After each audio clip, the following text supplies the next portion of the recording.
Overdraft fees are another reason banking with Capital One is an even easier decision than this. Later fights will balance shoot I'll take could be really Barkley. strong. Yes! So it's... Yep, even easier than that. What's in your wallet? It's so weird because I think Liquid going with like 10 melee, is that going to be like the outlier? Is that going to be the only guild that's going to run with 10 melee? Or is there going to be other guilds to follow it? Outside of the classes, I just feel like if Liquid runs with like 10 melee, there's no other classes but Handsome Shamans and Warriors, and then everyone else is just like doing specific jobs, maybe for a certain boss. Like, you know, like we always talked about Warlocks being mandatory because of portals, that you need to have a portal. Like that's at least one Warlock in the comp. You know, Survival Hunter, AoE DPS, 4-set bonus. Maybe Feral 4-set bonus gonna get buffed even more. Probably not though. No way.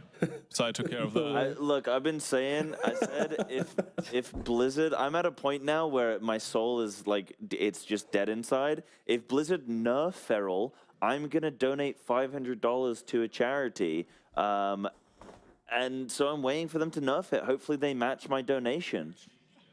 That would be good. I know that there's a now balanced druid on my raid team who wants a piece of you. Like, you've ruined his dream, man. Okay, no, people are legitimately blaming me for that. I did. What? Sorry, was no one else going to go into a dungeon and press their button? Sorry, was everyone going to just take that key off of their bars? Do you not remember your stint on Max's stream anymore? Man, be so wrong. You just like it's got trains in it. Yeah, I like it because it's got trains in it. See you sat there with your little hat going choo choo. Choo choo, here it comes. No, I never liked that one. Not for me. Like, I just don't like dance fights in WoW. Oh, right, no, dance fights. Yeah, I mean, everything operated. From a Mythic perspective, was completely on rails. Yeah, The fight was completely. Get it? You said. You I said know. it. I don't do those kind of puns, so that hurts. But yeah, it was completely on rails. It's fine. They are trying to get a cheeky M+ because they'll still want to pick up. Now they know their characters they're going to be playing on for this race. They'll still want that sweet vault. Oh yeah. Yeah, because ideally they'll now have some Rygalon and Lords of Dreadloot in there. Yeah, and they've been doing some PvP before the raid started today. Like, there was some people just doing PvP because, you know, they really do expect this to go into the next week. Oh, yeah. Yeah, so... It would be a miracle if this doesn't. Or an absolute travesty, I guess is what I should say. Yeah, like, the thing is, if they're killed fairly, then fair enough. But, hate to see it. A bad omen, to be sure. It's Vibes in Mists of Tensith. It is what it is. It is what it is. It is what it is. But yeah, I think they're actually finishing off one more split. You can see them currently now working. Yeah, I think this is the last boss. This is the last group anyway. Yeah, so I think we got confused thinking which one it was. This is definitely the last one then, I assume. Well, what they've done is divided the guild in two with obviously help from you guys. Yes. They were obviously, as you can see the advert on there, they were paying millions of gold to help get these characters outfitted for the race. And so this group is Clix's group's obviously done. They've done all their split runs. They're ready and raring to go. And it looks like Zalia and Now's group and I think Gingy's and Roger, they've got their group to finish. And once they're done, that's it. There's no more splits to be done. It's over for the rest of the week, and well, maybe there'll be some heroic shenanigans. Probably at some point when we hit a wall. At some point, yeah, when the wall happens. It'll be when the wall happens, whenever that might be. But we're expecting it to be Anduin. Yeah, hopefully this wall is far away. Because of the work we've put in now, hopefully that wall is a good chunk away so we can actually get our teeth into some Mythic. Oh, worst case is they get to Anduin today, early tomorrow morning, and then they're back in splits again. And me and you come back to this couch and we're just doing splits. I'm suddenly really busy tomorrow. Production, I'm really busy or something. Thank you. That would be pretty brutal, man. I'll take it. I'll take it. As long as we get to see some Mythic today, I do not mind. The good old days when the wall was actually Jaina making a wall. Yeah. They're definitely old days. Wouldn't say necessarily if they're good. Way too old. That is not a long time ago for me at all. Oh, we got a transmog come in. Oh. Right. Yeah, dude. Send it in. Oh, I can't highlight it, though. I think production might be. They'll drag it up and be able to see it on the screen. Yeah. So, all right, thanks Anonymous with the $20. And we have a wonderful mog to come in. So just prepare to be judged harshly. oh yeah. I have got a stringent eye. A very stringent eye to cast over it. So we'll take a look at that in a second as they're preparing to get into Mythic. And this should be, fingers crossed, praise the trolley. Final normal mode boss. What is the trolley? What is the trolley? I got trolley spammed earlier. Tell me what the trolley is, Mike. It's not the appropriate place to talk about. Discuss the origins of the trolley. You must come to the sanctum. The sanctum, you must remove your shoes. I see. That is actually I'm fair. surprised you don't know. Who says I don't? You just asked me what it is. I could have been asking for the audience, Mike. All right. Oh, you just muted yourself. You just press the button. There we are. Push button. We good. Push button. The trolley. There is the Behold. trolley. It is a nice trolley. Behold.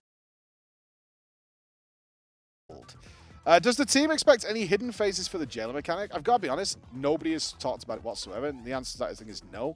Not really. The fact that the jailer was himself hidden seems to be the way they've gone this time around. It's not like N'Zoth, where we were like, there's probably something. It just feels like there should be something, because Heroic was boring. So there's probably something, and Mythic didn't seem to have anything else. Yeah, the Mythic going Dungeon on. Journal had that whole thing like, and then something goes wrong. Yeah, like So, the reason that we had so much that around like N'Zoth and not for like Sylvanas is there were things in the journal, and there was also some data mined things. Yep. It's like something happens with some kind of orb somewhere, and you have to click a thing. So it was that was the big lead up to that. For the jailer, the fact that they concealed the last 3 bosses completely was the indication that there was is the hidden side of it. We don't really, we know a little bit, but everything we've seen from jailer normal, which I still haven't seen actually. I'll be honest with you guys, I haven't seen the jailer normal pull yet. I've literally seen the room, and I've seen the going inside the tower mechanic. I haven't seen that either. Oh, it's I've very seen cool. nothing yet. I should research that actually a little bit. Even normal will give you some grasp of what's happening. But we've read through the Dungeon Journal, obviously. We have read the wording, but as you guys well know, reading the Dungeon Journal and enacting what actually happens is 2 very, very different things. Otherwise, Lord Rygelon would have not been a relatively simple yet brutal boss, and instead have been ridiculously complex, which it wasn't. Yeah, no, looking at it was very confusing, wasn't it? Ladies and gentlemen, from what I can see happening right now, the Oh, no. respecking is happening, the no. re-essencing is happening, the double-checking their gear. I believe, with my heart and soul, we're about to step foot into Mythic Sepulcher. Oh no, it is beginning. Oh, we should quit and go home. Time to leave. No, this is exciting. This is very, very exciting. Yeah, they're going to take a meeting before we get into that. Yep. We're going to take a meeting. They're going to take a meeting and rowdy each other up, buff each other up, and get ready for it. It's like, it's the right thing to do, right? Especially after literally doing what, like nearly 6 full hours, or well, what time is it? 7, like full hours of gameplay just doing normal mode. It's probably good to take a brief moment just to kind of get up, refresh yourself, get the repetitiveness of what you just done kind of out of your body, so you can focus on the actual Mythic stuff ahead. Because by the looks of the Mythic stuff, it's just punishing. The first few bosses are punishing if you don't do it correctly. You know, it's a very one-shot.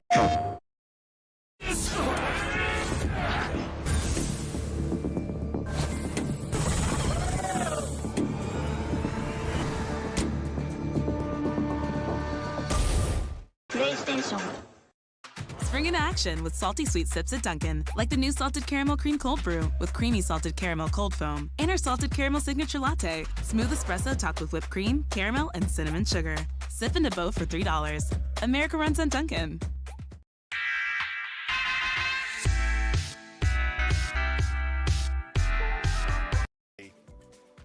In order to just complete the degeneracy begins. Yeah. I've said that for the last 2 days in a row, but the degeneracy will begin to completely unleash what is possible.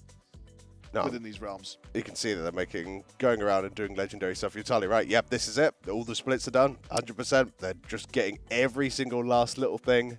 Who's going to be in? I mean, as far as I can tell, besides Logok and Zerwo, every single person is not only capable of coming in on their preferred character, but they actually have choices.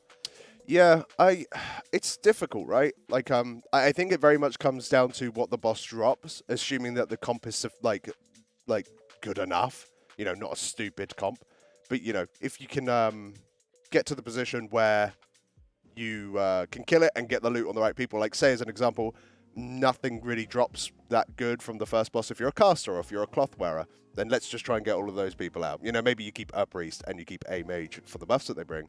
But the rest of them, they sit out because there's no point in them killing the boss. So they might be doing some shenanigans like that in order to kind of try and put the loot in the right places. But I imagine they've got probably at least an Anduin comp in mind that maybe they want to start funneling some stuff towards. Yeah, I mean, that's going to be all mobility towards the end. So your Moonkins, your Hunters. And there are certain players you probably want to be on those.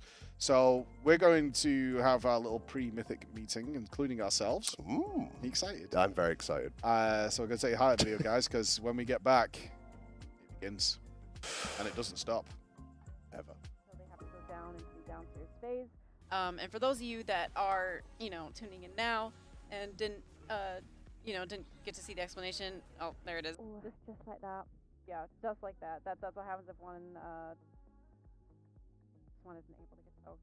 Yeah, it's either a debuff expiring on a player, Dark Eclipse, or the pool that the collapsing Quasar field, which is the pool left behind when Quasars are killed.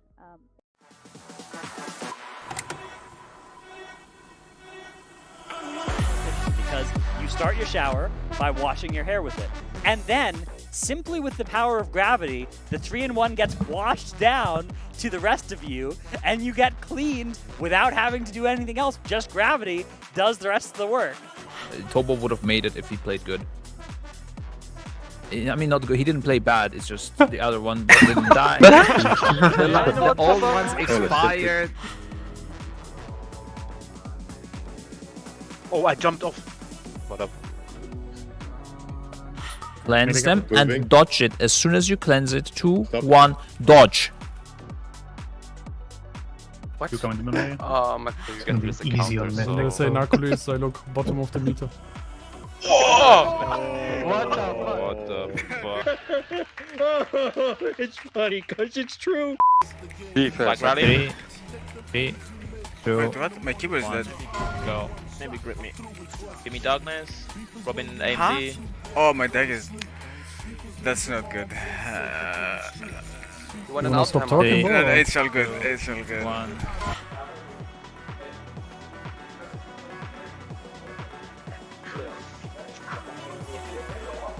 Bro.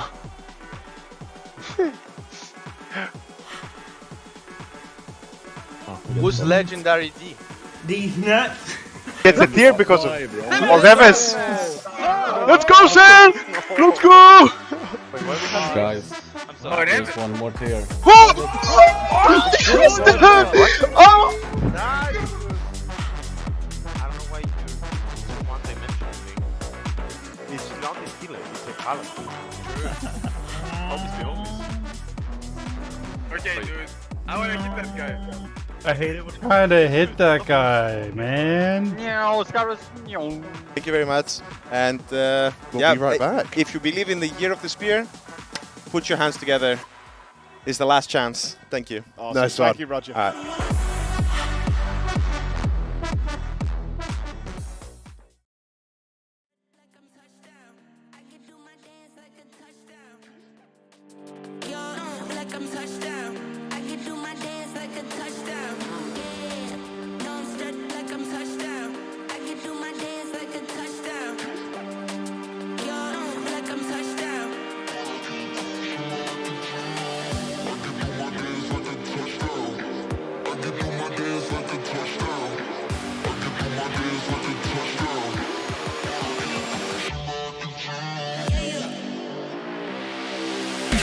I can do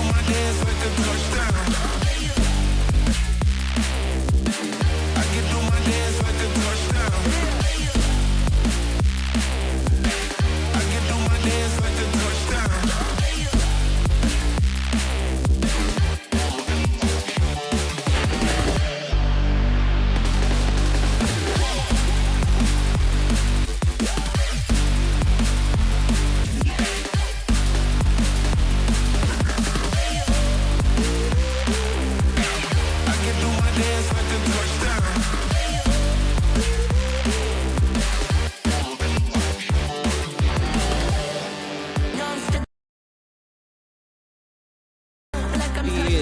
roll a d20 to RNGesus or sacrifice a d20 to RNGesus. Whatever it is that you have to do to get those loot gods to give you more favor, I suggest you make sure you do that before you do any before any more boss killings for loot next time. So, or just be, like you said, just be lucky. Yeah. Just be Trill. Think about being Trill while you're just, trying to loot your stuff, because I think it's going to be, the only way to do this at this point. But to be that great, that would be nice. I just, I've looted one piece of tier on 2 characters. Oh. I have 2 characters I play, and I've looted one piece of tier so far. And so. you've downed a couple of bosses. How's your raid tier going? I'm down bad. Yeah. Oh, no. Yeah, down real bad. The mage that I got tier on is a mage that I was not planning to play. I have like level 40 renown in all my covenants, and it's just, it's really bad. Okay. But it's okay. I'm hanging It's okay. in there. We're here to save JP, not fired up. We'll do fire. Yes. Sorry, not fired. You are not fired up. I I apologize. am. We're Don't gonna worry about save saving me. I don't need saving. It's fine. Let's focus on saving JPC. He is the one that we need to save. So, yeah. Once again, if you have heroic Raglan or Lords of Dread tier and you want to help out, then come help out. It's for a good cause, right? Saving JPC. Get some gold too. Absolutely. Now, guys, we want to give you a little bit of a, just a little bit of a break talking about these mechanics and all these things that we're doing right now. And so we're going to go into some absolutely just wild speculation about some lore topics here. And we're going to start out with just, a little segment that we like to call What Has Khadgar Been Doing This Whole Time? What has he been doing? So in case you haven't noticed, we used to have Khadgar with us all the time during our, just trances through all sorts of raids and all sorts of end-of-the-world scenarios. And so for the first time ever, we don't have Khadgar here to hold our hand.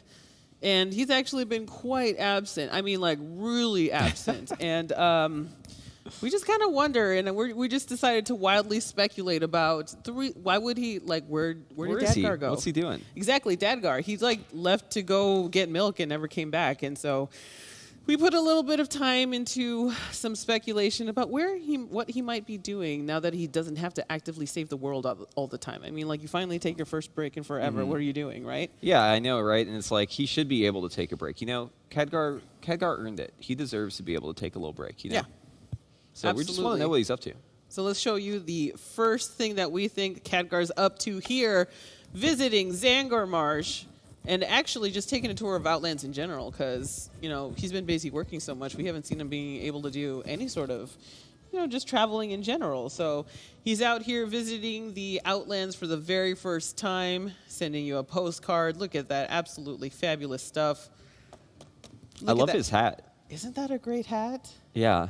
That's it's really great for the occasion. I don't know how much it rains in Zangor Marsh or how much sunlight there is, but I definitely think he's got the drip. So I think it's just to avoid spores coming from them mushrooms, honestly. And those might be just magical spore magnets on his hat. We have no idea, but we think that he's doing a nice little hike through the Zangor Marsh. Not that bad.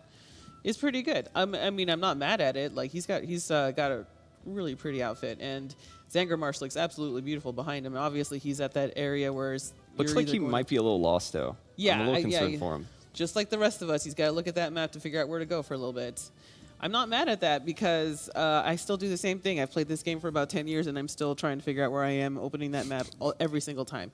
And don't come at me because I know you all do it too. Yeah. Don't pretend like you don't use the map, guys. Let's take a look at our next slide here. Let's see what else Khadgar is doing. Learning how to cook with Nomi. Check this out. Wait, I thought Nomi was a Dreadlord. That's what I heard. I heard that. Yeah, I also heard that he burned down, the tree. I thought he was the one behind all of it, the mastermind, so to speak. Huh. Yeah, maybe that's like a conspiracy.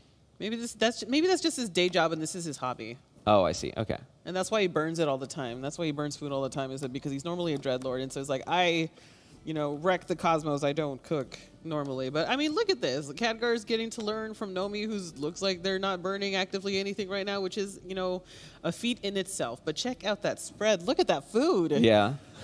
I love the shrimp.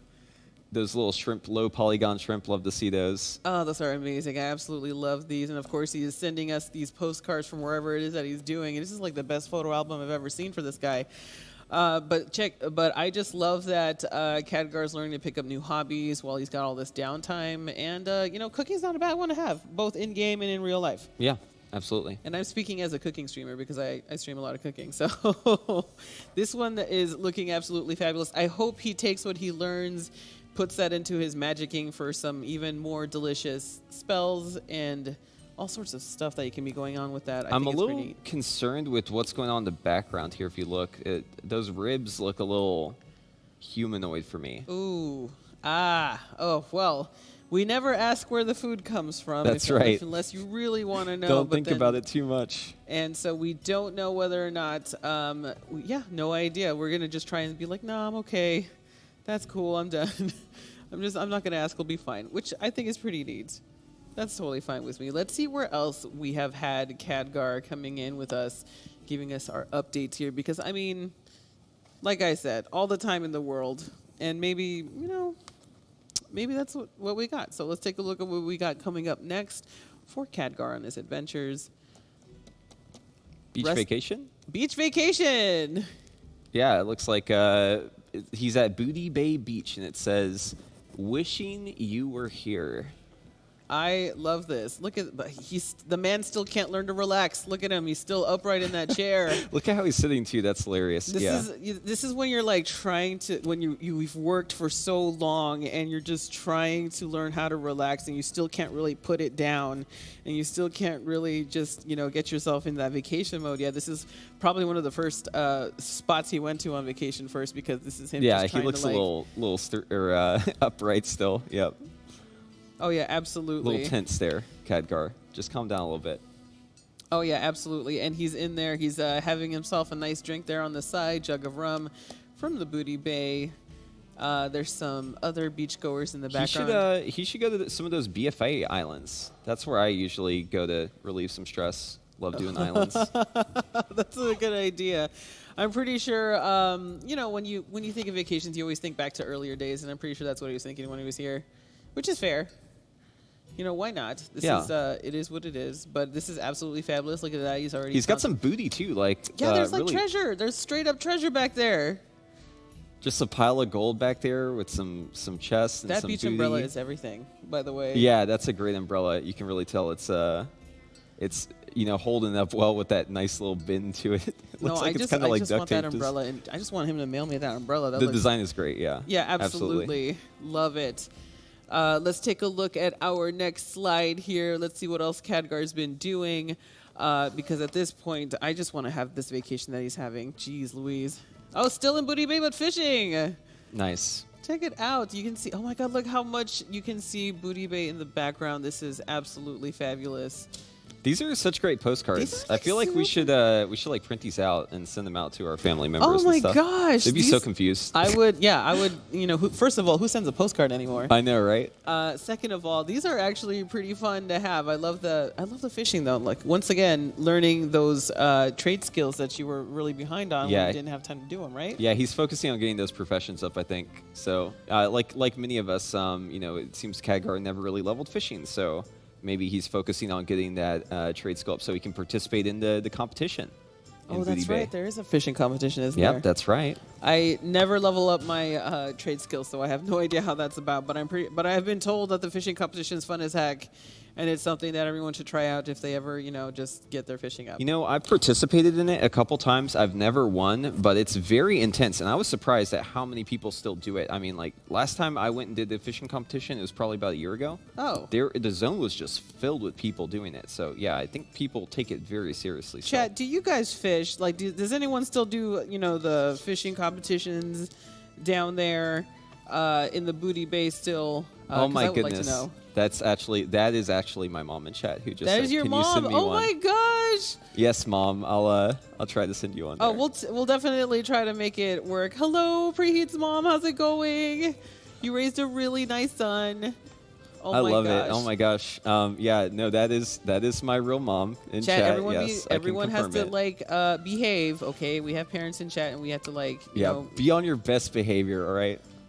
That's Minerva, the goddess of wisdom. Really? Yeah, that's your mom's name? Oh, Yep. that's so. Hello, nice to meet you, Minerva. Preheats Mom, how's it going? I hope you're liking Twitch. I hope it's been a good experience for you. I hope you're proud of your boy. It's so cute. This is absolutely adorable. Yeah, I love it. I love it. She's popped into my into the chat a couple times before. So. Oh, has she really? Oh my Yes, God! So yes. she's like actively tracking when you're doing stuff. That is Yeah. so cute. My She's mom still following it. doesn't know what Twitch is. It's a little crazy.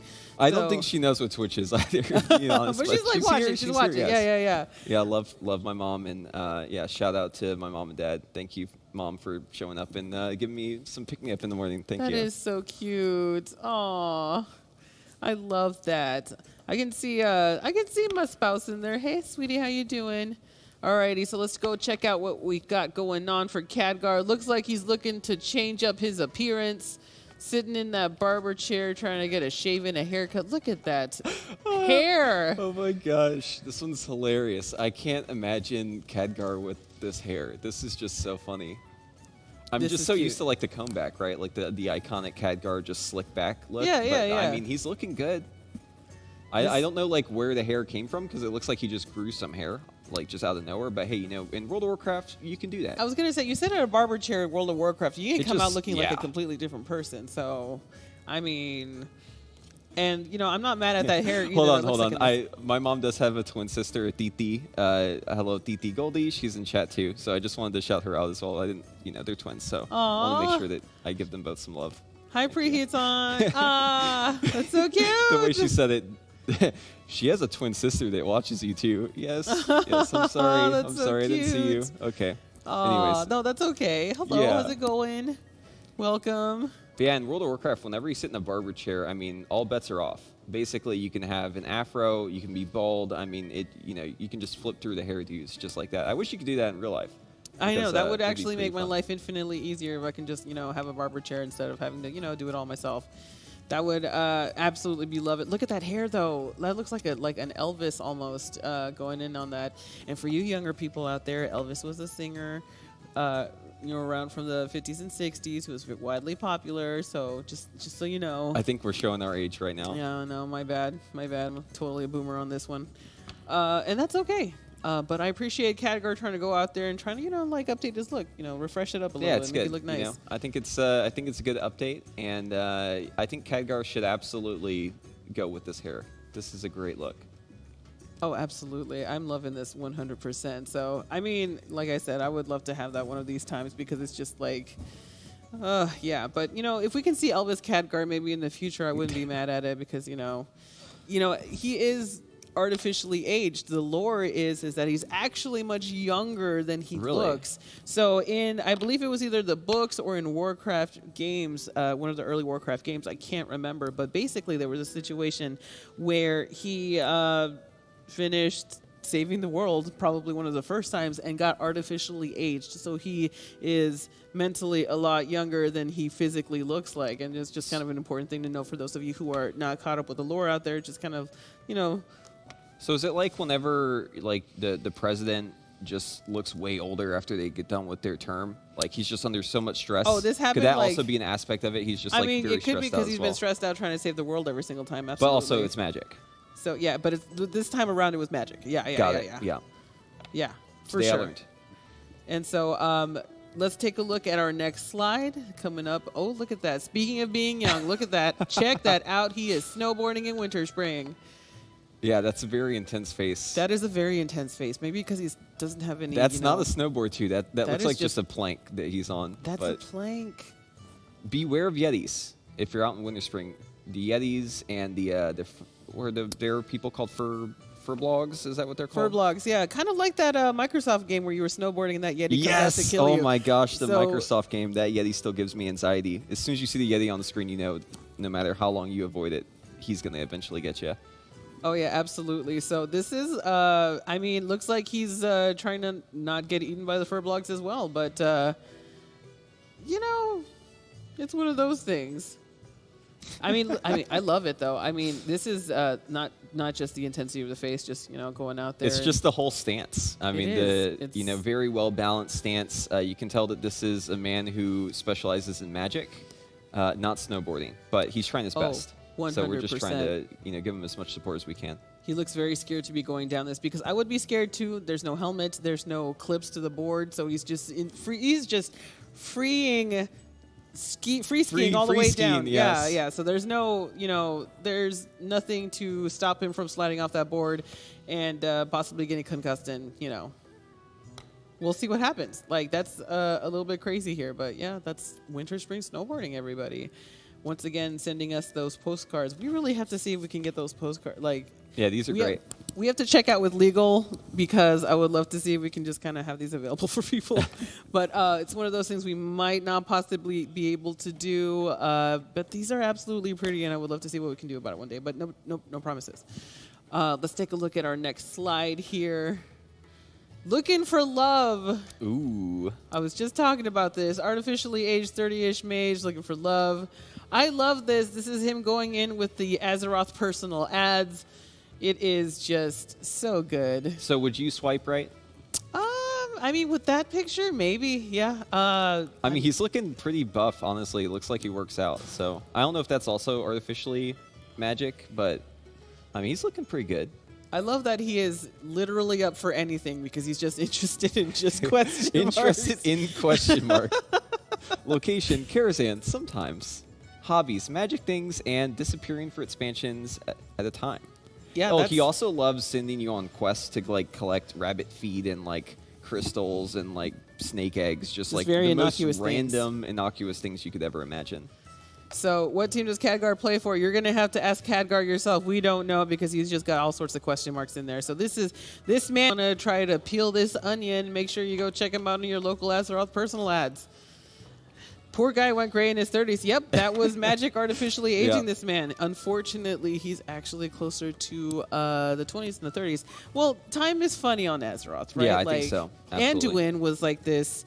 I mean, if you put it this way, Khadgar was old looking already when Anduin was a kid. Mm-hmm.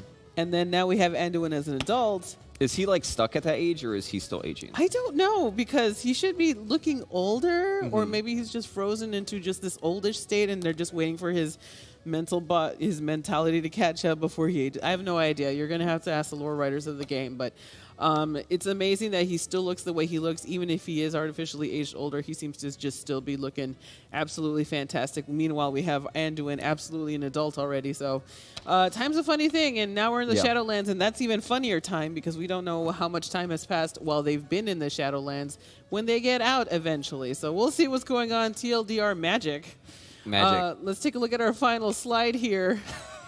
He is busy farming Invincible. Check it out. Good luck to you, Khadgar. Hope you get your mount. Been there, haven't done that, unfortunately. Haven't got my mount yet, but definitely been there.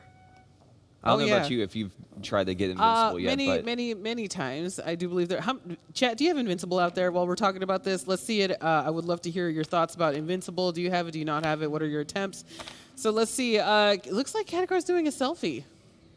Yeah, this is definitely a selfie with the Lich King, which is what anyone would do, just naturally. If you're in front of the Lich King, just whip out your camera, take a nice little selfie. And I think Invincible is actually in this photo too. Is it really? We just can't see it. Okay, because it's invisible or never mind. So, I mean, this is the Lich King is still up, so it looks like he's about to do a pull right here. Going on farm. Some people say they actually have it. Husband almost left me for it. Oh my gosh. Oh my goodness. Let's hear that story. If I got Invincible before Tally, I think he would probably leave me too. He wouldn't talk to me for about a month or something like that. Got it after 4 years of farming. Oh gosh, that is crazy. Congratulations.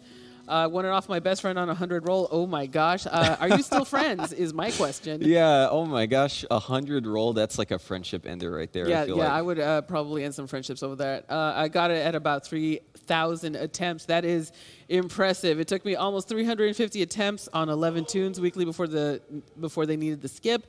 It's much harder to farm now. Oh no. Is that true? I think it's true. I actually have an acquaintance that apparently him and his significant other were playing World of Warcraft together before they started dating, and the thing that really sealed the deal was Invincible dropped, and he just passed it to her. That was it. Love. The rest is history. I would never pass that. I would never pass Invincible to my spouse. I'm so sorry, honey, if you're watching. I love you, but I'm going to keep invincible if I get it, so let's not farm it Oh, together. yeah, the skip. Yeah, they did nerf the skip. That's why they said it's harder. Yes. Oh, okay, so that makes sense. I just got Nashus and I said, what would happen if Invincible dropped? And he said he'd leave me. Then it dropped, and he didn't talk to me for the rest of the day. Oh, no, that is not good. But you guys made up, and that's the important part, right? Yeah, right? hopefully. It's right and proper that Invincible took me years because I got Ashes in like 3 tries, though. I still don't have Ashes. I still don't have Invincible. I used to farm for mounts, but, you know, after doing hundreds of mount runs and not getting any mounts, I just finally just gave up. I just gave up. 10,000 attempts is equivalent to 191 years worth of farming. I don't know if 10,000 is accurate with all. That is I a don't big know. number. That's weird. But don't worry, you can do attempts. It's out there, and obviously there are some people that are still in the hunt. There are some people that already have it and only got it on the I don't know, first 10 tries. Congratulations on that, and yeah. I don't know. I don't have Invincible. Apparently, my partner already has it, so we don't have to have that fight later on. So I'm totally grateful for that. So he can pass it to you then. Yeah, absolutely. Yeah. And I'm totally okay with that.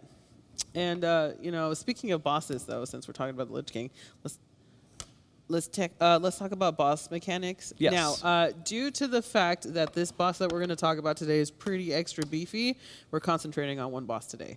And we're kind of skipping ahead to just doing this one because I need time to prepare for this one mentally. It's a big one. It's a doozy. Yes. Yeah, so this one's kind of a doozy. We're doing, once again, badly explained boss mechanics, part 2 this of a 3-part series. So we're going to have the next one to you later on. But right now, we wanted to concentrate on probably one of the harder aspects because I know it's going to take me some time to absorb through this thick head. We're going to talk about the Anduin fight, right? Yes. Yes. So we're discussing Heroic Anduin. Basically, we're doing the badly explaining the boss mechanics for Anduin today. So that's who is in our spotlight. All right. So guys, check it out. Okay. So how are we starting this? Okay, so first off, his name is Andy. Okay, so let's just get that straight away. It's Andy. Okay. Yes. So the fight has 3 phases. There's an upstairs, there's a downstairs, and there's also 2 intermissions and a whole lot of circles. So hopefully you got all that so far. Wait. 3 phases. Yes. So there's 3 phases. Okay. And then there's an upstairs and a downstairs in those phases. So there's 2 intermissions, and is this just okay? Yeah, 2 intermissions. 2 intermissions, 3 yeah, phases. And then just like everything is circles. There's just circles everywhere. This is why we're doing just Anduin today. Yeah.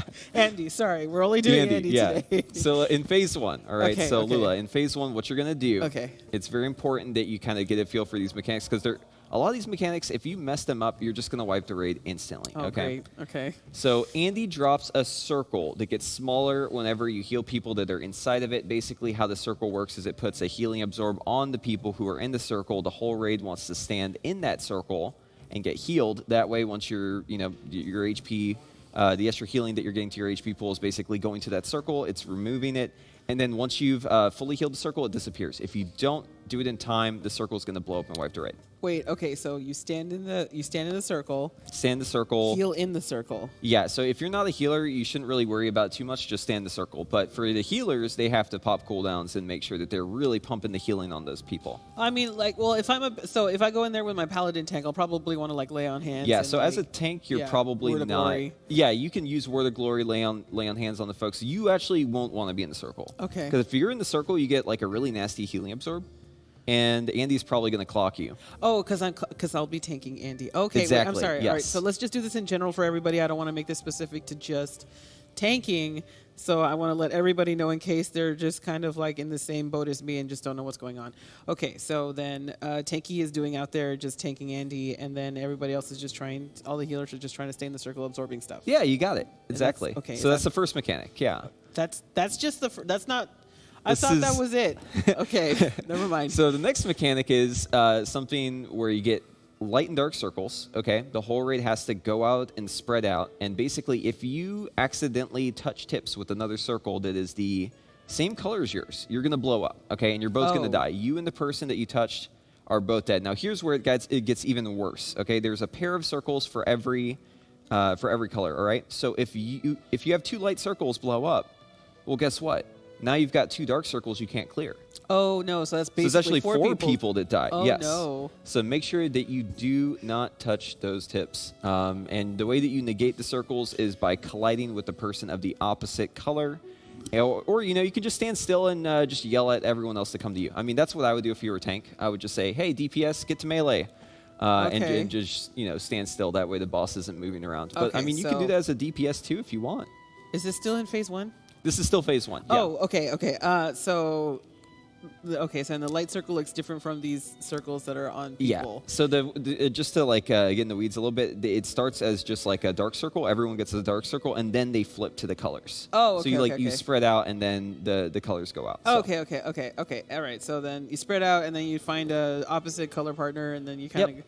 Okay. And you've great. got You 8 have whole 8 seconds to do it. You've got 8 seconds Joke to do it. about Yes. it, but the range dominance has gone on far too long. Yeah. It was almost like, I mean, you look at the feral druids, still not here. Unfortunately. Excellent example. Still not here, but there are people who decide to play melee, and they kind of you're almost risking the bench just by playing melee in some cases. We have seen raid fights that have gone to singular melee and everything else ranged. It usually always heavily favors that side of things. But it's swinging back here, and all it took really was some really good cleave, some movement, and the melee, and also melee doing good damage. Oh yeah. Not all. It's not like all of them are completely over the top, but they're very solid, very reliable. They're bringing good cooldowns. Of course, Rallying Cry, AMZ. Yep. Although Noggy was raging about AMZ before, it's still getting used. But generally, just being really solid. Have we got a rogue in there? Did Perfecto? So I no, but he did definitely get his 4 set, and as we've spoken about at quite a length before about Perfecto, he's a really strong player with a ton of experience, and rogues are looking good this tier. The only reason he's not in my opinion, and maybe I'm wrong, he just mustn't not need anything in here, or other people need stuff more than he does. This is the shining example of the early US start being an advantage for EU, as it shifts over the course of the week. Obviously, towards the end, when US gets that reset earlier, they then regain an advantage. But that advantage, and this is obviously why it causes such a debate in the community, is it's an advantage for both sides at different points. So this start is, they know Vengeful Guardian, Skolex, are going to die. Zymox, they're going to die. Liquid has already demonstrated not only that it is doable, but how it's doable. And they can then decide we can go a little bit weaker here. We don't need the best team. We want to get as much loot as possible. We want to push that loot to the absolute max. So they can take advantage of that, and that's where that does come in here. Yeah. And we can start killing some stuff. Yes. Yeah, this is going to be really quite interesting. Like one thing I guess we can talk a little bit briefly about the fight is that the things that they'll be mainly looking at in terms of new stuff. Of course, you're going to have the boss active the entire time. Strangely enough, it's more of just an annoyance rather than actually a key thing that you have to contend with. The main thing that's really going to get you is these new little mines that drop. They'll be dropping throughout the whole thing. You'll see them little circles. They will remain forever. And if they're detonated, it'll put a dot on the raid for 6 seconds. Yeah. So the problem is that it's detonated not just by players going into them, but by pretty much most mechanics hitting them. If a mechanic hits them, it will go off. And there's a lot of mechanics that will cover the entire encounter space that can be quite difficult to aim, especially like the tank buster on the tank that does like this giant star of these sort of zones. So pretty much you just want to be micromanaging exactly how you want to be detonating them. And that's what caught Liquid out on one of their wipes on this fight. Yeah, they had a little bit of a whoops with the mines, and I think their very first wipe on this, they was stood on the tank and kind of got slammed. A couple of the melee DPS did. So they're the kind of things that others have struggled on in this fight.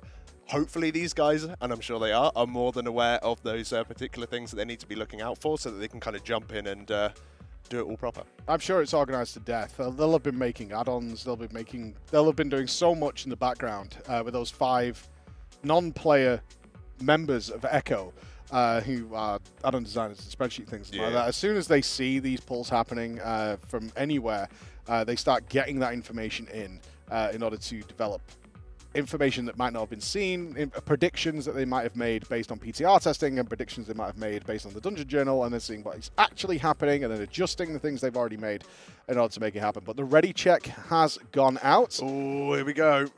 This is going to be exciting. Day 2. Day 2. Finally. 4 o'clock in the afternoon. The race begins. Yes. The race begins, ladies and gentlemen. Oh. It is here. You are there. It is happening. It was like trying to get all of the contestants on the starting line, and they're just all walking off in random directions. That's what we've been doing. We've been getting Everyone everyone. shining the shoes. Yeah. Gotta buy some new socks. The whole thing. Everyone was here from the very beginning. We're all in a line. We're all ready to go.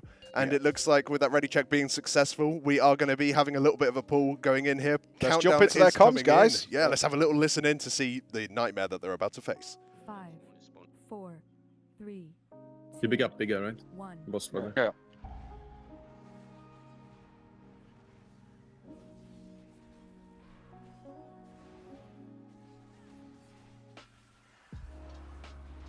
Those guys, make sure to play the mechanics, dodge the things on the grounds.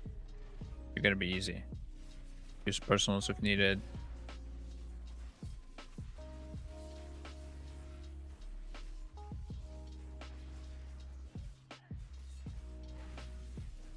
Just you focus as fully. Watch out, watch feet. Let Roger blow up. Try to do the close ones first, Roger. Yeah, doing 2 next. Coming, boss. Oh, I did it too early. Sorry. Fine. 3 is fine. They extended it. It feels like. Gotta move now. Gotta rest click. Oh yeah, exactly. Connect. Okay. Don't get hit by these balls, remember. And Roger blowing mine. I think always do 2 at a time, Roger. Sounds good to me. Blow up the melee one, someone? I can do. Okay, you can. Go next to Roger. Roger. What? Do the next 2 mines. I said somebody else blew up something. Yeah. Good one. I'm sorry. In the back.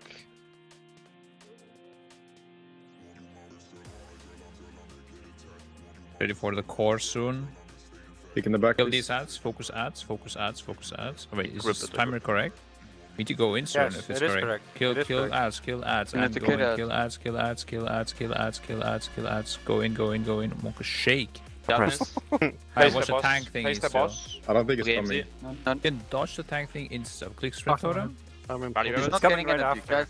Alright. Dodge it. Dodge it.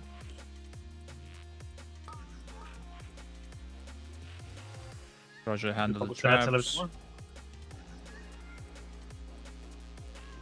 Okay, we blew all of Rally them. swag. What's your health? Watch out. I have aggro from the shield, the guy. Nice. Focus the ads, guys. Do not attack the boss. I see pyroblast combustion into the boss while ads are up. Single target the ads.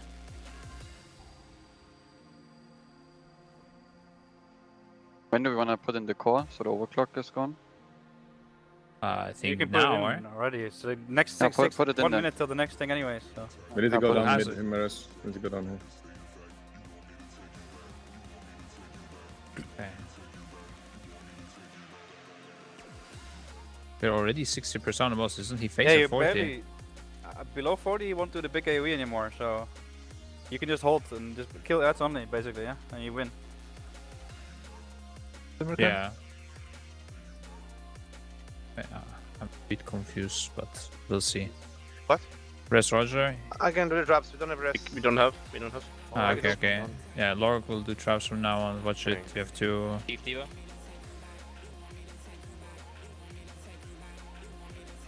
Grip the other one. Roger do 2. Lork do 2 traps. Always 2 at a time, Lork. But Okay. go to the next ones already. Walk there, ready to blast them. From blue. Blow them up, Lork, on your left. Quick. Blowing it. Blow them up and then come in. Get in. Fence him. Scouters can Diva as well. Yeah, bring him maybe. Perhaps. I knocked them. Help for if you need, don't Yeah, we die. got it.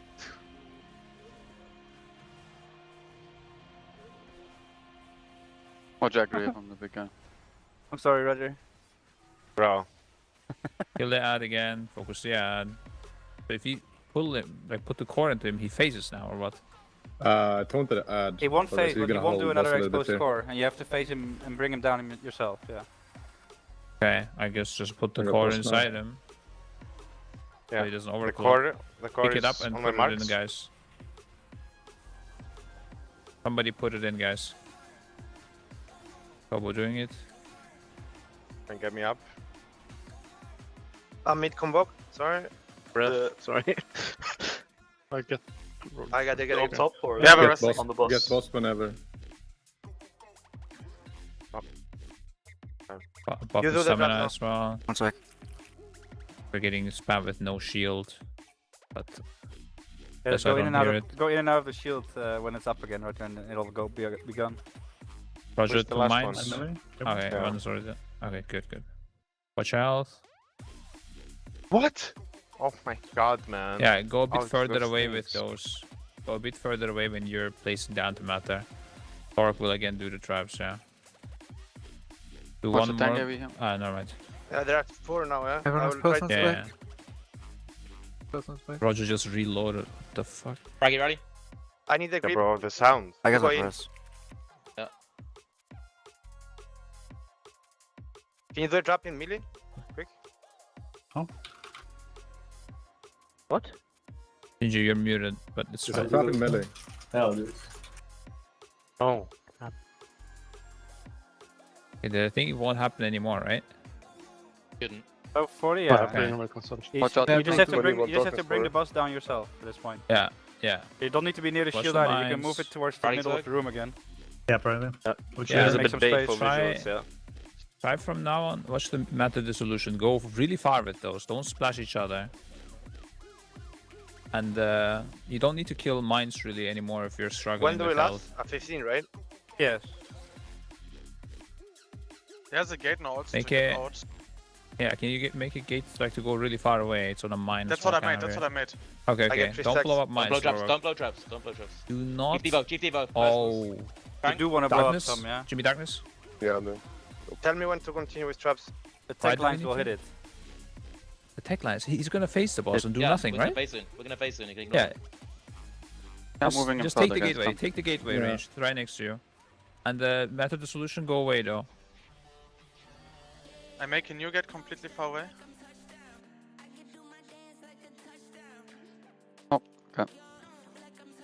Okay. It stack starts up out and real pump. slow and easy, so. Did you bloodless at all? No. you did. Yeah, we just did. Yeah, we did now. Oh, okay, good. You only have Ken's strength, right? Yeah. we Okay. should have added more if it went 10, but yeah. Yeah, of Keep it course. scary. You all of my MZ, but... It's fine. Check your loot specs, guys. Oh fuck, it's so easy. Can you hit? Strength? Yeah. No, you want to do him first? No? Okay, we did W's. Oh, him Oh no, too, Ken yeah. didn't. Ken didn't. Good job.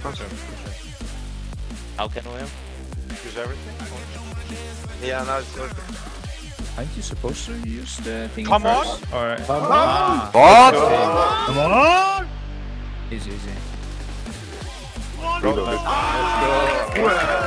Nice. Fucking I guess the only hard, like there was the antimatter, like they just, if you don't go Yeah. far enough, Smarters in there, you literally just spawn them on your friends. Al, if you want proof of how powerful Force Set is, I think we just had it demonstrated in... No one knew what the hell was going on in that fight. No, they were sat there just like, oh yeah, they'll be clearing the mines 2 by 2. They'll be careful of how they aim the tank buster. And When it's like, does it phase? yeah, it's like, when are we using Bloodlust? I don't know. What do we do now? I don't know. Pull the boss to the middle or something. I don't know. Jesus Christ. That was so messy, man. It died. That's all that really matters. Funnily enough, that happens every single time on the first boss. Their first boss kills are always so scuffed. And this goes for like most top-end guilds. First boss is just like, yeah, whatever. I know they've spent countless hours in meetings researching it, but when it comes to these bosses, they're like, I don't know.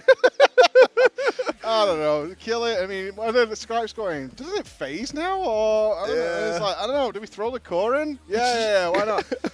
Yeah, there's a core, isn't there? I forgot about that. God, that was scuff. I didn't know we had a core. It looks like they're going to Skolex now, though. You can see them hovering over the loot that drops there. Oh, Logic's always checking the loot out. Okay, there's tear shoulders from this, right? From the second boss. I can get 4 set from the next boss, right, guys? Right, guys, fill me in. Well, we are on the board. Echo is on the board. 1 out of 11 down. It was a hell of a thing to witness. We honestly were sat here, and then halfway through it, Alex goes, this is looking a bit shit, you know. I went, looks all right to me. I mean, they're moving around and doing stuff. It's like, nah. It was shaky, okay? Let's be real. It was shaky. Oh, it was. That was very shaky. Roger's going, what? Yeah, you're like, not sure where the deaths and stuff are coming from, but like it doesn't, as I say, it doesn't matter. When you've just got, you don't necessarily need to know what's going on when you have got crazy skill. But here we go. So we got 2 rings, we got a helm, yikes, and a shield. Shield's all right. Yeah. Shield ain't too bad. Shield ain't too bad at all. I love you. You're such an optimist. I know.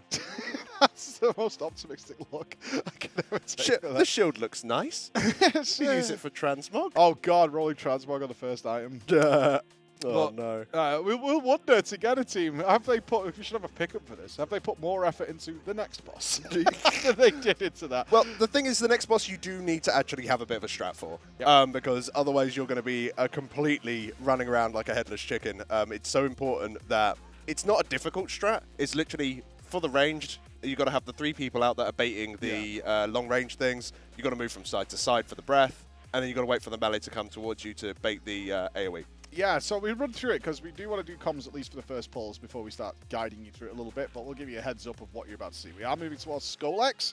That is where the guys will be going next, which is kind of like the patchworky DPS check type boss, which seems pretty much tuned around most of your raid having 4 sets, in Mythic at least.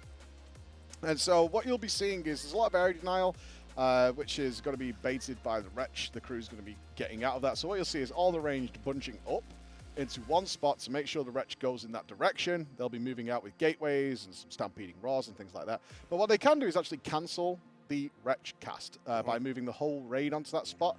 So what you'll see is the melee getting out there real quick, diving to that range comp. And in fact, the only reason Liquid wiped this yesterday is just if one person just either forgot that's the Wretch we stand still or it's the one we move, because it kind of alternates. We move for one, we bait the second. Move the one, we bait the second. And moved out and kind of got it in the wrong direction. And that was it. That's the only reason. We don't expect this boss to survive more than maybe 2 pulls, probably 1. It's very one-shottable if you're prepared and have the damage, obviously, because even with, Liquid were in a very, very strong position for this boss. And although it wasn't perfect, they did have a few deaths towards the end. They did reach the enrage. It died as it enraged. Yeah, you have a little bit of time in the enrage to kill it. It's not one of those that like goes and everybody's dead. You will have a little bit of time with the boss going around and doing stuff. Where you can finish it off in the enrage. So it'll be interesting to see how strong this team is. This is not their... they're sticking for now, but usually Echo likes to change players after Trash is dead. We might see some other classes coming in that are going to benefit from loot from Skolex. They certainly do not expect to struggle with this boss, so they're probably considering it to be a loot pinata. Yes. Whoever can get the most benefit out of this boss, you be in. If you don't get benefit, you can go out and come in later down the line. So we might see some rogues come in. I can see where's the rogue representation. We might see that. Yep. The thing is as well, it's one of those strange fights where melee have a job, but it doesn't matter how many melee you have. The ideal strategy for this being is that, because of course you've got all those puddles in melee baited onto the player locations, if you're all on a single spot, it doesn't matter. You can literally have 1,000 melee there or 1 melee there. It literally doesn't matter. So as long as you all actually properly stack up, you'll see that largely speaking, you can bring as many as you like, which is nice, because normally patchwork fights, well, at least the last major one that I remember being Sludge Fist, that was very anti-melee, wasn't it? You didn't want to bring too also many anti-Holy Paladin. And well, the Holy Paladins were anti-melee. The Holy Paladins were anti-progress. I think that would be a more accurate description. Never put a Brit and a Scotsman next to each other and hope for the best. That was a lesson learned that day. Yeah, for sure. So you'll see a very... this will actually be... rather than the absolute cluster you just saw on Vigilant Guardian. Yeah. What we should actually see is some really tight coordination going on between the ranged and the melee here. It should be crispy clean.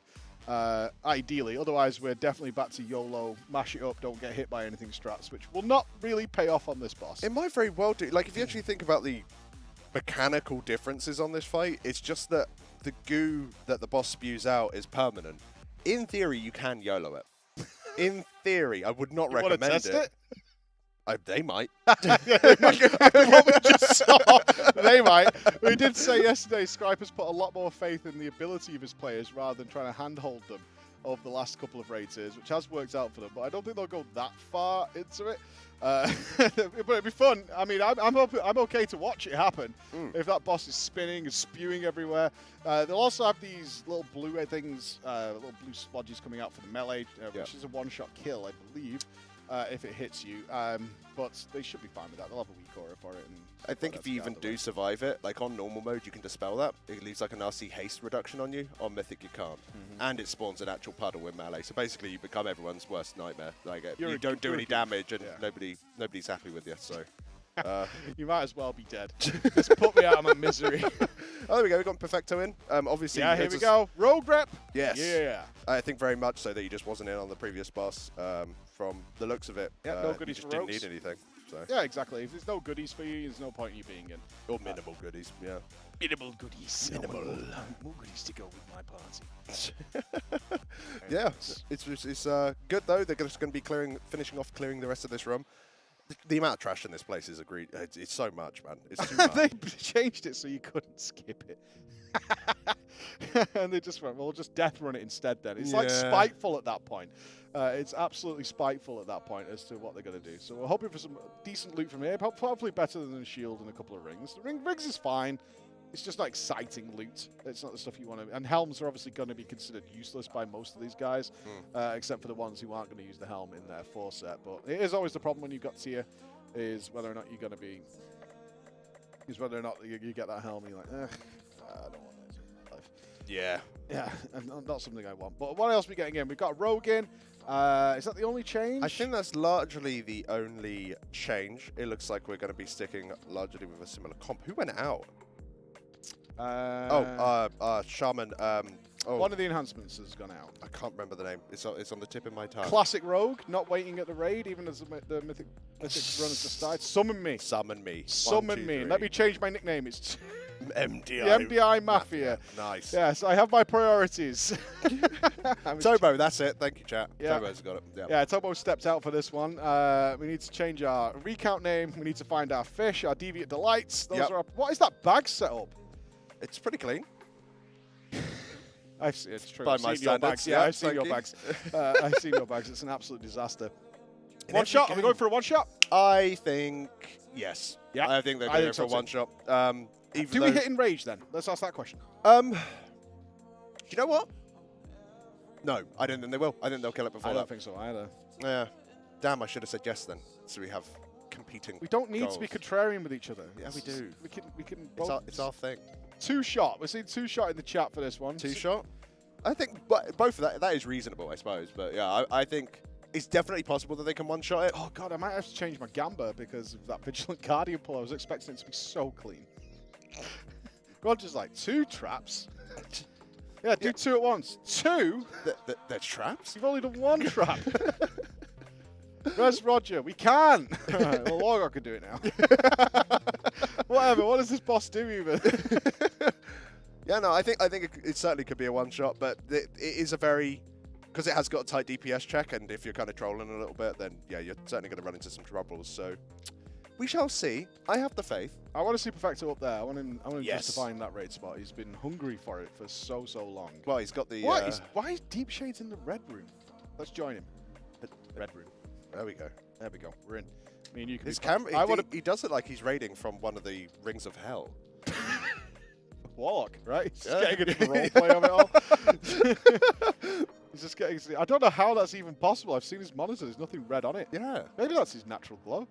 Maybe he's just like charging up because he's in Mythic. You know, he's gaining power. He's raging. He's going to start actually glowing later. Yeah. Emanating it. Let's go. Yes. Let's go. Let's go. They're lining it up. The team is in. Yeah. Still got Lorgar in as well, which is awesome. Oh, for sure. I mean, if there's a chance he gets his 4 set from the Mythic bosses. Well, that would need to be after Anduin, mind you, but that would be... Oh, we're there today. Oh, we're there in like an hour, I'd say. Yeah. I mean, you said they're going to kill the first 4 in an hour. Did we start the clock? It was, what, 10 to 4? 5 to 4? No, I thought, yeah. It was 5 to 4, so it was around there. Let's call it 4 for safety. No, it hasn't been 7. Yeah, 5 to 4. We'll go with 5 to 4. Let's see if we can get 4 down in the first hour and be right up alongside Liquid.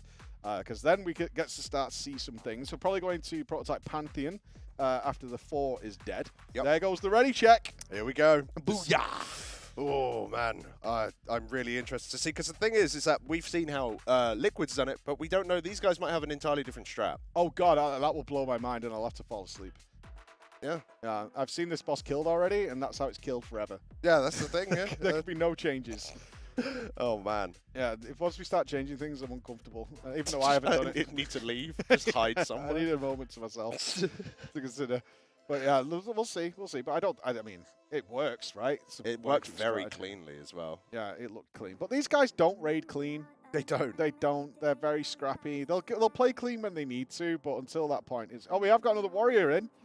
Ah, we've got the 4-warrior combo. Yeah, it'd be interesting to see if Wolf would steal Perfecto's spot within the Shaman group. No, he's got... oh, no, he hasn't got... He hasn't got his own. Warrior without an enhancement. Oh, yeah, another enhancement. Shaman stepped out. Mini stepped out. Yeah, they're obviously quickly sorting out some last-minute gear thing. Yeah, they're maximizing loot pickup here. So Mini's obviously not needing something from here, and they don't think they need it. So we've got a warrior now without an enhancement, DK without an enhancement, and the DH. Yeah, I think it's mainly warriors that loved it the most. I can't remember if rogues really like the thing. I know the warriors really do, but I'm not sure about rogues. I can't remember. It's fine. Well, we'll find out, I suppose, because if Perfecto keeps that slot, then I think, yeah, rogues do like it. Well, they like it as much as warriors do. We'll Looks see. like they're going for a pull. Right, let's swap over to their comms, guys. Yeah, no, see let's have a what's going listen in. Like the node, yeah, me left, Roger middle, Ginger right, blah blah. You don't have a range checker, Roger? Or... Okay.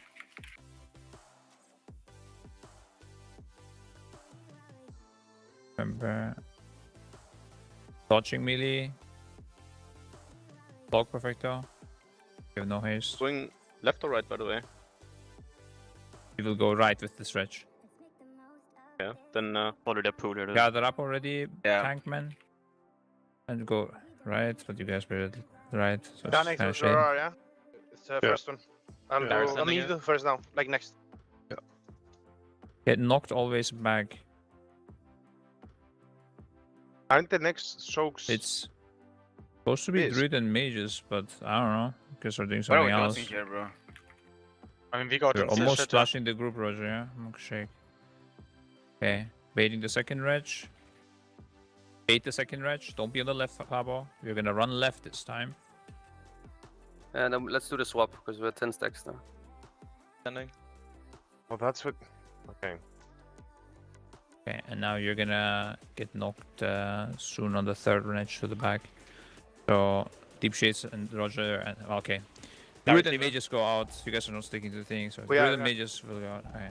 They are out. Yeah. Got melee dodging. Is the 2-1 a little bit off, or is this me? Get ready and stacking up. Click sprint on him. Ravage ready? Stacking up. And get Now knocked we back. get knocked Back. back. Okay. I'll be slow in him, okay? Careful. We still go out, our group? First Frago. Well, now it should be me. First, now it Roger. should be. Yeah, the weak core is back, but yeah, you guys go. I need space here. Yeah, Hunters and Warlock. Go a bit more forward. Yeah. I step into the shed, Robin. Watch your health, Hunters and Warlock. I need to stack a little bit more. Yep. Good. Dorgok, you're gonna roar, stack for the reg. Bro, Please, we're stacking, you need to give me space. Dorgok roar, stack for the reg. Oh, is it all delayed or what? It's gonna be fine, I believe. Yeah, go right. We go through, I guess, fuck it. Can stay there. Okay, the group 2 now, or what? Yeah, Druid and mages. Yeah, I'll go on. Yeah, going. I mean, it's soft, man. Like, it throws me off, yeah. Keep Diva. It throws me Druid off and so mages outside. Watch it, camp, BDGG, take it. Oh no, never mind. Good. Okay, gather up on the group. And can you pop a gateway to the left, Fabo? Ready to use it? Oh shit, I fucked up. Yeah, use the gateway. You were supposed to reset there. Do you want to reset now, Potter? I don't know how it will be now. Just reset. Do it. Reset. Give me darkness. Maybe we can skip the dust flail. Yeah, no. Go back. Let knock back. Clicks. Good. And then can just go a little bit to the right, I guess. We're still soaking or Hunter now? It's me. It's Hunter group. Oh, yeah. Hunter Warlock. Watch your feet. Take a step back, Canucks. Just focus on not getting hit melee, so we are fucked. Get ready to move soon as well. Stack up now, group. Ready for the reg. Calyx can roar it. Oh, this is a bit weird. Supposed to go right there, but... Him on his We next go play out now? can. Right. Yeah, Druid group. Roger on Roger, guys. Everybody else on Roger. Go more back, bro. You're gonna hit them. I think we need to... Roger, can you look to your right? Okay, yeah. We'll go through. On this reg, we need to bait a bit We need further one to away. bait. Okay. I don't want to bait. 6 is dead. Go behind, back to the right. Back right, we gather. That's fuck. Okay. Can we gather on Roger? Ready? Yeah, let's go. We can rest in 15. Maris is here now, okay. The physical winning. If you sack me here. Always be on Roger, guys. Warlocks and stuff out now. The hunter group. Yeah. You can insert Nova? Keep below the boss clean, okay? Out of range for us. Yeah, I cannot. No, melee can press. Got him. Okay. Kengo, you're baiting. Don't be on deep shades. Just. We'll need a backup for And- 6. So, one raid. Bait the reg, Roger. Go to a good position. Okay, you will move right after this. Go right. Go out druids and one backup for 6. Darius, next tank combo. You're gonna use, splash. Ryzen Devo. backing up. Gonna be later, Ryzen a bit. South whenever Ryzen but it. Melee is very bad right now. Yeah. Okay, you're gonna gather on Roger. Roger, go a bit more to the top left and bait it there. Yeah. the Everybody next gather stretch, on or- Roger? Yeah, now. Come. Ravage rally. Ventorum. Get knocked Can I have a back. Tiger's Lust here? No. Don't get killed, please. Hunter's Damn, out, I guess. How long on wing Yeah, stars? Hunters, Warlock out. I just popped Ash moving. It is in like 10 Yeah. seconds, you guys can wait a bit, but it's There's fine. a second pot at some point if you didn't. The timers are fine, but we will reset on the reg. On the first reg, we will reset. Because we have This to. is Zuck and some. Bit Monka Shake. Yeah. Why are you spawning it there, man? Oh. Not good. So rally, personals, every button and kill. Yeah. I think he will fail it, so. Devo. yeah. Unities. Yeah. Is it when we fall alive? Dude, if we stack as million people get hit in the start, it's just so fucked, yeah. But it's so fucking... Wow, man. That was... So what you're going to see, guys, is really clean position from the start to the finish, with accurate movement and interruptions of the wretch.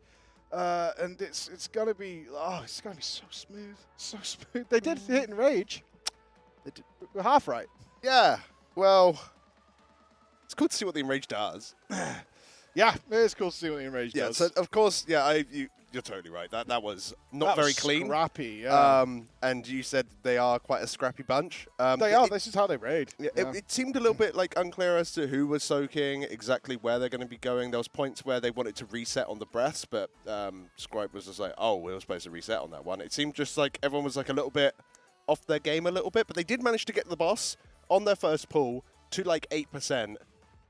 Yeah, with it it's just not being so a much off their nightmarish. game. It's just that they constantly just they're like relentless. They're almost like wild chihuahuas. You know, they just chomp and chomp and chomp, and they'll work in the most dire of circumstances. Like those melee, I felt so bad for the melee. Yeah, there was like no 2 space, yards man. to play in. It was crazy. There's like 10 of them all working in this little tiny spot just to try and dodge those little blue circles. There's only like you said, like you pointed out, there's only like 5 ranged. Yeah. between the 5 and 6 range there is, they couldn't coordinate 3 going out, or it wasn't particularly planned. But I tell you now, we're going to see a really clean kill now. Yeah, well, it's, as I said, like it goes to show how impressive it actually is. The fact that it was a little bit unclear as to where they were supposed to be going, like from a meta level. The fact that they managed to get all the way through to the end of the fight and get the boss that low with everything going a little bit I mean, pear-shaped at one just point they goes had to the show. melee that just standing in the middle of nowhere, didn't yeah, just people just doing their thing, man. and waiting for the burrow, like waiting for a bus. They were just stood there. They got the timing wrong on it. Yeah, so it just needs to be cleaned up ever so slightly. Like, legitimately, it just needs to have one or two things, just have it a little bit cleaner. It was, yeah, it's interesting to see the difference between the two guilds, though, because I do remember seeing Liquid, they almost had like quite a set strat that they like implemented quite sharply and straight away. They all knew where they were going to be moving around. Where with Echo, it's kind of like, oh yeah, this boss, let's go. Big slams. Kill it, move left and right, don't stand in things. Yes. Yeah, they're very much like that. They tend to clean it up when they need to. That's how they play.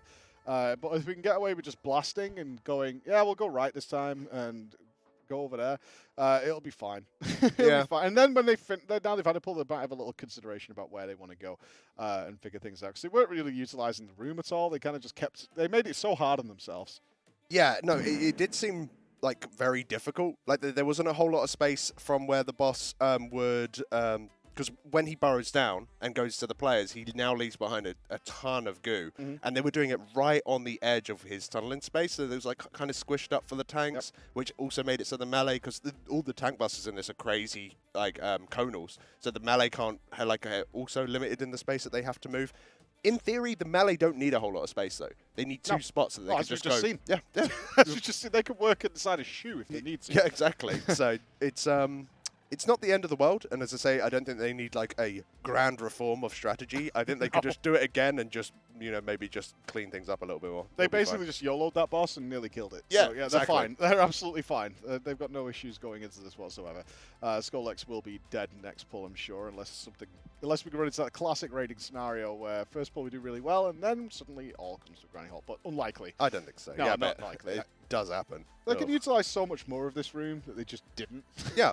Because we can move the boss, and we can tell it where to go and give ourselves some nice free space of what we want to deal with, which they just didn't do. They blocked themselves on the left, they blocked themselves on the right. Yeah. The hunters were running laps. I saw Noggy doing loops around circles to try and get back where he wanted to be. Yeah, it just said like every single point, it didn't seem like there was a clean space for them to stand in. It's just like, oh, I'm going to go out and bait, and it was just like, but there's goo everywhere. You'll find a spot. Where can I go?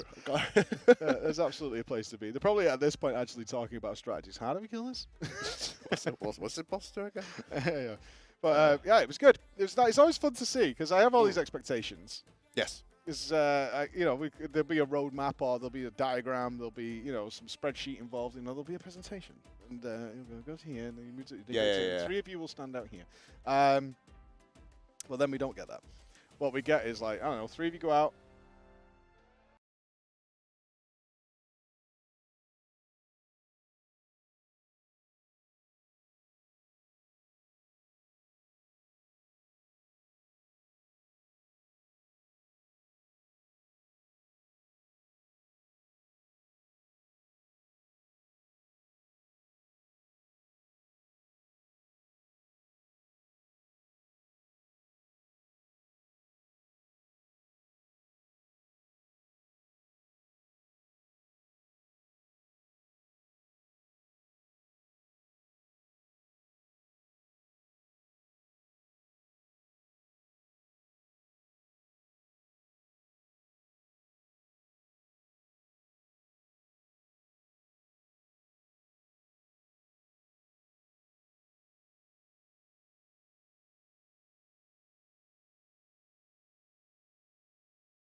So you can just, you know, if you want, just leave your guild real quick, take that money for yourself, and then be like, whoops, I accidentally typed G quit. Yeah. You didn't hear from me. It's a lot of game time. It's a lot of, yeah, for sure. I out here with pro strats. Yeah, sorry. I'm just, you know, doing it up. Do you guys remember that old troll back in the day? I guess it's not an old troll, but I feel like not a lot of people fall for it anymore. Like someone asks, so how do I do this? And someone's like, /G quit or something like that. Oh, yeah. Yeah. Either way, real quick, we're going to check out that video for Save JPC.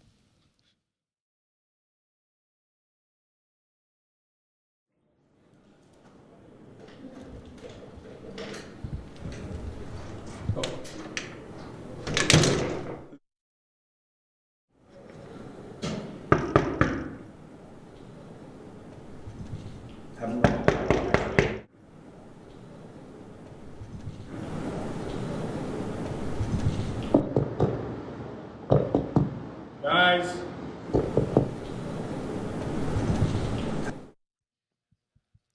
It's really tugging at my heartstrings there. The one on Twitter has really sad music. Yeah. You guys see that one? It's really emotional. So yeah, poor guy. save JPC. Loving what we're doing with the bits in chat. We can't even read chat. It's just all bits. Nothing wrong with that. Nope, nothing wrong with that. All right, well, this morning, obviously, the Raiders have gotten some breakfast. They're logging in. What are their tasks for this morning, Jet, before they head into the dungeon, the raid? I don't think they have any. They're just Nothing? they're just talk over. They just talk over some of the stuff maybe they thought of yesterday, and then just go in, see what changes the analysts have brought up, and make those accommodations, and then they just go in and kill the boss. So is most everything out of the day then, or out of the way for the week for them in terms of sort of the not chores? like individual tasks. Yeah, they really don't have to do much. There's not really this time around. There's nothing really to do outside of the raid. So yeah, they can just go in. Oh, I thought you were gonna. I thought you had to follow up on that. What about you guys? Do you have a lot to do in the game? Just keys for gear. I gotta do dailies, yeah. Gotta do Because dailies. if you aren't in a World dailies. First Guild, you're probably gonna clear the raid in 3-4 weeks. And if you get revered by week 3 of Mythic, you get to wear the second legendary and craft it in any spot you want in your gear. I think if you don't get revered, you can only wear it in the belt. But there's some classes that use a legendary belt, so it'd be nice to be able to move it around. So yeah, I gotta do my dailies. You sound really excited about that.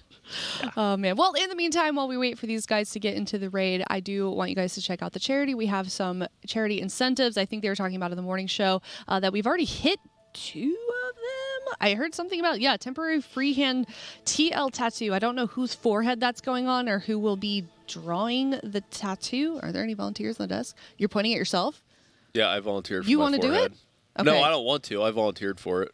Oh, okay. All right. It doesn't even say forehead. It says freehand. I know. Oh, I don't know why I thought forehead. I guess I don't know. But well, where do you want it to go? Can we put it on your forehead? I had volunteered that, yeah. Oh, I okay. regret that decision. All right, cool. So it's going on Crazy Puck's forehead. What I'm should we hoping draw? it's like hyper temporary. I heard the word Sharpie. I think it lasts in the back. 2 weeks. Yeah, so I don't that's not know. going to be a thing. Do we have an actual tattoo? Does anyone know? Like an actual temporary tattoo, or are we just literally drawing something? If it's a Sharpie, that's a hard no. I It think go on, like, it's my an arm. actual temporary tattoo because I saw that something linked whenever we were talking about it. Okay. Like preparing for this. Oh, all right. Well, yeah, it's like definitely it lasts like 2-3 weeks or something. Oof. You ready for that commitment? That's a lot. Not on my forehead, no. It'll be fine. Listen. People have shaved their head. There was Stakeloin's like shaved her eyebrows last year on the Echo broadcast. I think if she did that, you can have a little bit of a tattoo on your forehead. Yeah. For charity. Eyebrow shaving is rough. Have you done it? No, I heard it's really bad though. Like Yeah. it hurts like and all that when it grows back. It hurts to grow back, and also there's a risk. I've heard that you risk your eyebrows not growing back the same way. Yeah. They grow back like different sizes or something. I don't want that. I like my eyebrows. Yeah. It does say it says freehand, not forehead. I think I was just reading the word freehand. But anyways, go to tl.gg/RWF-donate, or maybe our lovely mods can put that link in the chat as well. There's also information on Twitter and in our Discord if you want to head over there for more information. But once again, it is for girls who code. They are on a mission to close the gender gap, change the image of what a programmer looks like. So great organization, and you can also make us look really stupid on the broadcast, which is probably more fun for some of you. But, you know, you do you. Whatever you want to do. Oh, yeah, and apparently there are TikTok dances. And I think that might be me. I feel like I'm the only TikTok user on the... Maybe Nagura, but... Yeah, that's probably a you thing. That might be a me thing. What TikTok dance? I don't We're doing the know WAP dance. anything about, I don't know what that is. It's... Do you want me to show it to you? Not, like, on the phone. I'm not going to, I don't know how to do it. Yeah, just I don't go know right how to there. do it. There's I'm going space. to find a video. There's No, I don't know space. how to do Figure it. it That out. would be inappropriate. We won't be doing that dance. Maybe something a little more PG. Yeah, we'll figure it out. Azoria said forehead earlier, too. Okay. Azoria can't just make those decisions without our permission. No, just kidding. She Yeah, did. okay, She did she ask us. absolutely She did can. ask us our permission. I'm just trolling. I'm sorry if you're listening right now. She can absolutely make these decisions. She's in charge. All right, looks like we're heading. We're going to be doing a poll very soon. Do we know any of the changes they made? I mean, in terms of I don't know, comp or Comp looks the same. Yeah, does look the same. I assume Malarcus has 4-piece. Yeah. Kind of jealous. Because this is just such a ridiculous boss at the end for like a Marks with 4-piece. Because it just gives you like passive cleave. Just the whole fight. For who? Marks? For marksman. Oh, The 4-piece, the way it works is I think it's like 40 focus you spend, you get a free proc of trick shots, which makes your next attack cleave. And you pair that with a legendary that makes it so that your next aim shot or getting trick shots gives you an aim shot, makes it free to cast, and you just get to turn into this like AoE turret. So having 4 targets lined up. Yeah, that's nice. That sounds fun. Sounds like a lot of fun, time. and I'm super jealous, and I can't wait to get mine. I wish you luck. Godspeed. One of these days. One of these days. Won't be this week. One of these days. You don't Maybe think so? next week. Yeah. No, we already killed off Lords of Dread and Rylagon on normal last night, and we won't get to that on heroic. So, unfortunately, no shot at getting 4-piece for me this week. Maybe next week I have a Sorry. little better luck. I'm sorry. Where's your guild for progression right now, or have they started? Oh wait, no one started, I guess, huh? I'm so used to being able to check in with you guys along the way, but neither of you guys have pulled Mythic, so. No. No. Wah. I'm in a bit more casual guild now. We're like a 2-night just kind of hangout group. Sounds We're nice. 10 of 11 normal and 5 heroic. I would love to see the percentage. Can you look that up, Jet? The percentage of guilds that have even completed normal This and heroic? laptop is locked. Oh no! Unfortunately, It's Valoris's. Is he on the desk or is he in the building? He is not. Probably not right now. Is there a guest account? No. I see a bunch of accounts. Yeah, they're. Oh my gosh! They're not guest accounts. He would do something like that. Yeah. Leave the laptop on the desk that we're supposed to use, but then it's And locked. then leave it locked. Does anyone want to guess his password? It's probably like. What would be a Valor's password? I don't know. What's something he would say? Let's go and see. Let's go and see how many guilds have killed normal jailer. Yeah, we're gonna look that up. In the meantime, we'll try and hack into the mainframe. Okay. I have no stats on it. Have you guys ever seen Spaceballs? Yeah. Where he's like, the password is 1, 1, 2, 2, 3, 3.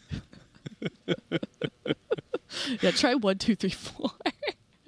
And it's just the lock screen, which I feel like for most people is a really stupid password on the home screen of their laptop. Or like their PIN number for their bank account. Yeah. Either or. They don't or even like have a now rogue it needs in to the be like raid. 6 digits, so they put like zeros at the start of Yeah, it and yeah. then their PIN number. 5. That's the same number I have on my briefcase. 3, 2, 1. Yeah, JPC's doing something over there. So, unfortunately, it doesn't seem like anyone's really tracking normal jailer kills, so I can't see. That's not on.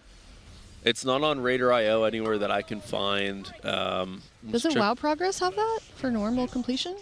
Nope, not once Mythic releases. It only shows Mythic and Heroic. Oh. But according to... What's Heroic then? 0.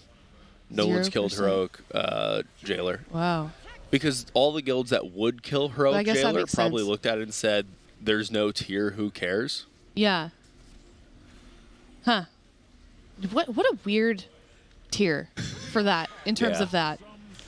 Very, we're very different. It's Thursday of Mythic Week, and there's exactly 0 guilds worldwide with ahead of the curve.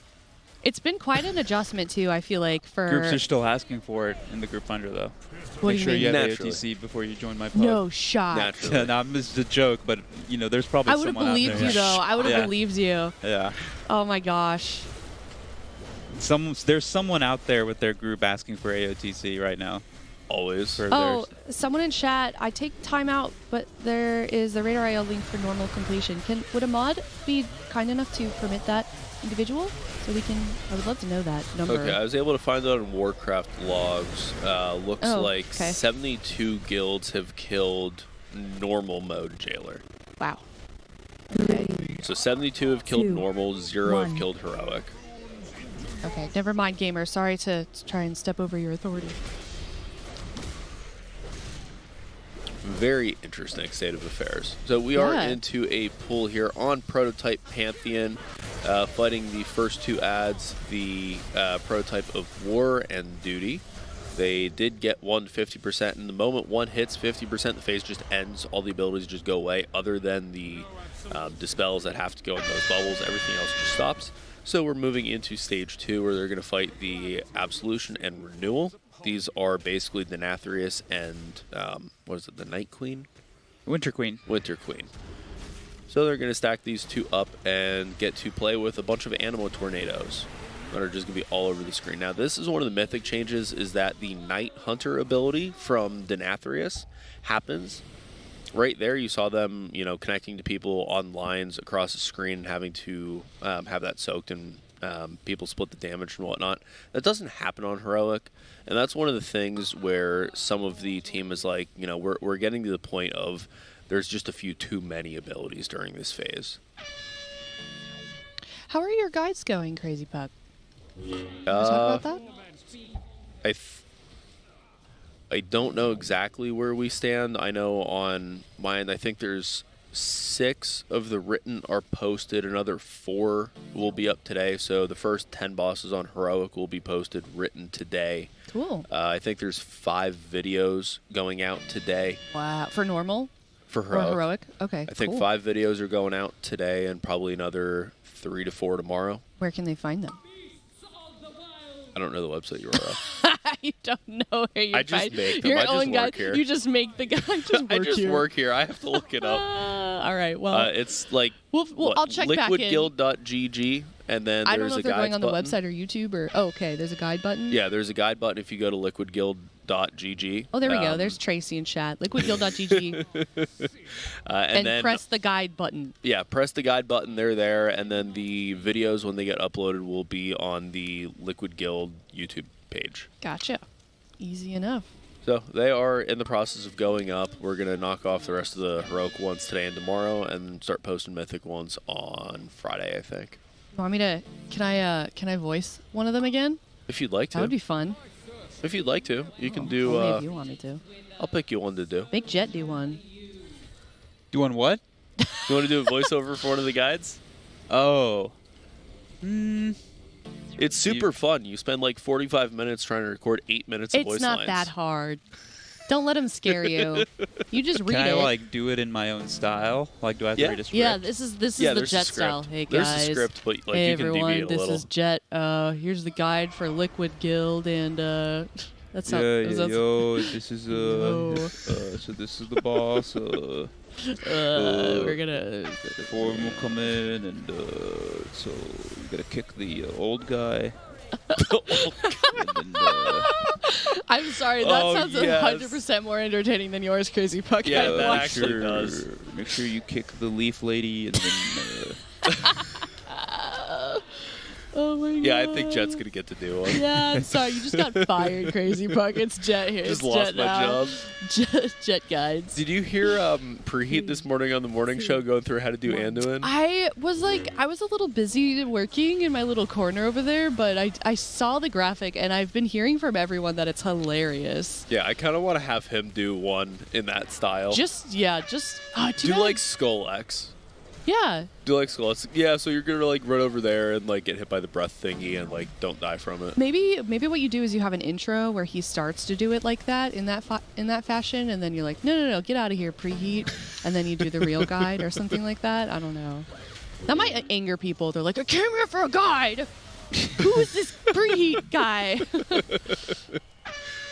I don't know. At this point, everyone's just here to have fun.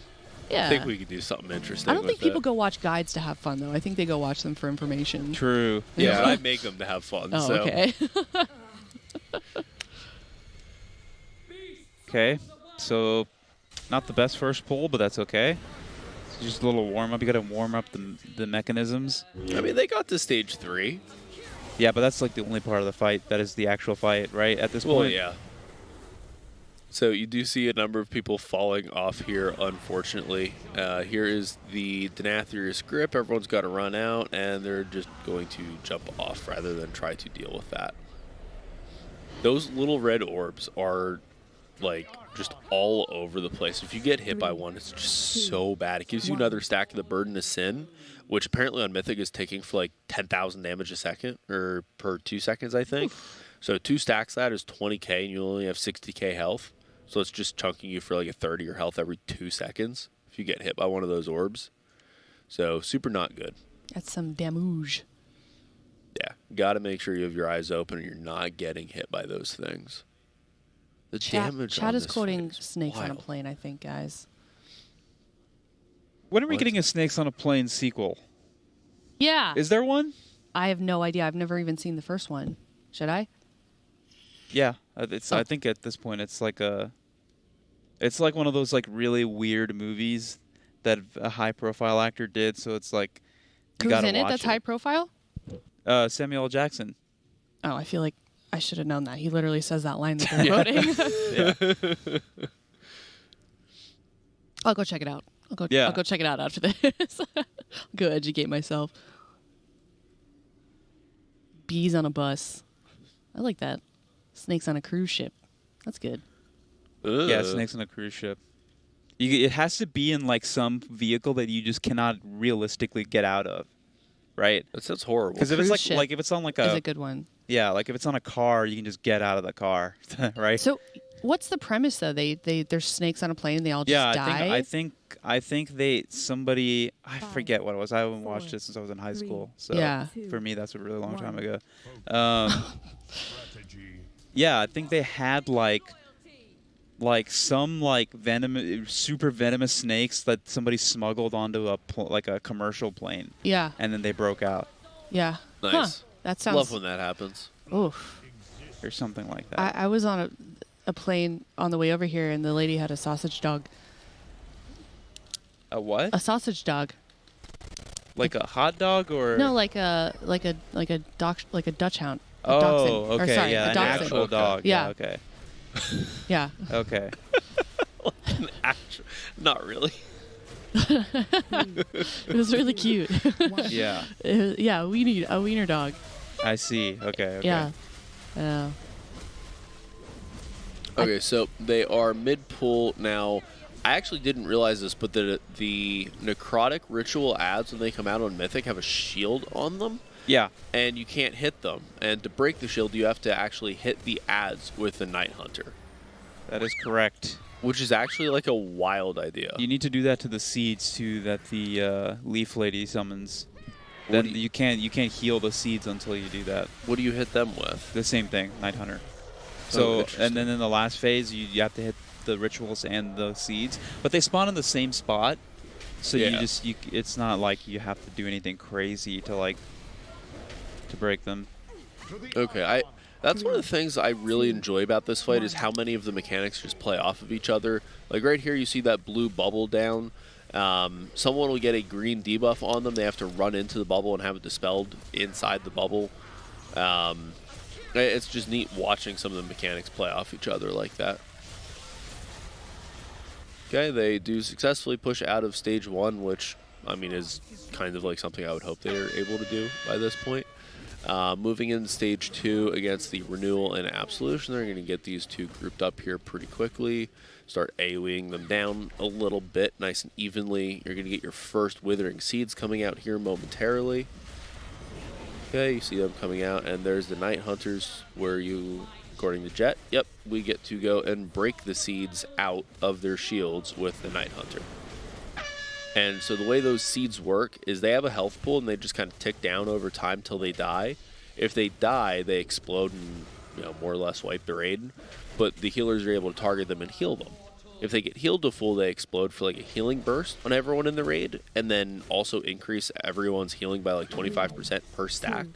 So what you want to do is bomb heal one of them as quickly as possible, get it to explode, get the buff on everybody, and then just kind of chain that going through with the last 3 of them until you end up with 4 stacks. So there's the second one going off, getting everyone their second stack of the healing buff. Bosses are going down pretty evenly. It looks like they're at about the mid-70s right now. We are about 10 seconds away from the Hand of Destruction grip, which is the same thing from Denathrius, where he pulls you in and then you have to run away from the explosion.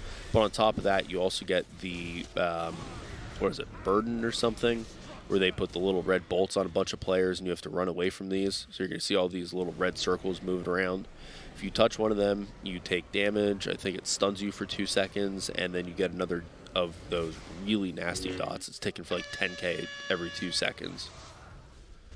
Looks like they are able to successfully navigate that, and now they just get to nuke down the boss for a little bit.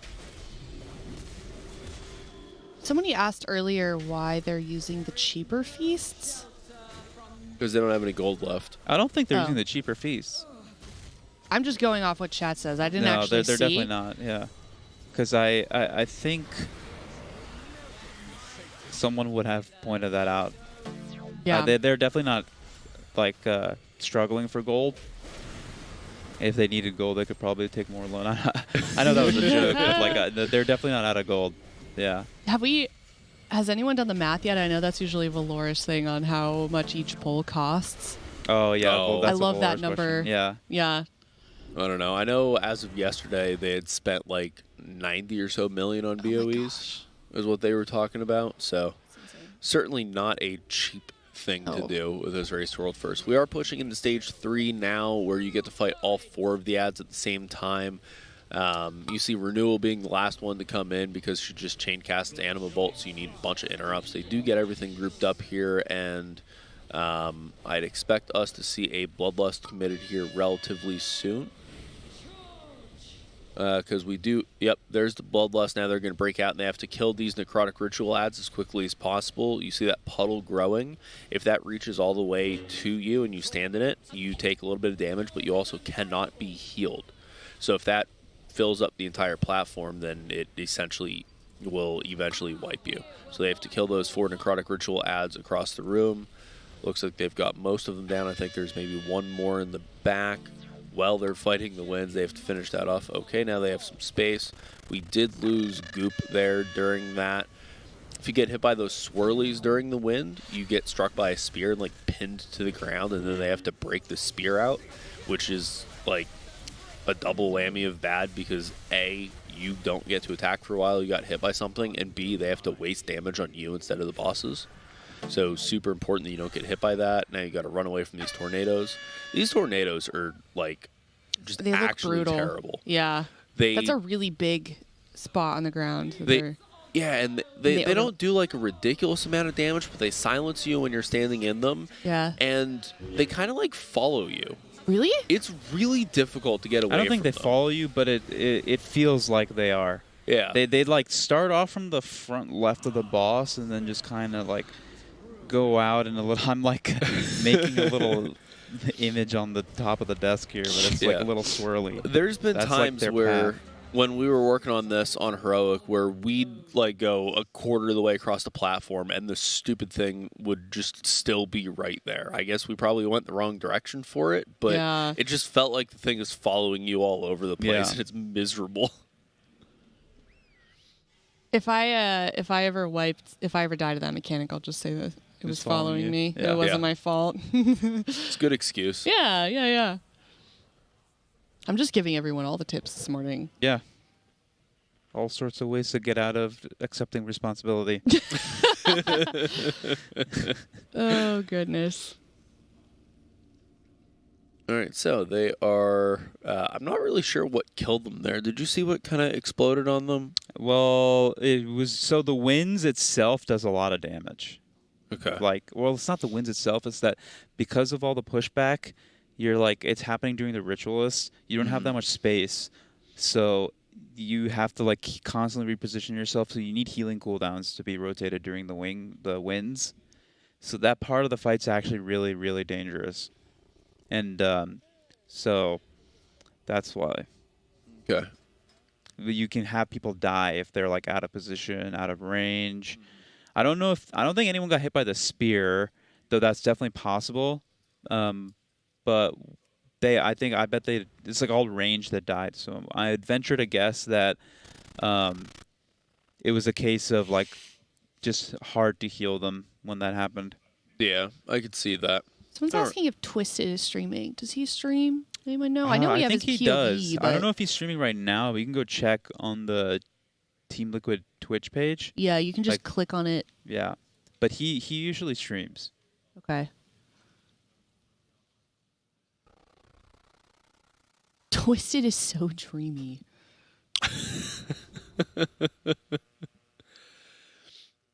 Guess we got a lot of Twisted fans in chat. Looks like they're There he updating is. some weak auras. Okay. Oh, does that mean we get to see the add-on that reloads their UI?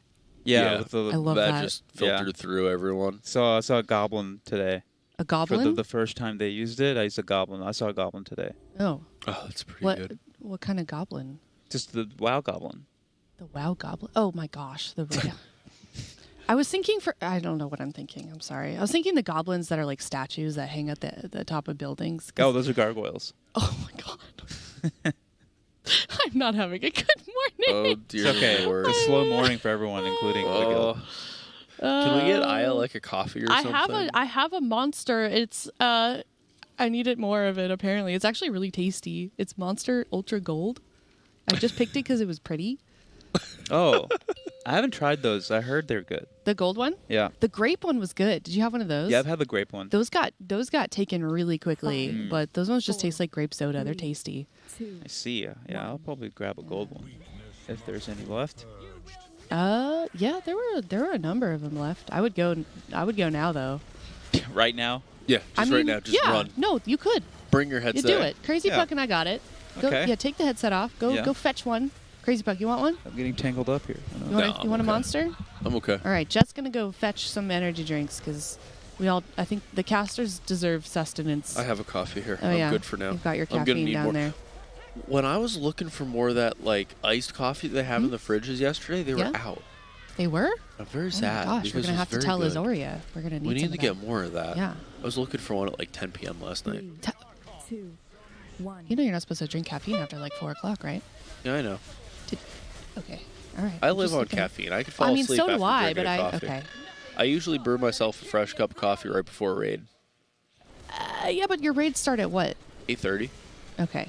All right. And then you I know fall what? asleep like 10 minutes after a raid. I feel like, yeah, that's fair actually. Okay.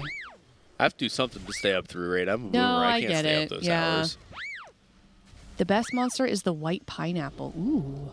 What's that noise? Sounds good. That definitely sounds like a weak aura. I don't know what it's for though. What are we on, Shakib's? I guess we're hearing Shakib's. Yeah. Oh, I wonder if that's maybe something to do with the interrupt weak aura. So, like, Are I they? wonder if- Go ahead. Sorry. I wonder if that's what they were working on, where they just updated the weak aura for the fight, because the prototype of War casts this Gloom Bolt thing, basically the whole time he's up and pretty frequently. Not wrong. So Gloom Bolt, what it does is it like hits you. It doesn't do a lot of damage, but it puts a massive healing absorb shield on you. So even though Gloom Bolt itself won't generally kill you from the damage it deals, you not being able to be healed with everything else going on and all the other damage during the fight, especially in Phase 3 when there's the Burden of Sin ticking for 20% of your health per second, it's really, really easy to die if you get hit with the Gloom Bolt. Wow. So one of the most important parts of the fight, especially in the last stage, is having an interrupt rotation and executing it properly on the prototype of war. Because any of those glue bolts, if you get like 2 or 3 or 4 of them going off, someone's going to die. The healers just aren't going to be able to keep up. Someone's going to go down. Indeed. And the gold monsters? Yeah? Great.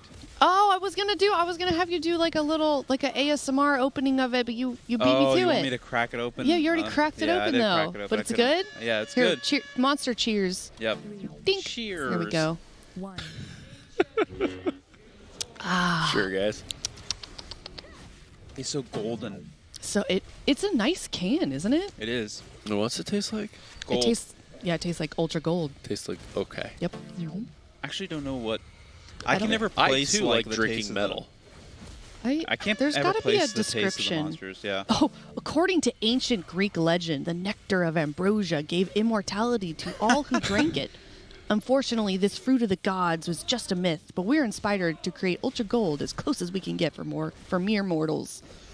So it tastes like ambrosia. Oh, pineapple. Okay. Yeah, it is Oh. pineapple. Oh. Oh, interesting. Yeah. Very interesting. I taste it now that I Yeah. know. Now that I know that it's pineapple. Can I yeah. drink it? Can I see Yeah. it? I don't want to like try. I just need to see the ingredients. They're like really weird. Tastes like a fictional fruit. Did you know that the banana, the original banana that artificial banana is flavored after, is like extinct basically? Yeah.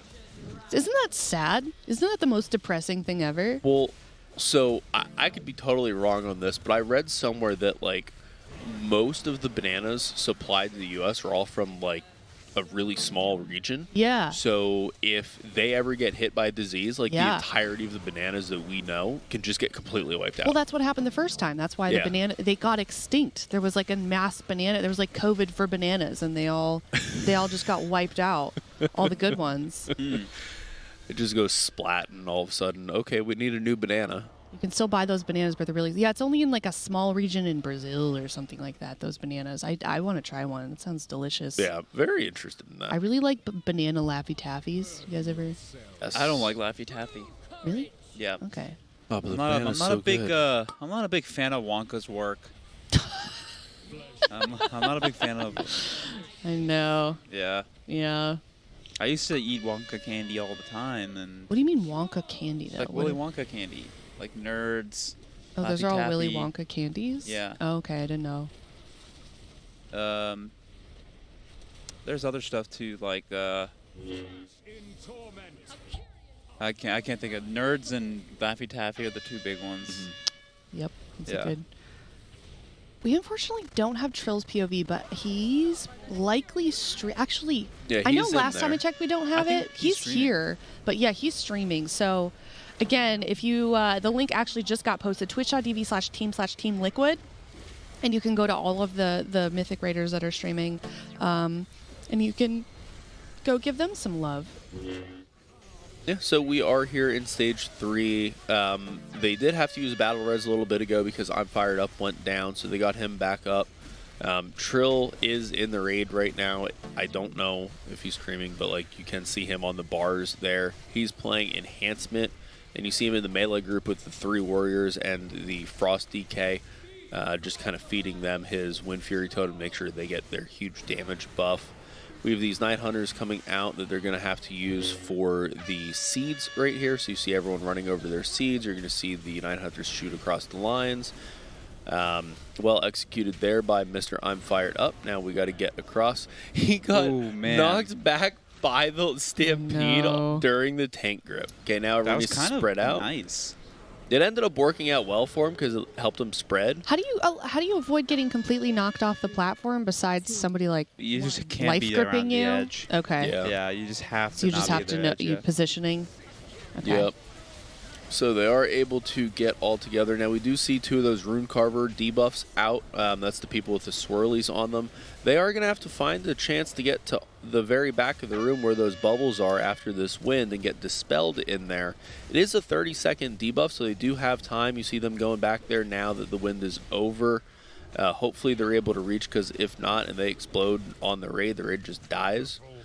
Looks like there's one more left to be dispelled. Oh man. Look. Look at I that think he damage. managed to get it dispelled in the circle. Yeah, that's fired up, so he's still up. We have lost a few DPS here, though. Next set of seeds is up now. They're going to want to break them as quickly as possible. Looks like the healing debuff is ticking down very low. There's too many and people there dead for they that go 900. down. That is unfortunate. What was Very what good was that pull, damage though. from? That big burst of I damage? think I want to say that there was I a think it was a big burst seed. of damage that killed people. I think it was a Right. seed. The Because seed- they only got a 3 seed, a stacks. seed exploding? Well, Yeah. Oh, Okay. you mean like no? The seeds don't do damage to the group. You're saying that they didn't heal the last seed. Yeah, I Yeah, think yeah. they didn't heal the last seed and it died. So, and if the, it so the way dies, the it seeds explodes. work is the healers will heal it, and then the seeds will release like a burst of healing on the raid. Basically, tops them off. Yeah. And then gives the healers like a X percentage healing buff. So like during the second and third phase, like basically you have to keep that buff rolling, and then also use the seeds to like heal the group. And you usually like kind of stagger the seed healing so that they blow up healing, refresh the buff that the healers have on them over the course of the phase. And I think what Crazy Puck's saying is right. I don't think the last seed got broken out, so it just never got healed. Okay. Yeah. Back to Trill. I am curious what the advantages we're seeing from the enhancement shaman, because that's Wind Fury. kind of okay. That's it. Wind Fury. Yeah, Wind Fury Totem, they do a ton of damage actually. Yeah. Like a lot of single target. It doesn't look that way on these meters because there's so much cleave, but they do a lot of single target damage. Are also great for interrupts on a fight like this. Yeah, on a fight like this, they're going to be really good for interrupts. I mean, you're going to have at least one enhancement shaman always. They're I think they're probably the best DPS class in the game if you consider the amount of value they bring on top of their own damage. Just in terms of utility. Yeah. Right. Because Wind Fury is what, like a 2 or 3% DPS increase for the a couple of the melee? Yeah, that's huge. That's like so it's a lot of value. Yeah. And then they're good on top of that. So I wonder if we see him playing that in AWC then. I mean, I know this is like completely different, but has he played it before in AWC? I don't think so. If he has, it was only a few times. He pretty much just plays Windwalker, Rogue, and Windwalker and Rogue. I know he plays it every season, like on the retail ladder. Yeah, but I don't know if I've ever seen him play in AWC. Yeah, I could look at. I mean, maybe someone in chat knows, but if he has, it's been 1 or 2 times, and I don't remember. I've seen him play Warrior in AWC before. Yeah, he has done that, Yes. and it also might just be because maybe the other classes that the arena team, the Liquid Arena team plays is just not good with enhancement shaman, but you just don't see that class very much at all in arena, or at least in AWC. So I don't know what would be good with it right now out of the top, but I want to go ask him. Wind Just go Fury bug is him right now. approximately 8%. Yeah, I'll go top him. Probably 8% extra damage for Arms Warrior. Don't know why Arms get the most out of it, though. I don't know. Why No, do it's they get the because- most out of it, Jet? So their only raid generation is from auto attacks. Yeah. And it's like a lot. It's like Okay. 25 rage, I believe, per auto, something like that. And when you proc Wind Fury, you can like fill up your rage bar from 0 almost. Like you can tell when a Wind Fury procs because you just get like a full rage bar. It's pretty nice. It's really nice in execute. That's whenever you can just kind of rip some damage. And also autos are a pretty big part of their damage breakdown on top of that. It's pretty good. If I don't have Wind Fury, I have to like leave melee range and charge in between auto attacks for rage. Oh, life must be so hard as a warrior. Somebody asked Turbo isn't good for AWC. They just don't have that comp, the arena team. I don't think so. Yeah, because Trill's the warrior. Trill's the melee. Yeah. I mean, Mez. Well, I mean, Mez pretty much just doesn't plays play warrior, does he? He's mostly Maybe. DK. I think I think I'm like totally. I've seen him play warrior. Does He he? has, yeah, but it's just like not a comp that Yeah. I don't think they play. I don't think they I've play it. never seen them. I mean, maybe they play it, but I don't know. Maybe somebody can. We're gonna stop talking about arena on a Race Mode First broadcast. I've got plenty of that coming up in a short amount of time. So, Miz is playing. Okay, good to know. Well, maybe we'll see it. Okay, cool. Yeah, cool. That'd be fun. Yeah. Tune into the AWC for Liquid Arena Team. I'm so glad they that. gave him Wind Fury Totem back. It just increases their value to bring in Yeah. the raid so much. Like, every raid wants at least one Enhanced Shaman Yeah. just to plop in the melee group. It's so good to see a class that a spec that has been, what's the word? Not ignored, but just not loved. Yeah. But like the middle child, you know?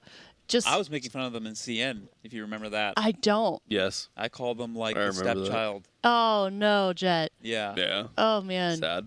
Okay. and then now you just play them all the time. You know, I'm the raid leader for my team, and we have an Enhanced Shaman and like 8 melee players. I should just start Yeah. taking bribes For what? to be in the Enhanced group. Oh, like For the bribe melee bribe the players. enhancement shaman? No, make my melee give me gold to be in group with the Enhanced Shaman for the buff. Okay, that's on you. Go for it.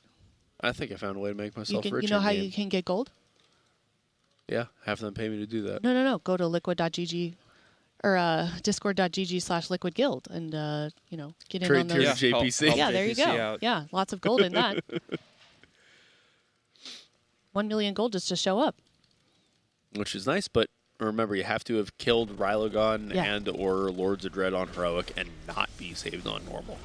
Exclamation JPC. Save JPC.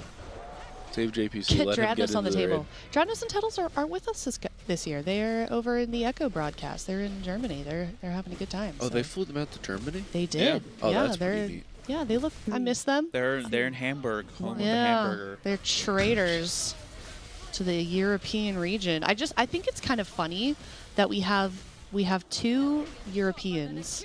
One is from Germany.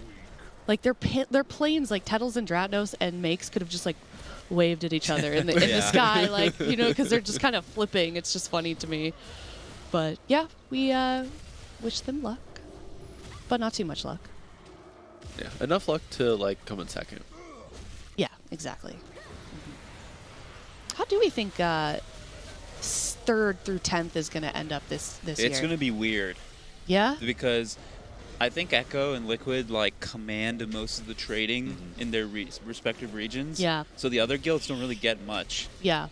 I can't imagine like Method, Pieces, and actually I heard Pieces has a lot of 4 sets. Oh really? I think That's they what got I pretty heard. lucky. Yeah. I heard they had a lot of 4 sets actually. So maybe I'm wrong. So maybe Pieces will be in good shape, but I can't imagine like BDG and Method have that. But I could be wrong on that. Well, I know BDG doesn't have that many 4 sets.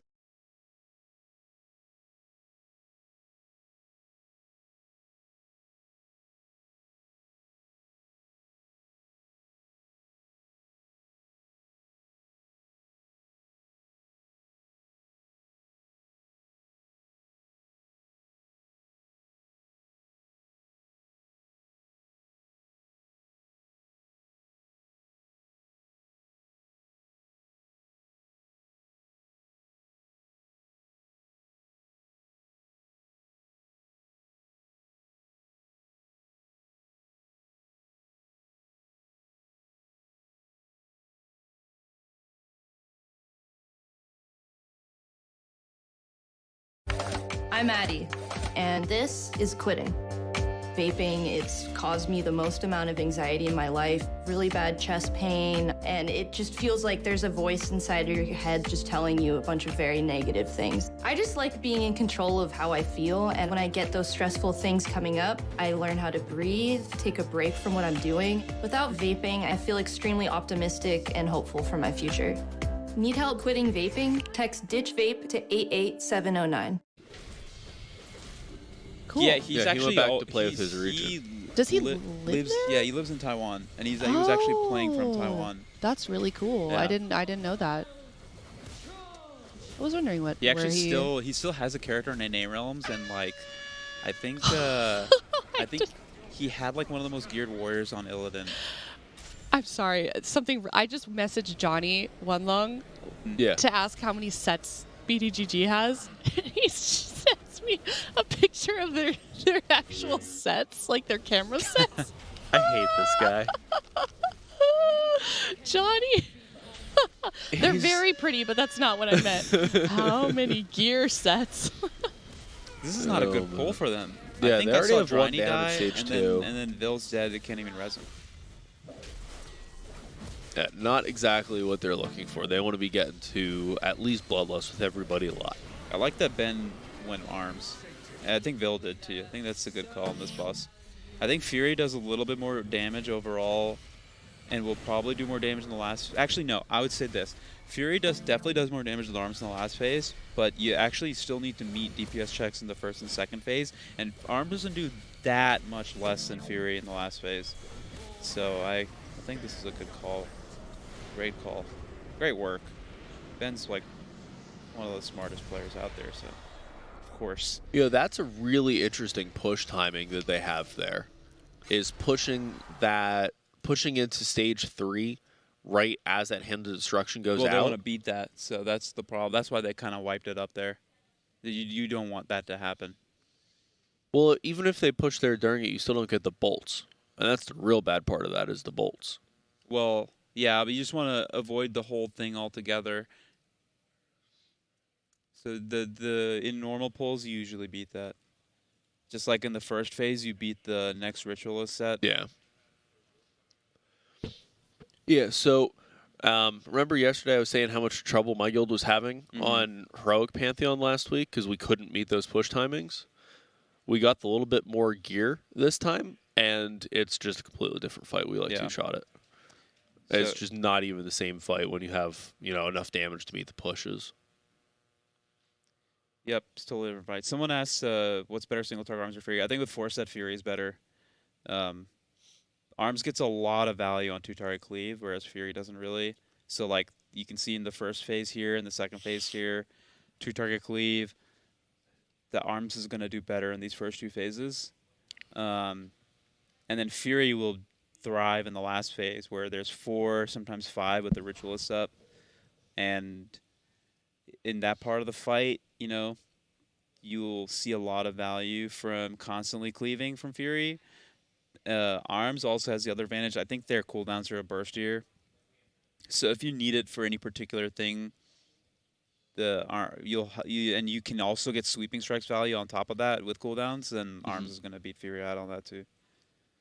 This tier, you're going to see both specs, especially because of 4-set. I think without 4-set, you play Arms the whole way through, but with 4-set, Fury is like good on a lot of these fights. So, update from Method. Still looking for more sets, so splits continue with the hopes to jump into Mythic later this evening, is what Method is up to as an update. Just seeing what everyone's doing. All right. Because I have connections. I'm just kidding. Yeah, I mean, you do, though. You're not just kidding. I mean, this is John. This is their meme guy. Like, this isn't really... the information I got about sets was production related. Hey, close enough. He tried. Thank you. Gave it a good shot. How's Pop-Tart Corn Dog doing? Anyone know? That's... I saw Dradno's tweet about doing LFR splits, so... Oof. No way. It can't be going that well. Is that real? Because Halandris is a tier boss, and he's up in LFR this week. Can you, is he really? So you could do that, yeah. You can just queue up with your whole guild. Yeah, okay. I've never done that, so yeah. I guess, interesting. Yeah, that's how impactful. So that's how that's is. going for them. Oh no, because I'm a Tyke loyalist, so I like to see how those guys do. I can't read this that he sent me. It's blurry. What does this say? Can you tell what we're looking at? This is BDGG, but it's really blurry and I don't know why. Yeah. The best guild on Tyke? Oh, here we go. So at the end there, first line of check marks is 2-piece, second line is 4-piece. So okay, so this is from BDGG's last pull. 1, 2, 3, 4. People have 4 pieces. 1, 2, 3, 4. Basically everyone has 2 pieces, but who's their paladin? I can't read their paladin take. I can't read that word. You know? Something with an I need S. more pixels. I know. Sloot. Sloot? Oh, duh. They're prop alley. That's Sloot. I should go meme him and make fun of him. Poor You absolutely Sloot. should. He deserves it. Poor Sloot. It's fine. All right. This boss fight feels long, but like each phase is only 2 minutes. I don't know. I it's don't like know a what it is. 6-minute fight, but yeah, it drags. I don't know what it is about this fight, but it's actually the shortest fight they've done so far, but it just feels long.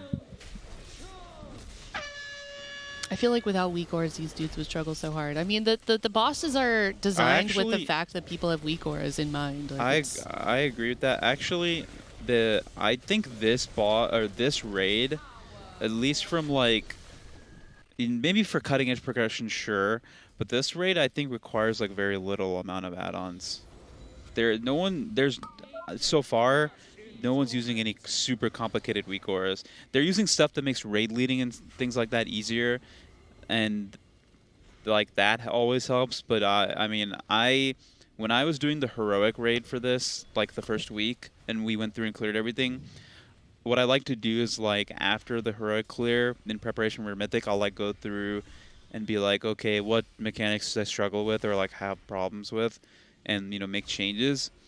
And like if I need anything fancy like weak aura wise, and I felt like I make a few notifications for some mechanics that I struggle with, but like I didn't need to like get a fancy weak aura or anything like that. Like you can kind of play. This tier doesn't have like extremely complicated mechanics like that. Yeah. Yeah, like it's actually been nice. Nothing very convoluted. I don't think you really need that many add-ons to play this tier. No, as long as you have a couple timers for some certain important abilities, and for this fight, an interrupt weak aura is very helpful for Gloom Bolts. But yeah, outside of that, there hasn't been all that much that you just desperately need a weak aura for. Yeah, like, Vigilant Guardian, I don't know. Not really going to play I have a weak role. auras for that boss, but I don't know what any of them do. I don't know what that boss does. The only weak aura that I pay attention to is one that pops up and tells me when it's 10 seconds until the big dam. I don't care about anything else. Everything in that fight is so well scripted, so well like choreographed. You know what's coming. Same with Skull-X. Right. Skull-X, you don't actually even need timers on the fight. You just watch his energy bar. The retch happens at like 45 energy. Yeah. So you say, get ready for it at 42, and then you move. That's not a big deal. Zymox, I don't think you need anything. You literally need nothing. Zymox, you don't need anything. Sausage, you don't need anything. This one, you need a kick, weak aura. Zymox is literally just you watch the rings yourself and then just go. I mean, you can have other people help you, but yeah, you don't need any weak auras for that boss. That's what BDGG tweeted. Oh, yeah. I am the problem. Start the Lozy has 4 pieces of tank. Sad. I'm loving these. I'm loving these tweets. At these least the tank tweets. 4 pieces are good. The healer 4 pieces I think are more important this time around. Yeah, so we are getting into stage 3 here. At the very beginning of stage 3 on Mythic, you do get a necrotic ritual, which doesn't happen on Heroic until like 2 minutes in. So you have to deal with this very first one. You see them nuking down these ritualists. They got to kill this last one there. Okay, that goes away. Now they have most of the seeds available. Looks like one they never broke the shield off of, which is going to end up causing problems later on if they don't get another Night Hunter to break it. That means they just won't be able to heal it up, and it'll die. And when it dies, it does actually explode for some raid damage, but more importantly, you don't get the buff. I wonder if that's intentional. Why would it be? Maybe they... Maybe they will get another set of Night Hunters so they know they don't have to worry about Looks like 14 seconds, but I don't know how long the seeds themselves live before their health just passively disappears. Is there another Night Fae form? In this patch? Yeah, reward in this tier. In this tier, though. Oh, in this raid, because there was one for Sanctum, wasn't there? Yeah, I don't know. There might and be everybody one was off upset Jailer. because that was like the coolest reward for all the covenants. But I wasn't upset because I'm a Night Fae. There might be one off Jailer, and we just don't know because no one's doing it yet.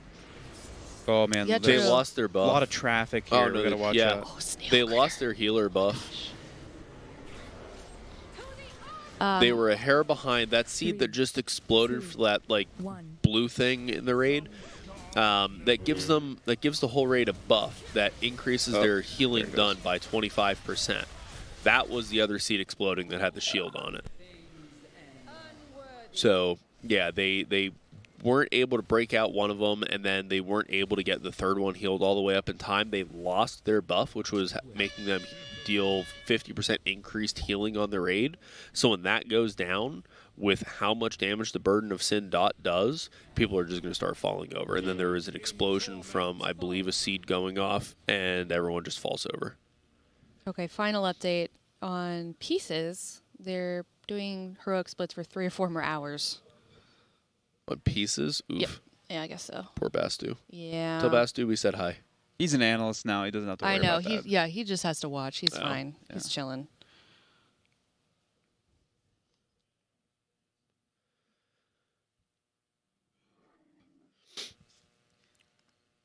I don't know that we've never seen a raid that needed this many splits before going in. This is, I would lose my mind. Yeah. I'm losing my mind having to cast it. Yeah. Oh, the splits? Yesterday Yeah. was rough. Dude, the morning shift that Jed and I were in, and who was with us? Why am I not remember? Was it Valoris? Cams? Camp. No, I haven't cast it with Cams. Who started the shift with us? Why am I like blanking? Zyro. Zyro. Yeah. Yeah, that was hard because we didn't have anything. They weren't in the game. They weren't playing Scribble. Yeah. Nothing.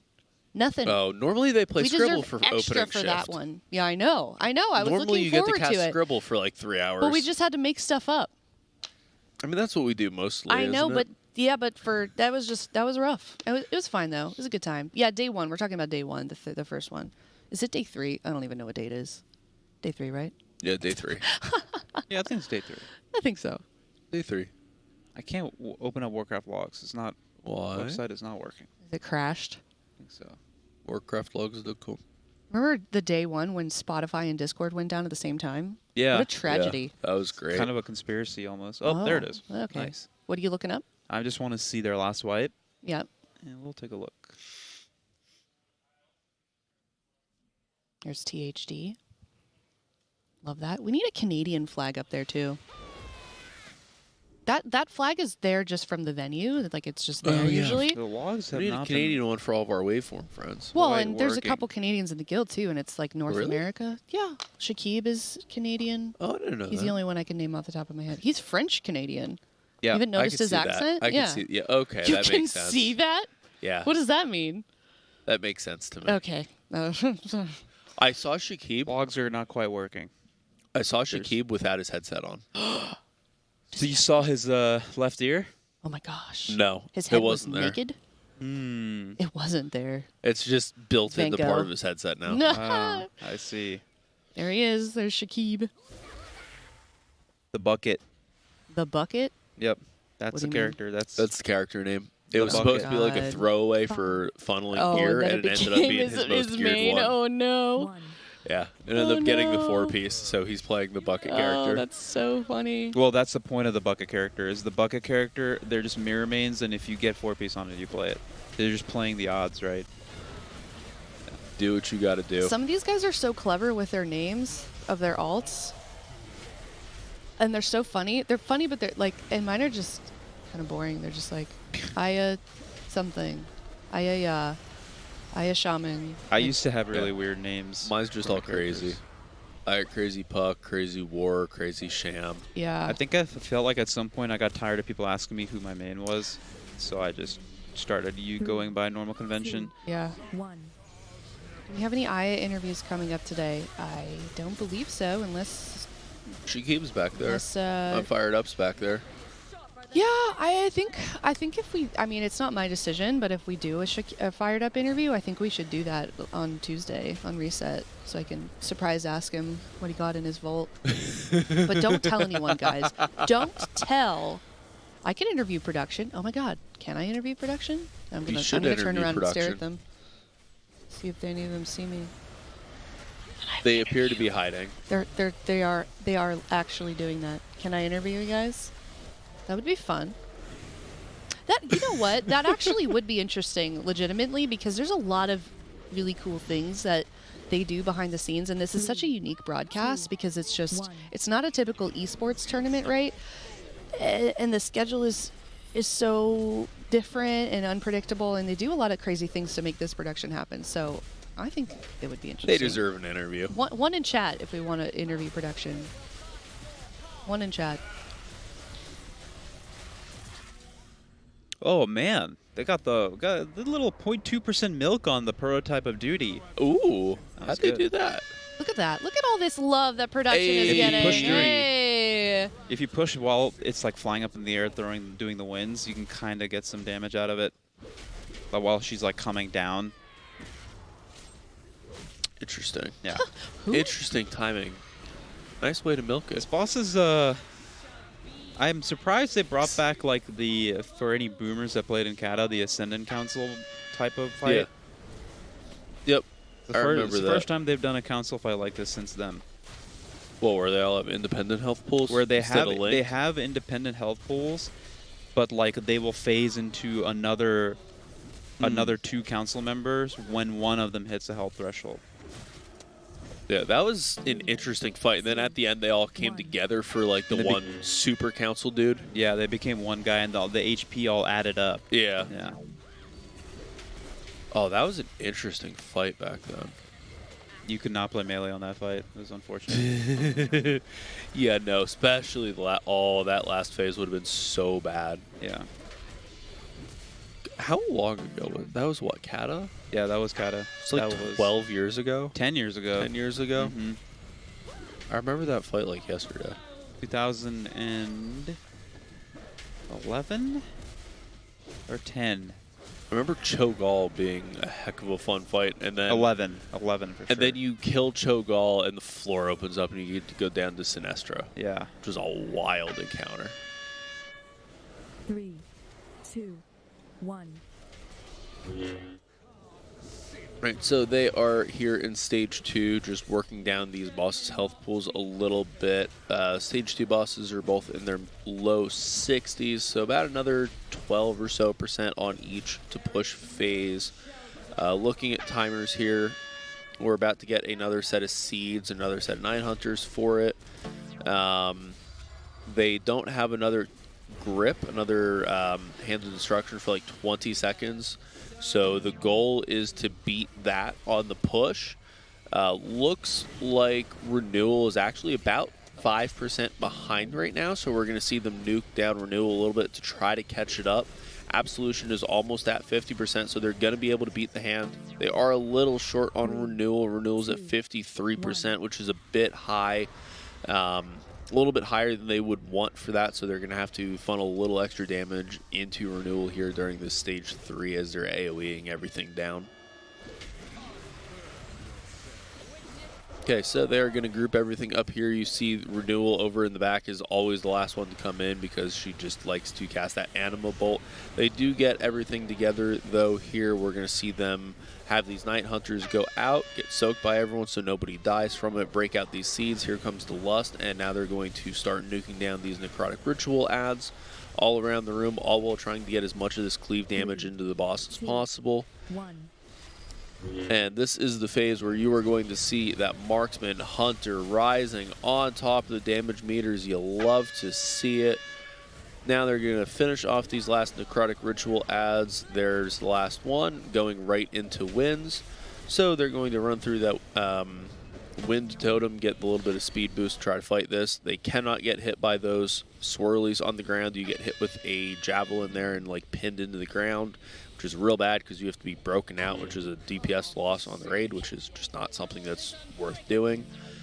They are able to successfully complete that, and now you have the Anima Storms swirling around the melee. You saw Twisted standing in it temporarily because it's not really that big of a deal to him, but they are circling around the melee there in very quick succession. Bosses are now at about 22-23% across the board.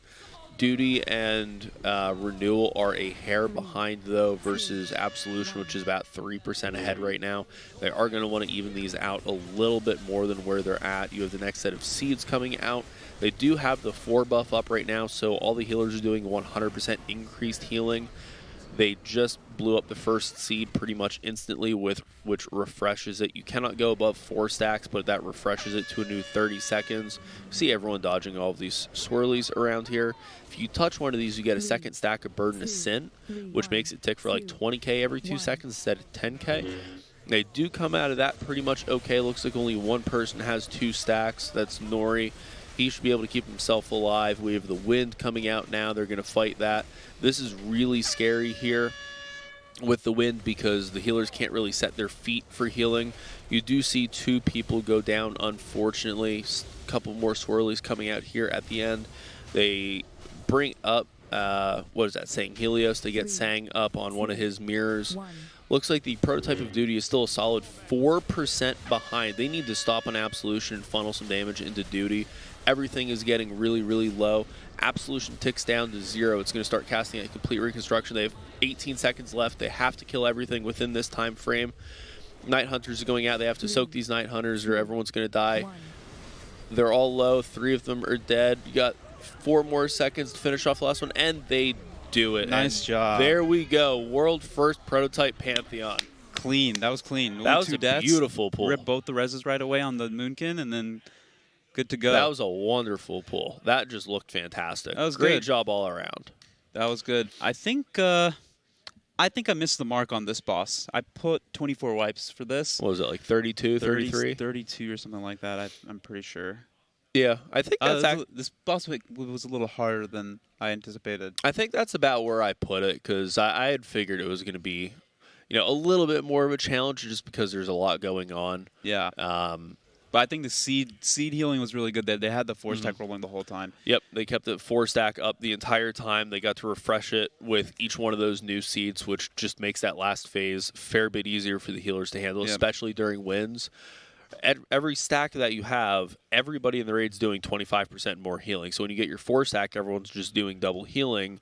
And when you have the wind phase where you can't really set your feet, that double healing is super helpful to keep everyone alive. Right. And now we're going to move over to Lithium. They're going to kill off this trash, which is a little bit indicative of how some of the fight works. And we're going to get to... move on to the next boss here, see what Lithium's going to look like here on Mythic. Pretty excited for that. Yep. So now we're at a point where we only have the Endwing bosses, the tier bosses. All right, I think we're going to go ahead and take a look at that world first prototype Pantheon kill listening into Team Comp. So let's go right into that.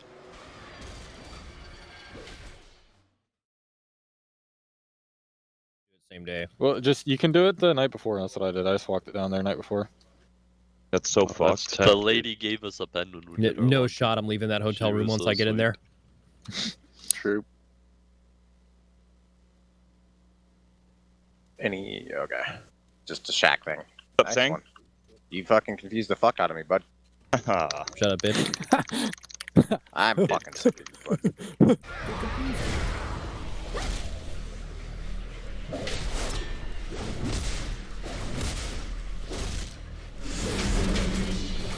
3, 2, 1.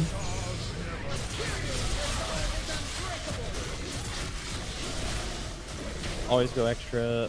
Oh no, that wasn't an extra far thing. That was just bad weak core, right? Or double weak core. This is after Wednesday. Yep. Yeah.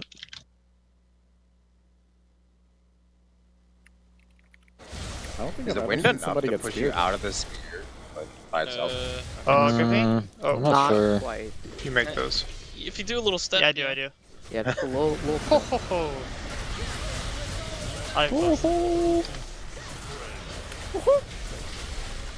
Thanks, pup. Yes, sir. Good duty. Yep, definitely full 3, duty. 2, 1.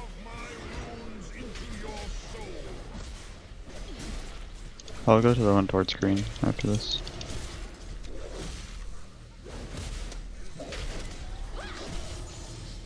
Almost got that one. Dipey. Oh, yeah. Little slow. Wow. Everyone was out of range. I think you just stay there with it. Dude, it's honestly even fine if Dipey goes in at like 55. Like, I just get shit on. I like how both Hunter specs are just doing the same. Yep. For now. Weird. For now. Not at the end. I've seen Malarcus top in P3 too. It's weird. Overall? Yeah. Like just in P3? Yeah. It's weird. Hunter's weird. We're doing the backseat first. It's just because of RNG, right? Yep. It's also having to soak and shit. You ever see the fire mage right down the mid. Animal right down mid. Animal right down mid, boys. Watch the snake. That's a dog. Love dogs. Fucking snake on me, man. Anima Storm. Bro, what are the things coming across right now? What are they? Can we move more than where we are right We're now? doing melee next. Frontal. It's like the worst anime lane we could get. Yeah, this is trash. Yeah, look at the thing in mid right now. What is that? Don't heal melee yet. That's a little bit. We can. No, the other thing. I can't reach the now, green melee. seed. That's a gorm. And then we're doing the right one? These animals are so bad, man. Yeah, these are the. We need to, like, honestly, maybe even repeat. I'm happy. Just try to find green. Find a way to make it work. I don't know. My kick. Make sure we get a roar here when we get gripped. Look at green. That's good. Oh, we're doing. Look around you right now. Make sure you're not going to get animals. Here we go. And just make your way back in. Rally's falling in a few seconds. Get back in range. Get back in range. No, it's fine. Rally's dropping now. 1. His rally isn't up in the last phase if he doesn't use it that early. Oh, okay. My bad. Kill the seed. Kill the seed. Yeah, last seed. We'll be healed up here. Gucci. Great job. Dude, this part of the room is... We've never gotten this fucked the whole time, right? No, this happens sometimes. It's great. Dude, we were in like a cone. Milk renewal a little bit. Scott, we might be able to heal up the 3, seed in 2, 1. melee. Anima Storm. Just give it a try. Give it a whirl. New seed spawning. This is just make sure you get soaks. This is also... Probably not. This is Milk no renewal. rally. Milk Anima Storm. renewal. Anima Storm. Don't get mowed. Do not be Alon. Do not be Alon. Oh, you got it. I know. It's fine. Milk renewal. Milk Yeah, renewal. we both Milk got it. renewal. Milk It's fine, renewal. just heal Renewal. it. Renewal. Good work, Shaq.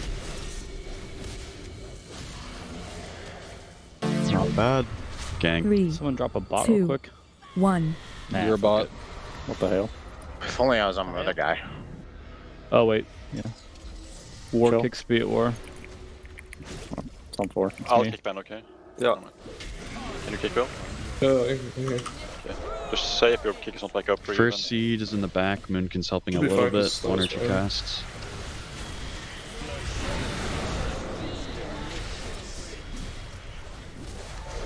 Is Ben? Plus. Yeah, frontal on moon. The frontal's on the seed. Watch the Save frontal in seed. 4 seconds. 3, Frontal's in 3 seconds. 2, Heal the 1. back seed. Good job. We're good. Good. Frontal right Melee now. next. Good. Frontal's over. On, you can personal on seed Kill these or fucking wins rituals. here. Kill the rituals. Kill the Pretty rituals. good. Heal seed in melee, Scott. We're good. We're good. Now just get grouped here. Make Get dash and grouped and personal watch if the you're not. ground. Just do good healer seed calls. Watch Anima Storm. Anima Storm. This We're is doing hard right fuck. next. It's fine. It's fine. It's fine. Trigger the Just watch Ashen dogs. Apples. Watch dogs. Watch dogs.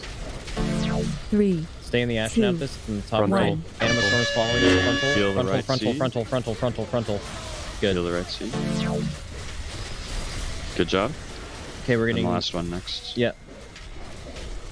We're getting new seeds in 15, right? Sure, you're Yep. getting Absolution. Yeah, Absolution. Need a backup on War right now. I can get it. We can delay it. Okay, never mind. It's not worth You it. need to get this one, Pod. Okay, we need to help. Remember, we're not breaking the Which back seed? seed. We're not breaking the back Melee seed, but we are seed breaking first. the rest. This is Bill's rally right now. 1. Frontal right now. Frontal. Good. Heal this melee seed quick. We're getting a hand. This is going to be Zubang's rally and Dryne's AM. And all personals and health and health pots. Spread out. Zubango. Bop Nori and you can drink or some shit.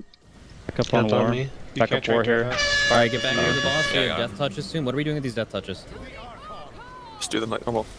3. Yeah, I think we do these death touches. Trank normal. during the wins. 2, Scott, do you have a bot? 1. Dunk the seed. Go green. Frontal. Dunk the seed. 2 stacks, heal the people.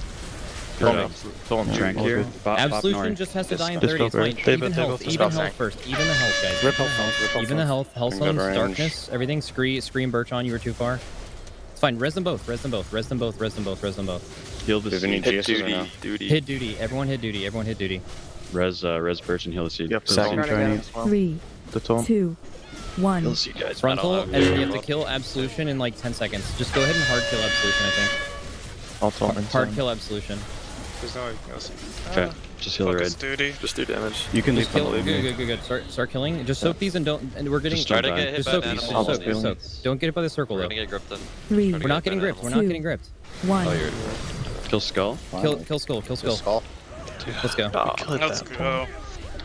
Was that Nori? Let's go, boys! Holy shit. Let's fucking go, go. James. So fucking bad. I can trade this fight survival hunter weapon. Oh my god. No, you can't. Okay. Yeah, I can. Twisted, holy Goes shit. up there with SLG in terms of bad. That is fucking. Wait.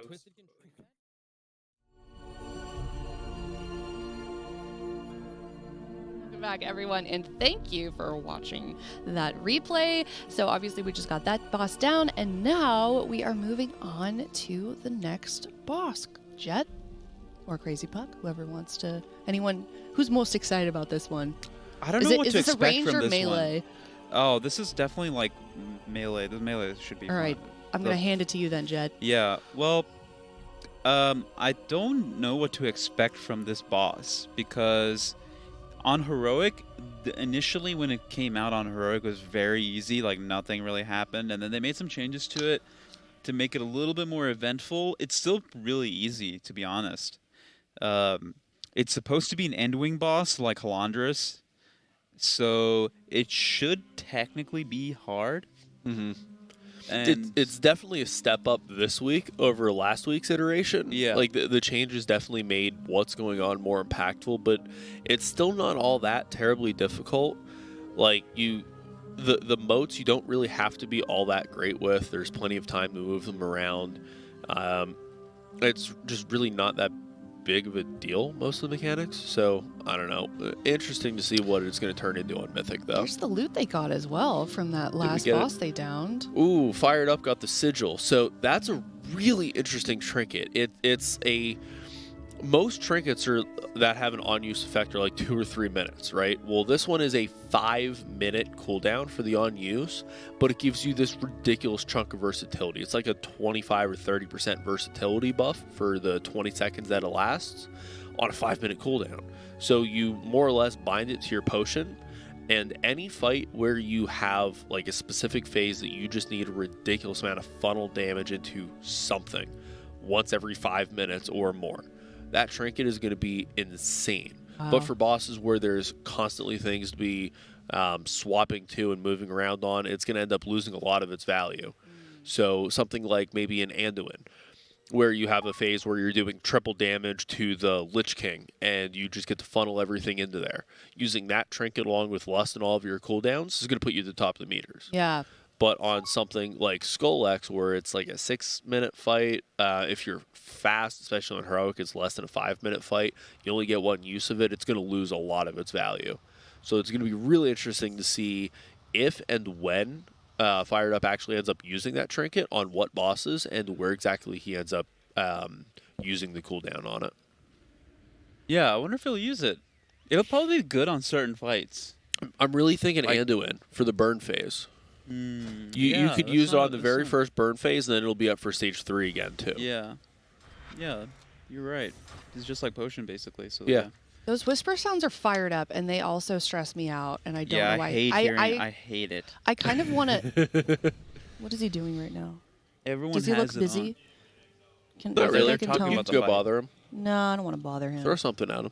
Azoria, if you're listening, could you please instruct Fired Up to turn those off? He's stressing out the casters. No one's gonna turn that off. Unfortunately, everyone needs it for when they actually play the game. Yeah. Just- Aw, man. All right.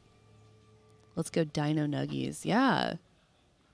Did they kill a boss? I don't know. Yeah, they killed the first boss. Well, Yeah, but that was a while They ago. killed Guardian They last were night. pretty close to killing Rolex. Really? I can't imagine they have that many 4 pieces. They don't, but they're pretty close. I think Just hack your way through it, right? Just brute force it's definitely it. killable. Like without a full 4-set raid, you just have to have a perfect pull. Yeah. And mostly 2 sets. Perfect pull, yeah, and like a very good comp. Yeah. Interesting. Interesting. Dino Nuggies is actually Blood Legion. They just name changed. I love that. Yeah. I love that. Yeah, the early shift. I think it's so cool that this like little guild got. Yeah, they just went in and killed that boss. And like Max was watching their progress on his stream and rooting for them. That's so wholesome. I love the Race to World First. Yeah, all the teams are just like, it's just so much fun to be involved in this. Everyone's just, here to have a great time. 100%. Let's take a look at the boss intro as they are pulling it. Sorry. Oh, you're good. Cut you off. Can you can't.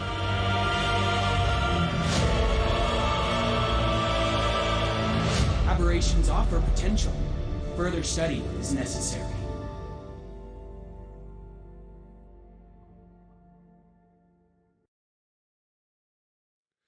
I am shocked this boss sounds just like a person. Like it does.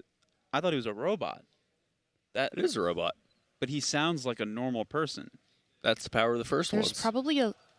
He sounds biological, but it's a robot. He sounds biological. Yeah, like like. Is that, I know what you mean, but is that the right word to use? No, it's not. But. All right, so we do have the new abilities graphic up here, Jet. Do you want to go through some of these changes? Yeah, so the boss basically marks people with 2 different debuffs, melodic or harmonic.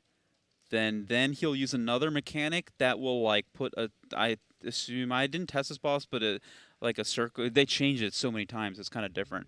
They will put like circles underneath the random player's location, and that mechanic needs to hit someone with the melodic and harmonic debuff or the raid will wipe. I think each of the intermission ads all have their own new abilities too, and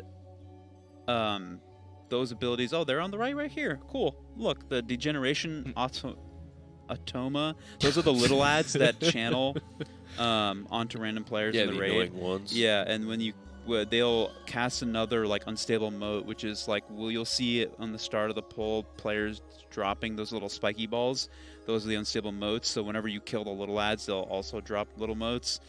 The Gar ad is what my guild calls it because it literally works just like Gar. It's like an earth elemental. When you kill it, it explodes and knocks people back. It resurrects itself after it dies. Oh. Yeah. Oh, that's interesting. Yeah. So that's so cool. Now the boss puts out debuffs, and then you have to get hit by the resonance, the tank smack. Isn't that like a one shot? I don't know because I've never been hit by it before. So we killed this on Heroic last night for the first time, and one of our earlier pulls, we're running over to acquisitions to kill it at the start of Synthesize. Whole raid's running over, and all of a sudden our Demon Hunter tank decides to jump over so he can get like a head start on DPSing it while he has the Resonance Circle on him. Yeah. And lands directly on the raid and blows up like 6 people. That is tragic. You hate to see when that kind of stuff happens. It was funny, though. We got a good laugh out of that. Yeah. I don't know if it one-shot. I thought it's not that tank circle that you use to clear it, is it? I don't know the names of these abilities, honestly. Yeah, Resonance is the tank thing. Oh, so it's not the one that it just doesn't target people. No, that's okay, deconstructing aura or okay, something. Right. So, okay. Yeah, so the Resonance is a tank circle that blows everybody else up. It deals massive damage to everyone that's not a tank and has the health to survive it. So if you get one of the mythic debuffs and you then have to get hit by the tank circle, I don't really know how you survive that. Yeah, I don't know.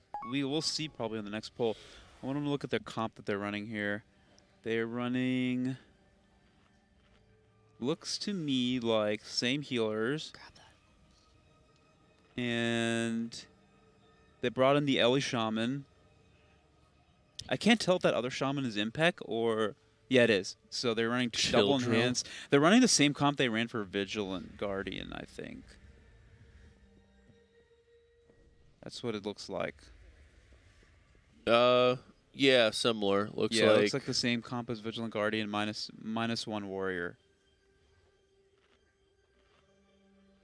Looks like, 4 healers in there, 2 enhanced, 3 warriors.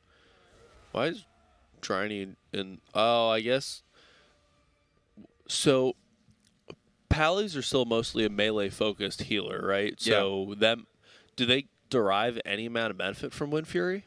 I mean, melees, it probably gives them more damage than the tanks, I would assume. I mean, they're actually not running that many melee. They're running, like, if you don't...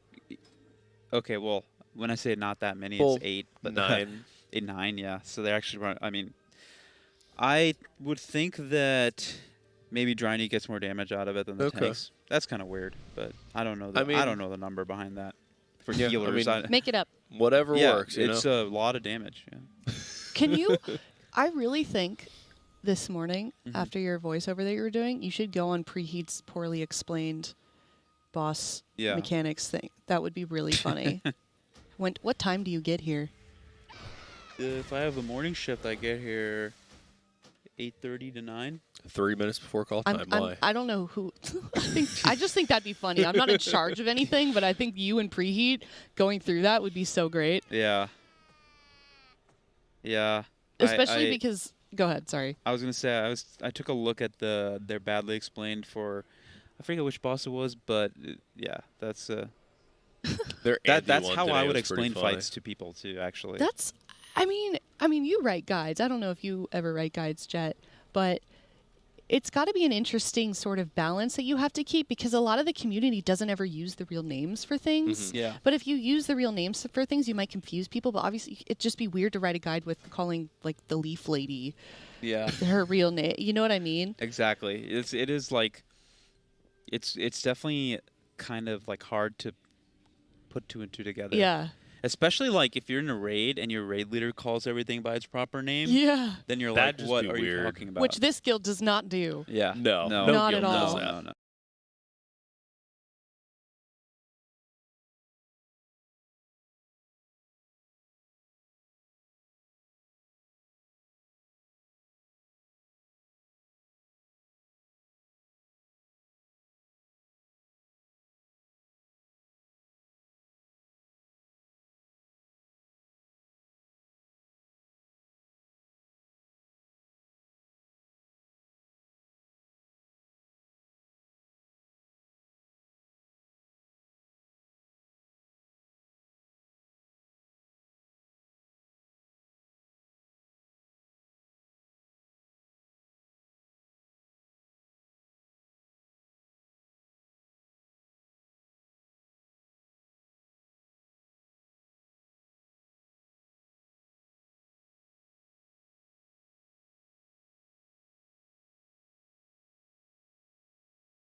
show of I fear hated was the last 25 minutes of absolute nightmare. So and you had to progress it, then wipe intentionally. yeah. In order to make that work. It was a bummer. strange time, to be sure. It was. Mob was, while they're clearing trash, we can have a bit of memory lane talk. Yeah. When did you start, actually? So 'Cause you're what, around like the 12? same time as Mike. I actually started in like very late Burning Crusade when I was in middle school. So. Really? So you were the one who was yeah. in the group yoinking all the loot while being bad? Oh. Or were you like some prodigy So middle schooler? Funny enough, I didn't even know what need or greed was, and I started noticing I kept winning more when I hit need, and then eventually I kept getting kicked out of groups. If you press need, you get way more loot. Yeah, I was like, I keep winning when I press this, and I remember someone messaged me, like, of course, insulting me, old WoW, and I was like, you're just mad I keep winning all the loot. Like, you're completely clueless. Screw, just roll need as well, bro. Like, dude, I'm just winning the lottery. Like, what do you want? I did a similar thing. I used to think that putting soulbound loot on would give you its stats and you could take it off again. So I was just equipping all of my BOEs to make them soulbound, and that way I would have higher stats. To be fair, when I started WoW, all the way back when I'm in the beta, when it was on a chalkboard, back when it was played with stones. / caster rock strike, I thought it would have been really, really wise on my warrior to stack agility, because that increases your critical strike chance. And I looked at crit and thought it does double damage. So why wouldn't I want that? Double damage is double right? damage. And I think it also increased your dodge, so I was like, 2 for 1, baby. Yeah. You got this. To be fair to you, there was a point in Wrath where there were some warriors running agility gear. And TBC. We went agi. Yeah, we did. Yeah, there was some weird things dark back times. then. No, it's TBC forever. Who's with me? Nah, that's true. I got literally everyone that we used to raid with playing TPC Classic now. It's good. I never touched any of the recent Classic stuff. I don't know why. No, I didn't. It's not the same. It's not. Is it not the same? Back in my day, we didn't have no boomkins in raid. What's this, Ellie Shaman on Ragnaros? Are you mad? Are you mad? Oh man. Yeah, but neither have I actually. I am just a little curious, because like, you know, I was experiencing it as basically like a child, so I have seen some people say it's different, but then there's some people that, you know, maybe nostalgia's hitting differently. Is what makes it different that it's just everyone's going back and they know everything? Oh, of course. Like Do you think anybody in their right mind, and I'm not talking about pure old school degenerates, and so that's your snooker players of WoW with the, like a cigarette hanging out of the mouth and a pint of bitter, was grinding Argent Dawn rep when Vanilla came out? Absolutely I don't know. not. Yeah. But then I did play Classic. Bye. Oh, you're mad now, are you, Noggy? That'll teach you. Dying on Zymox. That's what happens. I thought you just teleported up there, but it was a change of path. No, I didn't. But, That confused the hell out of me. There was no way. You went and tried Argent Dawn rep for like 5 minutes. I'm like, this sucks. Like, I'm not touching this at all, or anything like that. But no, like the just a big known difference game was now, right? Yeah. it's too known. Everyone knows too much. You knew your BIS list before the game came out. Yep. Nobody knew what was BIS. Nobody knew the hit rating was any good. So you might have people you'd see wandering around with like loads of spell power and 1 hit rating that couldn't hit a wall. Yeah, that probably makes sense, because I remember when I rolled on Classic, just when I was bored, because I did play a bit of BC, but I never like raided because I was like, you know, really young and new. It's like I remember I just made a druid just for the convenience of the movement speed, like that's strictly the reason. But I remember like talking with Bissless about someone. Someone said, "Oh, your Biss weapon's actually that weird thing from Nomuragon or whatever." And I'm just like, yeah, the staff. Are we feral? Yeah. Yeah, there's a staff with it on use. Is it on? I'm Maylin Lee. I wear what I want, say what I want. Also, I'm a red panda. Do you know how dangerous this is? Just trust me on this. My whole life I've been a perfect little mermaid. People have all kinds of sides to them, May. Maybe I like this new me. Literally goosebumps. Disney and Pixar's Turning Red. Rated PG. Original movie streaming Friday only on Disney+. Xfinity Internet gives I Am Brandon Wi-Fi speed faster than a gig. Can your internet do that? Stephen, did you know a TurboTax Live expert can do your simple tax return for you? For free. It's true. For limited time, TurboTax is free for simple returns, even when an expert files for you.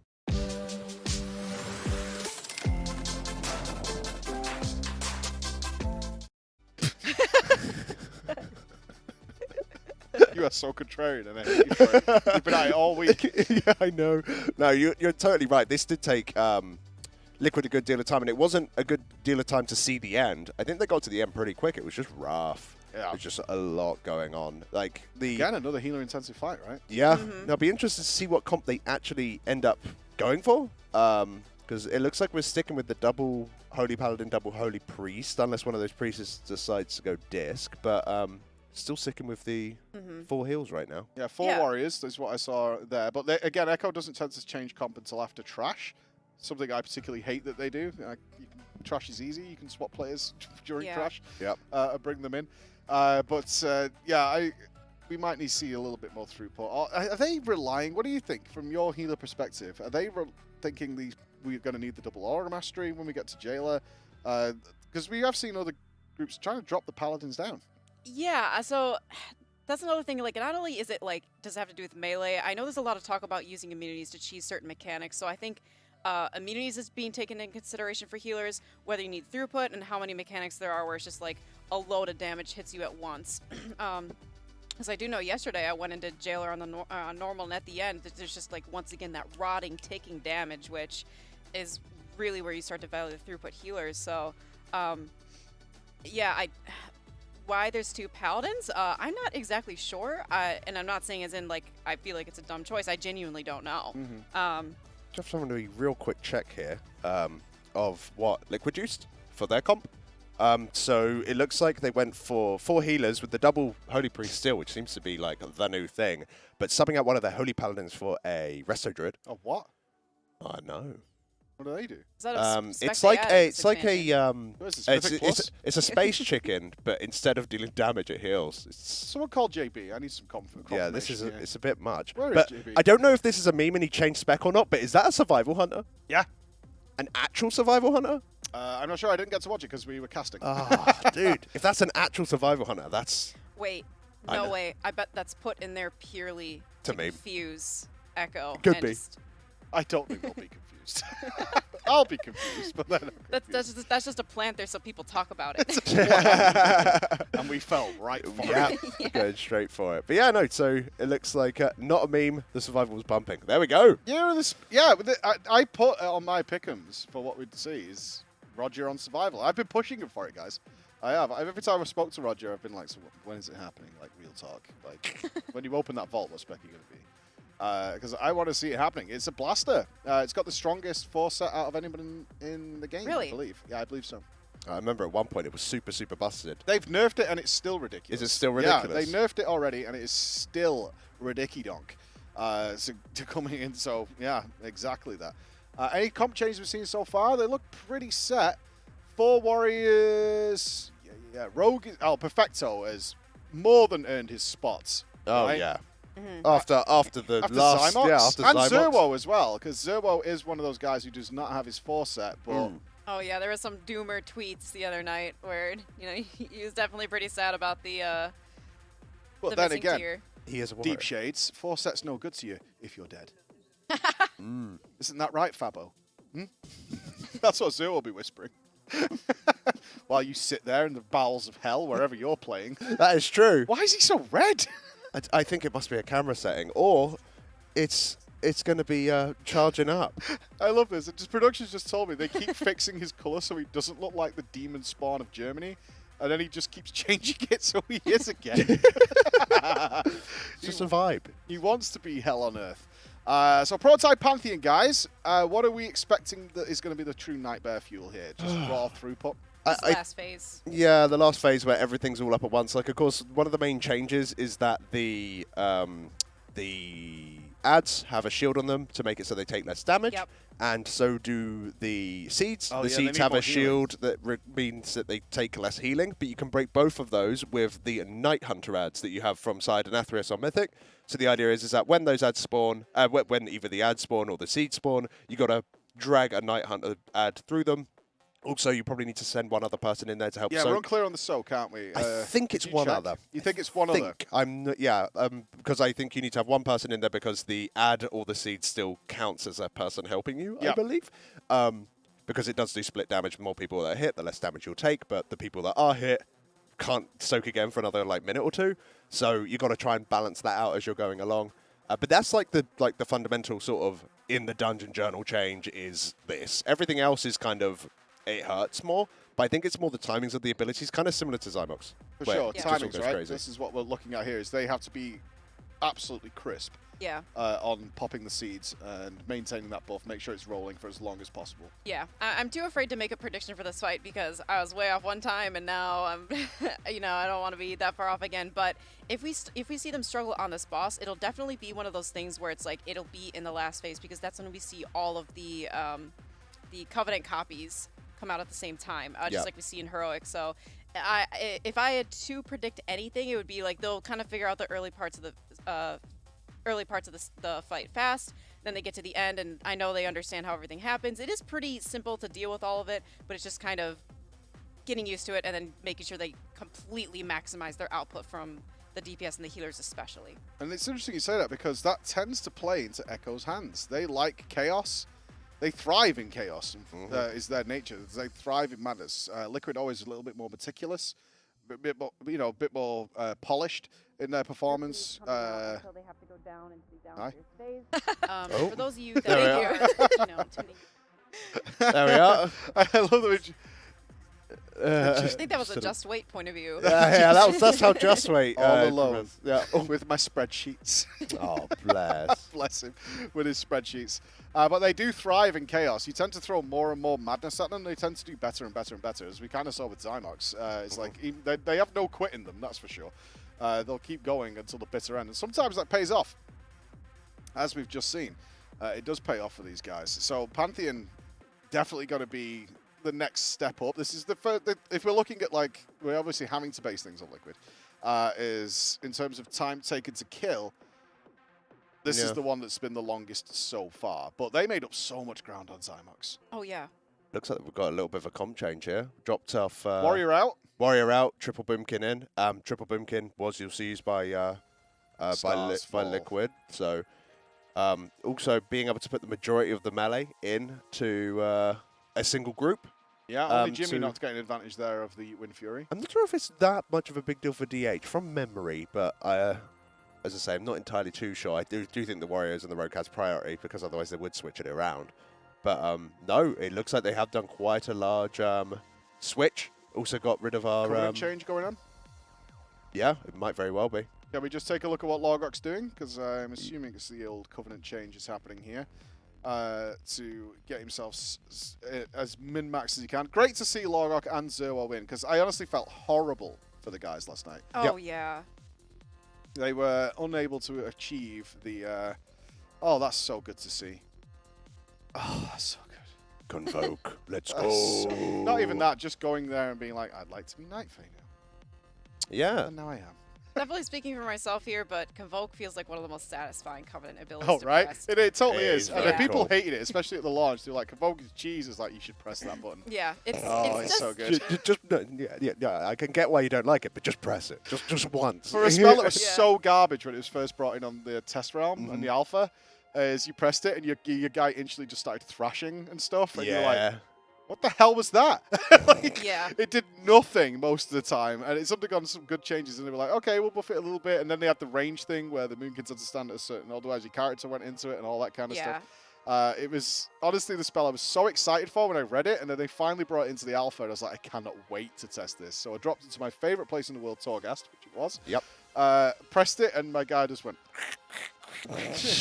my Moonkin, I went, huh. Interesting. Interesting. So I was like, I'll try Feral, and I think it did like 6 Moonfires. I was like, Yeah, it came a long way because it went from that to I remember people doing arenas in Castle Nathria because it was really important for your vault to like blinking and you were dead because you just got hit with 4 moons or 4 full moons. Yep. So. Yeah, the famous Logok clip. Full moon. Yeah. Okay, dropping down a sludge fist at the weakened phase. That full moon landed and just did what, like 180k or something stupid. Yeah, like if you can time your convokes when the boss hit the pillar, you're so happy. It turned into the best spell ever. I even went arena, and I don't PvP in World of Warcraft, but when I had Convoke on my druid, I was like, well, we've got to do it. And then he just one-shot people, and yeah, it's cheese, but I mean. Oh, you saw these guys doing arena earlier in the week, and they had 3 Boomkins in on one. and they all just stealthed in, popped up, and just hoped that someone died within Convoke. Most of the time they did. Most of the time they did. Once that's my arena strategy. Once a warrior used a spell reflect, and someone just instantly died. But it's the full Boomkin strat of doing 3s, where either someone dies immediately, or we just leave. Oh, we just leave and yeah, queue again. There's no point. Oh well, yeah, we did everything we possibly could. Incarn, Convoke, no. Yeah, goodbye. Another comp change. We got Largot back in. I think they're just doing some slight covenant adjustments and things like that to get everybody min-max. Because this is a fight they kind of have to take serious. I would have said that about Zymox, but they smashed it. Yeah. I'm still in disbelief, honestly. I feel like I fell asleep for like maybe 2 hours, accidentally came back, and you guys are trolling me. They managed to get it on the 5th pull, like out of nowhere like that. It's they actually insane. just made it look like a heroic boss. Like. Yeah, a little bit. It was crazy. It's what I want to see from Echo, because I have never seen them play as well as they did during the Sylvanas progress. Like, that was them at their absolute peak. And if they can hit that again here, we might be looking at, like, the possibly the best raid performance we've ever seen. And now, it didn't start well. I'll be fair on that. It didn't start well, but we are moving into the bosses. They will have done a little bit more preparation, a little bit more care, a little bit more time. Because, of course, when you're preparing for a raid, you do have to prioritize where your attention is going to go. Let's jump into the comms, guys. Might have taunted the wrong guy. Yes, you did. I have it. Yeah, it's fine. That's the saddest whisper. Go, go, go. I guess I can roar this every time. Yeah, oh, I I went wrong. This is This is fucked. this radar, in my opinion, is useless. Just throw one marker and go there.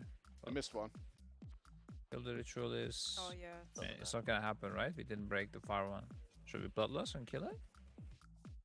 Bloodless. Yeah, send it. Yep. Bloodless and kill the fire one. Really should also go there. Like, are you guys really sure you want to get this radar with 4 marks?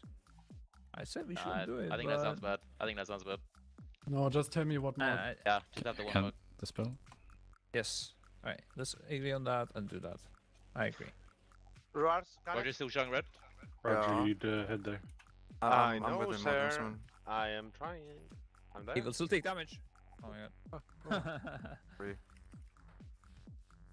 I get ready for the next ritual. I guess we will get this as well. Yep. Okay, break them. Roar, Google. salt roar. Check what your head is on. Wow. Okay, well, I went to the wrong one, I think. Just try to push the boss. Kill Prototype of War. Focus him. Prototype of War. Right. Death Touch is coming. Apparently, yeah. The interrupt to record is too quick. I don't have. We need to deal with it far away. Yeah, I guess got it. Can even cleave a bit, dude. We have extra time. Fuck yeah. Fuck champ. Okay, now I might just push. You pick up enough. Get wrecked, Ryzen.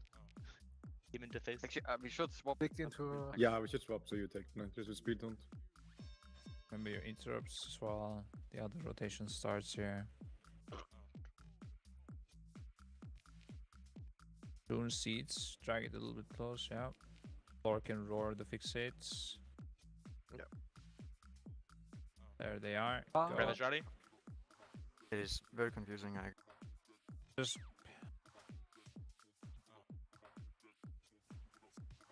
I think we did it somehow. And everyone went to wrong marks. Him. No, I went to the right one. No. Get him. What? Alright, good job, good job, good job. I'm dying. Moon, you're not dying. Is coming. Watch the circles shooting out of the boss, they hurt a lot. Circles shooting out. Finish the feed now. There's another one here. I need backup. I need backup now.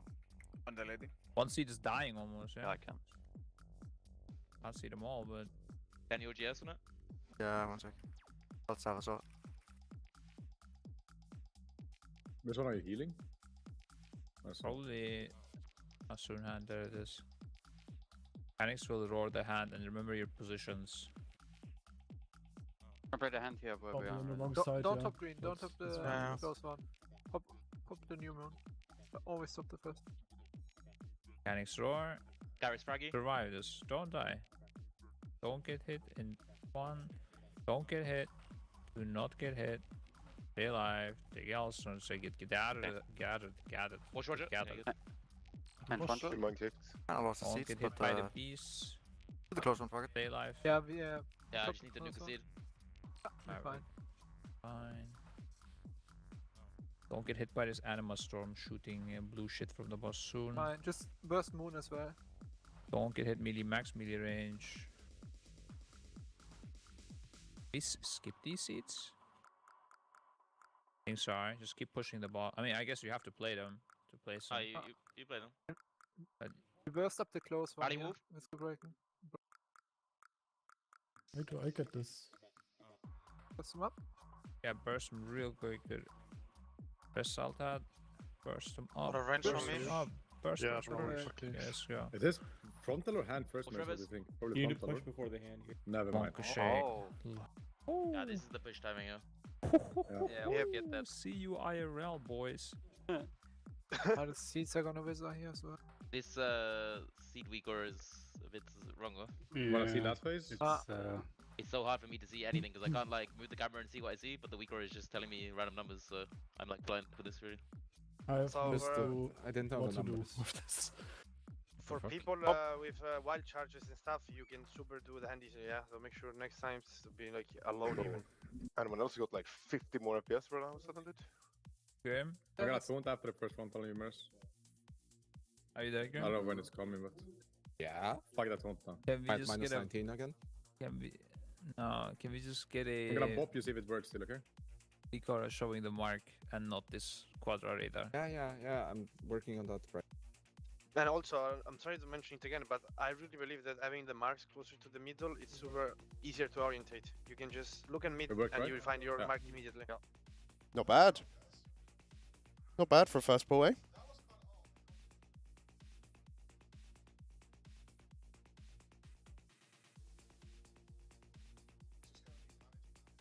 Yeah.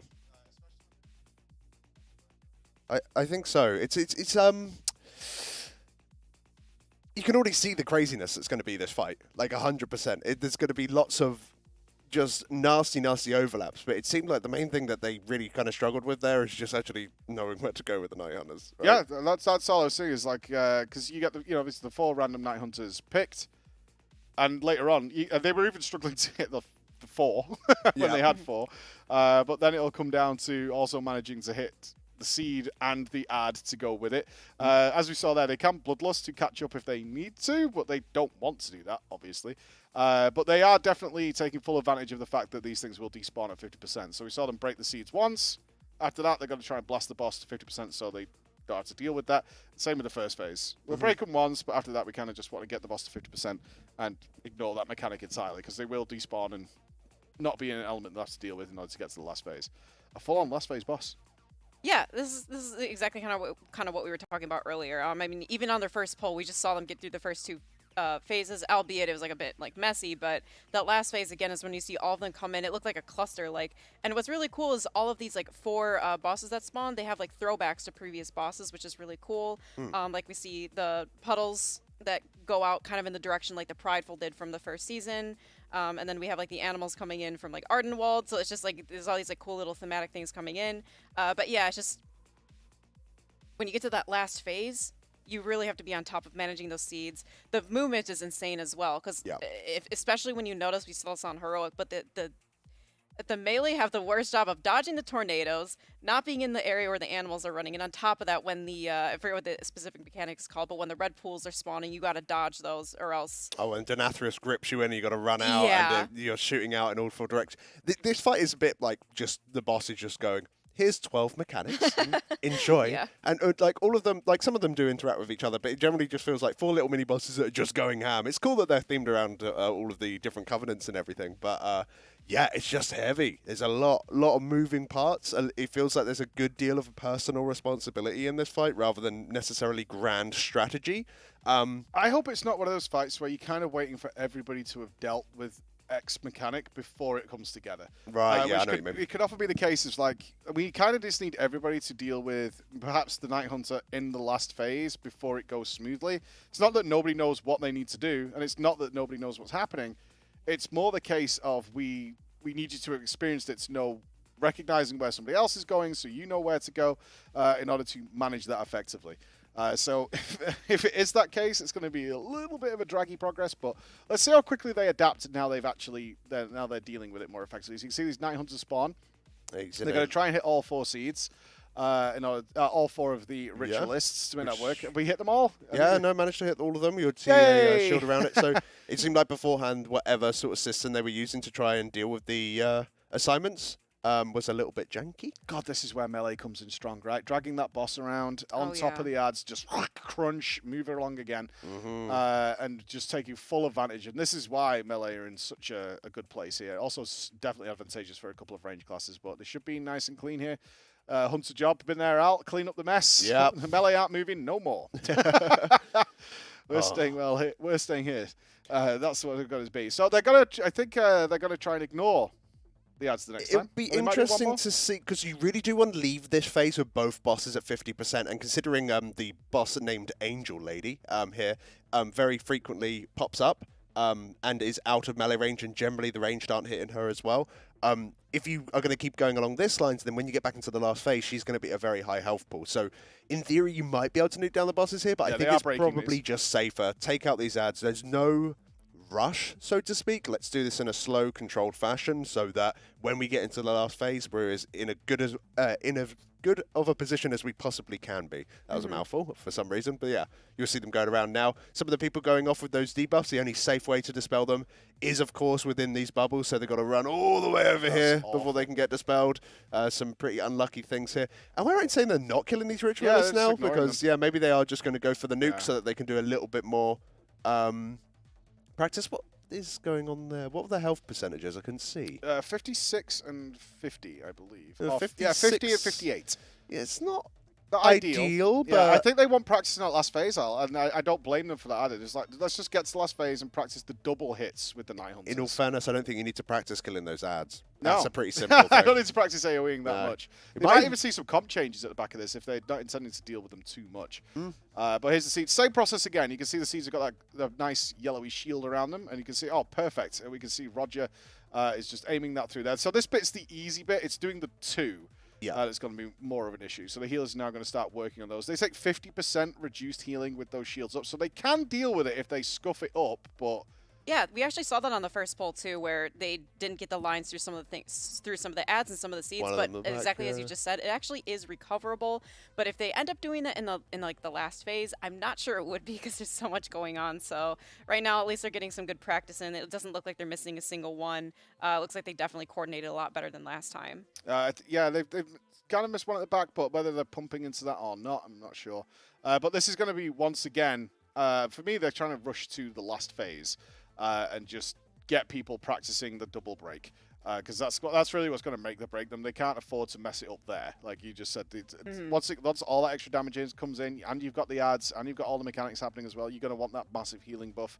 You're not going to want to deal with having to double heal a seed, which is effectively what you'd need to do.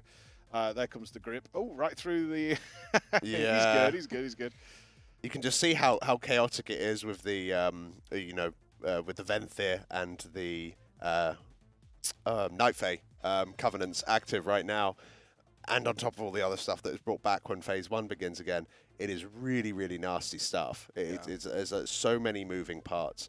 I honestly feel that right now, though, unless you're going to skip them, if you miss a set of ads with a tether, or if you miss a set of ads, set of seeds with the tether, with one of the Night Hunters, honestly feels like maybe it's just best just to quickly call it so we can actually get meaningful progress. That's what they did there. They lost 5 people there after the Denathrius grip. 5 people went down, so it's like, let's call it, because this isn't what we're progressing right now. There's nothing to learn. Yeah, exactly. Especially when you're like dealing with something like the seeds, or you're dealing with killing the ads at a certain time. You never want to get like, this might be the wrong word, but like bad information when you don't have like everything working under the expected circumstances. True. Especially it's like if you plan on having someone cool down something at a certain time and they're just missing, it's just kind of like, well, you're not getting exactly the valuable information you might be needing. No, not at all. I think they'll be adjusting the strategy as they go through now. I think they'll get out of this phase 1 much quicker now. Knowing that they don't need to deal with that second set of ads, they can just blast through it. Just focus on the bosses, ignore them, not even run around and deal with them. Certainly get a progression strat, 100%. But like, and then when we're like, okay, now it's time to kill the bosses proper, then okay, we'll do the longer phase 1 if needs be. If we really want to get them double 50%, then you can do that. Skip. Skip. Full blast. I would argue we can do the extra percentage if we don't deal with the ads at all. So we'll see. We'll see.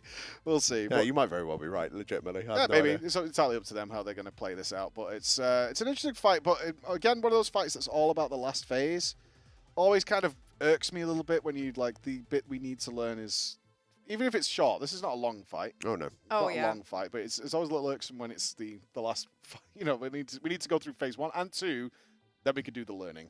Yeah, it's weird because phase 1 and 2 in this fight are very much tutorials, aren't they, as well? It's like, these is what these 2 bosses do. This is what these 2 bosses do. And then it's just like, and now have 4. Yep. And the 4 part is the part where it's just like, okay, those tutorials are really good. I actually like that kind of boss design, but I would love if there was just a button which is just like, and now just start with 4. How good was Fallen Avatar for Put a gong in. Skip straight to phase 2. Yeah. Yeah, I think everybody did Fallen Avatar that way. Is we just skipped straight to phase 2, did our learning. I think like two-thirds of the polls people were spent like learning phase 1 because it was like kind of hard to coordinate like this, like people soaking, and there's like everyone's still spread out. Again, made it kind of hard on the healers. But yeah, I remember spending like a day just practicing the down phase, the movement, and then once you feel like you got it, you just did it all together. And that was genius design as well. Yeah, I loved it so much because those 2 phases were so different and so hard. Yeah.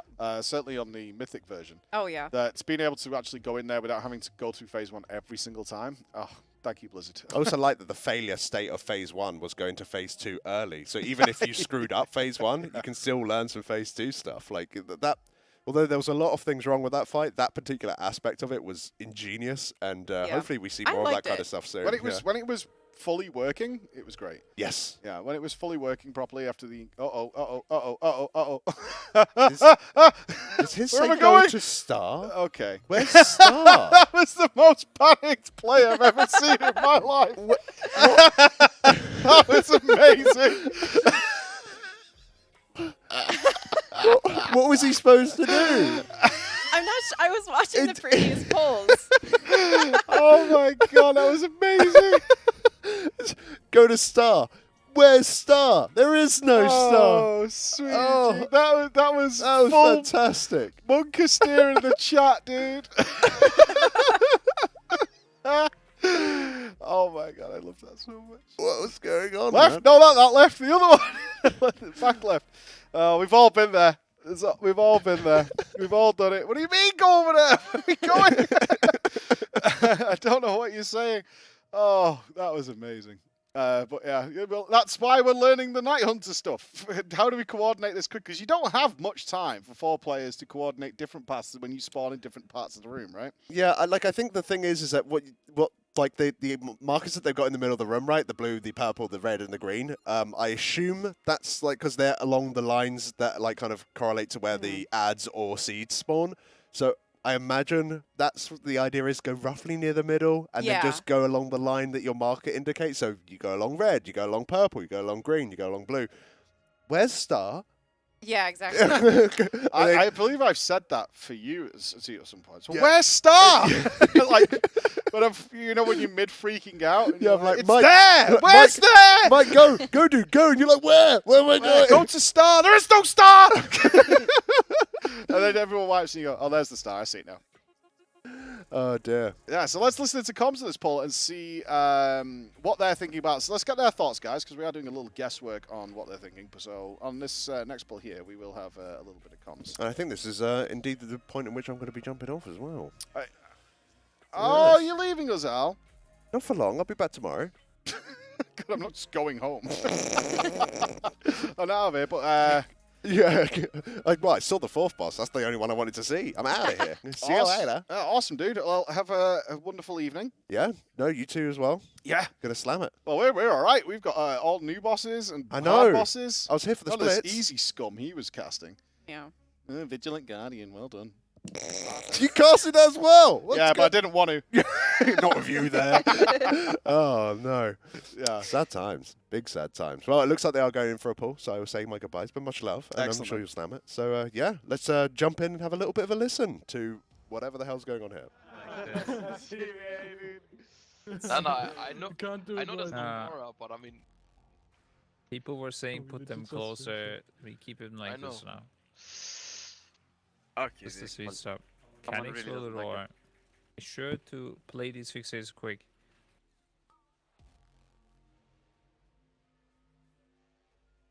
There's no.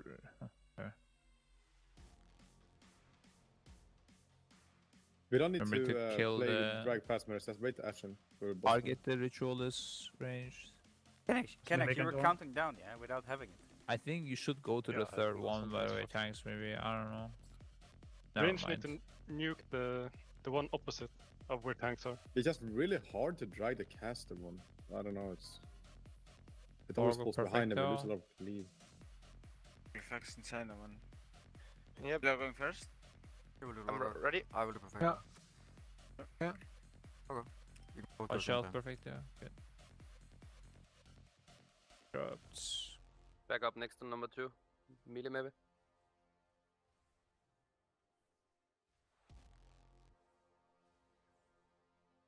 Can we play it without breaking? I think so. Just keep blasting it. But break your thing to survive though, or use a turtle or something. Let's see if this works. Oh. Back up 5. Hitting the bosses though. Need to focus we the do man a get little the bit death though. touch. Always forget me.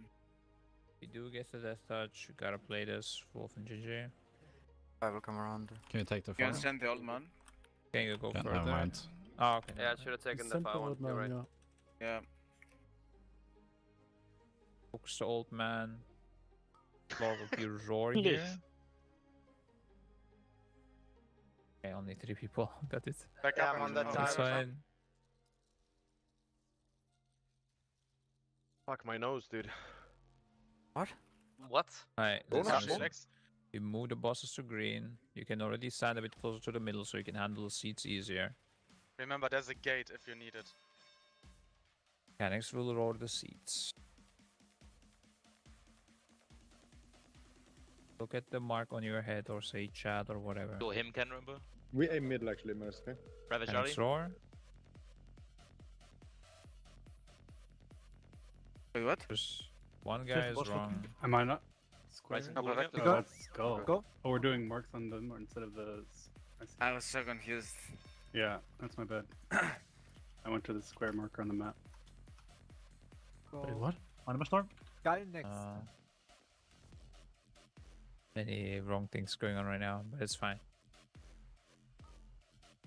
Watch I didn't even the have a circles, marker. don't get hit. That's not the correct one. Watch the circles, Maybe do just not tank get here hit. so I can just off-feed the thieves. Ah. Can be Right always side in the here. right leg of the lady, Actually, but it's max and range melee, and you're gonna be fine. It's not fine. There's two Fine. orange. Oh my GS orange. Yeah, Okay, yeah. Here we go. What is Now. happening? The orange robin maybe? Watch the frontal as well from the Nathrius, yeah? Saltat Oh, no, will it's roar the after. hand. Okay, okay. Saltat will roar the hand. Too quick, Scaris, up in Drago. Watch It's a the... personal angle, dude. Don't get hit now. Do not get hit. The hand itself doesn't really hurt. It's more the dot that hurts and kills you. Don't get hit. And now we have Frontal. Having it to the next.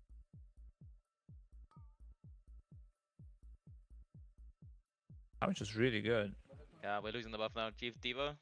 We're in Pain City a little bit. Hey. Jumbo. Do we play the next two? Watch the circles guys shooting out. Nah, I mean we need to break them. I think you can just. Give me darkness. Can't Do we? all break one. Yeah, I mean the You fixates will kill you, or what do you mean? We just have to do the closest one, I think. No, just that one. FGS. Yeah, The help group heal can if help you the can. circle as well. Didn't break it.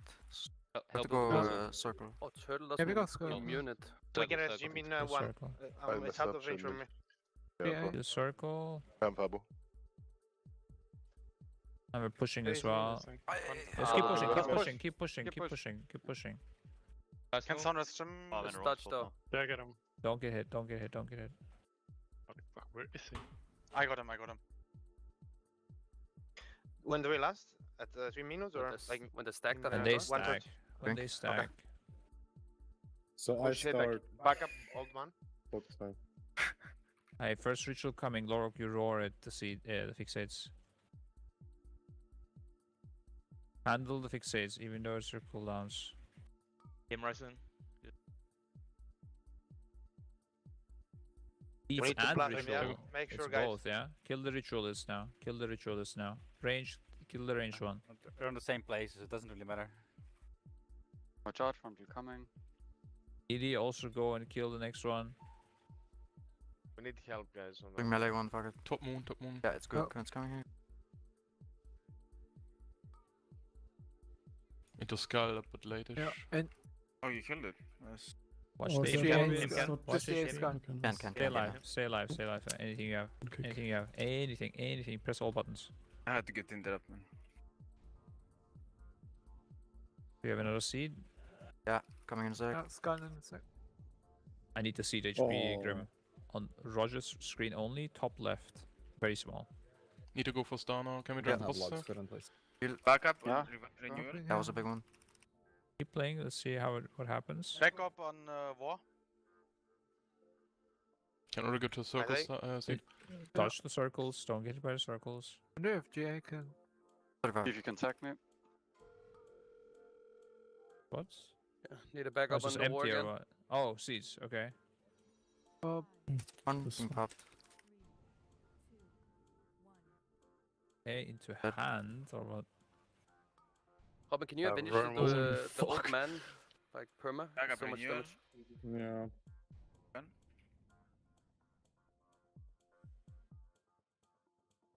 And when did you say the boss dies?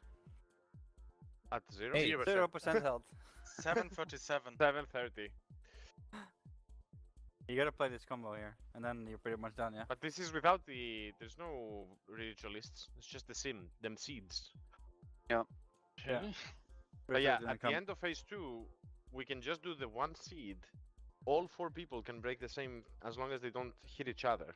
Yeah, but that's super hard, not hitting each other. Okay, yeah. I'm just saying, like, if you're complete opposite. Yeah. By the way, the gateway is not a pigman, you get actually knocked up from the fingies, man. I think this is dead the next couple of balls. Yeah, I'm just gonna call Mike out here, but I said, you know what, I think 8, and he's like, no way. It's true. It's so true. I threw you under the bus. I was like, 8. They're here for like an hour. But after seeing that, I don't think so, actually. This isn't as bad as I suspected it to be. We're only going to deal with the Ritualist once in the last phase. Yeah, we only saw them come out one time, and on top of that, we can see they're kind of talking about the last phase. Like you can hear them asking like, "Oh, how long on the next seed?" So it's like they're still new to the phase. They're like just figuring it out. And you know, a lot of this does come down to timing. Like especially when we see with the Ritualist and the seeds out at the same time. The whole rate is spread, so it makes it a lot harder on the healers. It makes it a lot harder even to throw externals, because we saw Lorgok get like a sack on top of a bark skin there when everybody's spread out. So, yeah, I don't think this will take that long. I think this is dead the next couple of pulls. They want a little bit of a clean-up on healing the seeds. Then they're going to do Ritualists and seeds once. They'll do the next seeds, and then they're ignoring everything and burning the bosses. And it's really going to be that simple. And if basically their hardest phase is just getting through the Ritualists and the seeds, which is immediately into phase 3. Once that's cleaned up, I think the guys are just going to go to town and just make this work. And it's going to be GG and then moving on. Yeah, it looks like, because even now there's still room to like coordinate more if they want to, because it looked like I even saw like a GS put on one of the seeds. It looks like they don't really have a particular order they're doing things. It's just kind of going by feel. So it's like, especially when you do that, just after like a few pulls, you kind of get the rhythm of it. It looks like they still don't even feel the need to assign some of the you know, some of the abilities to, you know. Yeah, it'd be like, healers, you deal with it. I don't want any nonsense with that. But once that dies, make sure to get ready because we do look like we're going to get a kill very, very shortly. In which case, get ready because we'll have more giveaways to give away. Rocket, I've provided so many peripherals and stuff for the guys here. So we'll have something ready for you guys in the chat to give away. And if you go to Rocket and you want to buy something, we have a code, which is Echo RWF. And that is going to give you a 10% off Rocket stuff as well. So thanks to them for providing all those peripherals. Yep. Additionally, I want to do a shout out to Display. Thank you. Dude, they're so good. Yeah, they are. I have one that's like right next to me during while I'm playing on one of the computers in the other rooms. But currently, if you go to them and use the code Echo RWF, you'll get 20% off unless you buy 3. You can get 31% off. Mm-hmm. That is a juicy deal. That's a juicy deal. So take a look at the Echo ones in particular because there's some really funny ones. They're like so goofy. Yeah, one of the ones I picked was a cat wielding a knife. So. What you got? What? Cat wielding a knife? Yeah, I was cat wielding a knife and like smirking. So I thought this is kind of the energy. It's impossible to take hold of the world spotlight overnight. Create your own uniform. Be a cover model, a powerful athlete, or compete as a trans woman.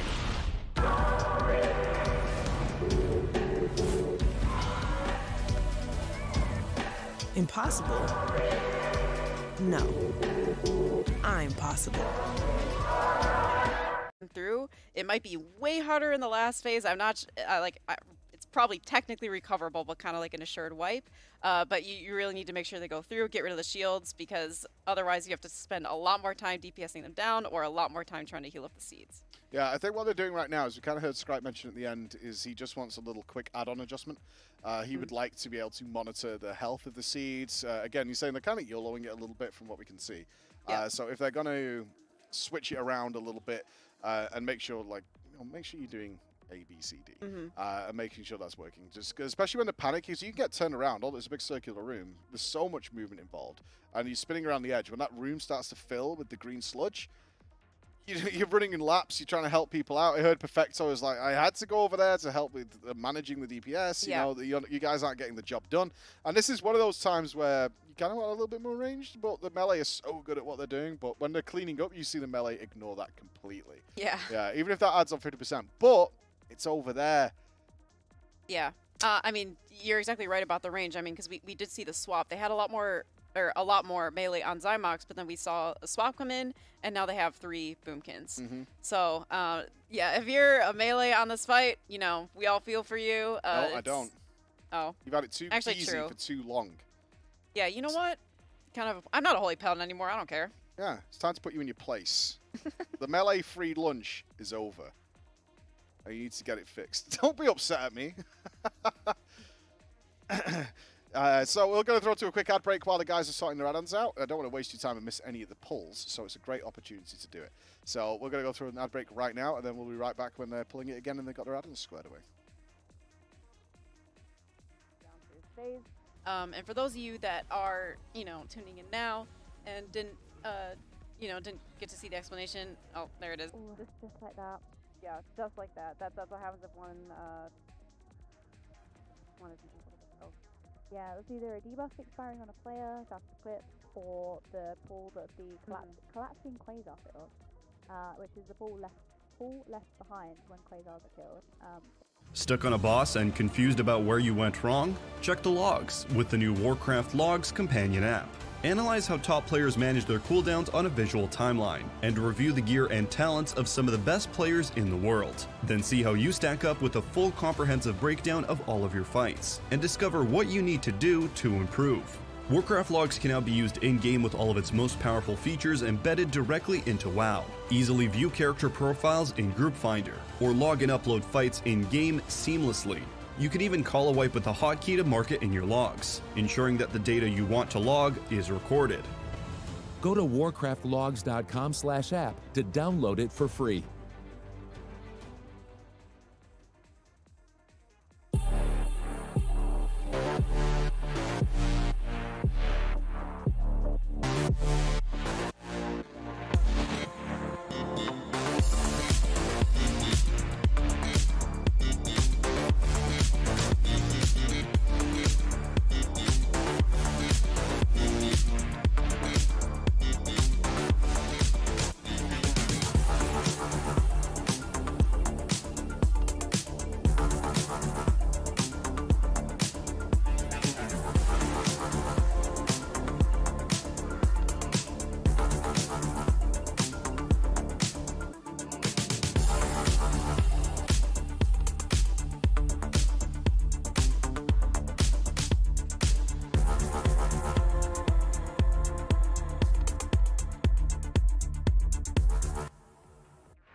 Are you struggling with staying focused while gaming, or do you need an extra energy boost to take you to the next level?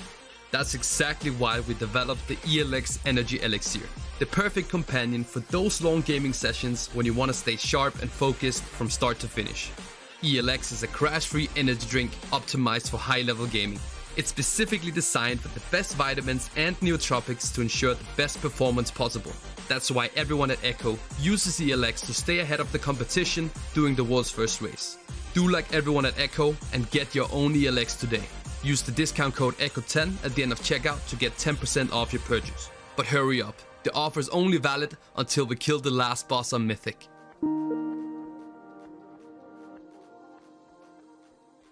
The Arcadia is the largest gaming house in Europe and shall be a home and campus for all gamers, whether in Germany, Europe or worldwide. In the Arcadia, there's everything the gamer heart desires. Hotel, hostel, events, tournament series, bootcamps for amateurs, for professionals. With the Unicorns of Love, we have a resident pro team. We will have free memberships with exclusive benefits. Every day, every weekend, something happens here. We also have business products and business packages, with the goal to introduce the business world to the gaming community and connect them. We have digital innovation offerings, where we introduce the latest technologies and put into use. And of course, always a good party to have some fun after a hard display. Our motto is pixel by pixel, piece by piece, transforming the gaming house and transforming the building to become a gaming house. New Year's Eve this year, we want to present the Arcadia as we imagine it.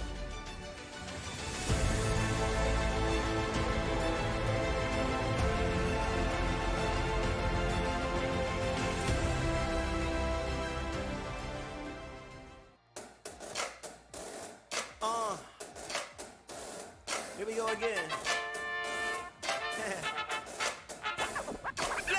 Walk like I mean it, yeah. Talk like I seen it, yeah. Live it, cause I dreamed it. You could've did it too, but you didn't mean it. Light up like a phoenix. Ooh, I'm hot, yeah, beaming. I'm really here to give the people what they needed. Somebody built Fort Tough, hard cold like a need. I'm bad, how bad? Yeah, I'm good, so good. Yeah, I'm strong, so strong. Something you wish you was. I'm back now, I'm back. Don't back down, I'll never back down. I'm back now, I'm back. Look at my crown, I never back down. I'm back now, I'm back. Always stand up, always stand proud. I'm back now, I'm back. Always stand up, I'll never back down. Yeah.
I'ma get it, you know I be on the way. Yeah. You know I be on the way.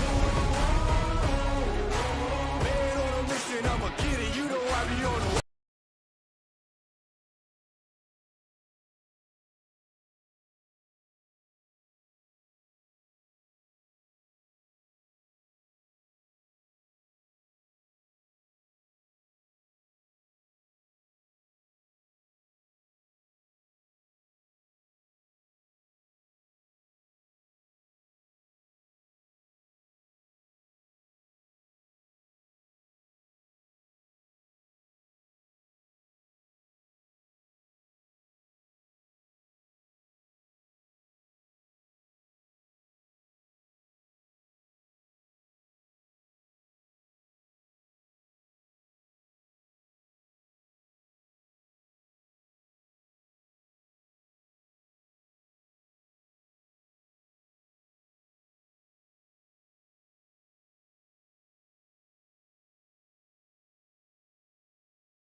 inside. Yeah, there you go. Yeah.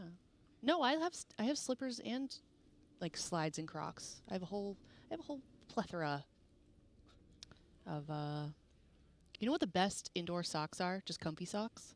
What? So REI has their own line of hiking socks. They're meant for hiking, but I don't ever wear them for hiking. I have like 6 pairs of them. They're just these big comfy socks, but they don't flop around on your feet like I feel like a lot of comfy socks are. And I would recommend those for comfy indoor socks. You should just go buy them. I'm a big fan of merino wool socks. Yes. Those yeah, well, are I think they're made out of merino wool, Oh, but they're okay. really Anything cheap. merino I mean, they're wool's cheap nice. for merino wool, so they're really warm, and they don't fall off your foot like I feel like a lot of big comfy socks do. Oh. Yeah. So you're welcome, guys. Go to REI if you're in America and buy their hiking socks. They're great. Oh yeah, hardwood floors are especially if you have pets. Impossible. Yeah, they're gonna stay dirty. My floors get destroyed by my cats. Oh, speaking of cats, and just pets in general, the morning show is collecting pictures of pets. There it is. If you send in pet pics at Liquid Guild, if you guys want to potentially see your pet on the morning show, please send in the name of it. I remember a lot of people didn't send in their name and like the gender too. Like, this is. It'd just be nice to have a little information because I remember doing that segment last year and I just wanted to know more. I just want to know more about the pets.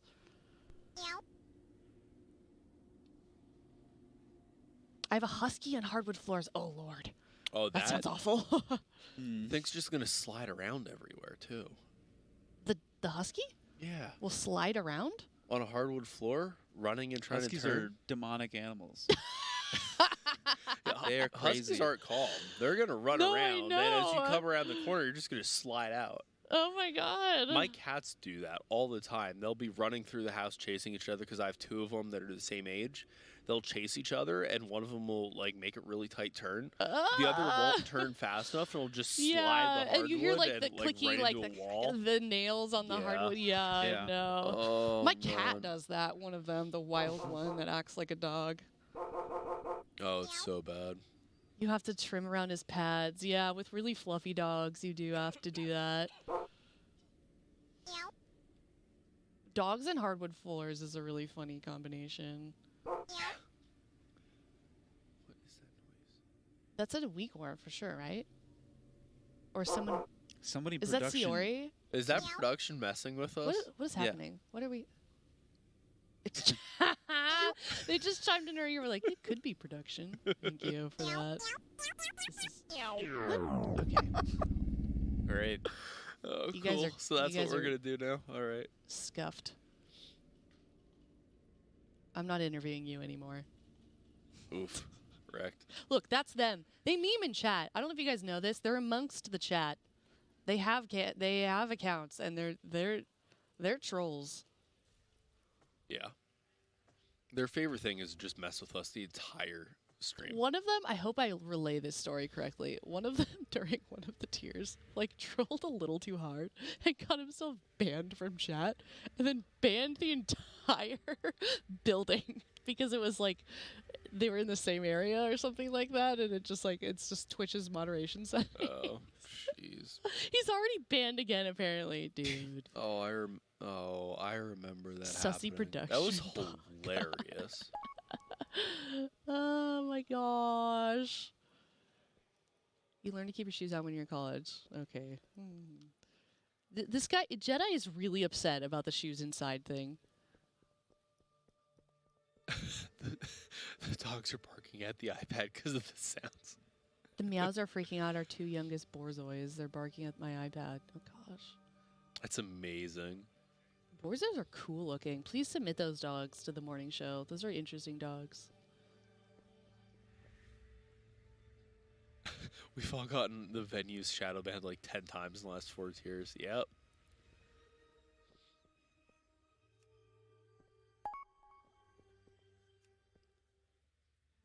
They're cute. All right. So what do you They're think they're really- working on adjusting right now? I was going to I say, don't they're know. really taking their time here I actually don't between know. polls. Think it's mostly healing stuff for that phase for that second synthesize to see how they survive it, because they haven't made it through that with people living the whole time yet. I mean, it was really clean until that synthesize. Are we really learning anything as we progress? Like the last couple of progressions, like it's really just like trying to get as far into the fight as we can at this point in time, right? Seems like all they've really done so far is they changed that order in that first one, and then I don't know, they're not sure.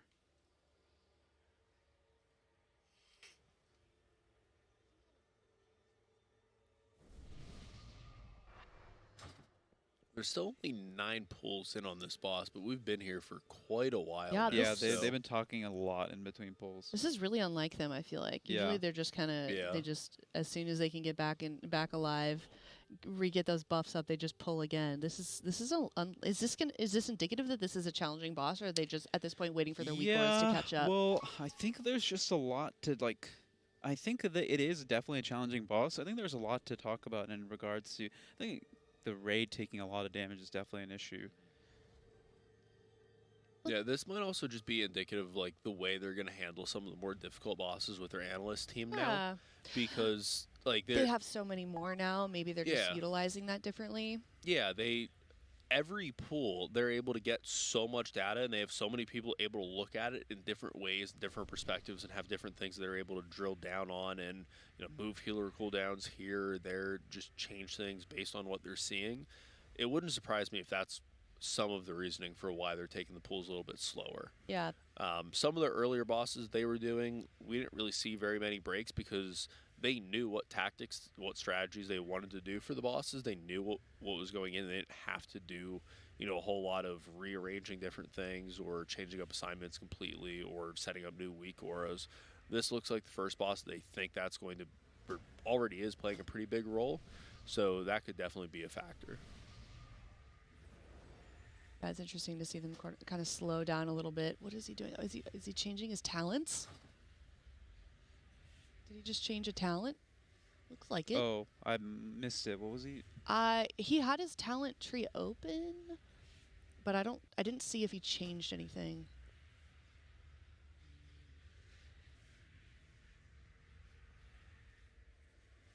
What are you doing?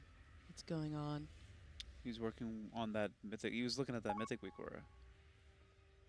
Okay. Yeah, it looks like they just updated their weak aura, sent out an update for it. Oh, I missed the add-on with the funny with the faces. Did we see it? They did have something. I didn't catch what it was this time. time. So funny.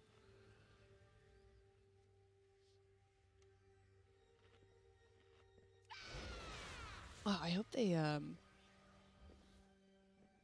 5. don't do this every time. There we go. There's a pull timer. 3, 2. All right, let's get back in here. Let's see what they end up changing. 3, 2, 1. Have any ideas of what they were changing? Okay, so that weak aura is new, telling him that he has below deck. Where is it? The one right in the middle of the screen. That's not new. They've all had that. Oh, for a did while. they? One? Yeah. That's the debuff that's gonna pull them towards the boss, right? Right. Yeah. The pull and push weak auras. Yeah, those are not new.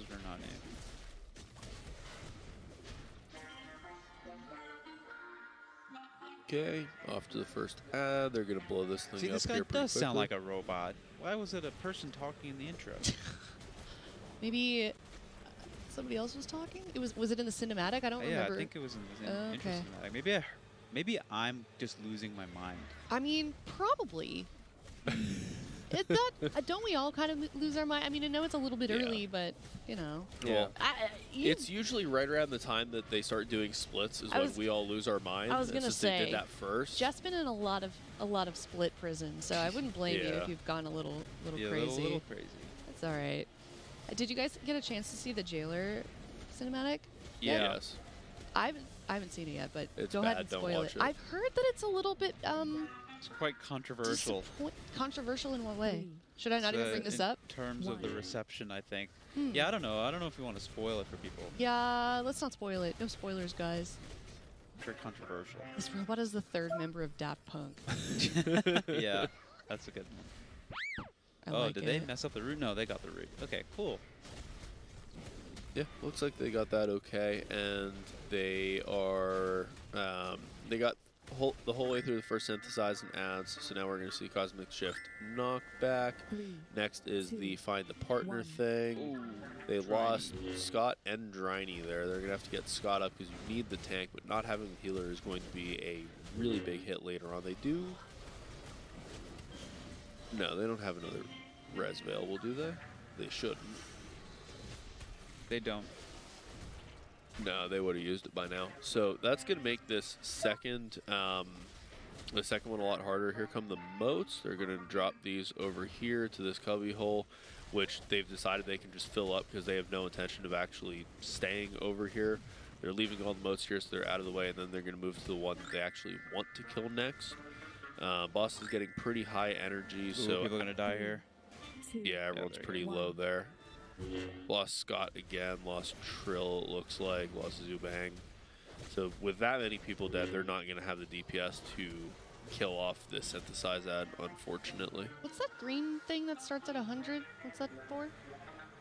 What green thing? I don't know if it's a weak aura for the mechanics or we just saw it was on like the left side of the screen, but Oh, that's the timer for the boss's energy. When it hits 100, you go into synthesize. You go into this, the kill the ads phase. Okay. Cool. Yep. Oh, you could see the little guys have the little moats floating over their heads. Oh no! All right. And they don't have a DK tank for mass grip to just group them up and get them to all drop the moats in like the same place. They don't. I don't think they need to. So it looked like, based on the ad they went to, that they were letting 2 sets of the little guys come in. No, they are gonna get one little guy. Or oh, they failed the one little guy. Yeah. They would have killed one of the little guys, let one set come in. Okay. I believe that is right.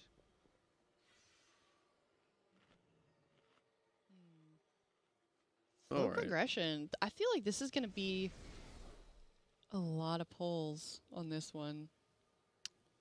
I mean, just based on what we've seen so far. Is that Archie? It is Archie. Hi, Archie. Jersey Mike sub.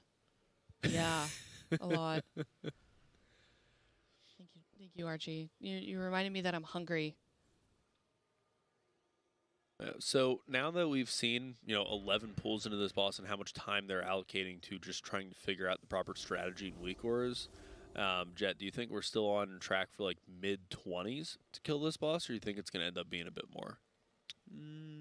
Maybe like a 40 puller. Okay. Maybe 30 to 40. Didn't you guys say 20 to 30 in the beginning of our Yeah. I think our I shift here? put 24. I think I was like 30 to 40.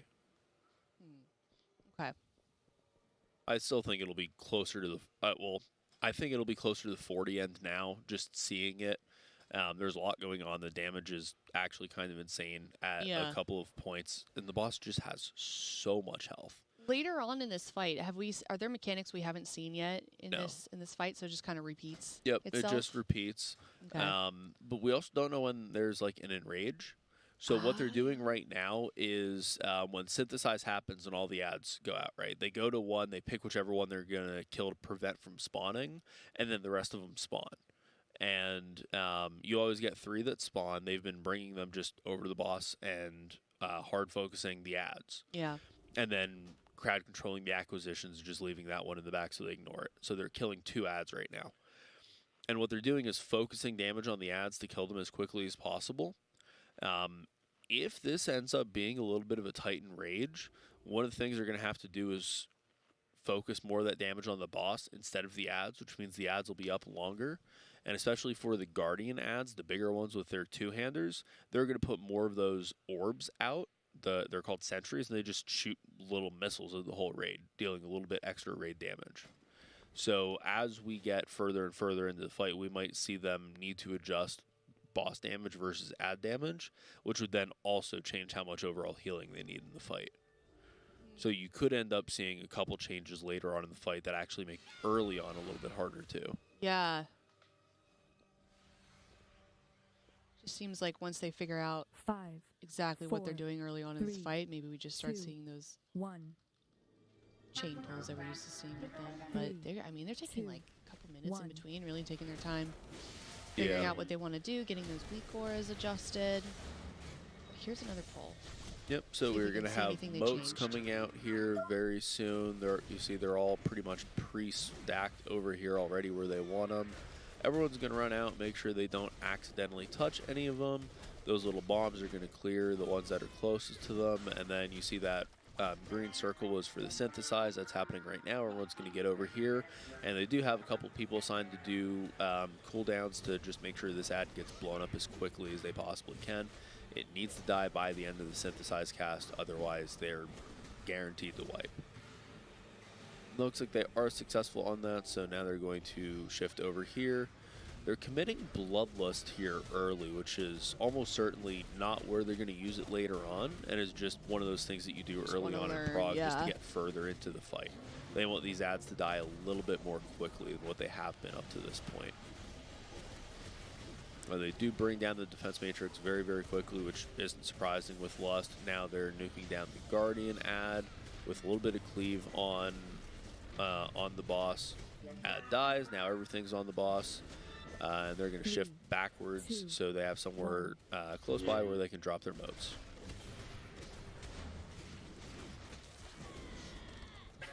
Okay, so we're going back over to this little green area. They're going to drop this set of moats over on the side, and after that, the next set of moats is actually going to go partially in that green cubbyhole area. They're going to leave them there and just kind of remove them from the raid where they can ignore them for the rest of the fight. Oh. See the little things floating? They're going to leave them inside that circle because they never go inside that circle again. Smart. They did lose 3 people there to the Mythic mechanic, unfortunately. It looks like they're going to get Driny up, but they are going to be down 2 DPS, including, well, it's Goop and Ben. It's a lot of damage you're going to be missing. Driny just took his res. He got himself up. So now they should have the healing to at least heal through the next synthesize, which is still about 40 seconds away. It looks like they did just lose someone else there, though. Seer died. That's not great because they won't have a res for him. Knockback coming. 3, 2, 1. What was that? I don't know. Because that didn't look like it was... Oh, that might have been the knockback from the Mythic stuff. So someone could have failed the Mythic stuff and a couple people died. And that wiped the knockback wiped everyone?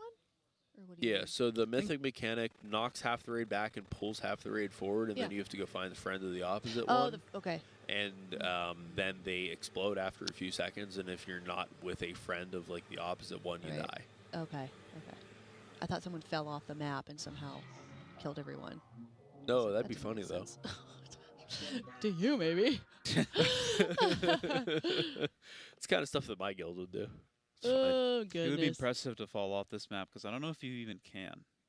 You can. Did There's it? one way to fall off. Really? Somebody did it already, right? Really? That is Well, shocking. you can fall off on the bridge on the way in here. But the way to get knocked off this platform is when you kill the acquisitions ad. It puts a circle around itself that explodes and does the knockback. Right. If you get hit by that at the right angle, you can be blown through the back wall. Oh. We had someone do that. That's got to be like an achievement or something. Do you have a clip of that? Blizzard's Do you have got a clip to of that? put up a statistic on No. the number of people that have managed that. That would be so funny to get a It clip was of that. not great. The guy that was doing it wasn't streaming? No. Elite company. What? Elite company. Exactly. Yeah, it was pretty comical. Got blown right out of the side of the room. Did Fired Up go through the floor? What is this? You could always go so through the floor like Fired Up? the bridge on the way in to Lehuvim is really buggy, and if you like use blinks or something on the floor, you just fall through it.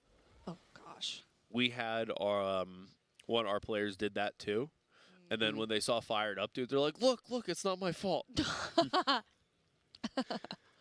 Yeah, gotta watch out for those floors.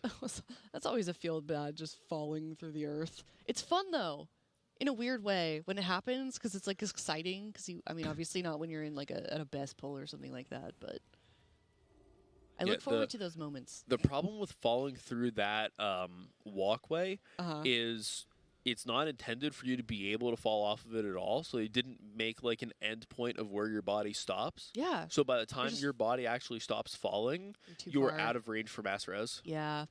Yeah. It's just even better. Hmm. Yeah, so try not to fall off that bridge or like blink through that bridge.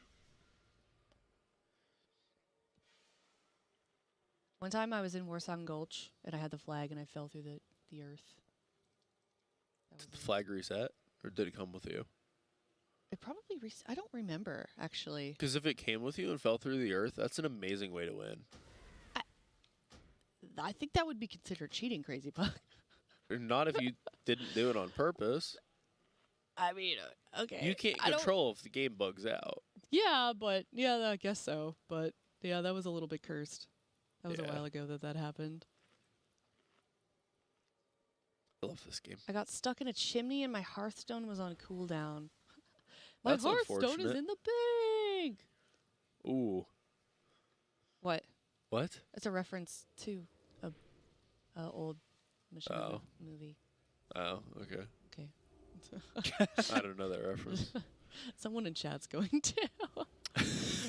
when I first started playing WoW, I swam around the island, the tree, Teldrassil's tree, and I got super stuck, and I didn't know about a Hearthstone, and I got really lost, and I think I spent like an hour trying to swim back to the deck thing. Unfortunate. Yeah, I was like brand new to the game. I was like, oh, where's this go?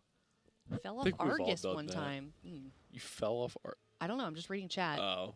You fell off How do you fall off Argus? That sounds like a troll. So, Seed of the Triumvirate, I was doing a run with a bunch of friends on that dungeon. Remember, like, after 5, 4, there's that whole big 3, open area with, 2, like, the... 1. I think it's, like, before the second boss, there's that whole big open area, and you have to, like, go run through and kill all the random guys that are, like, scattered around.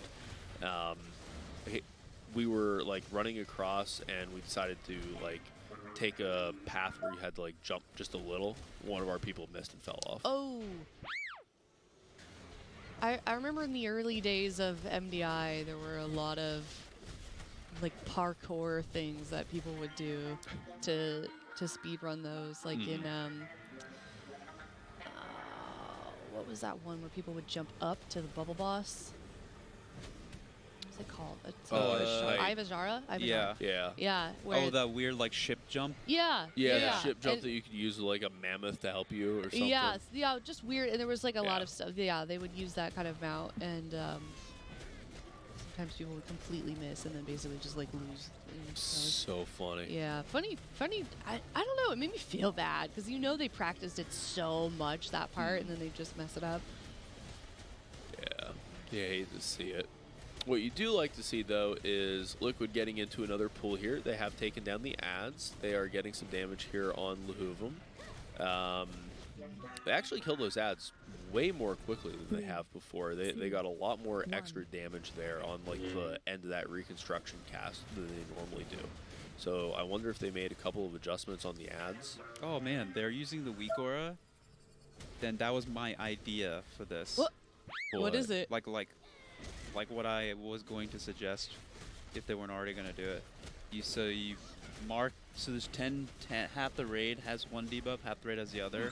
Yeah. So you just put a weak aura to mark one thing, 3, and it tells you to like go to this marker. 1. Right, so you just partner with that marker, the people that are unmarked. Oh yeah. I think that's what they're doing, because they have all 8 markers. The whole problem is there's going to be 2 people that are unmarked. Right. Well, unfortunately, it doesn't look like it was quite successful in that attempt, as they did lose 3 people to it. But they're probably still just working out the kinks with it. I think the weak aura didn't tell them where to go, because when that mechanic went out, I didn't see like a direction like go to this. Is it not quite working yet? It might not be working. Yeah. Is this the first time you've seen it in this poll here? Oh no, okay. You see the very top of the screen, it's like kind of covered up by the graphic, but you see the icon of where he needs to go. There's a moon icon at the top. Yeah. Okay. That's helpful. Yeah. Can those little partner guys cross over each other? Or Yeah, yeah, they Yeah. can cross over each other. Actually, like if you want to like YOLO it, you can have people stack up on top of each other, and it would be fine. It's just that the splash damage from that mechanic, if there's too many people stacked up, people will die, which is kind of what's happening. Could you put like a anti-magic zone or something like that? I don't know what kind of damage. Probably it is. could. I don't know. It might be too much. Yeah. Yeah, unfortunately, because they lost so many of the Mythic mechanic early on, they are going down. They weren't successful in killing off the ad over there before the timer ran out, so they get all 4 ad spawns, and that's just a guaranteed wipe. They changed a couple things, though. I mean, you said that they did the ads a little more efficiently this time around. Yeah, they what we've been seeing is they usually bring down like the second ad right around the time that the reconstruction cast ends. Yeah. So what the boss does is he casts that synthesize, which is 20 seconds. That's where you go kill the one like fake ad in the cubby hole, and then he casts reconstruction for 30 seconds. And during that is when you gather up all the ads and nuke them down. Yeah. They killed them about 8 seconds faster this time than what I had seen as a best before. So that let them get a little bit more damage on the boss and got him a little bit lower. So they probably optimized something a little bit there. They could have been looking at like health pools on some of the ads and where the boss is and whatnot, maybe reallocated a cooldown or two to help that along a little bit. Easy peasy. Kind of.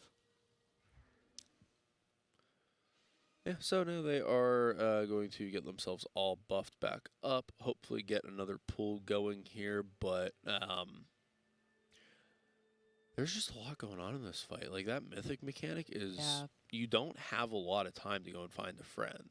Is it just completely not there in Heroic, or is it Yeah, just that's not a as thing. important? That's a Okay. brand new thing in Mythic. Are there any other significant differences? Besides each of the ads do something different.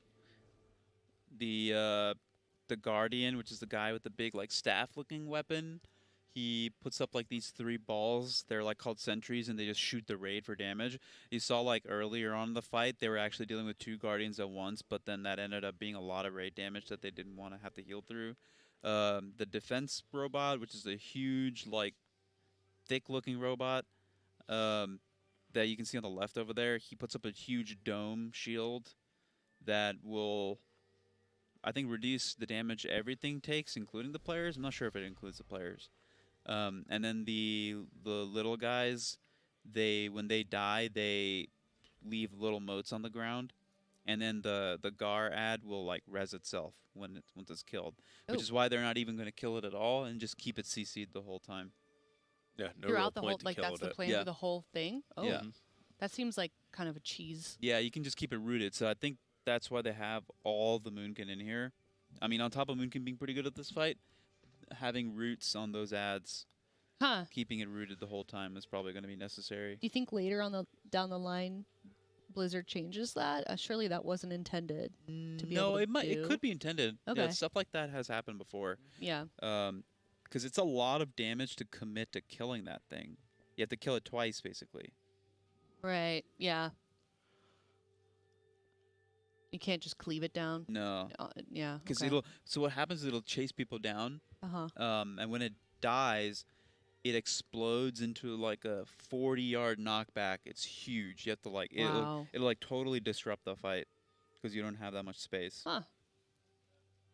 And you're dealing with that twice if you kill it twice, right? So. Does this seem like kind of a small boss room to you guys? No, this boss room is huge. Yeah. Okay. Yeah, this is a huge boss room. Yeah, It's a lot of cool room to boss move room. around. Yeah. I like the orbs. I don't know, just the whole vibe of it is nice. I like the whole aesthetic of the raid. I think it's I think a really cool aesthetic. This like the opening quest for this patch, where you go into that area with the water with the little robot guy and Pelagon. Is that his name? Pelagos? Pelagos. Yeah. Pelagos. That's a really really pretty area.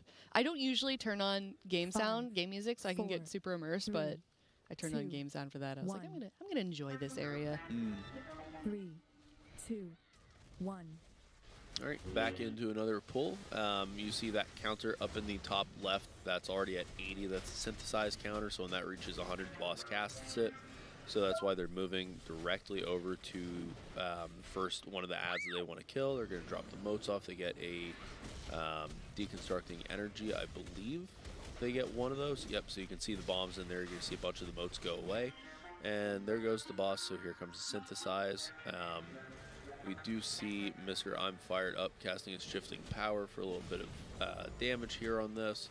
They have like 20 seconds total to blow this thing up, otherwise they wipe. Looks like they do successfully kill it off, so we're going to move over to where the first ad spawns, which is this defense matrix, and everyone's going to start nuking this guy pretty hard here. You can see in the back there's the one with the line that just got rooted out in the back. He's going to pretty much stay there the rest of the fight, and they're going to ignore the fixate on it. Defense matrix is down. They're moving over to the Guardian ad here, blowing that up along with some mana cleave damage on Lahuvum. I've seen this question a couple times. So for anyone that's new to watching the Liquid Race Road First, Max is not in the raid. This is something they've been doing for several tiers now. He has the POV of a few people in the raid. I'm not sure exactly who. Do you guys know? He's looking at Dryny right now, but he can look at actually anybody here.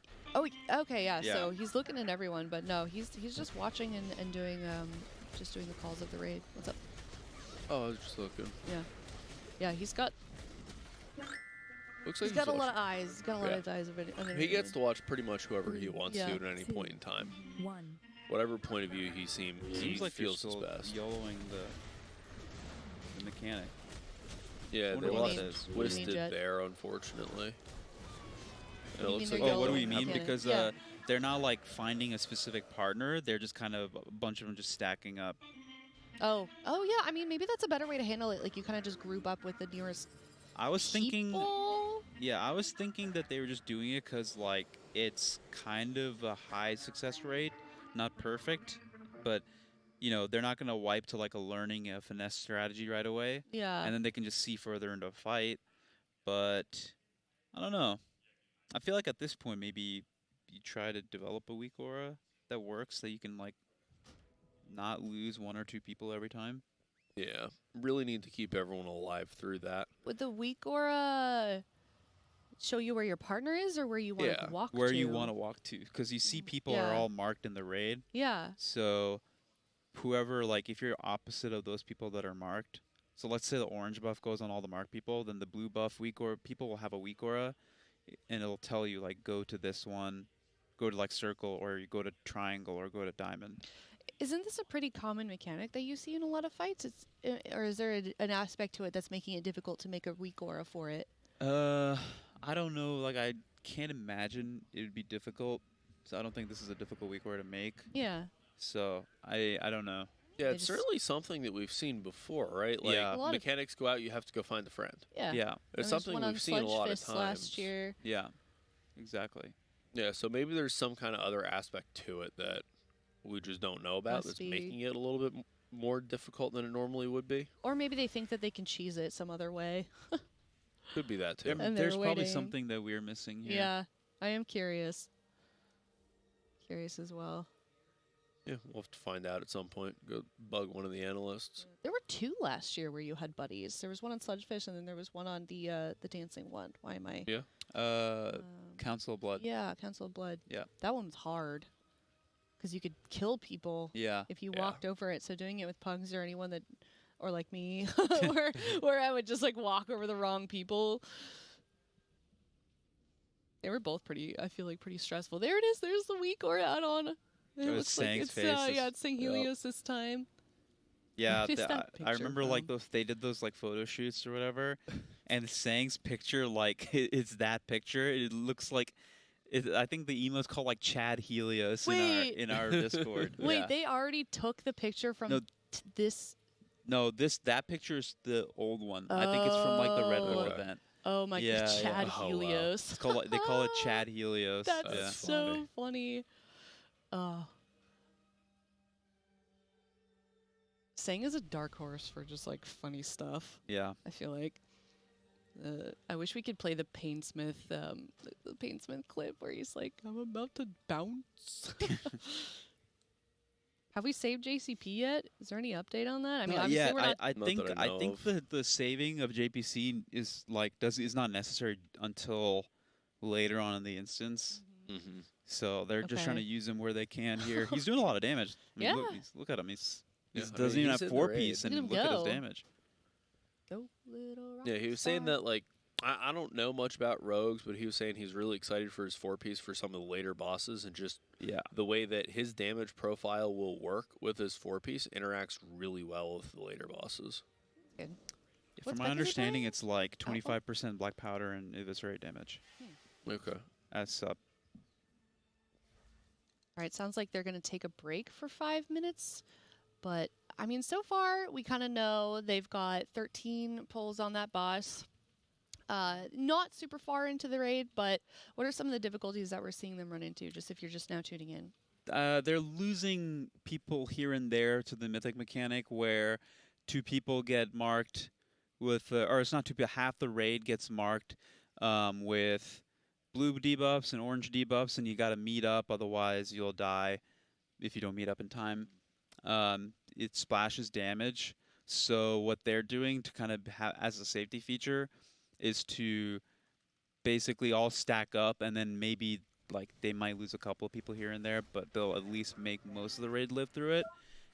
The other thing is that the damage that the raid takes during the synthesis phase is extremely high, and the second synthesis phase has been killing people, you know, every time they get there. And that's really what they've been having trouble with, is that the ads actually have not been any problem at all. They, you know, it's Yeah, it just a seems like matter. they've- It's just a matter of living through this. You see they have a lot of cooldowns here, like they used AMZ, and now you see the raid just getting chunked. But the second one is a lot slower, is the issue. They only have 1 DK in, right? Yeah, Yeah. Atlas, yeah. So they only got one AMZ. Yeah, what's the cooldown in AMZ? 3 minutes? 3 minutes, I think, yeah. Yeah, so that definitely won't be back up. They do take down the defense matrix, and they're going to run over here, start on the Guardian ad with cleaving onto Lehuvum a little bit. Guardian's about to fall over, and now they get some nice free and easy damage on Lehuvum. So coming out of the transition here, Lehuvum is just a hair under 90%. You see him at about 88 right now and dropping. We're going to have some moats coming here momentarily. Everyone's going to run over to this side and drop them as close to each other as possible, away from everyone else. They're going to get back in, avoiding the moats. We're going to use these bombs here to blow a couple of them up. Looks like not too many, because those are just kind of off on the side where they don't really matter that much anyway. You don't have to clear them. Here's the mythic mechanic. You see people stacking up. Looks like they lived that time, which is good. They didn't lose anyone to cleave damage from it. I think we get one more of them before the synthesize, so that's the one that they really need to make sure that they survive. Looks like, yeah, 30 seconds, and that's right before the synthesize. I swore AMZ had a 3-minute cooldown. Chat's saying it's 2. Unless it changed. At one point it had 3. I don't remember when it was. in- But I remember at one point it used to be a 3-minute CD. Yeah, me too. When I was using it, when it was really good. Formax killed it. Yeah, I saw those comments too. Okay, here's the mythic mechanic out. Everyone was real low going into that. They lost 2. They're going to get Dryny up here as quickly as possible because they need the healing throughput. So he's going to come back up. They're going to be down a Ben, unfortunately. Synthesize is starting, so you see Windrush Totem. Everyone's running over here. They have to kill this Automa as quickly as they possibly can. You see both a barrier and an AMZ coming down again somehow. It's 2 minutes. So. Oh, okay. So they're nuking down the ad. They do manage to kill it and keep everybody alive, which was the struggle they'd been having. Now you're going to see some ads coming in here. We've got all of these little ones that are grouped up together. They want them to kind of come in together. You see they're all carrying those unstable moats. So they want all of those ads to die as close on top of each other as they possibly can. So the moats are nice and stacked up. And when the next set of those deconstructing bombs comes out, they can just clear all of the moats all at once. Now, unfortunately, those small ads do a lot of damage to random people, They are and we rough. lost 2 people there in the process of trying to kill them off. With fired up very low, they are able to get him up, though. Here's the next set of regular moats coming out. Looks like they made it out of that okay at this point, though. Kind of. All right, that is a lot of moats on the ground. Oh my gosh. And that is about to be a dead mage. So that's a lot of area denial stuff. You're running out of space really quickly. Now it's a small boss room. Yeah, here's the mythic mechanic where they've got to go and everybody just kind of lets splat Try on that. to probably stay alive as long as they can so they can see timings and yeah, stuff. what the next combo of ads is. When is that synthesize happening? Oh, not for a while. A while. 45 seconds. Yeah, they're not going to see that before they wipe. No. Stay alive. They leave Scott and Twisted left. Ah. Oh, tanks are down. Nope, we're not going to get to see the next set of ads. Unfortunate. Synthesize? Was that what they were waiting for? Yeah, where they get to, like, basically how the synthesize works is you get to basically pick and choose what ads you fight based on, like, what you don't kill. Okay. So that's why they pick one to go kill, and they'll kill that, and then the ones that don't kill activate, and they have to fight them, right? Okay. So, and each wave of synthesize is like different, combination of ads. So they have to like pick which is like the worst thing that they don't want to do. Yeah.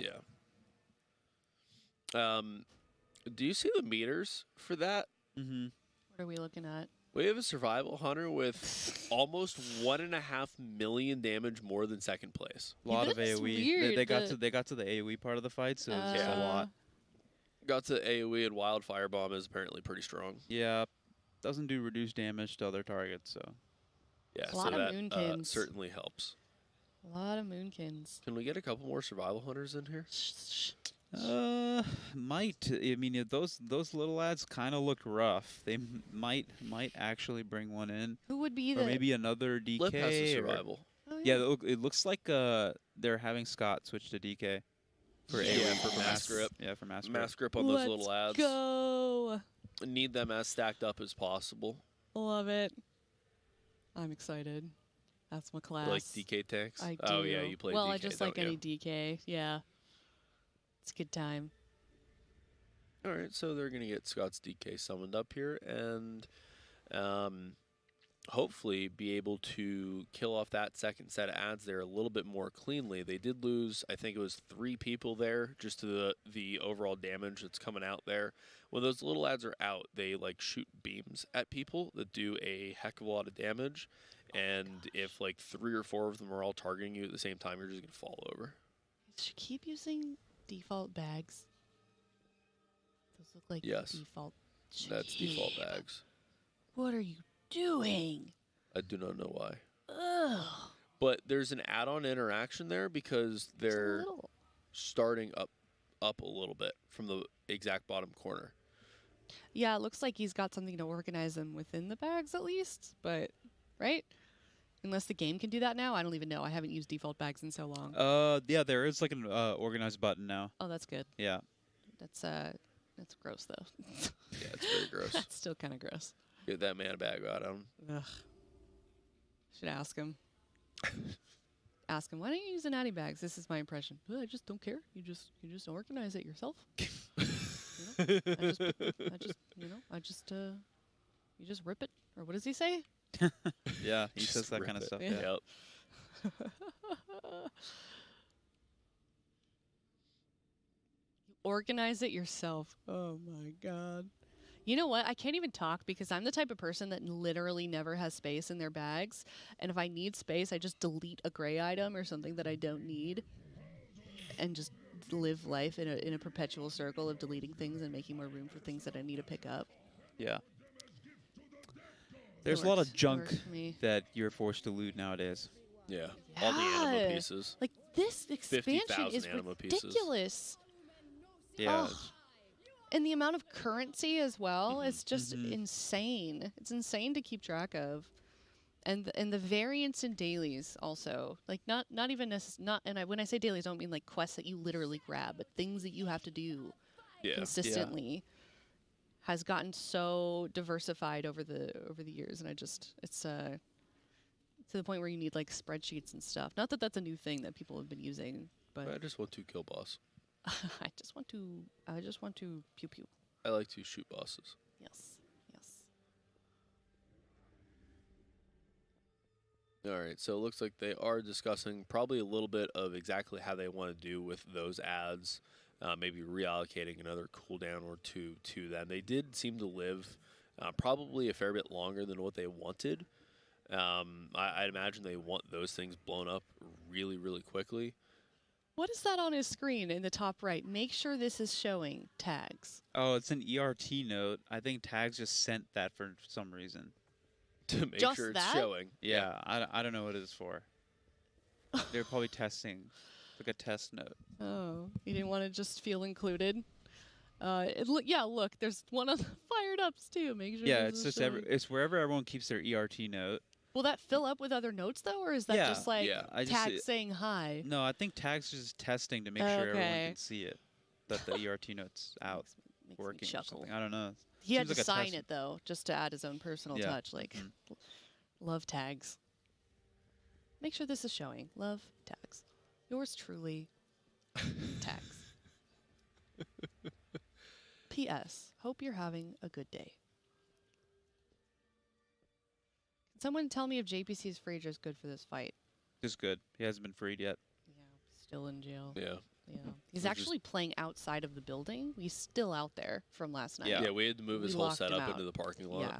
Like that's really the reason. Like the whole team, they pitched in and we made just a giant cave of those liquid backpacks out there, or liquid jackets, so that he could stay warm. And he's just out there in jail, and he's not allowed back in until he gets his piece. Yeah, so please join Discord, discord.gg/liquidguild, and get in there. And if you can trade Rylogon or Lords of Dread normal mode tier this week, unsaved this week, please let us know. Help JPC get out of his jail. I know. Help JPC. He's out there alone in the Poor cold. guy. Yeah. Poor guy. Sometimes we'll slide a piece of bread under the door and feed him. Yeah. But supplies are running thin. He looks like he's struggling. I Yeah, feel bad. I know. But you got to do what you got to do. He really will do. starve soon. Yep, exactly. Yeah. I've heard talks of him going on a hunger strike too, even. Yep. Please help save our friendly neighborhood JPC. Exactly. Discord.gg/liquidguild. Save JPC, please. Amen. I'm gonna save JPC app. It's modified after an ASBA series. I mean, we kind of made one. It's on Twitter if you haven't seen it. And maybe if we get another lull here after this poll, we can show it again. But it is on Twitter. They tweeted it last night on the Liquid Guild Twitter. Okay, we are in the first synthesize phase here. They're blowing up that first ad. They're way ahead of the timer now, so they're going to shift over here, and as soon as this defense matrix becomes attackable, they're going to commit the bloodlust here to try to kill them as quickly as possible and just get further into the fight. They want these ads to die really cleanly and push the boss a little bit so that they can start getting progressively more pulls and more consistently into that second synthesize, so they can work out the strategy of how exactly they want to handle that, along with all of the little ads that come in during that. That massive bubble again? The massive bubble, when the defense matrix dies, it leaves that bubble down, and any other ads that stand in that take reduced damage. So that's why they keep it away. Okay. It's interesting how these orbs, or the motes, when they land in a circle around the boss, there's one missing, so you could almost walk out of it. Yeah. But I don't know why you would ever need to do that. But yeah, because it goes so fast, you just like take two Yeah. steps in and it can't hit you. I wonder if at one point it was supposed to like move in all the way into the boss or something. It changed, and that's like a relic of an old design of that mechanic. Like, look at, like, why is that there? It's kind of weird. Yeah, you don't actually have enough time to escape from that, Yeah. so it's just completely random.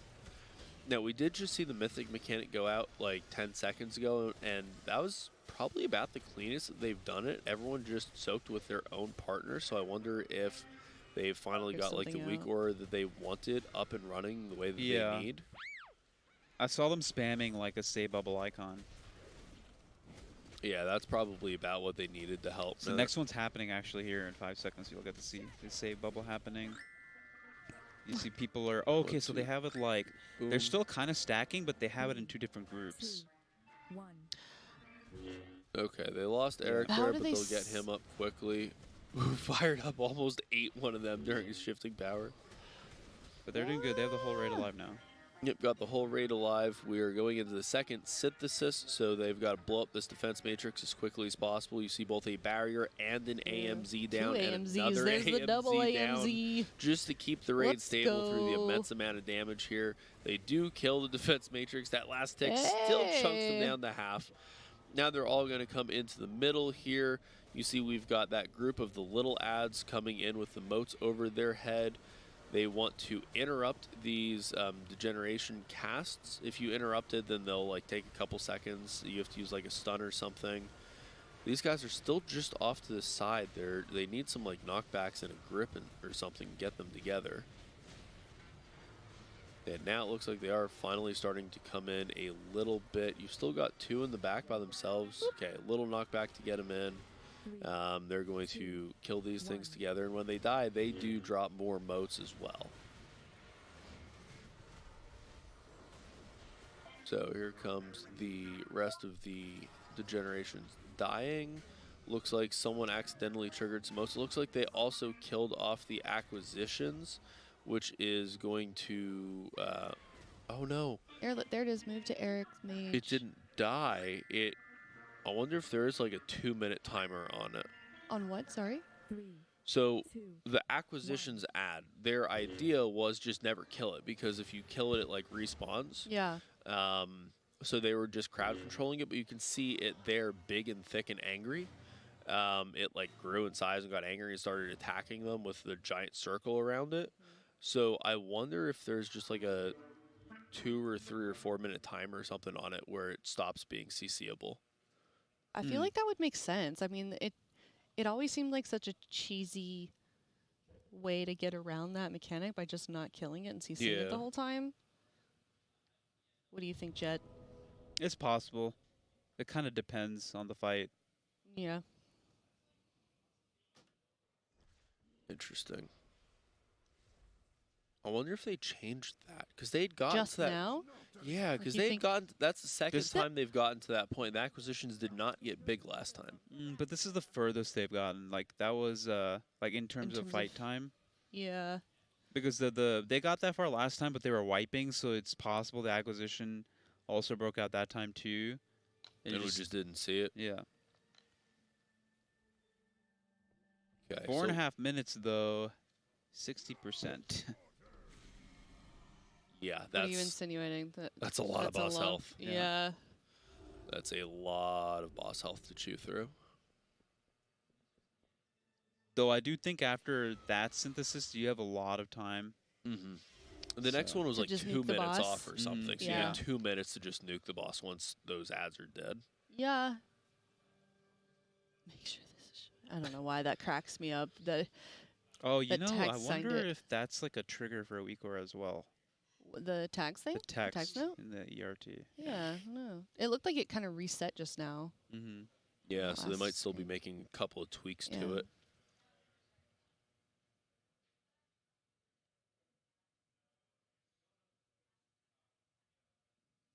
Yeah, looks like a couple people are reloading, so there must have been an update to a weak aura. Save JPC. Can we, on his POV, we should, this is just a mere suggestion, maybe JPC, we have his, the save JPC thing on his lower Put a third. sign right behind his chair. I did that yesterday. I went on a stream with I went on the stream, did you see that? But then he's right there, I just went behind him on his stream with a save JPC sign. We had an idea to use that, or someone did, to maybe use that TV to put save JPC, but Max wanted that off because it's in his eye line. And I don't know if that's because it's something that's moving or because he just doesn't want it on at all. But Either way, we are going to take a look at a JPC tweet from Frog. Please help rescue James. He's been crying in the bathroom for the past 32 minutes. Operation Saving James. Oh. That's so good. I'm so happy Frank's Oh here. my god. I haven't seen that. I don't know when that got posted, but oh my god. I'm so happy. It's so JPC good. You guys have Frank seen is that here. movie, right? Yeah. Oh. If anybody doesn't know, I have to explain it. Like it's Saving Private Ryan, but it's Saving PC. Oh man. I'm just the making memes sure that we're come all- out of Race yeah, World it's first, so like good. none other. It's so good. Someone in chat asked, why are we saving JPC? Because he only has 3-piece. He does not have his 4-piece. He needs either a Rylogon or a Lords of Dread piece from normal mode. So we're looking for traders. If you have tier from Rylogon and or Lords of Dread on Heroic that you got this week and are still unsaved to those bosses on normal, join our Discord, discord.gg/Liquid Guild. Get in there. Once we have enough people to put a run together, they'll be doing it to get JPC his 4-piece. If you volunteer and come to the run, you'll get 1 million gold just for joining and actually attending the run. If you get the tier piece and you're the one that trades it to him, you'll get 5 million gold to you, and then either 10 million gold to your guild, or you just get 15 million gold if you're not in a guild. So please. So my suggestion is just leave Ditch your your guild. guild. Ditch and your then guild, get the gold, gold. and then go. Yeah, get yourself rich real quick. So please, don't if tell you him. have the ability, come and help us save JPC. Think of the children. The children. He's innocent. He's too innocent for this world. Save him. Yo, wait, what was the requirement? So you have to have killed and looted tier off of either Rylogon or Lords of Dread on heroic difficulty this week, and been currently still be not saved to those bosses on normal. So you have to have looted the piece on heroic this week and still be able to trade it if you get it again on normal mode. That's the requirement. 4, 3, 2. Can't you buy? This might be a dumb question, but can't you buy Longboy on like the black? Yeah, you can still buy Yeah, it on the you auction. But it's on like the insanely BMAH. expensive. Well, I don't know what this. I mean, I don't know. I what it don't goes really for. use the black market auction house, but I mean, people will bid you up on it because it's an exclusive mount. It probably goes through gold cap.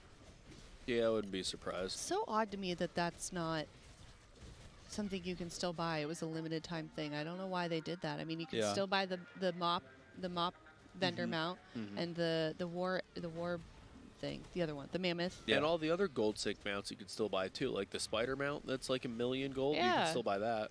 It's just I don't like that Blizzard. I would like to buy that. You have 5 million gold. No, but I could if I knew that I could still buy the Longboy. I'm very happy I got mine. I borrowed gold from a friend and had to pay it off over like 2 months. Yeah.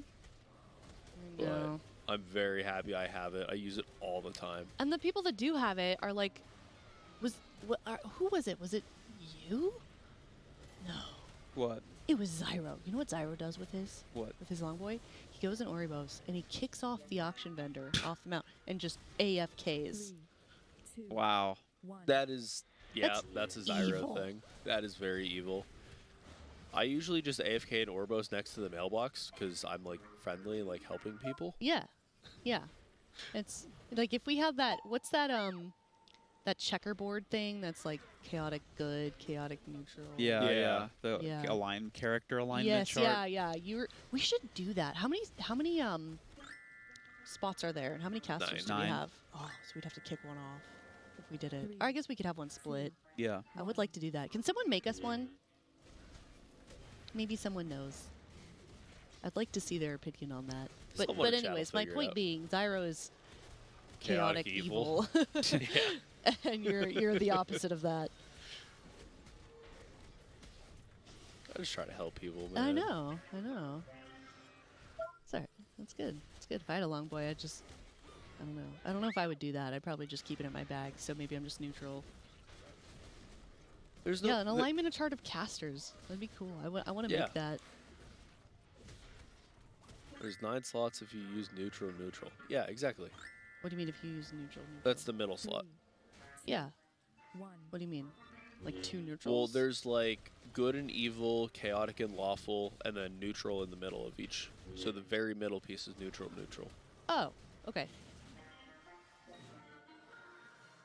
Nice.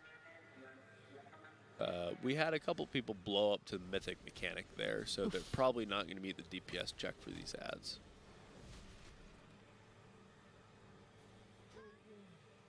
This is a tough boss. Yeah. You know, it's pretty tough. I don't know if this is just because they knew they were wiping, but there were people going to 2 different ads there. Was that an accident, or were they No, trying I think something different? I mean, I wouldn't look at anything they did when they were wiping. Probably just messing around.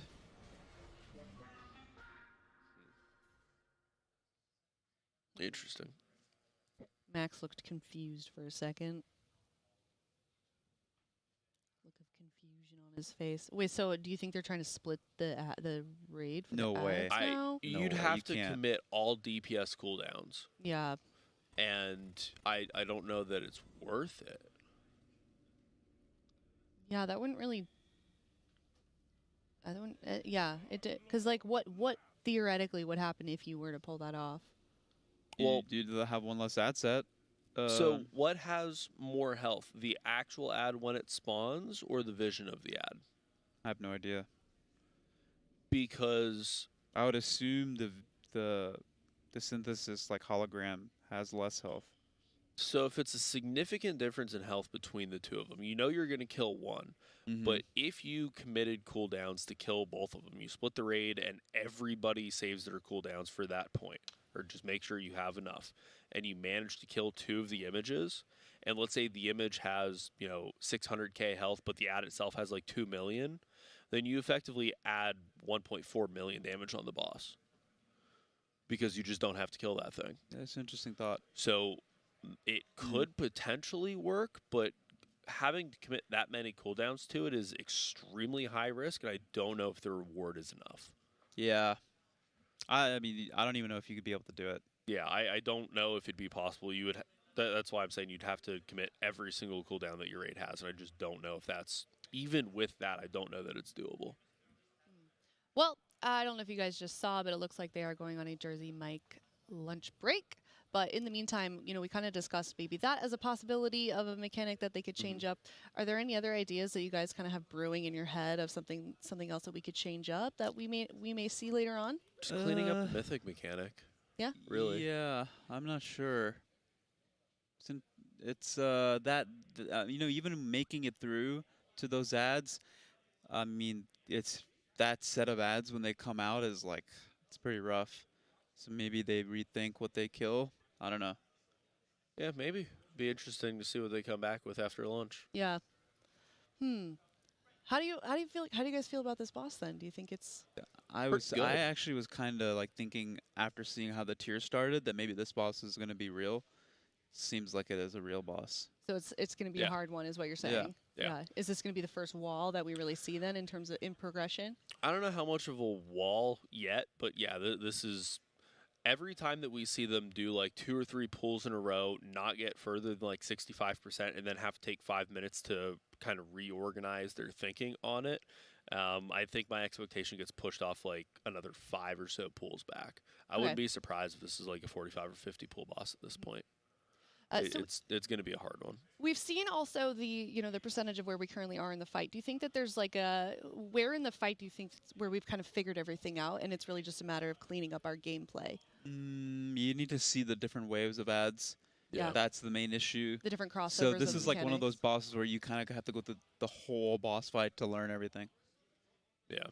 Okay, well, I do have a surprise for you guys. We do have a member of production with us here, and we're gonna pick his brain a little bit. Here he is. Oh my god! Oh my god! Oh, I didn't. No. I forgot to turn mic on. It's okay. Nice. I'm a tech guy because I fix things. Hi, how's it going? Happy to be here. Fantastic! It's so good. Thank Do you you, see what we have thank you to for deal being with? here. Yeah. So if you guys are wondering where all the weird memes come from, it's these people.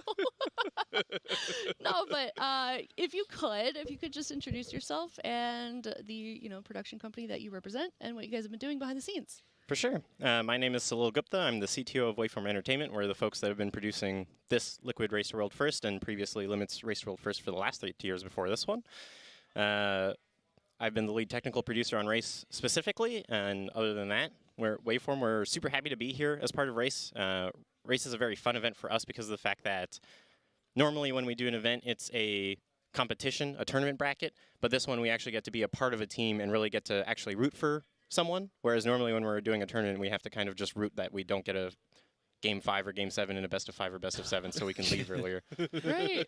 No, I mean, I remember the first time that we ever did an event with you guys, because you guys, like you said, have been around for such a long time. Most of you weren't even WoW players, and now here we are on like our fourth or fifth event together or something like that, and you guys have your own pool of predictions, and you guys seem to really be sort of team players for the Liquid Guild as a production crew. Yeah, when we really started this, we honestly had no idea what we were getting into. Race is a very different event, like I mentioned, not just from the format of it, but also just from the technical requirements of a show like this. You know, having to pull in so many player feeds, creating as many automations as we do, reaching from so many different APIs at once, as WoW has, the internal WoW API, Raider.io, and Warcraft logs who support us so much, plus the APIs we build ourselves, which we'll get into in a little bit. There's a lot to Race to really get into it, and being able to work on the same sort of show over and over and over again is really helpful for us, because that way we can take all of our learnings from the first one to the second one to the third one to the fourth one and build upon it and make sure that we're not making the same mistakes we have in the past. Yeah, and I feel like every tier that we do with you guys create more and more tools that sort of are automatically tracking a lot of things that are going on inside the fight. Can you talk to me about some of the development of those tools? For sure. So a lot of the development of our tools here at Waveform are built by 2 folks, Sean Delaney and Taylor Giampaolo. WarChamp7 being Taylor, he is actually here at this event. Yeah, he's memeing in chat sometimes when he has time. Yeah. Not here at the venue currently, as he is working from the hotel today, but he's built a lot of our tools. Our graphic system that we have isn't built mostly by him. And in addition, the machine vision software that we use for the health bar and battle res tracking at this event was built by him and myself during Sanctum between days 1 and day 3. I remember that. We woke up that morning and it was like, oh, now we have these trackers for it. Yeah, it was super cool too. Yeah. I don't remember what boss spawned that, but we said, hey, this would be really cool to have, and then all of a sudden you had it. Well, the reason that came about is because, we get to come into it with a perspective of some folks that do know WoW. We try really hard to have folks that actually know the games that we're working on, but also for folks like myself or Taylor that aren't super into WoW. So coming into it, watching the show, we were like, hey, it's really hard to follow what the health is of the current boss and trying to see where we are in the current pull. So it's an idea that we had for a while, but the first couple of races we had worked on, Nathria and Nilotha, were a little difficult just because Nilotha being our first one, we were trying to get the basics down first, and then Nathria was all partially remote. Well, not even partially remote, mostly remote. So it made it difficult to create innovation just because we were focused on like, oh God, someone's mic went out at their computer, got to troubleshoot that. But getting into Sanctum, really doing the event for the 3rd time, all in person, really helped us be able to sit down and take the time to build innovations like Suzume, which is the product of the name of the product that does the health bar and battle res tracking. And you guys have a new tool that you've implemented for this tier as well, right? We've implemented a lot of different tools for this tier, actually. Do you know which one in specific? Am I spoiling anything? Not really. Okay, it was the one that Taylor was working on. I didn't know there were other things that, but I guess I was referring to the one where we were keeping track of the set pieces. Oh, yes. That was like it was a lot of work. Yeah, so for Note.io, when you say something that Taylor's working on, there's usually a bunch of different things all at once because we never really stop working. Dude's always buried in his laptop.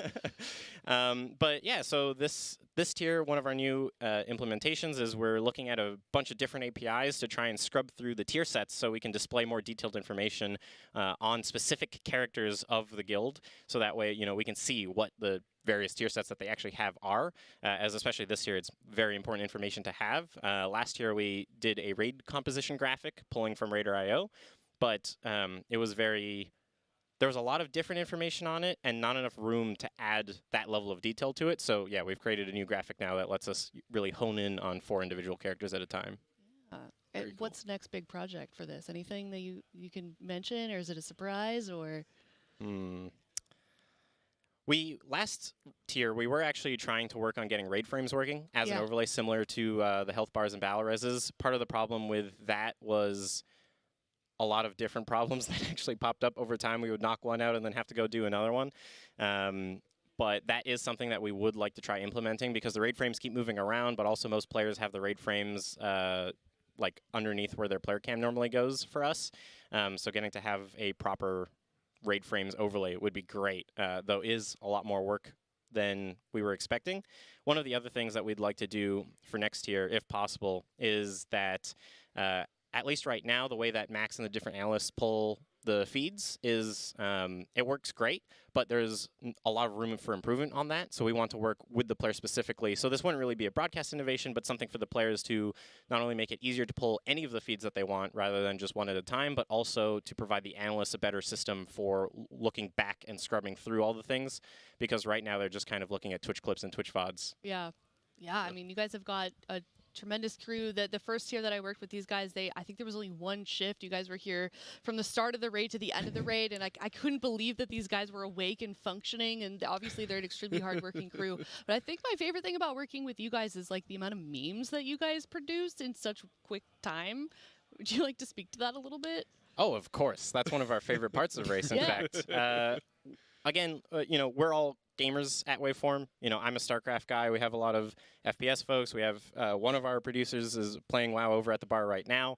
It's Wait, is he really? He was earlier at least. Love it. But part of what we want to do is make shows that are fun for us to watch as well if we were the viewers. So all the little funny little things that we do on stream is because we know that we would enjoy it as a viewer. Like I've been on Twitch since the inception of it, even back during Justin.tv. Memes is an important part of our culture here within the video game sphere, so we want to provide as much of that as possible, whether that's creating funny photoshopped images or even to me going outside the previous venue and pushing a box and a cart for. Was that you pushing the box? I wasn't on set during that time. Yeah, so the copium box. Yeah, so the copium box was quite literally me having a brain blast a la Jimmy Neutron, and as Valoris at the time just kept talking about how much copium we needed to get through Paintsmith. Yeah. So at first we got a little box and wrote copium on it on the side, and then gave it to them at the desk. But then we realized we needed a lot more, so.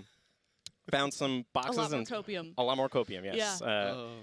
Found some boxes, found a cart. I had this blanket, which is a cooling blanket, because in Texas it was very hot, and I'm from Canada. Most of us are from Canada, and I needed it to actually survive and not melt. So I roughed up my hair. I tried to I taped down my eyelids to make it look like I was crazy, and then wrapped myself in the blanket and went outside and stood out there with Warchamp for about. I think it was 20 minutes because we missed the chance after the first poll and then had to wait until the second one. And people were just walking by being like, what are you doing? And I was like, don't worry. This is important stuff. I need you to leave me alone, but don't call the cops, please. I swear I'm not doing anything bad. No. Just some friendly, innocent copium. Right? Oh, man. Of course. Love it. So funny. Do you guys have any questions for production now that we've got them here? Is there anything you guys have developed from these WoW races that you carry on to other games? Yeah, actually. So there's a couple of different pieces. The machine vision software that we use for WoW Race, we do use on a few other games and are looking to implement it. Mahjong Soul being one of them.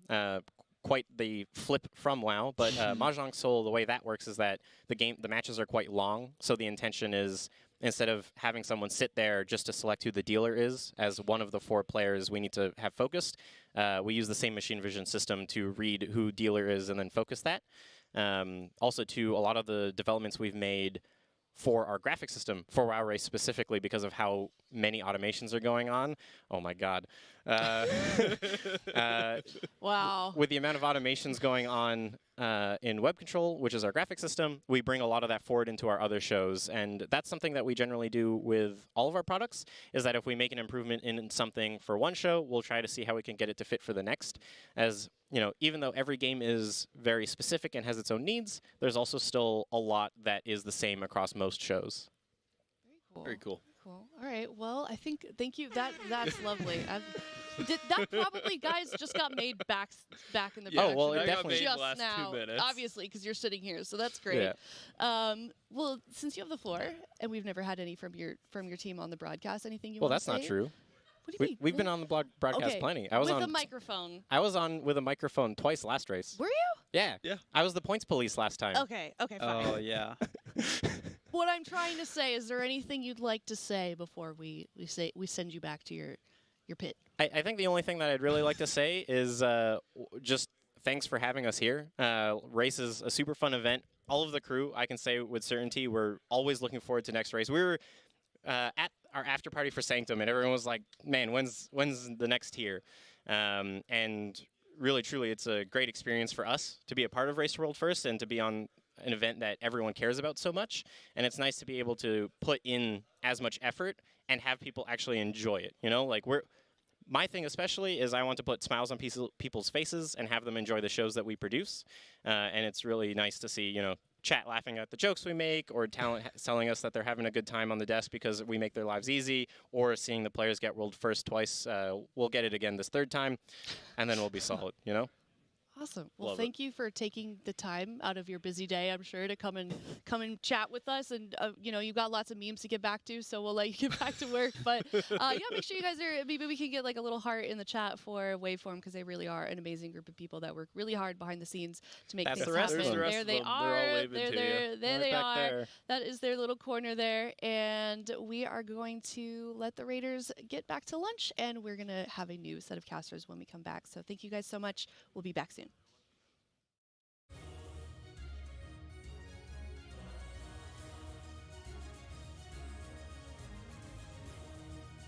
Shakib, 60 seconds on the clock. You ready to get grilled? Yes, I am. All right, last person in the guild you'd want to share a hotel room with. THD. Who do you think Bolvar smells like? Padra? Would you rather live in the Maw or Korthia? Ma? Liquid sweatshirt or liquid sweatpants? Sweatpants? Twitter or Instagram? Twitter? Who's the last person that wiped the guild? James? Would you rather hang out with Sylvanas or Jaina? Sylvanas? Most annoying WoW race? WoW race? Sanctum? No, race. Oh, race. Night Elf. Most annoying WoW class? Holy Priest. Or Priest. Worst expansion? Legion? Mod dailies or islands? Dailies? Dailies or heroic splits? Heroic splits? Pens or pencils? Pens? Most used keybind? Z. What's it for? It's for mute. Okay. Shakib, what is your favorite Jersey Mike's order? Definitely the number 7, turkey and provolone.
Hello, and welcome back to the desk. I am Veloris, joined by my esteemed, actually, wow, 2 warlocks on the same desk.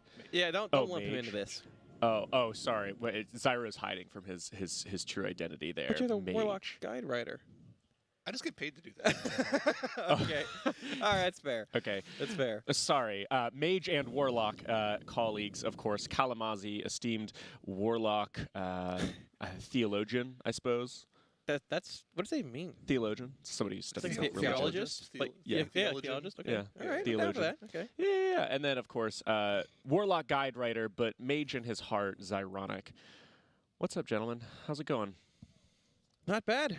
Got some exciting Lihuvim. It's Lihuvim or Lihuvim? Dude, I said like Lahivim last night, and Meeks let me have it. She was like, "It's Lahuva." I don't know. I can't say words around her. She with like the Hermione Granger bits, like it's Lahuva. Lahuva. Yes, very good.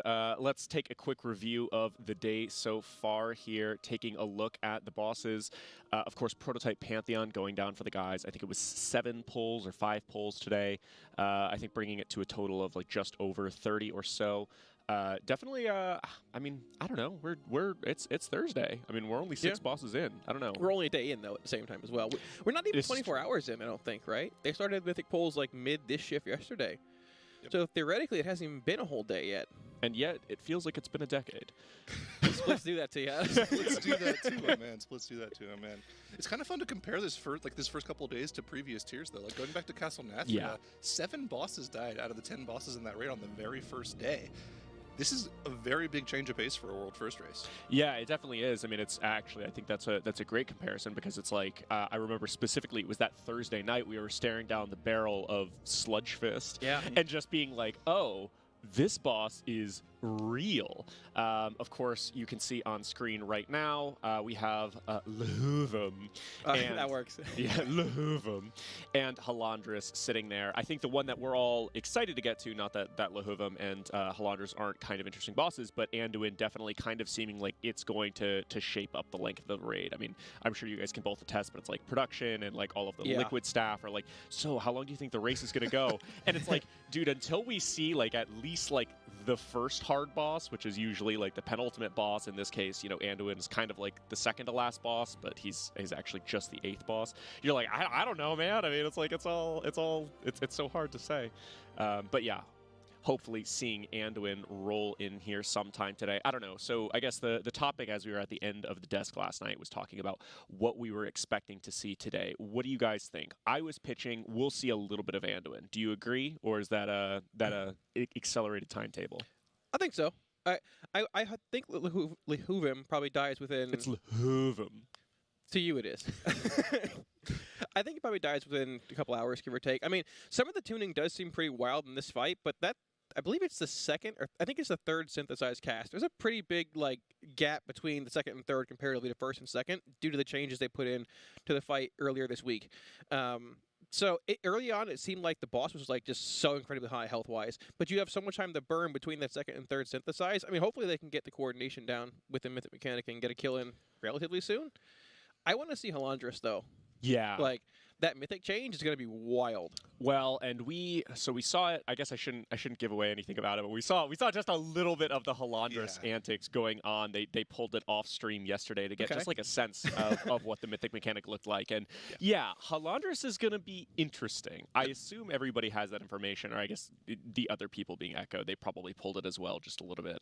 But it is interesting. Yeah, both Liquid and Echo did the exact same thing after they killed Zymox, right? They went to Halandris and they're like, all right, let's pull this really quick just to make sure things work so we can set up a strategy going on. And like, you know, they're doing weak core testing and whatnot for that. Yeah.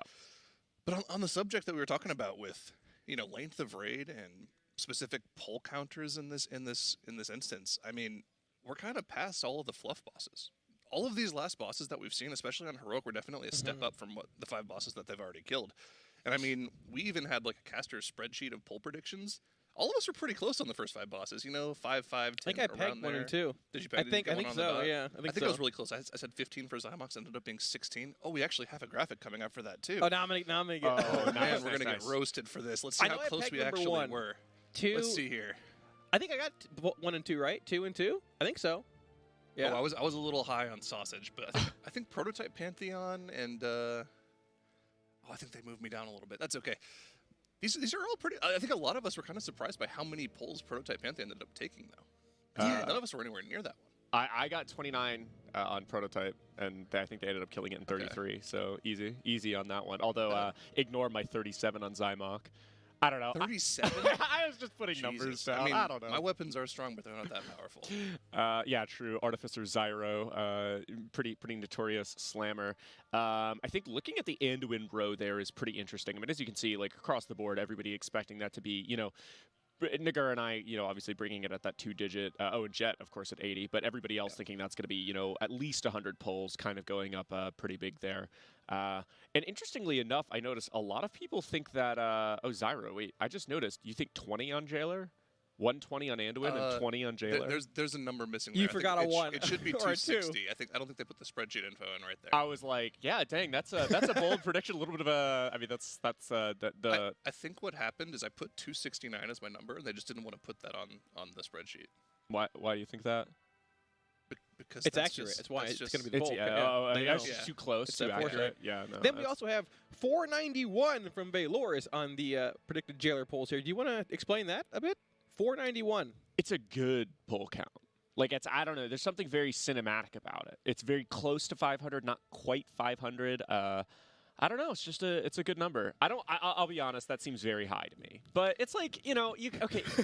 Everybody's always like picking like, ooh, yeah, it's an end boss. It's gonna be between 150 and 300 probably. But you need somebody to be like, yeah, 491. We're gonna be here until April. So that's me. That's me. This race. We're gonna be here till April. Jailer never dies. As somebody who's pulled a boss close to that many times, there's nothing exciting about pulling a boss 491 times. No. There's not actually, and I think you were in AEP, right? On a chart? Yeah.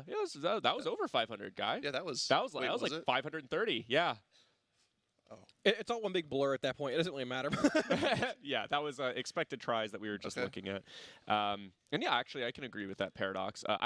Jailer will be somewhere between 20 and 500 polls. Was it really 530? Yeah, it was a lot. I don't recall the exact number. I don't think I have it on that laptop, but on my desktop, I've got a spreadsheet that has like everybody. You know what?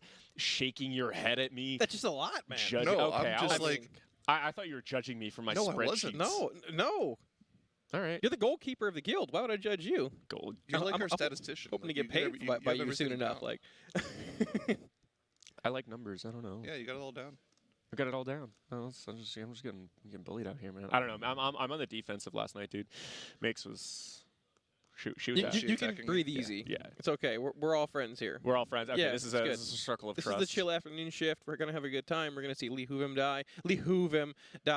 Moving on to Halandris with some mythic mechanics being thrown at us here. And we'll see. Yeah. So, I mean, I guess let's talk. We've referenced it a couple times. So, Halandris, I mean, I would ask one of you to explain it, but I mean, the simplest explanation is hot potato, right? Yeah. You get a debuff, and you basically just have to not let the potato expire, or you wipe for the whole fight.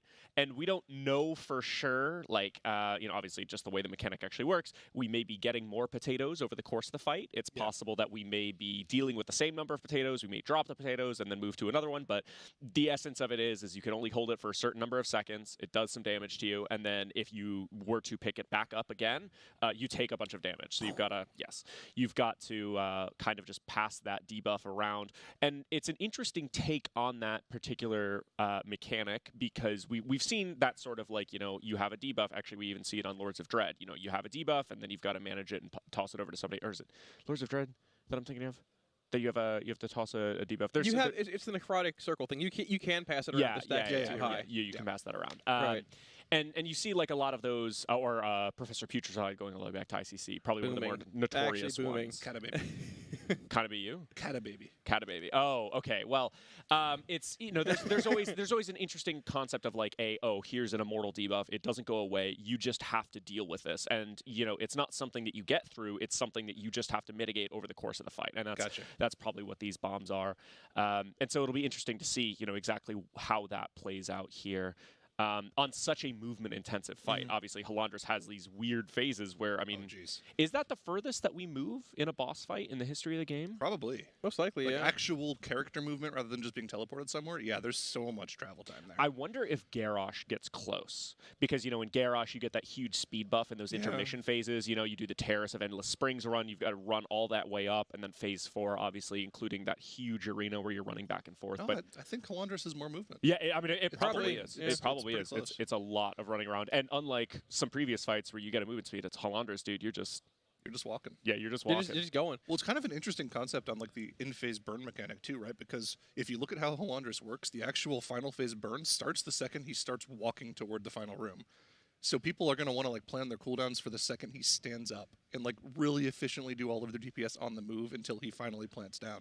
Because the lower you get him there when he plants down, the shorter that last phase is going to be. Yeah, and I actually think we saw, Kalamazzi, I think it was your PTR footage that I was actually watching where the early health was, no, you knew you guys were banging way too hard, like, because the boss's health was just, like, too low, and so you could actually just walk him the whole way. Your burns could be so strong that you would actually just skip an entire plant phase, so he'd, like, you know, he'd be walking, and then by the time he gets there, 3 minutes, dude. he just goes, it just starts walking to the next place, and so, you know, the boss was just, like, as Shrey said, it feels just like a the boss dog. shouldn't take full damage. Like just like based on like previous boss encounters and mechanics, it feels like it should have some kind of DR on it, but it doesn't. You can do full damage to it while it's moving, which is like really interesting. But it does allow like a lot of min-maxing, like Zyro said, in that phase 2 to phase 3 final burn push, right? Oh yeah, I like it. It's cool. It's a really good boss. Much better than it was on PTR initially. Much better redesign.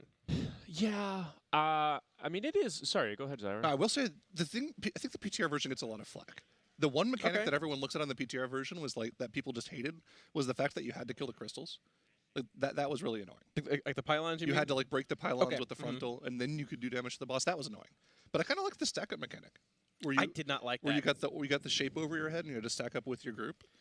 That I felt like that was okay. That had some interesting ideas. It might not have been as bad as I thought it was. Like during testing, it was also a complete clown fiesta when we first did it. That makes sense. But listen, the pylons were whatever. I mean, it was a good Destro fight. One good fight this year, but then they nerfed it into the ground, and you know, there's that. But well, I was going on. Speaking of Destro, how big of a fall from grace for a lot of the Warlock specs. I was on Frank's channel, and he's got the Destro opener meme or whatever from last expansion. You know, where Destro is just ripping like a 200k opener or whatever. You know, just absolutely out of its mind. And we are not there anymore, unfortunately. Don't worry, you'll see a little bit of that in the MDI. Oh yeah, most likely, yeah. Destro AoE is utterly insane with War Piece. Now, I played. Kalamazzi was personally coaching me on my AF gameplay last patch, but I haven't played Warlock in quite a while. Has AF changed? Like, because previously you could just Soul Satchel, you got a ton of haste and crit, and just seed out of your mind. Is that not a thing anymore? Because that seems like the kind of thing that doesn't really fall off, or did it get nerfed? It is, but the tier bonus doesn't interact with Seed of Corruption. Like, so it's essentially gotten worse. Because there's no interaction with the tier bonus in Mythic Plus if you're playing that big seed spam build. Because it affects Rapture damage, but Rapture is your other shard spender. It's either Seed of Corruption or Rapture, and Rapture is more single target based. So essentially it's gotten worse. They buffed the bonus by like, essentially like what, 30%? It was a ton. Yeah. They buffed the set bonus by like maybe 50%. And it's still not very good. So it's not good, the spec as a whole. So it got gutted. That was before the patch. So Affliction is one of those weird specs right now. There are a lot of specs that have this problem in the game right now where before we get access to the what's the name of the thing that lets you craft tier Creation pieces Catalyst? Before we get access to the Creation Catalyst, your 4-set bonus overlaps with one of your legendaries you want to wear. Love that for those classes. Yeah. Yeah. What I was recommending, and Kalamazzi's probably recommended the same thing to his viewers, is if you're an Affliction Warlock and you are hard set on playing Affliction, and you want to wear Malefic Wrath, but you can't because your 4-set covers both the slots it's in, you actually will just wear Malefic Wrath, our legendary, over wearing 4-set. It's a higher damage increase to have that legendary on over the 4-set. It's rough. It's really, really, really weird. Kind of feels like legendary FX should have just been on non-tier slots, huh? Well, I mean, they added a third legendary in 9.1 to certain slots that had something overlapping. Like, they added like Cloak to one or two of ours, and it gave you 3 options, but they just didn't do that for 9.2. Shaman complained about it as well with their Earthquake Legendary. They just can't wear it with their 4-piece. Like, oh, I guess we just don't do this anymore. It's really weird. It is weird, and it's especially odd that it's happening to Warlock. You know, because Warlock is, like, historically speaking, like, you know, it's like we joke about Fire Mage being the main character of WoW because that spec is just always good. But Warlock is pretty up there as far as, like, generally always being We've been the best DPS playable. over the course of the game. Yeah. The way I like to explain it is if Mage is Goku, Warlock is like the Vegeta. Like they're still up there.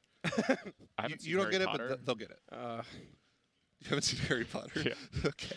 It took Zyra a second. Like, what? Oh my gosh, what? Yeah, I mean, but it's like it is weird. I mean, it's almost hard to take seriously because you're like, yeah, Warlock down bad. They just didn't give us the extra thing, like Ellie Shaman, and it's like, shut up. Who cares about Ellie Shaman? Well, that is for true. They had their fun. And they got nerfed. So there's that. Yeah, you had your fun for like 2 weeks on PTR. Now go back to the closet, blue class. I mean, you will see Destro AoE though in the MDI potentially, like Zyra said. That's what I'm saying. That's- Yeah, this Warlock. It's actually wild. So what about Warlock got changed? Like what is the Destro It's the 4-piece? I'm 4-piece. not familiar. Yeah, I'm not familiar with the Every 10 charge you spend gives you a free Infernal that for 8 seconds that brings Reign of Chaos. It's a big purple one though. It's really cool. It's twice as big. And when you're in in Mythic Plus spamming Rain of Fire over and over with one build, you just summon Infernals like every 4 seconds, and it's utterly insane. It's like the 4-piece is like, I don't want to put a number on it 'cause I don't know exactly, but it's probably like over 100% like DPS gain in AoE. In AoE, yeah. It's wild. It's really wild. The wild thing is Destro 4-piece on single target was something like 30%. It was a lot. I think it's like 47 now with this new build they found. Oh, sweet. Yeah. It's pretty spicy. I could be wrong though, but I mean, Destro was complete utter garbage very without 4-piece. It just goes an entire expansion with Destro being bad. Sorry, I'm looking back here at our everybody in chat keeps asking what are they doing. I think they're doing Mythic Plus right now. So Pupper's in Arena. Pupper, yeah. So I think sorry, not Mythic Plus. They're just doing. I think it's Chore Hour because I think we're waiting on somebody to develop a weak aura or get some changes put into a weak aura. I think Tags just gave me a thumbs up on that. Yeah, I would assume for the Mythic mechanic, probably. Yes, not for the Mythic mechanic. Yeah, sorry, Mythic mechanic on Lahuvim. The harmonized, neutralized, whatever it's called, the Mythic thing. Yeah. Right, yeah. So a lot of actually, you know what? Let's talk about it a little bit. Explain this mechanic to me. How does Mythic Lahuvim I work? haven't seen it like firsthand very much, but from what I know, you get like either a harmonized buff or do you know the name of it? It's like harmonized and I think it's like positive, negative. I know yeah, it's like blue, it's red. like harmonized and neutralized, two Yeah. different colors, and you have to be around a player with the opposite buff essentially, and if you're not, it does a bunch of AoE damage. Yes. So I believe like in early polls they've just been like stacking up for the most part and hoping nobody dies, which has worked sometime, but then other times it doesn't, and that's sort of awkward. This mechanic was added after PTR testing had concluded in this boss as well. Because phase 1 felt sort of bland. Yeah. So we're seeing it for the first time here. Yeah, and I think the balancing act of it is that you do damage to everybody near you, even if they have the opposite debuff. And so, like, you could technically just have everybody swap, but you take more damage. So ideally, you just have exact pairings where it's like everybody has an individual person, but the problem is you don't have a super long time to coordinate that. Yeah. So, and I believe one knocks you forward, one puts you back. I believe. You have to, like, find that weird equilibrium in the middle. It's really odd. Yeah, it's actually like it reminds me a little bit in terms of coordination, like the Archimond blast, like the big laser where everybody in the raid gets marked and you're paired with somebody and it's just like, dude, that's just a huge and it feels like there's got to be some genius like Paragon-esque like shape where it's like, yes, this is how you can solve this radar mechanic. weak auras. Yeah, dude. yeah. Or a high tech genius 1000 IQ weak aura, which is I think what they're hoping for here. Reminds me a little bit of Emerald Weapon Extreme. What is it? Anybody? Emerald Weapon Extreme? No. Is that from Avatar? Carrying on. Final Fantasy 14. Oh, okay. Actually, as a matter of fact, quick segue, because it seems like we have a lot of time here. Let's talk about whatever while they're doing Mythic Plus and doing Arena. I have been somebody who hasn't played any other MMOs for like the past 10 years. I've always just stuck with WoW. And in the past 6 months, I actually branched out and played a bunch of Final Fantasy 14. And actually seeing how other companies do their raid mechanics has kind of like opened my mind up a little bit towards how WoW does their mechanics. It's really interesting. Would recommend if you haven't tried it out. Well, I mean, I have not played it. I will not because I will only play the good World of Warcraft. The good MMO. No, I won't. I want to. I don't have time, to be honest. That is exactly what I say, and my stream rolls their eyes at me. I know. But it's true, though. It's true. I understand you. So what do you mean by that? Like, what do you mean another company? Like, better, worse, just different? It's definitely not either better or worse. It's just kind of different.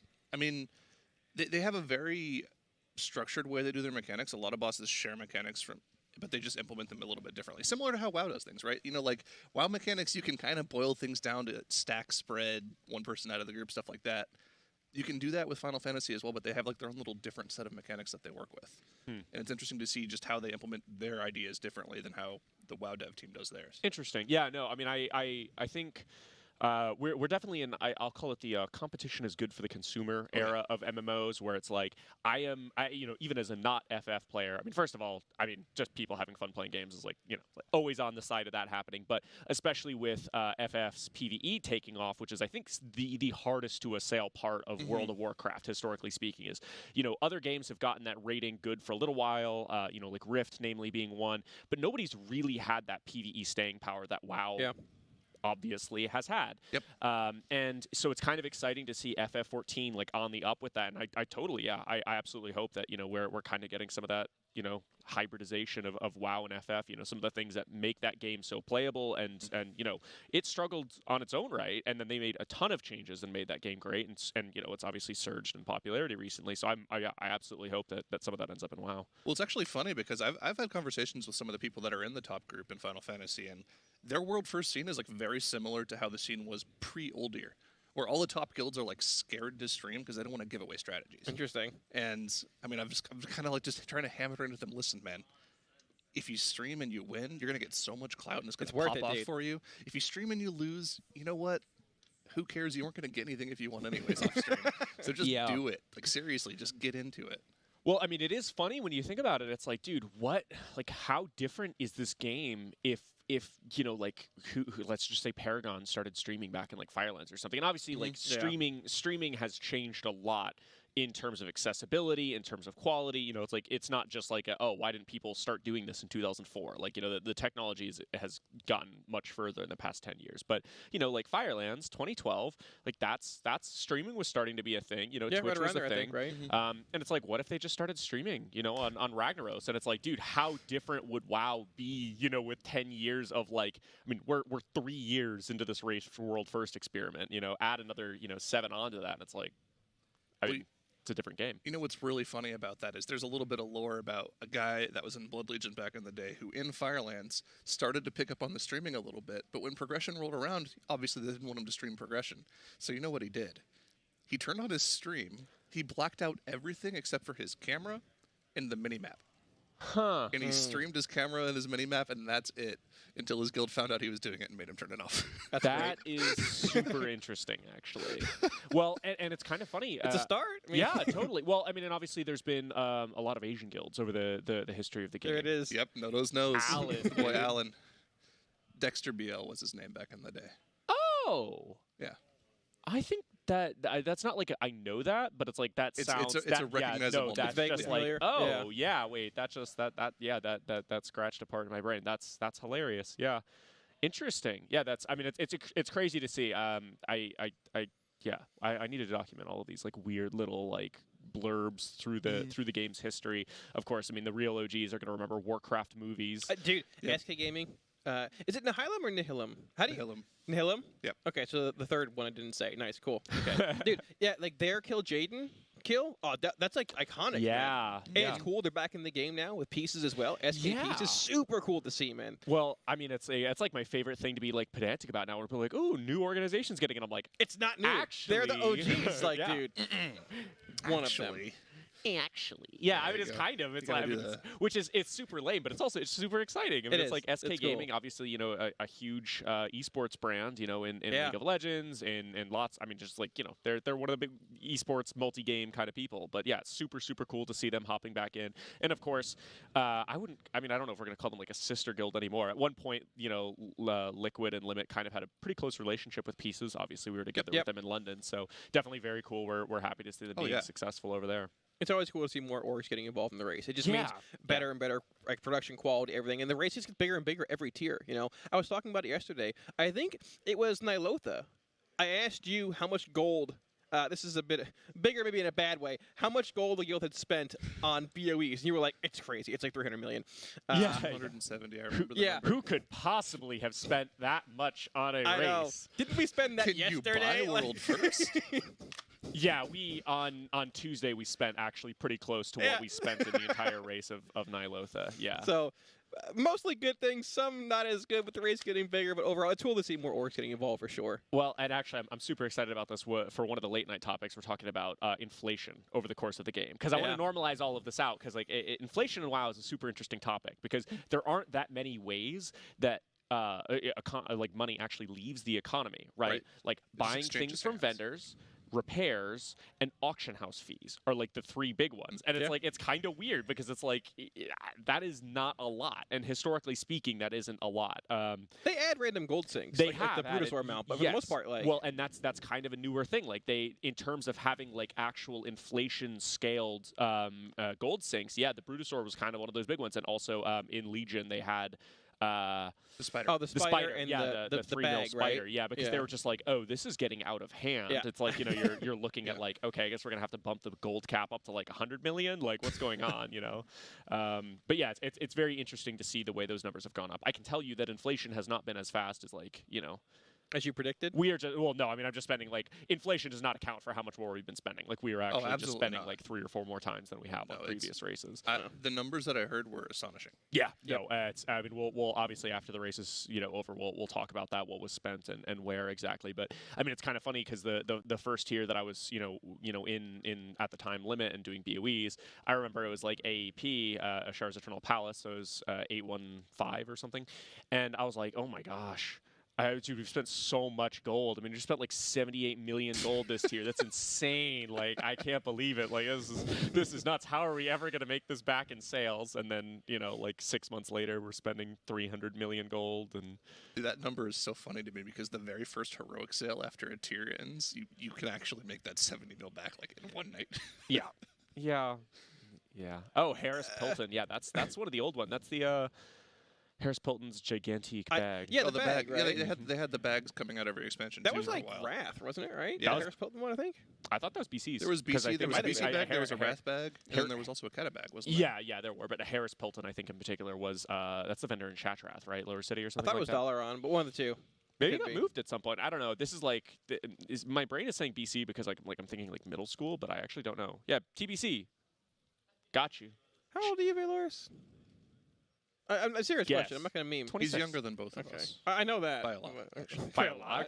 How old are you? I'm 29. How old are you? He's in his 30s. I'm 26. Balding spot, like what? 40, I'm not balding. 42? Oh, no. Grace. That's 48. I had this gray since I was 10 years old, okay? The gray here, I don't know about that, though. He's just built different up here. That is true. That is very true. $30 at KFC after this, aren't you? Yeah, $30 KFC, dude. Lean 320, Kalamazoo. 320. Yeah, Lean 320. Yeah, Kalamazoo representing. I'm not balding, all caps. Yeah, correct. Not balding, because balding. He's All right, yes. Dude. Correct. I'm the oldest person in this building. Yep. I mean, I don't think you're in our building. I think Siori's got me. That's a great question. I don't know. Siori, I don't even know how old. It's probably Siori. Well, Siori's an immortal, though. Siori doesn't That is age. true. He's Also- immoral or immortal? Also, Siori likes to keep a little bit private about things, so even though I do know his age, I don't want. It's not something I want to say. Yeah, on no, stream. fair enough. No, I'm not asking. He's probably on the older end of the people here, though, for sure. Well, it's kind of funny. I mean, like obviously we've been here for 3 years now, Zyro, or at least I've been here for 3 years now. As this has gotten so much bigger, and it's kind of funny because it's like, Fired Up was like used to be like that young little guy, and he's the same age I was when I joined the guild. Because it's like it's just 3 years later. People are starting to grow 3 up. years later, one tier later. I met Shaq when he was like 17. Yeah, and now Shaq's just like an adult, like an 21 or actual something. adult. It is pretty cool to see that at the same It time. is, The same faces, multiple races back to back. It's really, really cool. Well, I think the average age of the guild has, in the span of 3 years, has actually increased by about 3, which is, it's unusual compared to other esports and compared to, traditional sports where, like, the average age of teams tends to not fluctuate too much. I mean, obviously it does to some extent. I don't know if you guys knew this, but every year people actually get 1 year older. But in general, you'll see that tend to creep down towards about the same thing. But this guild, on average, has just gotten older by a decent amount because there's just not that much roster turnover. I'm curious what the average age of like a WoW player is nowadays. It's got to be like 26, something like that, right? I'd say low to mid 20s. Yeah, it has to be, right? I mean, over the course of like WoW's history, obviously it's gotten older and older. But like, I still have friends coming into the game that are picked it up like in Kata or like Wrath or like that are still playing. We have somebody here who started playing in BFA. Yeah. Which is just like, There are a lot of people that are into competitive WoW stuff right now that started playing in BFA. Yeah. Growl from Team Incarnation. Yeah. BFA player. Yeah, which is just like, well, I'm not like amazed like how did you get so good so fast, because it's like for sure like why did you start playing the game in BFA? It's like, is the question no, you're not why asking. did you start? How did you keep? Like how did you log in and just like wow? I want to say Let's Asuna picked it go. up in BFA as well. I'm Who's not that, sir? Asuna. He used to raid Billy? with us. The Yeah, he used to raid mage? with us for like a whole tier. I No, think. no. I He think started so? playing. I've Incorrect. known Billy for a while. Yeah. He's been playing for a while. Yeah, Okay. that's Maybe made it up. was somebody else in guild. Kira probably. Kira. Yeah. Kira hasn't raided with us in a long time. No, I know. He's also played WoW forever. I know. I'm making it's okay. You know what?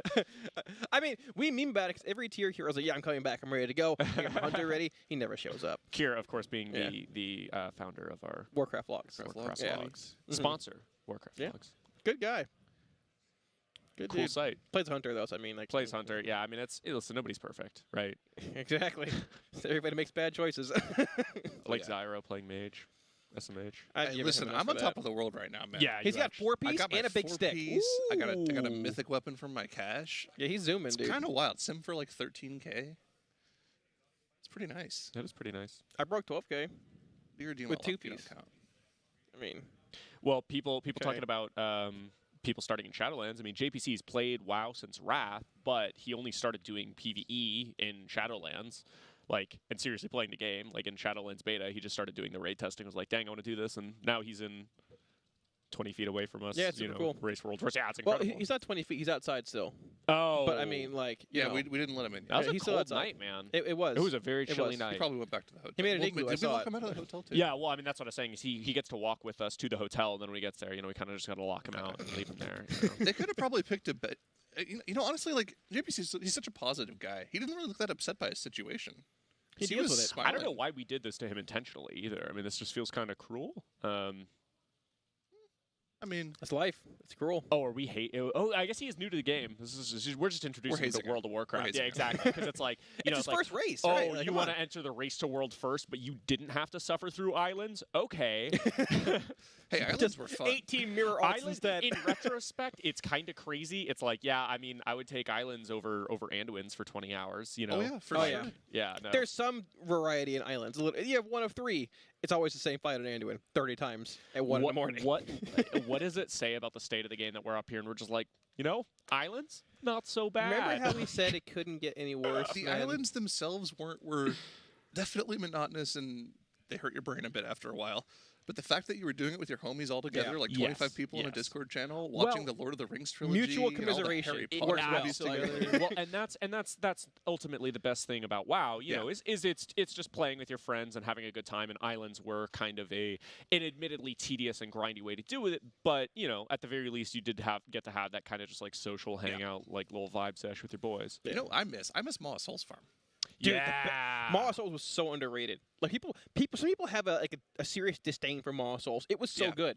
It Well, was here's so the good. thing too. It was actually one of like the best WoW stream metas ever because you got this little interaction where your chat where you're like, "Hey guys, if you have a Maw I'll carry Souls your key key, come between on in. 6 and 9, get in here. Come we'll on, let's format go. it. We'll carry you. We'll 3 put some chests, gear. Let's go." legendaries. 3 times the loot. 2 days later, all the Maw Souls keys are gone. Let's go to some Darkheart Thicket, guys. Or Court of Stars. That was Or sleeper. Court of Stars. That was a decent Like one too. no one was carrying court keys for a while, so you could just get them flowing over and over. And then people caught on a little bit. Yeah. Maw was People got iconic into it. though. I love that trinket that came out of Memento. yeah From Memento Maw? of Angerboda. Yeah. It was so good. Ooh. Yeah, it's a Do good. you trinket. remember the Flame Wraith trinket for Fire Mage? Oh yeah. It just pop, do double damage, and Yes, then sir. just kill everything. Is that Ruby? Ooh. No, it was Aren's Relaxing Yeah, Ruby. from Upper Relaxing Care, Ruby Lower Care, banged right? hard. Yeah, no, that was yeah. I mean, Legion was actually. I mean, we can talk about this. I mean, Shaq right before the break was on the hot seat, and he was sitting there, and they were like, "Okay, worst WoW expansion." And he's just like, "Legion." It's like, No shot. What? What? No shot. What? No shot. Yeah, no, I'm not on board with that one. The early phases of Legion weren't the best, with the 4 legendary cap and Yeah. the lack of transparency from Yeah. Blizzard for players, but it got much better later on. Earlier than we've seen in BFA and Shadowlands. Like, Yeah. the 9.1 shift was really good. Then you had Nighthold come out. Then you had, Tomb after that. Yeah. All Tomb good of raids Sorceress. leading into Tomb of Taurus. Sorceress, sorry. Soakeris, Yeah. yeah. Well, I mean, wait. Oh, am I getting baited? I just got baited crazy got hard. hard Are they baited. going? Are they going back into the raid? Hard baited. Hard baited. All right. They might be retesting. Oh, we're continuing. They might be testing. No. Yeah. Look at that summon portal going probably down. is weak Love ward this testing, for I me. would assume. Love this for me. No. There's no way it's weak R testing. I'm full copium right now. This is happening. We'll see as we get going, but what were we talking about again? We were talking about Legion and how yeah. hard Legion banged. It was a good expansion. I mean, the biggest problem with Legion was the fact, this is kind of a similar theme that we've had for the past few expansions, where there are just these problems that come with the new system implementations at the very start of the expansion that get slowly fixed over the course of the expansion. And then they throw that system out and then they all of their hard completely throw it work, out. and then they make a new system that has flaws and slowly work it out over another expansion. Right. Yeah. Specifically Legendary acquisition, though. I remember that 4 Legendary soft cap was so annoying. It was a ceiling that you just couldn't break through. But when you did break through it, you just got more. For some reason whatsoever. But the problem was, like, if you didn't loot a legendary that was good, you were just you were scuffed. so It was hard sad. yep. But if you got one that was good, it was more like exasperation and not really happiness. Relief. It was like Thank relief. God. Like, oh my God, I finally got the good one. I can stop worrying about this now. Did The you loot a good one payoff early was on? not worth the pain. Did you get a good one early on or no? I got like my second and third best ones, and then my 5th best one. I didn't get the best one, but I was playing Fire Mage, so I didn't have bracers. Sun Kings? which Oh, was you didn't. like- Oh, it feels bad, man. Which was the worst. Yeah. Because you just couldn't compete. That's rough. BFA, WAD, then Shadowlands. If you disagree, whoa. There That's are a some, wild take. There Hot are takes some in chat. interesting expansion takes. I'll tell you what. There are some interesting takes that I've heard where people think WAD is the best expansion ever, and I think it's actually a decent argument if you purely Only consider raid the it, right? fact that you log in, you raid, and you log out, and you don't miss anything. Yes. Yeah. The rating was very, very good in WAD. Albeit Agreed. it lasted way too long because of that 9.2 or 7.2 patch being trimmed. But the raids were all really good. Blackrock Foundry was insane. Blackhand, an incredible fight. Even Heimdall was really good early on. Mythic Imperator was great, and then you ended up having Hellfire, also a great raid, WAD just was not the for 2 best years. rating expansion.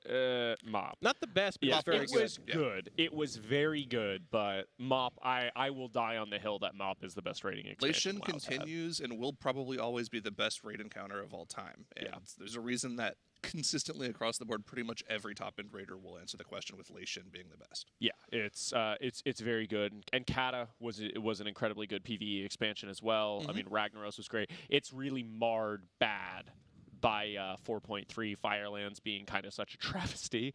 But the first tier split raids is one of the most interesting things they've done with raids in quite a while. Having all of the raids normal modes being open day one, you slam it. Why am I chaotic evil? Neutral evil. What the? Okay, Productions wait. has got a meme for you. They're just flaming us. Okay, All of us are So is this evil? just the evil desk, I guess? Yeah, that's what I'm My saying. meme It's is like the along polar bottom. opposite of what I the am. hell is Lawful that? evil. I'm a Florida man. There's no lawful anything in what I'm doing. Lawful evil. I agree with Cam's being true neutral. He's just kind of, he's a That's true. viber. He just kind of vibes. He's a viper? Wait, What? vibe. Oh, Viber. How does Makes how is does not Makes neutral become good? Nukes is Makes is definitely on the chaotic side. Okay, chaotic good for Lula, I buy. Yeah, I buy absolutely. that for sure. Yesterday we were talking about like, oh man, the players don't have like beanbags or anything. We should go to beanbags, and like we were vibing that whole time, just like, yeah, no, absolutely, she is. But like, okay, what is?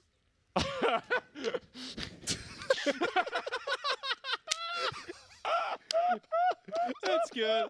Oh my god. It's Le Hoover.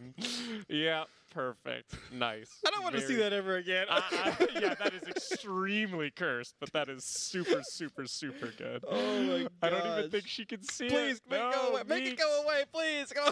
Makes. Oh. No, she's not even paying attention She's to not. tragedy. She's rating right now. Yeah. She has 3 set right now, so she's really focused on getting that last piece.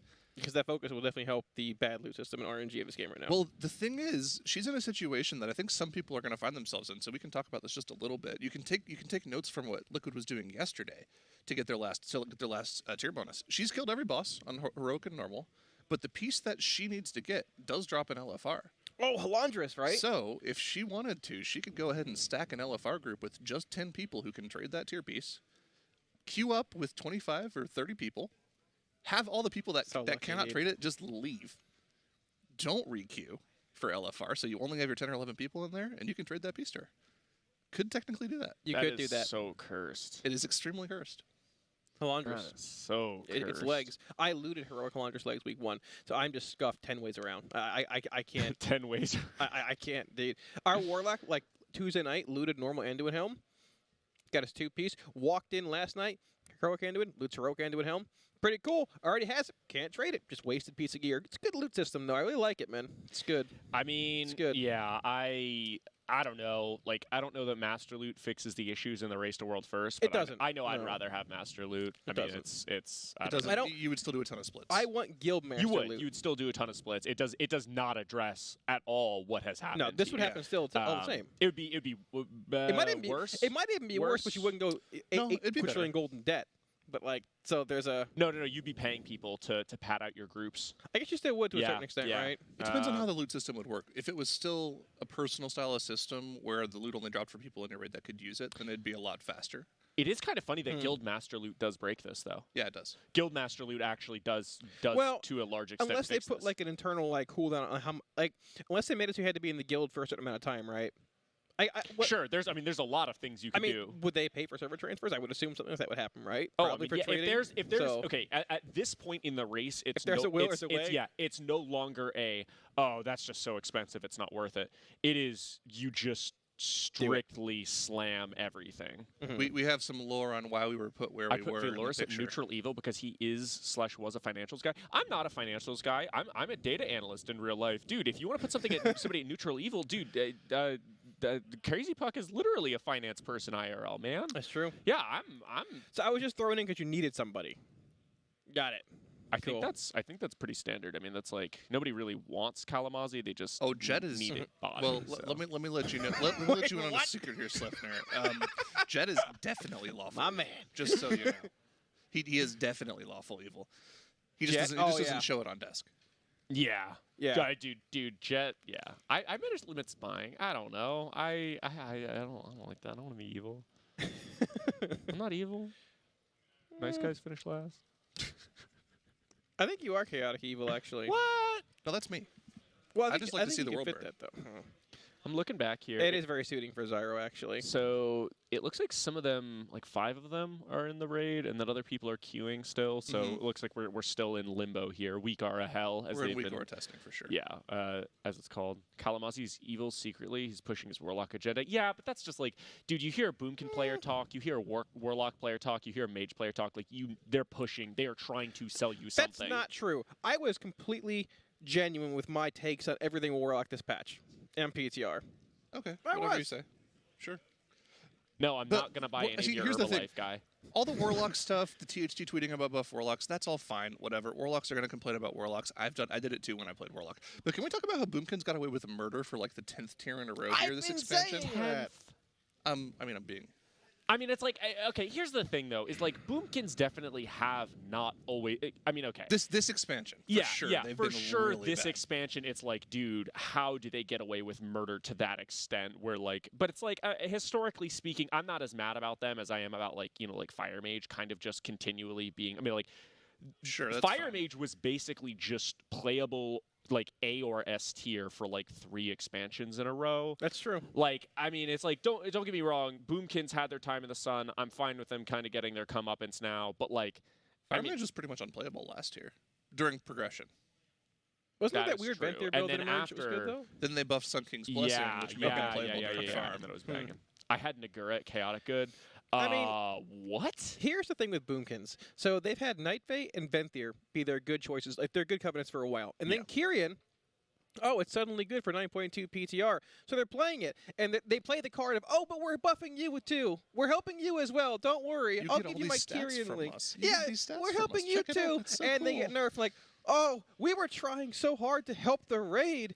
Now we're just terrible. We're still insane with Venthyr and Guess Night we'll Fae. have Like, to get outta top here. They now, nerfed I mean, Venthyr and complained about it. Then they complained about, our like- 2-set is bugged, guys. We're not going to be viable. Please fix our 2-set. We got to then that default back gets to Night fixed, Fae. and then they Like- get nerfed again. And they're like, oh no, we're unviable because we got nerfed. Oh no. And hey, weird. There was a fight where we just had 3 of them in, and now I think we had 2 or 3 of them on Lahuvim too in their early polls. So I hate Boomkins. Boomkin players are the worst. What about Feral? Well, Boomkin does represent kind of an interesting. So I something I haven't talked about in a while because Brewmaster has grown less problematic over time. But back for a couple expansions after Brewmaster came out and they reworked Stagger to just be a dot, I would always talk about how Brewmaster's Stagger was essentially, it's like a solution for tanking. If you have to take damage, it is always better to just take it in a bunch of small increments, and that's what it did. And it was very hard for any other tank to compete with that, because even if they're taking slightly more damage, you put a beacon on them, and that beacon is more efficient on them than any other tank, and they really solved it. And to some degree, I would say the same about Druids. In a progression environment, for the most part, you don't care. Like, if you could choose to do no damage for 2 minutes and 50 seconds, and then in 10 seconds do all of the damage that you would otherwise be doing and average out for the same DPS, you would do that, because it lets you hit your damage checks. Like, as long as you're able to make every small damage check, that's basically the most efficient way to do it. And that's essentially what Boomkin is. It is just a cannon. Every 2.5 minutes, or sorry, every 3 minutes, they slam crazy hard with the Venthyr, and then they just do tank damage for a while. And that's why they were so good, because it's like, if you have fights that are designed around having a huge burst every 3 minutes or needing to make a check in a phase, Boomkin just slam. allocate a Venthyr to it. It just crushes whatever check you need, right? And the important thing is you don't have to worry too much about playing perfectly during the downtime. As a matter of fact, a lot of them will spec Heart of the Wild to help with healing during healing-intensive fights, but they don't have to do their bad tank damage anyways.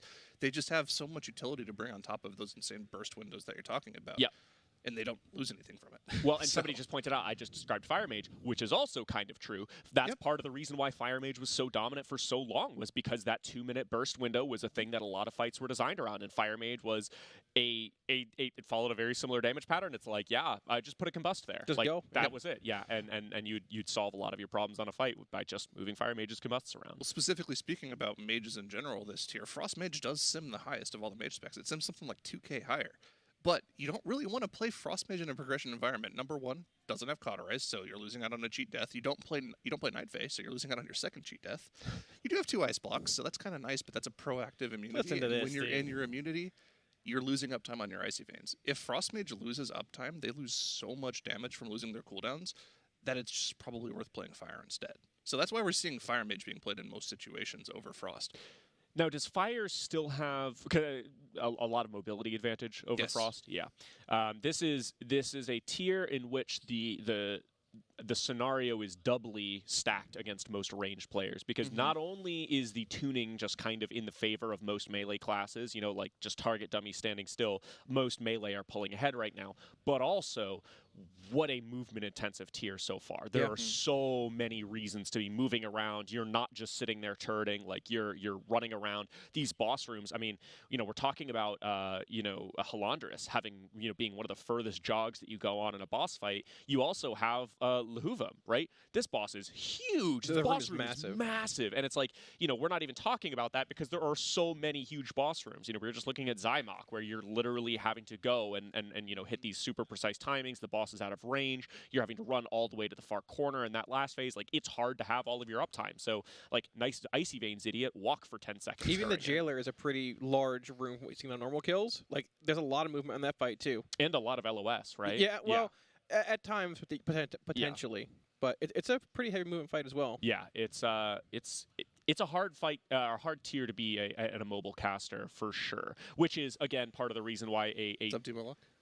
I'm mobile. I don't know what you're talking about. What? I got 2-piece. I got procs for days. I'm all right. Okay. It's another reason why like something like Boomkin can be especially valuable, right? When you're talking about a Night Fae Boomkin, because a lot of their damage is just straight in that Convoke window, which is something they can do on the move, and it's this huge thing, and it's like, okay, well, do we want to move a Boomkin Convoke there, right? And it's like, this is just this huge chunk of damage you can do. It can't really be interrupted. It'll just go off. You'll do your damage, and then that's it. And then it's fine that they're running around. They can, wild growth. They can do whatever for the rest of their time. So it's definitely, it really, all you're seeing with Boomkins being so dominant is guilds being really sensitive to what is the best solution at any given moment for the damage profile in a fight. And it just so happens that, Boomkins happen to get 2 really powerful tools in Convoke and the Venthyr ability, Ravenous Hunger. Those 2 things just kind of changed Boomkin into a class that has a very precise damage profile for what you want to see. And great utility, like we said.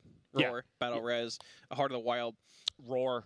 Roar. And we're talking about movement. Survivability, like, shifting in the bear. It's almost like a Swiss Army knife of what you need, Boomkin typically has. Yeah. It's pretty wild. Yeah, You know? well, and it's I'm fine to see it. It's always nice to see different classes rolling around, and for me that's the thing. I don't mind. It's like a class is always going to be good, right? It's about just kind of getting the number one spot should be some musical chairs. Like I'm so happy that we're getting to see Enhancement Shaman, right? Oh, And yeah, Survival Hunters. Yeah, exactly. Yeah, Survival Hunter and Enhance. Like this is a cool Year of the tier. Spear, finally. Yeah, Year of the Spear. It's like I think we were expecting to see this at some point, like not in 2022. I think people were like, yeah, dude, Survival will eventually just be good. And then it's like, it wasn't for a very long time. I mean, it's always been pretty decent in PvP, but not so much in PvE, being the damage topping hero. Although I was very sad to see. The first thing I did when I came in here, I sat down, I popped open their logs to look at Pantheon, and I was like, yeah, let's see how hard Padre owned in that last phase. He lost to the MM Hunter barely. I mean, they're both well they above were talking anybody about else. MM being really good in final phase, actually. Yeah. So, MM obviously, but that's also exciting because it's like MM generally is like they have a very precise situation in which they really do a ton of AoE damage, and it's like, you know what, MM getting to own in some AoE for once, I can live with that. That's all right. And it's not like Survival wasn't also there, and I think they had 2 enhance in or something. So it's a cool tier to see.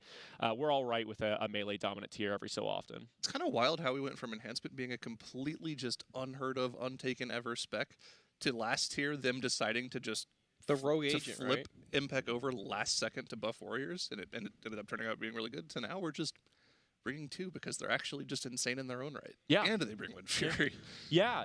Wind Fury, and of course, it's always great to have the movement totem. These are really important tools. Wind Rush obviously being extremely strong. Can we talk about healers? Dude, let's talk about healers, because this is another, but it's like there are so many interesting things that are happening this tier in terms of class balance. Like weirdly enough on Pantheon, it's like there was a Holy Paladin in, and he was just getting chumped just down there. Like he was like 15k, and all of the other 3 healers, which is Holy, not Paladin, but Priest, 2 Holy Priests, and a Resto Druid of all things, totally cleaning up on that boss. There's a lot of, so the damage patterns in general in this raid are super rotty, and that's it. They're super rotty. That's basically it. It's like when you have a super rotty situation, and Resto Druid and Holy Priest both got these pretty decent some mix of numerical and quality of life buffs coming into this patch. In addition to having relatively strong 2 and 4 pieces like Holy Priests and Resto Druids are just quite strong right now. I feel like Mistweaver was talked about a lot on PTR as well, and then I didn't actually see their kill on Pantheon if they had a Mistweaver in or not, but I feel like it was hyped up, and in the end with that Fallen Order nerf, just sort of was like, oh, we're still here, but not as good as we were for all of PTR, and Holy and Resto Druid is overtaking everybody, it seems like. Yeah, we did not get... Ooh, we got 20 in. Wow, look at this. All right. I love this. Also, people asking about Mavie. Mavie does indeed have 4 set. Shaman is just not something they've elected to use so far. Resto Shaman struggles a little bit on these actual fights. And also numerically, to my knowledge, is just behind other healers right now, unfortunately. But hopefully we'll be seeing some maybe roll in here. Of course, he has been slamming quietly in the background, getting keys done, getting the character geared up and all that. I feel like Resto Shaman is has its own unique toolkit. Like when a fight is really well designed for it, it's really good. Stacked healing or just preventative damage with Spirit Link, stuff like that. But none of these fights are really designed for that kind of toolkit. Anduin could be sort of. Anduin maybe. Yeah. Because you're stacked a lot of the fight. Yeah, phase 2 with Souls Up, possibly. But on the topic of healers, there's something that's been in for a lot of these fights that we haven't really had in a world first race in the real meaningful capacity for 2 expansions. That Resto Druid is there. We haven't seen those in forever. No, I mean, it's crazy. I mean, the last time I remember... It was Refute. Yeah, it was like Refute, and then he ended up even getting sat in on Ashara anyway, which is a bummer. And I think, the last time I remember Mistweaver being relevant, I think it was actually Jeeth when he was in Limit playing it on Jaina. So it's been quite a while. It's good. Like I said, I love for the top couple spots to just be like a musical chairs. I mean, it's cool to see new specs come in and out, and it's great to see. I've been I haven't been purely positive about this patch, because obviously it feels like there's probably a little less in this patch than most people would like, and obviously we're in turbo split hell and all of that. But there's definitely a lot of good that I think came out of this patch. You know, obviously not a perfect PTR cycle, but like it felt like stuff got changes. Like in general, it didn't feel like you were just shouting into a void. Not everything got changed that you would have hoped to, but a decent amount of stuff did. You know, we're getting to see some, you know, unique specs getting buffed. After a pretty long time, like where it just felt like the you know, hierarchy of classes just didn't change. And we're finally getting to see some real diversity here. And by diversity, of course, I mean there are 4 Boomkins in. No, guys, look, Trill. He's playing Enhancement Shaman. How cool is that? There's Padra. I mean, they do seem exceptionally good in this fight with the cleave they can bring, the roars, with how big this room is once again. Yes, yeah, no, I'm mostly being satirical. It's a particularly good fight for Boomkin. And the one thing I will say in Boomkin's defense is it is when a fight requires you to have consistent damage or does not line up well for their damage intervals, like that class does just suffer. You know, at least half the problem has been the fight designs, not the fact that that class is numerically so dominant. Because on a target dummy, Boomkins don't roll everyone. You know, like that's not the case you're in, where it's like, yeah, just don't target dummy next to a fire mage because you're gonna feel like an idiot. That's not the state that Boomkin's in.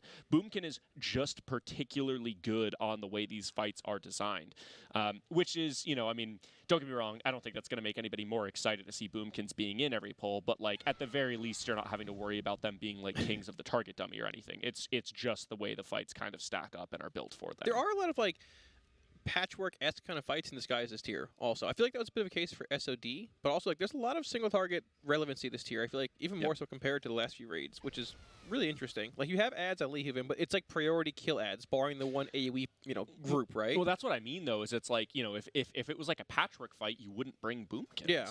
But it's not a patchwork fight. It's a patchwork fight with some very important burst intervals. Exactly. And so it's like, it's not.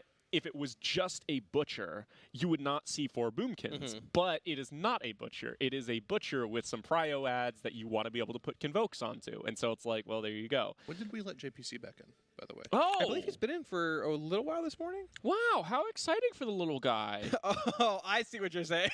They must have, I mean, it was cold out last night. So it was snowing. Yeah, well, and also I don't think they're expecting to kill this with him in. So they're probably just using him. Yeah, they're just reminding him like, hey, bud, this could be you. And then as we get closer, they'll probably sit him a little bit. Okay. Yeah. Does That makes Boomkin being good confirm that Bill Gates plays Boomkin? Correct. I think that's accurate. That could be true. Then again, Warrior's pretty good too. Have we talked a little bit about some of the structural changes they've made to how they are sending out their weak auras this tier at all? We have, but also it's very novel. It's not on this desk, so you want to talk about it? I think it's a good thing. I think it's nuts. Let's do a little bit of history here. Sure. In the past, the way that the Liquid Squad, or previously Limit, has done a lot of their weak aura distribution is we'd have a channel in Discord for each of the bosses. And whenever a new weak aura update went out, we would just manually say, hey guys, go get this new weak aura. Of course, you don't know if they're at their desk when you say that. You don't know if they've gotten the weak aura. You don't even know if they listened to you when you said to do it. So there are situations like on Fate Scribe where 3 different types of weak aura packages went out, and people just didn't go to the right spot because they either had an old weak aura or a new weak aura or wrong weak auras. So, in order to solve that issue, we have a third-party program developed specifically for the guild that pushes weak aura updates to everyone's individual clients and requires them to reload their windows. So, if you watch Ben's POV, every now and then, whenever they get an update, he'll send a request to everybody in the raid group to reload their UI, which means everyone's on that same exact weak aura setup. It's really impressive that they managed to get this set up, and it just kind of helps everyone get on the same page. Yeah, it's super cool. I like it a lot for sure. It's really interesting. You brought up Fate Scribe. We had the same issue in my guild with 2 different weak auras for like the first hour and a half. And it's always trying to find that one person that didn't update properly and just leads to a complete disaster. And like in a world first kind of setting, losing those 1, 2, 3 polls or an hour like we did can literally mean losing the race all the way back to Nathria with Echo and Liquid pulling just neck and neck on Sire. It can mean a lot. Yeah, well, and so for a while there, something that you would do is you'd use something like method raid tools or previously ERT, Exorcist raid tools, and you'd have to name the weak aura like, you know, whatever, Lehuvum markers V1, V2, V3, and you just have to check to see if they had that installed on that. But one of the really cool things is they actually have version control on this, or not quite version control, but something similar to it, where they can check the version that people actually have installed. So if somebody is not at their computer, you actually have a way to go back and their weak aura will say, oh, I have this one installed. And you can say, JPC, why don't you have the right one installed? And then he'll start to be like, well, I tried to, but I had to open up Task Manager, and I don't know, I was hearing his. I was locked outside in the cold. Yeah. Naming Lehuvim markers just like a college paper. Yeah, I mean it is interesting. Is Ben W Lighty? That's correct. Yep, that's him. We patched his name over. Yeah, he's Ben now. Just refer to him as Ben and nothing else. Just Ben. Just Ben. Just it Ben. did catch me for the first day, but I realized the change. There's Ben. Hey, what's up, Ben? Oh, that's Benwa. Does JPC have his 4-set? No. No. He has 3-piece. Oh. He has 3-piece. I Did believe Ben we're W looking just for DC? traders. I think that was a random swap. Yeah, it was a random POV Oh. swap. POV swap, yeah. There's James. Still don't know why we let him inside, but at least he's in here rating for the He's time still, being. he's still cranking with 3-piece, though. He's 3rd in DPS overall. Look at, well, 4th now. The Boomkins are Well, it's rising kind of up, but I funny mean- because you have to remember that rogues kind of have a 6 set because Mhm. they also have 2 tier pieces on their weapons that nobody else has. That's true. That's true. Interesting. Here we go. So this is that mechanic. Yep, right there. That push-pull mechanic right there. Fine partner going out. Oh, a lot of damage going out. Oh, But actually, okay. So they're Yeah. using the marker system for that. That's what the 5 markers are for, and they have groups assigned to each marker. That's what it looks like the plan is. That's cool. Well, I mean, I think given that, I would anticipate us probably seeing some new bests coming out. I mean, that mechanic really has proven to be the biggest problem for them so far, as they've tried to iron all of this out. So hopefully this works for the best here. Something I'll say is a real shame and you know, a cost of streaming to an extent is this is something that's very easy to replicate as a guild following them. It's one of those fights where, you know, even though this takes them a long time to iterate through and problem solve, once you've seen somebody do this correctly, it's pretty easy to replicate. You just, you know, you need to take their strategy. A little bit like Vectis, if you recall from Old Year, where it's like, you know, it seems kind of overwhelming. You're like, oh man, what's the really right way to do this? And then, you know, you see the way that works out, and you're like, oh, okay, that's super easy. So, unfortunately, that time they spent working on the weak R and all of that is the kind of thing that just disappears. This is actually interesting. So they're killing the degeneration of Toma here for the second synthesize. They were killing, I believe, the defense matrix. Yes. Initially, and not this set, but they died to that set just casting on them last time. So they might have actually seen a shift in strategy here. They and we see that was a very deliberate lust there going up here on the defense matrix. Yep. So they want to burn this down quickly so it do not get the actual shield effect coming up. The other degeneration Toma moving in now. I'm wondering if that swap was based around last pull and just the fact that they couldn't control the insane damage coming in from them all. Potentially, yeah. It looks like they're doing a good job dealing with this one set. I can see how dealing with 2 sets of them at the same time would be really, really difficult to deal with. Yeah. They did get that defensive aura, but it's not actually on any of the others. Doesn't matter, right? So it's yeah. fine. That's totally that's totally okay. Ooh, they didn't. Oh, was that one CC? One running in from the degeneration side, on but it's back? okay. Yeah, that's fine. They can just cleave that down. So it looks like it was a pretty good second set for them. Now the thing is, they've got it seems like they've got a working strategy now. They just need to see more and more sets of those intermissions, see what they can do on them. But I mean, the problem here is look at the boss HP. Yeah, that's what I'm saying. It's so high. The boss is at 73% still. There is a minute and a half roughly before synthesize again, so you can get a lot of solid burn in here, but we're literally 4 minutes into the fight. And the boss is at they have 73%. That much left. Like, I was watching polls briefly this morning. I said to myself, is this boss overtuned? Like, I don't know, but that's a lot of health for a 4-minute fight. Well, and they are taking so much damage right now. I mean, it is no joke the amount of raid damage coming in here. Of course, Seer and Nick being dead, they're basically just rotting out at this juncture. But you know, 4.5 minutes in, and the boss is only at 70% is. It's scary. You know, I mean, we've definitely seen, you know, some things. I've been talking to Impact a little bit. You know, BDG has not, it just obviously didn't, practically speaking, do quite as many splits as we did. And they've very much been getting bullied by the gear boss, you know, where it's just like, oh yeah, this boss, the second boss in the raid, is actually basically just tuned around having everybody with 4 It's actually wild to tune in this raid. It is. It's crazy. Have you, so Kalamazi, you raid in a decent guild. You know, have you guys managed to take down I mean, you know, but it's like you would. That was a compliment. Yeah, you would normally expect to have some mythic bosses down by now. Do you have a mythic boss down? No, we only raided last night for our first night. So how about you, Zyro? You guys are in Dino Nuggies? I'm an instant dollar. Instant dollar. So it's everybody's all in different good. guilds. Different guilds and everybody. It's a little bit mixed up. It's all right. But, you know, it's actually kind of funny because a lot of the players in Instant Dollars play in the TBC version of Dino Nuggies. Well, I think that's it because I've heard people. Yeah, I don't know. But Anyways, yeah. But yeah, we've been doing all our splits for the past 2 nights. We're almost done. I think we have a few more normal tier bosses to do, and then we're gonna get in there. But we're gonna run into the same situation that pretty much every guild that's not Liquid or Echo or like Method or Pieces is gonna run into. We have like maybe 3 or 4 sets. Most other people have 2 sets, but like we're gonna run into damage walls probably on like the 4th and 5th bosses. Yeah. So yeah. Well, and I'm wondering if they're just setting up this tier a little bit to be kind of slow. I mean, I don't know. Double legendary tuning. Yeah, it's well, yeah, I guess. Could be that. And week 3 legendary is going to blow it open. All I can think of is, you know, historically speaking, something that they've tried to do, not every time, but going into a final raid of an expansion, which this is, a lot of times they will put something in the game to sort of tide over the fact that it is a particularly long tier. Namely something like HFC, you had your ring powering up over time, so there was like still a sense of progression even after you had kind of cleared the instance. You Corruption know, Vendor sort of was as well. Yeah, Corruption Vendor. Right. You know, they obviously did some stuff there. Oh man, one of these is escaping me, which was the actual original example. But you get what I'm saying. I mean, there was Reorigination Array as well in Old Year. Totally. Yeah. Which was sort of like a buff over time. Where you're, or, well, Old Year isn't really. I mean, like a final expansion. Okay. So Nyloth looking at Antorus didn't really have anything particularly like this. But I mean, Siege of Orgrimmar obviously having the original one with like Warforged. You know. Oh right, yeah. Oh, somebody's. What is going on? Must be moving something back there. Yeah, that is Yeah, it's not just us worrying about it. It's every single yeah, raider wondering what the noise is.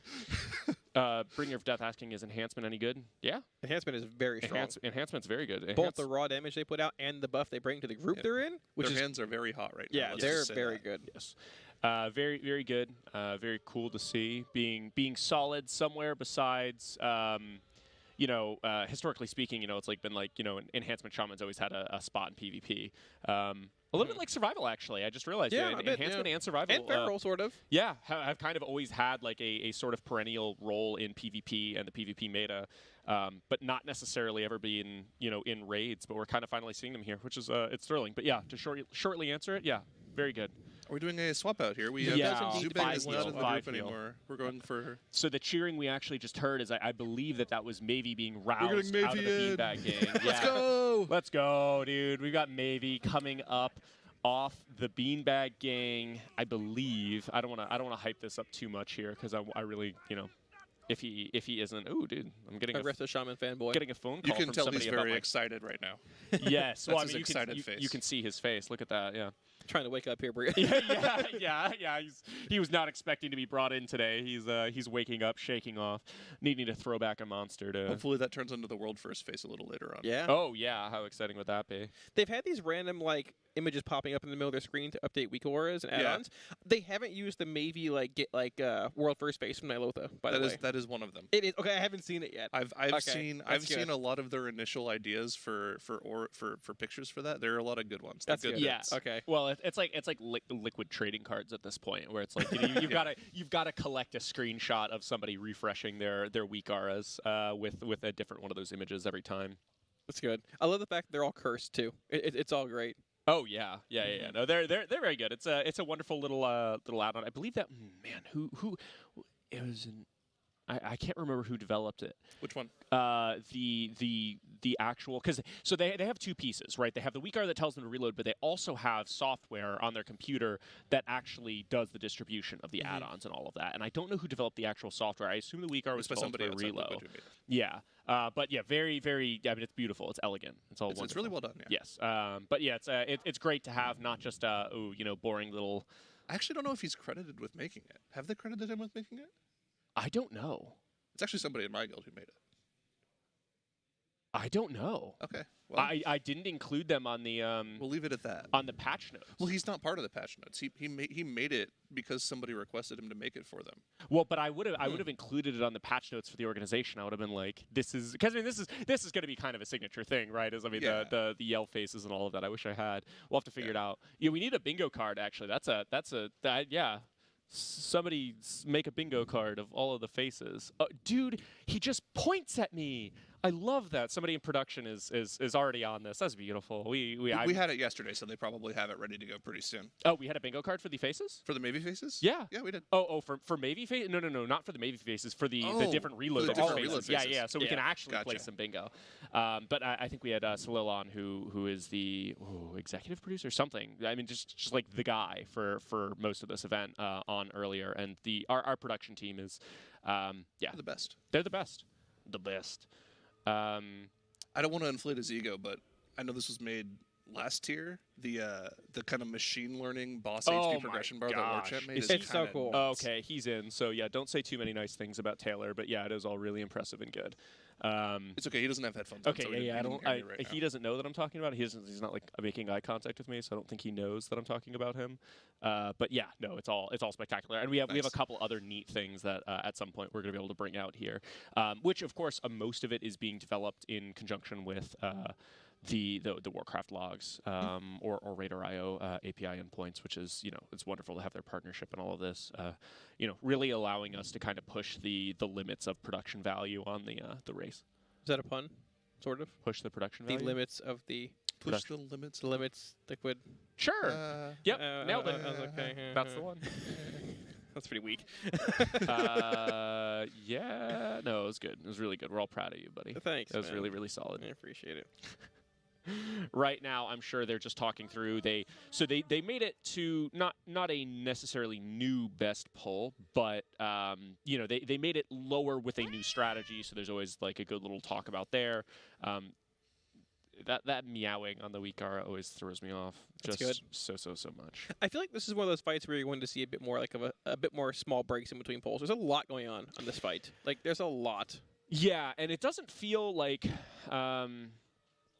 It doesn't feel like a super difficult fight in terms of execution. Sure. It's a very technical, it's a very procedural fight, and that's, Zyro and I were kind of talking about that earlier, where it's like, it's just practical speed. It's an easy fight to copy. Like, when you see somebody do this, it's like, okay, yeah, I mean, there's obviously, don't get me wrong, there is an execution difficulty to this fight, but once you've seen the actual, fight laid out, the strategies and all of that, let's see, our chat Twitter saying they had a 4% prototype kill. What's their pull count on that? I mean, I absolutely expect to see them have that go down. I expect that to die for them. Yeah, for sure. I mean, they're nearing the end of their day here now. It's probably getting late for them, but I would assume they want to push for a kill over there around now. Yeah.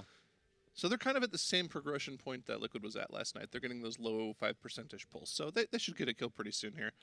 Be interesting to see them both progressing on the same boss at the same time. But yeah, this is definitely going to be a boss where I don't want to like risk spoiling it for everybody, but there's a very real possibility that we could see them have to go back into splits after this to get actual just gear upgrades. I was personally thinking that a little bit when I saw it this morning. I'm positive that they have probably had that conversation. But speaking of conversation, let's head straight into their voice comms with a Jersey mic to listen in and see exactly what these guys are up to and what they're cooking up.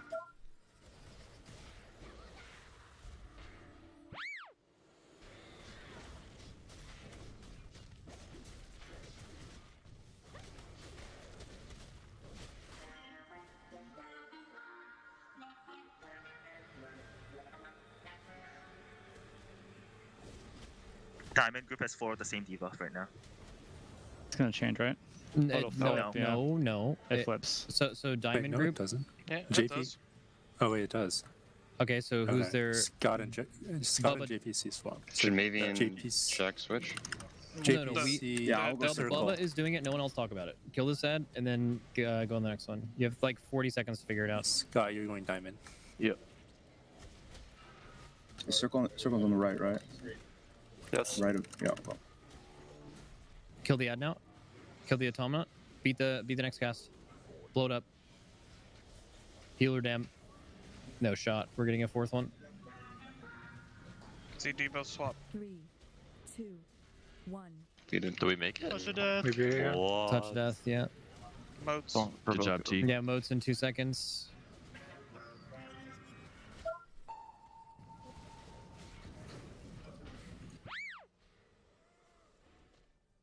Okay, bombs. Boss is stationary now. Remember, Scott is going to Diamond and JPC is going to Orange.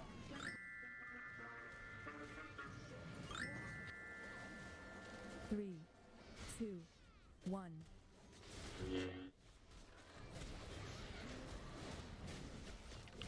It's Moats next, right? It's Resonance, and then it's Moats and 10.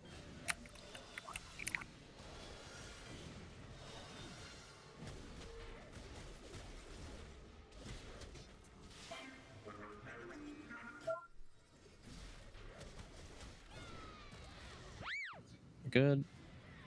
Don't pop them. Okay, and then we're getting one more shift in 5 seconds. Okay, remember, you guys are Scott and JPC. This is just AM. Should be fine with AM. Somebody was like in between markers. Yeah, someone was in between markers and got banged. We can... Can't res. Still got 5 healers. We're or going 4 to the healers. close ones. Yeah, The yeah, smallies. we're going to the Watch close out. one now. Whoa. Blast this. Then remember, we're Sketchy. going to the Guardian, and then we're swinging left. This barrier. Close to our X's now. This gate works again. We're behind. We're in need of touch, I think. No, we got it. Nice. Okay, we go. That's the What last the bit of it. Just root it here. Can't dot it. It's not not for 2 seconds. I got melee by the You have to move it defense left, guy. Scott. We're going to X. Am I lusting? Sure. Yeah. Otherwise, Scott. It's just... That gateway should go to X, right? Hmm? That one there? For range, yeah. Look how far that one in the back is just casting from. But why did they start casting back there? Probably because people went. Keep going. See the replay. Try to knock them out. Was it We because just- they got... Just, dude, did every someone time like there's go out into degens, the dude, middle we and just like have to. trigger it or some shit? Every time there's degens, we just have to use every bit of like movement positioning we can, like typhoons, shining forces, and it's gonna be different every pull.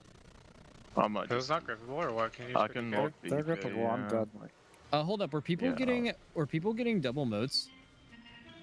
Because we just killed like 3 or 4 degeneration guys while the boss put motes out. Also, yeah, we just need to get it cleaner. 3, 2, Just had some DPS dead for that.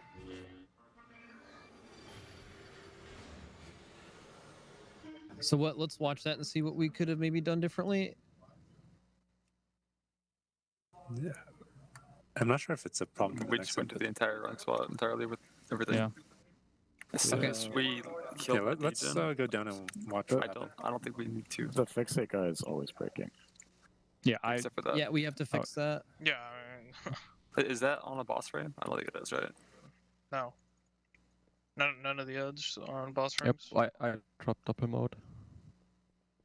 I just want a weak core for that. I'm putting a script marker down. This is exactly where we're going with the ad that spawns left a Yep. star on the second ad set. Yep. It spawns, we just run there.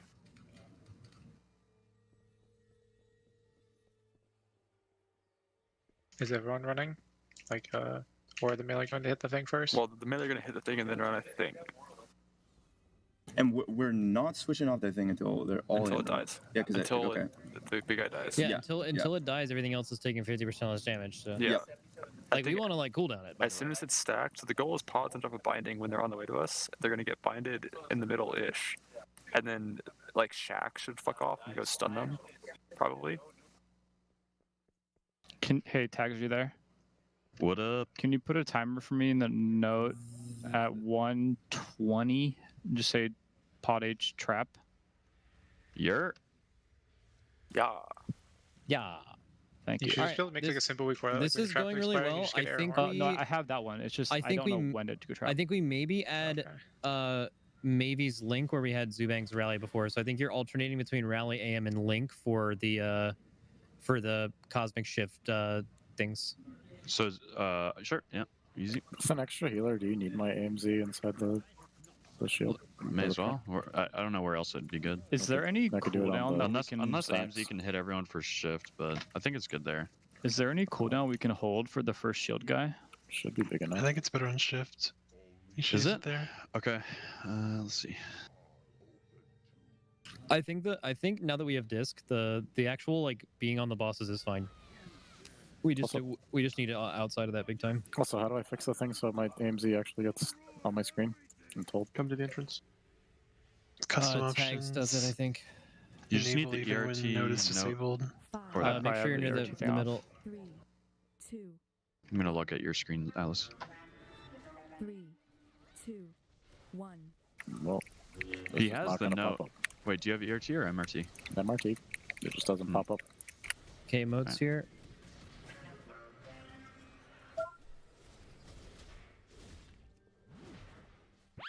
Oh god, I'm in this shit. Fucking push me back there.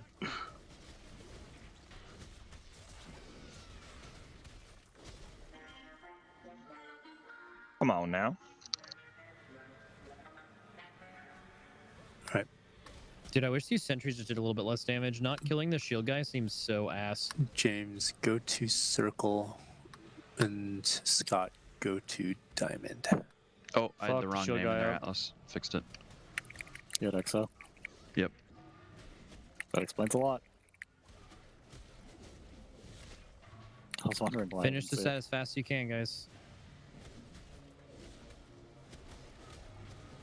Is there any speed up between this guy and the next one? We don't have anything. We have 3 roars up right now, and we have an extra Wind Fury. We can Wind Fury that. Kill this Wind side. rush? You mean? Yeah. This is even lower than last time. Oh, we're 5 healing. We're never gonna miss it, or we're never gonna beat it. I don't think. BTR, you fucking rat. Shut the fuck up, There you we dumb go. fucking Dobby bitch. Dobby. That wasn't even Dobby. Dobby! It sounded Dobby. Oh, it's never gonna beat it, by the Okay, way. implied Dobby.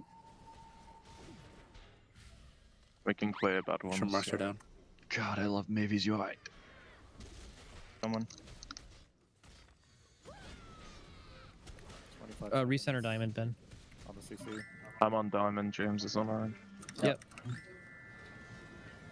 3, 2, 1. 15 seconds on your trap. I got a tracker for it. 10 seconds ish. Wow. Although there's a range on it, that's so annoying. Fuck a range. Fuck ranged. Fuck you. Fuck everyone. Meet gang. Okay. I know it's Go in. little Bombs here, and we're getting another pushback. You can clearing moats is still good, I think. We're not worried about boss damage right now. And this is gonna be Mavy's Link or Johnny Watch out Zam. Which with one? Circle and Diamond. Oh They're shit, I don't have it up. It's Johnny Zam. Johnny Zam. Johnny Zam. I'm always the second one. Yeah. I think the notifications are working for most people except for like weird shit like Atlas, so. To the Watch- degen. It'll Watch become tank automatic. combo. Watch tank combo. And then ready to go to the thing. Watch this. Be careful. So reminder, remember the positioning. It only does 2 on that one for some reason. The positioning after this is very important. Make sure you're in the barrier. Good. Just immediately head toward a red and square with a set. Yeah. Range, you should just be like. It's so. Res. Get to the spot, get to X. Get to X. No, someone just stunned them. Immune to bind. There's just one fucking in here. Someone needs to, like, we have to have someone send a cap on those first ones just to stop these casts. I can While we're killing this guy. I could run out and stun them. It's every literally, time. no, it has to be like maybe. Okay. Good. Finish this guy. Okay, go over and kill. And then get ready to fuck the moats up. Hit the Guardian. The boss is doing a circle soon, and we're getting moats in 10. Guardian. We're getting like double moats. Kill the Guardian. Kill the Guardian. Watch the circle. Watch the circle. Good. And then we're getting moats in a second. And these moats. We're getting like fucking just giga moats. Everyone just do moats. Do moats. Do moats. Rip some peas. What's up, Ronnie? Some hellstones, some personals. Good. Now, See where are we you, man. positioning now? We need markers. We need markers. We need markers. We need markers. Should be going to the shield guy next, so it should be Yeah, that just heavy. we need to just be here for now. Scott, Put you're the down markers there. down. Look at the markers. It's gonna be Mavy's Link. Okay, Mavy's Link. Go to your fucking marker. Go to your marker. 3, 2, 1. Get in the link. Helping us. Next roar is Goop. Who are we killing Combo next? and then moats. Who are we killing next? Just put these range. It's Just put shield these guy. against the ones near us. Just put these against the ones Yeah, we're near going us. to shield Okay. guy. We'll need 2 Druid CCs. Watch the moats. can- There's a lot on oh, the we- ground. Yeah, Just yeah. in our path. Yeah. Here's the moats. Here's the moats. Don't place them where we're going. This next shift is Ben Rally. It's a scuff I'm time. gonna try to clear the bad ones. Oh, that pop. That is. 3 CC. That's a death. The Druid group keep goes going. Push back here. Knock back. This Knock is back. Ben Rally. Good luck. A dark here. Right. You can't immune it. Nope. Wow. Oh. We just didn't have marks. I yeah. like this one, Nick. All right, let's Yeah, our keep it going. Let's just keep Yeah, going. see For, times. try to. You have to try to live the synthesized tank thing. Oh, no, just that's kidding. it. That's a wrap. I was in my. Let's. That was really good actually, but I think we have to kill that Guardian. These orbs sentries are gonna kill us. actually ridiculous. Yeah, the sentries are. The shield guy being up for that long makes it so that I can't get my damage off on the Guardian or the Yeah, Drums for a very long time. Same. Yeah, I also think we kind of forgot to lust there, but you kill Sentry and then maybe you just have 2 groups and you send 1 group to each of those ads. But that's rough. Can you, dude? They cast from across the room, right? Yep, Yeah. They cast instantly. Dude, if we didn't like that group was fine. We just needed to like as long as if maybe had been in here before, he just caps the group once they start casting from far away, and then they run in and start again after that. But that stops so much damage. Do you not think? But then we should just. Do you not think with 5 heal we just always kill shield guys and then we just deal with double degens and mass grip them and just kill them? Yeah, I think we're gonna have to do that. Because the shield guys are just delaying. Well, the thing we our can't damage on everything kill else for shield so guy long. because we have to just kill Sentry. And welcome back from that Jersey mic'd listen in to the players' comms. You are back at the desk with me, myself, and I, which is, of course, Valor's Cams. Or not Cams, Kalamazi We're basically and the same. Zyro. I'm so used to The meme lives on. Yeah, the meme lives on. Yeah, sorry, it's Cam's younger brother, Kalamazi. Thank you. Yeah. Is Kalamazi younger than Cam's? No, Yes. but thank. Cam's is pretty close to your age. I think Cam's a year younger than me, actually. I think. Anyways, we just saw these guys coming off of a pretty close to their best pull. I don't think that was technically their best, but pretty close to their best pull. Yeah. But as we were just talking about a little bit, it's like they're taking some longer iterations between these pulls right here, and as you could hear at the end of that listen in right there, they were like it was definitely like one of those like upbeat like okay cool like we can just do this differently and kind of get some stuff sorted out. So it sounds like we are on the cusp of kind of seeing a big percentage drop off here. Hopefully as they make it through that next synthesize, hopefully not flopping over as we have seen them want to do, I suppose. I think their biggest problem is the degeneration Atoma, the ones that are like just AUing onto them with the degenerate cast. But they made a swap to bring Mavie in this last poll, and they mentioned, oh, he can just cap totem them, and when that expires, they come in, he can cap them again, or somebody else can stun again, and it makes it much easier to handle. So it does seem like they're making progress strategy-wise, but this boss has a lot of health, man. This boss has a lot of health. Actually, Zyro in the analyst desk, would it be possible that you could pop open, what was that last poll duration? Let me check for you. I think the logs is over there. But yeah, it's man. The boss is definitely going to be a huge struggle. Do we have a new prediction on poll count? I actually don't know if we have that graphic handy. We could look at poll counts again. I actually just don't even remember what I said for this poll. I said like 30 or 35 roughly. I think I said 40, but I think it's going to be more. It's more than that. Yeah. That was a 525 pull. They've actually had a 540 pull, so they're starting to get into that range where it's like they're kind of figuring out the fights. But the way this fight works, I think it's going to be a fight that gets continually harder as you move on. Because you have to remember, I think it's the Guardian Automa, or maybe it's one of the other ones. They consistently spawn these sentries while they're alive. And those stay for the remainder of the fight. Yep, the Guardian Automa. So they keep taking more and more and more group damage over the course of the fight. And every single time they deal with that mythic mechanic, that push-pull mechanic, that's a large burst of damage that they have to worry about. So the amount of actual damage they're going to be taking as the fight goes further and further is going to get higher and higher and higher. And that's why the degeneration on them are such a big deal, is because they want to burn the Guardians every single time. Yep. But and they there's just essentially can't so almost, much stuff they have to deal with. They are killing the first Guardian initially still, I believe. But yeah, they're shifting to the degeneration Atoma later on, which is it just becomes wild because you have those actual bombs going off that you have pairs of 4 assigned to you.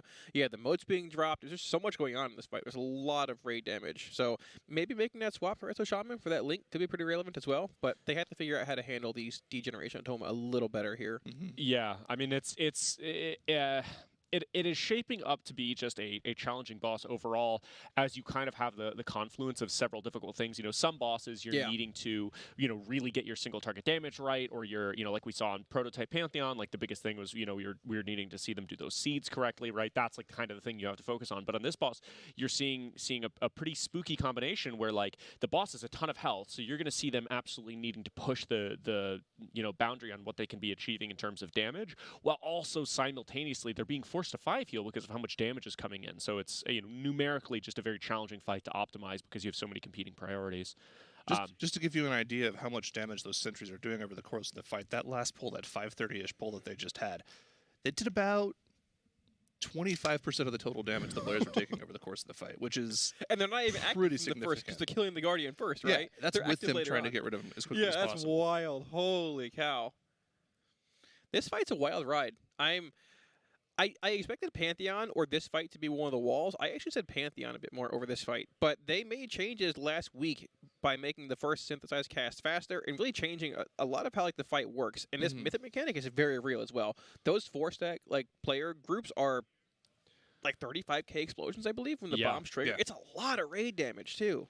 And the scary thing about it too is like when you think about like, okay, well, we can have that damage, right? If you just do stacks of 2, right? Just like 1 red, 1 blue, like that doubles the logistical challenge of actually achieving that, you know, which is crazy. And you see how fast the room is filling with these stars too. Oh, the area of denial is insane. Yeah, like, it feels so much like just so much more hectic than heroic spin because you're running out of room so fast. If the longer this fight goes, the more and more relevant that becomes. You know, it wouldn't surprise me if this fight actually didn't have a hardened rage mechanic on it, and the enrage was just either your healer's running out of mana or you're running out of room in the room to deal I can with see it. that. Yeah, it's one of those fights that definitely has enough going on and enough ways to punish you that it's like you don't need an enrage. An enrage is almost like kind of a joke where it's just like.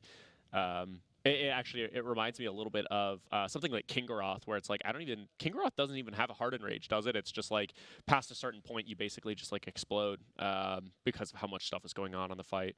Actually, no, Kingaroth does have hardened rage. I don't know what I'm talking about, but it is. You really don't hit that. That's not the primary challenge on the boss.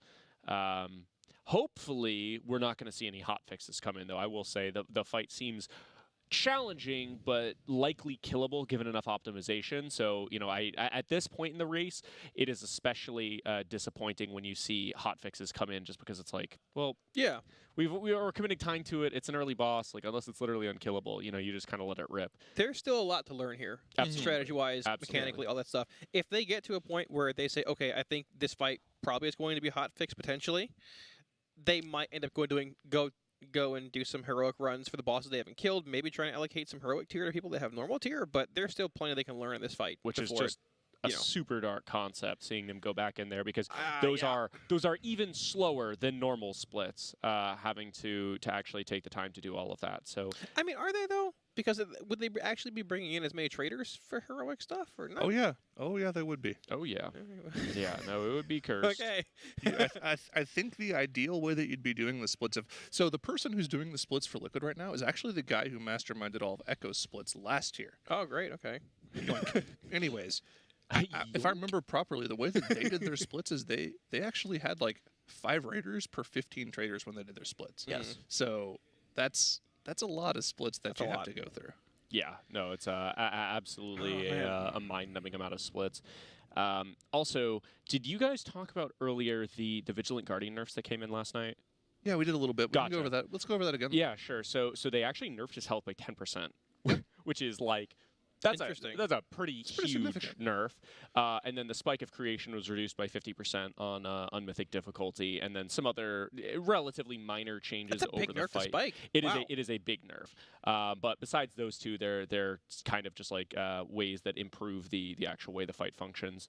But yeah, definitely some big numeric nerfs coming in there. I mean, don't get me wrong, I'm all for this fight being these fights still being challenging for us at 4-set, but man, you know, people at home still want to be able to kill a mythic boss, you know, during Mythic Week. It's pretty crazy. And that's the weird part. Like, if you're Blizzard, what do you tune this raid around? Do you tune it around 4-piece from the world first guilds like Liquid, like Echo, BDGG pieces, everybody who's pulling us doing the split runs, or do you tune it around, you know, your more average, maybe Hall of Fame, mid-tier, end-tier Hall of Fame guild? The Kalamazis of the world, as we like to call I mean, them. sure, yeah, we are like a sort of end-tier Hall of Fame guild. We don't do split. No, yeah, I was you're more good. angling towards like the average. Yeah, exactly, right. Average, below average. Yeah, okay.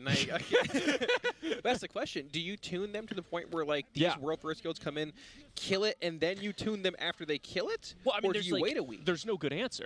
Yeah, right? exactly. There's not. I think it's a really interesting concept to come up with because there's different ways that WoW has done that in the past. Oh, and we can also talk about ripped Lust, by the way. Sorry. Oh, they did. Yeah, they on the ripped very. Lust Is this on the very first Are they splitting the raid here? They're splitting the raid. They're trying to kill both guardians to reduce the sentry damage actually, over the course of the really fight. Interesting. Yeah. Can they get both though? Let's see how big of a deal that is. Oh, it's easy. No, it's easy. It's not even close. Yeah, huge. Both down. So that means they have 0 sentries for this entire first section of the fight, which that's wild. If you were to cut that off, that would reduce probably about a tremendous amount of raid damage. Probably about the half of the sentry damage they took. Now the other major change they could make here, which would take a lot of coordination to do, would be to just do 10 groups of 2 for the Mythic mechanic. Yeah. That would reduce the damage they're taking from that mechanic in half. Well, I mean, like we said, there's so much optimization that can go in on actually is it half? No, it's like by a quarter. Yeah, correct. It's a lot. Yes, because yeah, each person you're stacking on increases the damage on not just one other person, but 3 other people. So yeah, it's it is an exponential amount of damage. The number of people you have stacked. Yeah, it's it's an interesting boss. I mean, Lehuvum is it's no joke. I mean, I expect it to go down today still, but it's kind of cool. I mean, it's always great to see like a mid-tier boss be kind of. I mean, I like these wall bosses. Yeah. Yeah, this fight kicks ass. I mean, it's challenging. It puts you on the spot, in terms of healing. It puts you on the spot in terms of damage, and it's still an interesting strategical challenge for them to come up with. The proper way to address it. And you can see they kind of underestimated at the start of this fight. Like, okay, well, they essentially it was like a sort of brute forcey approach where it's like, okay, well, we'll just kill one at a time and do it sort of the straightforward way and make it happen. But like, no, this fight saying, no, my numbers are actually hard enough. You've got to come up with something more clever than just like do this the straightforward way, which is great to see. We tried to kill 2 at once on PTR. It was close, but like I felt like watching his polls earlier. There has to be a way to kill 2. There has to be, because like you fall so far behind just killing 1. Yeah, absolutely, you do. And I also love that early usage of lust, because like you were saying, Zyro, those sentries stick around, right? So lusting at the start of the fight to reduce the damage you take for the rest of the fight makes a lot of sense, because that lust continues to pay off for the remainder of the fight. Let's talk really quickly again about why it would be such a big deal to split up those groups into 2 people rather than the 4 they're doing. Whenever those AoEs go off from the Mythic push-pull mechanic, or the harmonic resonance, and what's the other resonance called?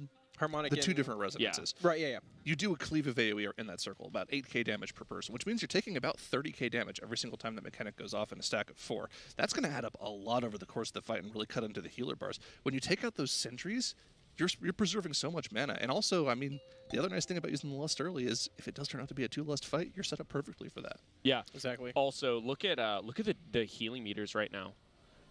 Dobby being Mavie. Oh no. Uh-oh. Something spelled disaster here. Yeah, something spelled disaster. But, Dobby hanging out way down there. So something interesting that Mavie was talking about is, so Resto Shaman plays a kind of an interesting, going back to like almost Shar's Eternal Palace, mid BFA sort of thing, Battle Shaman, right? Where, you're a walking SLT. Yeah. Interesting. And that's basically what you do, because the class is able to do quite a bit of damage if you're running the more damage-focused legendaries, which I'm not positive what build he's running. I mean, that could very well be a thing, though. Yeah, absolutely. I mean, on this boss. I will say, given the fact that they were able to kill those, I would be, and they aren't dealing with that sentry damage for quite as long, I wouldn't be shocked if they went back to 4 healers, but I do like that flexibility of that shaman to slam. Is he running damage legendary? He's playing Vesper Totem Kyrian with the Vesper legendary, so yeah, he's playing Battle Shaman. Yeah, he is. He was sent down by Thrall to just fuck as hard as possible. And yeah, I mean he's got that big. That's the Earth Ellie legendary, right? No. It's the it's the Kyrian. The empowers the Kyrian ability a little bit more. Yeah. So he's dropping that buff on somebody very possibly fired up, probably fired up actually, or maybe one of the Boomkins on their Convokes. It's every minute, I think. I'm curious as to exactly who he's pairing with, and that's so. Man, I wish that the Kyrian bond was better. Like I love that. It's not the Kyrian bond. That's the Druid thing. Oh, that's the sorry. I've got Druid brain. Explain it to me. I obviously have no idea what's going on. Essentially, the damage for shamans that they get from Kyrian is they get an extra totem. When you place the totem down, it'll absorb a certain number of casts that you put into the mobs around it, and then it'll explode for damage. That's kind of like a crystal-ish, like sort of, yeah, or like that trinket back in WoD. Yes, it's very similar to that. And that's a very brute force explanation of it, but that's essentially how it works. Awesome, very neat. And what their legendary does, because he's running the Kyrian legendary for Shaman as well, what the legendary does is every 3 Vesper totems you use, I believe, it just does a burst of extra damage. It's a lot of damage. That could be really good killing those Degeneration Automa as Well, well. and see, that's exactly what we were talking about, right? Is like, and so historically speaking, the biggest weakness of healer damage is that they don't really have like an up, like a burst. All they have is like, I am healer and I am casting Wrath, keeping my dots up, or I'm a Disc Priest and I'm smiting. But this actually sounds like they actually do get like a bit of damage. Like they can say, oh, on this one I will do more damage, which is very cool, having sort of a damage focused cooldown on a healer class. Well, it's funny that you mentioned that. This legendary got nerfed by like 35% coming into the tier. And it's still like one of the best healer DPS options, especially for things like Mythic Plus. Like a healer can do a Resto Shaman playing Carrion can do almost as much damage as a tank and keys with this on. It's kind of disgusting how much that they can pull off. They buffed the Conduit as well, I believe, and they were like Resto Shaman out DPSing DPS on fights, which they buffed it and then nerfed it again, like back to where it was. Yeah, It was I'll so bet OP. they nerfed it. And Yeah, it still actually is pretty solid. That's cool. That's awesome. I mean, I've talked about this a lot. I love those sort of like weird in-betweeny sort of roles that healers can take or DPS can take. Fulfilling that. I very much grew up in that mop era where it's like flip on the AG, the VE, or playing tank and getting to do battle healer stuff, do a ton of damage and a ton of healing. I like pushing the boundaries of class roles. It's like I am not just a tank, I am a tank healer, or a DPS healer. Yeah, that kind of stuff. I just think that's cool. I think that's when you really get into some exciting parts. And oftentimes very broken parts, admittedly, but it's definitely cool to see that being smeared there, and hopefully we get to see. Wow, man, I wonder. Oh wow! So I'm noticing that Seer is Holy Priest. He's also down there with Dobby. Now Holy Priest actually, as far as healers go, it doesn't gain that much for it, but it actually does quite a bit of single target damage. So you can see, you probably have Nick ramping and possibly Nori convoking. He may even be like Boomkin convoking or something, and Dryny handling the damage during that first intermission, and then both Dobby and Seer, I keep saying Dobby, but maybe the Resto Shaman and Seer Holy Priest going in on damage on that first one. Very cool. I love the optimization that we're getting to see here. It feels like for that first 15 pulls, they were just like, okay, we should just be able to do this fight. No. Goop didn't quite get to his stack mark there. Bummer. Unfortunate. They have a res for him though, so that's okay. But it's cool to see them kind of toggle on a little bit here and start coming up with some very interesting strats. Now, do either of you know how the tank mechanic here works? It's just like a two-part tank buster. I think that you have to tank in the middle of it. One tank takes the first one, taunt, take the second one, place him down. Tanking is so bad, man. Yeah, they don't really do a lot. I was like, that's kind of what I thought it was. It's like the general answer. How's the tank mechanic work? Just a taunt swap. Every boss, every tier, taunt swap. It's like yeah. So he casts an ability, and then after it, you have to you have to do it. Padra is not streaming. Padra is just, dude. He's a man of mystery. He's not a spotlight person. He's a at all. viber. Yeah, he doesn't want to be on the spotlight. No, not really. He very much, dude. Wait, we made it on the hype train. Where actually, sorry, I mean it's like I don't. How do hype trains work? A certain amount of people subscribe or donate bits. You reach like a hype train level, and then after that point, you can just go up more and more levels until you get to level 5, and then you can just go up in percentages after that. So you can have like a level, have like a 250% level 5 hype train, or a 4,000. What is the reward for hype training? Emotes. Choo choo. Oh, we are getting. I can hear these. See, it says it right there. Emotes are being delivered to supporters. Nice. That's sick. Oh, cool. I don't know that much about Twitch, I guess. Is there a recent WoW boss? Oh, Pike, dude, 16 months, dude. That's an OG Liquid supporter right there. Is there a recent WoW boss that didn't have just a taunt swap? Usually usually there's taunting involved, but the interesting fights usually have slightly more interesting things attached to them, like, you're like having like KJ, right? You've got a tank ad that you're having to deal with that kind of fixates, or... I think Siren Athers was a great example of where having a very in-depth tank positioning guy was important. Being able to position those frontals properly to make sure things took extra damage. Yeah, absolutely. It was a very, very involved tank fight. Also, I remember Ben just being scared for his life that entire fight. Yeah. He was playing Warrior. Yeah, Warrior. Yeah. Warrior's a little bit scary. Yeah, it's kind of funny. Prop Alley. Yeah, that's true. It's kind of funny. Tank, like the role of a tank in early progression bosses is like really boring. They just have to stay alive, and a lot of the early bosses aren't tuned to really kill your tank unless they just are AFK. But then you get to the end bosses, and they're just like, Jesus, they just get just getting railed. Hey, congratulations on your sub, Kalamazi. Oh, look at that. Somebody gifted you a sub. Also Talks gets me a tier 1 sub. It's their first gifted sub in the channel. Hey, that's cool. Look at that. Let's go, dude. Are we hype training? Is this E-Fame? No. See, It's we over now. ended we our hype failed. train already. We ended our hype train, and there's like a cooldown on the hype train. Oh. Yeah.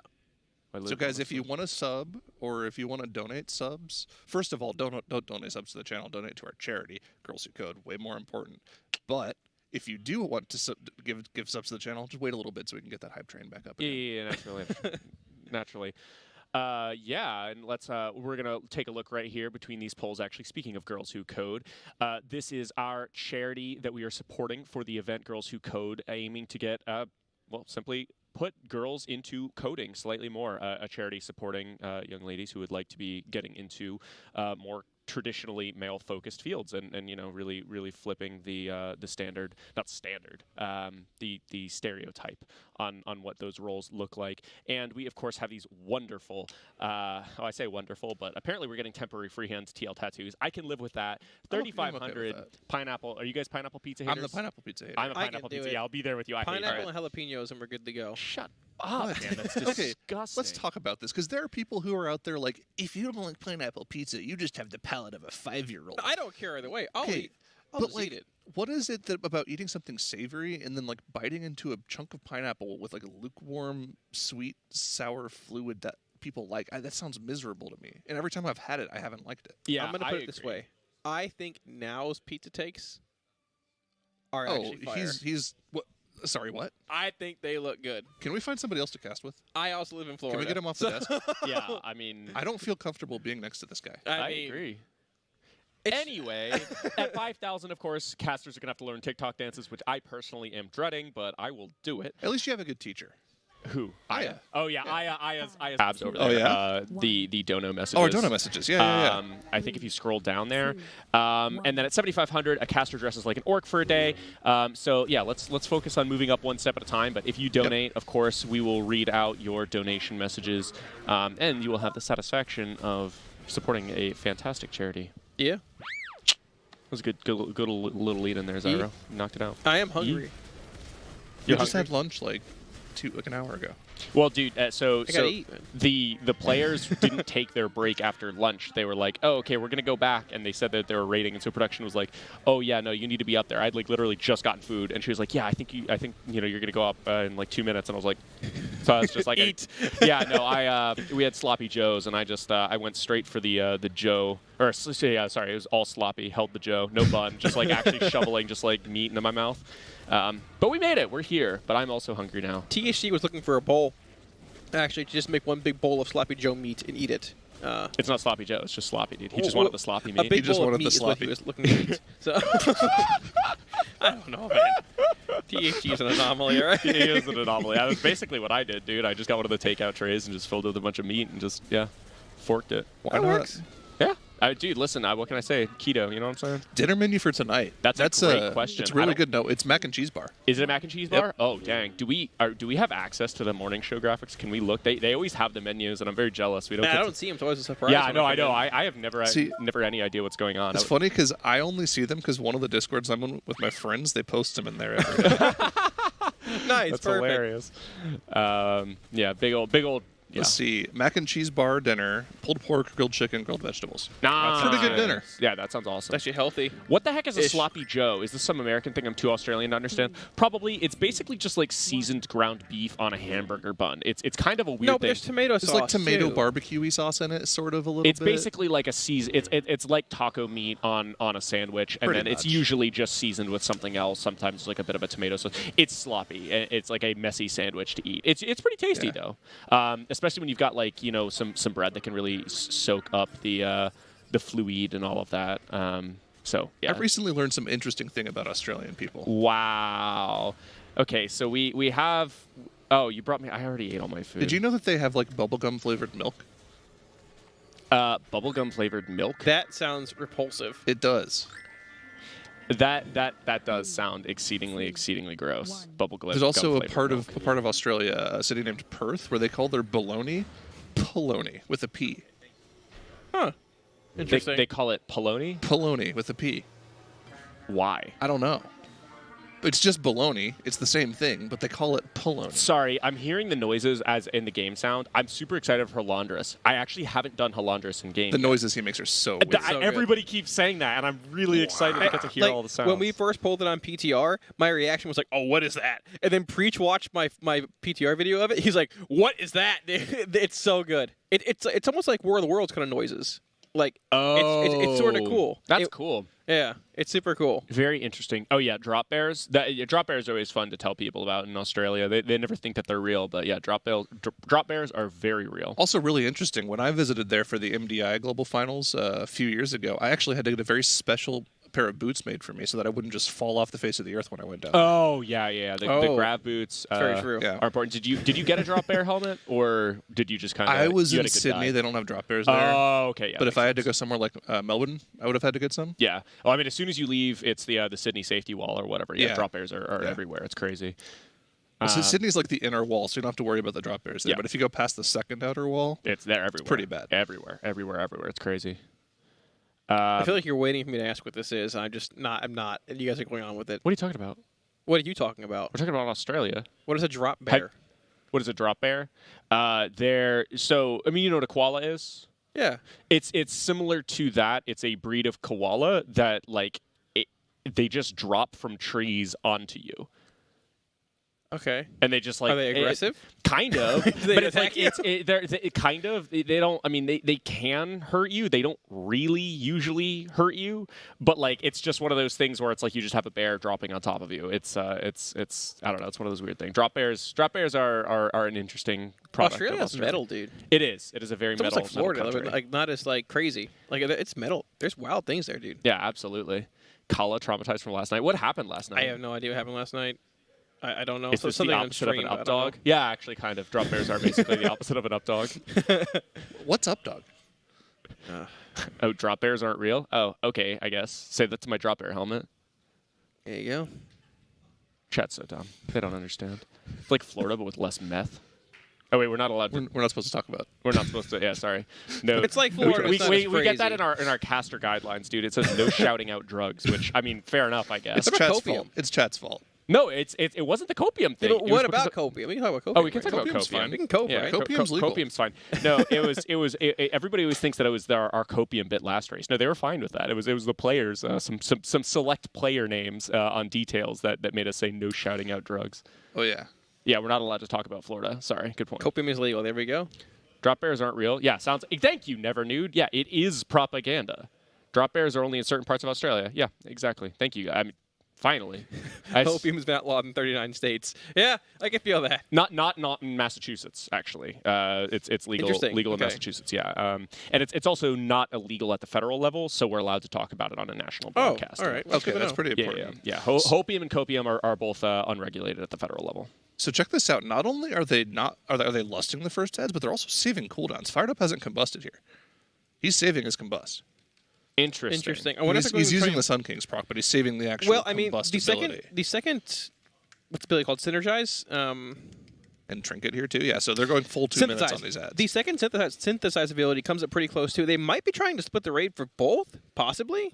Second without lust, maybe. This is gonna be interesting to see. He does get PI here. I'm jealous.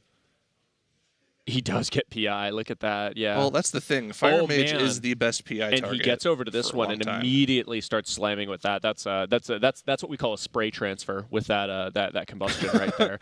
Literally before that's over, double blink over there and starts smashing on that second ad. Literally not a single GCD wasted. Eric smashing. Love Eric, by the way. Just that forehead makes me able to see the future. You guys want to know a really interesting lore fact? So both all three of the original limit start players, myself, Max, and Tags, all technically were in the guild longer than Eric, but all of us have had spaces of time where we weren't with the guild.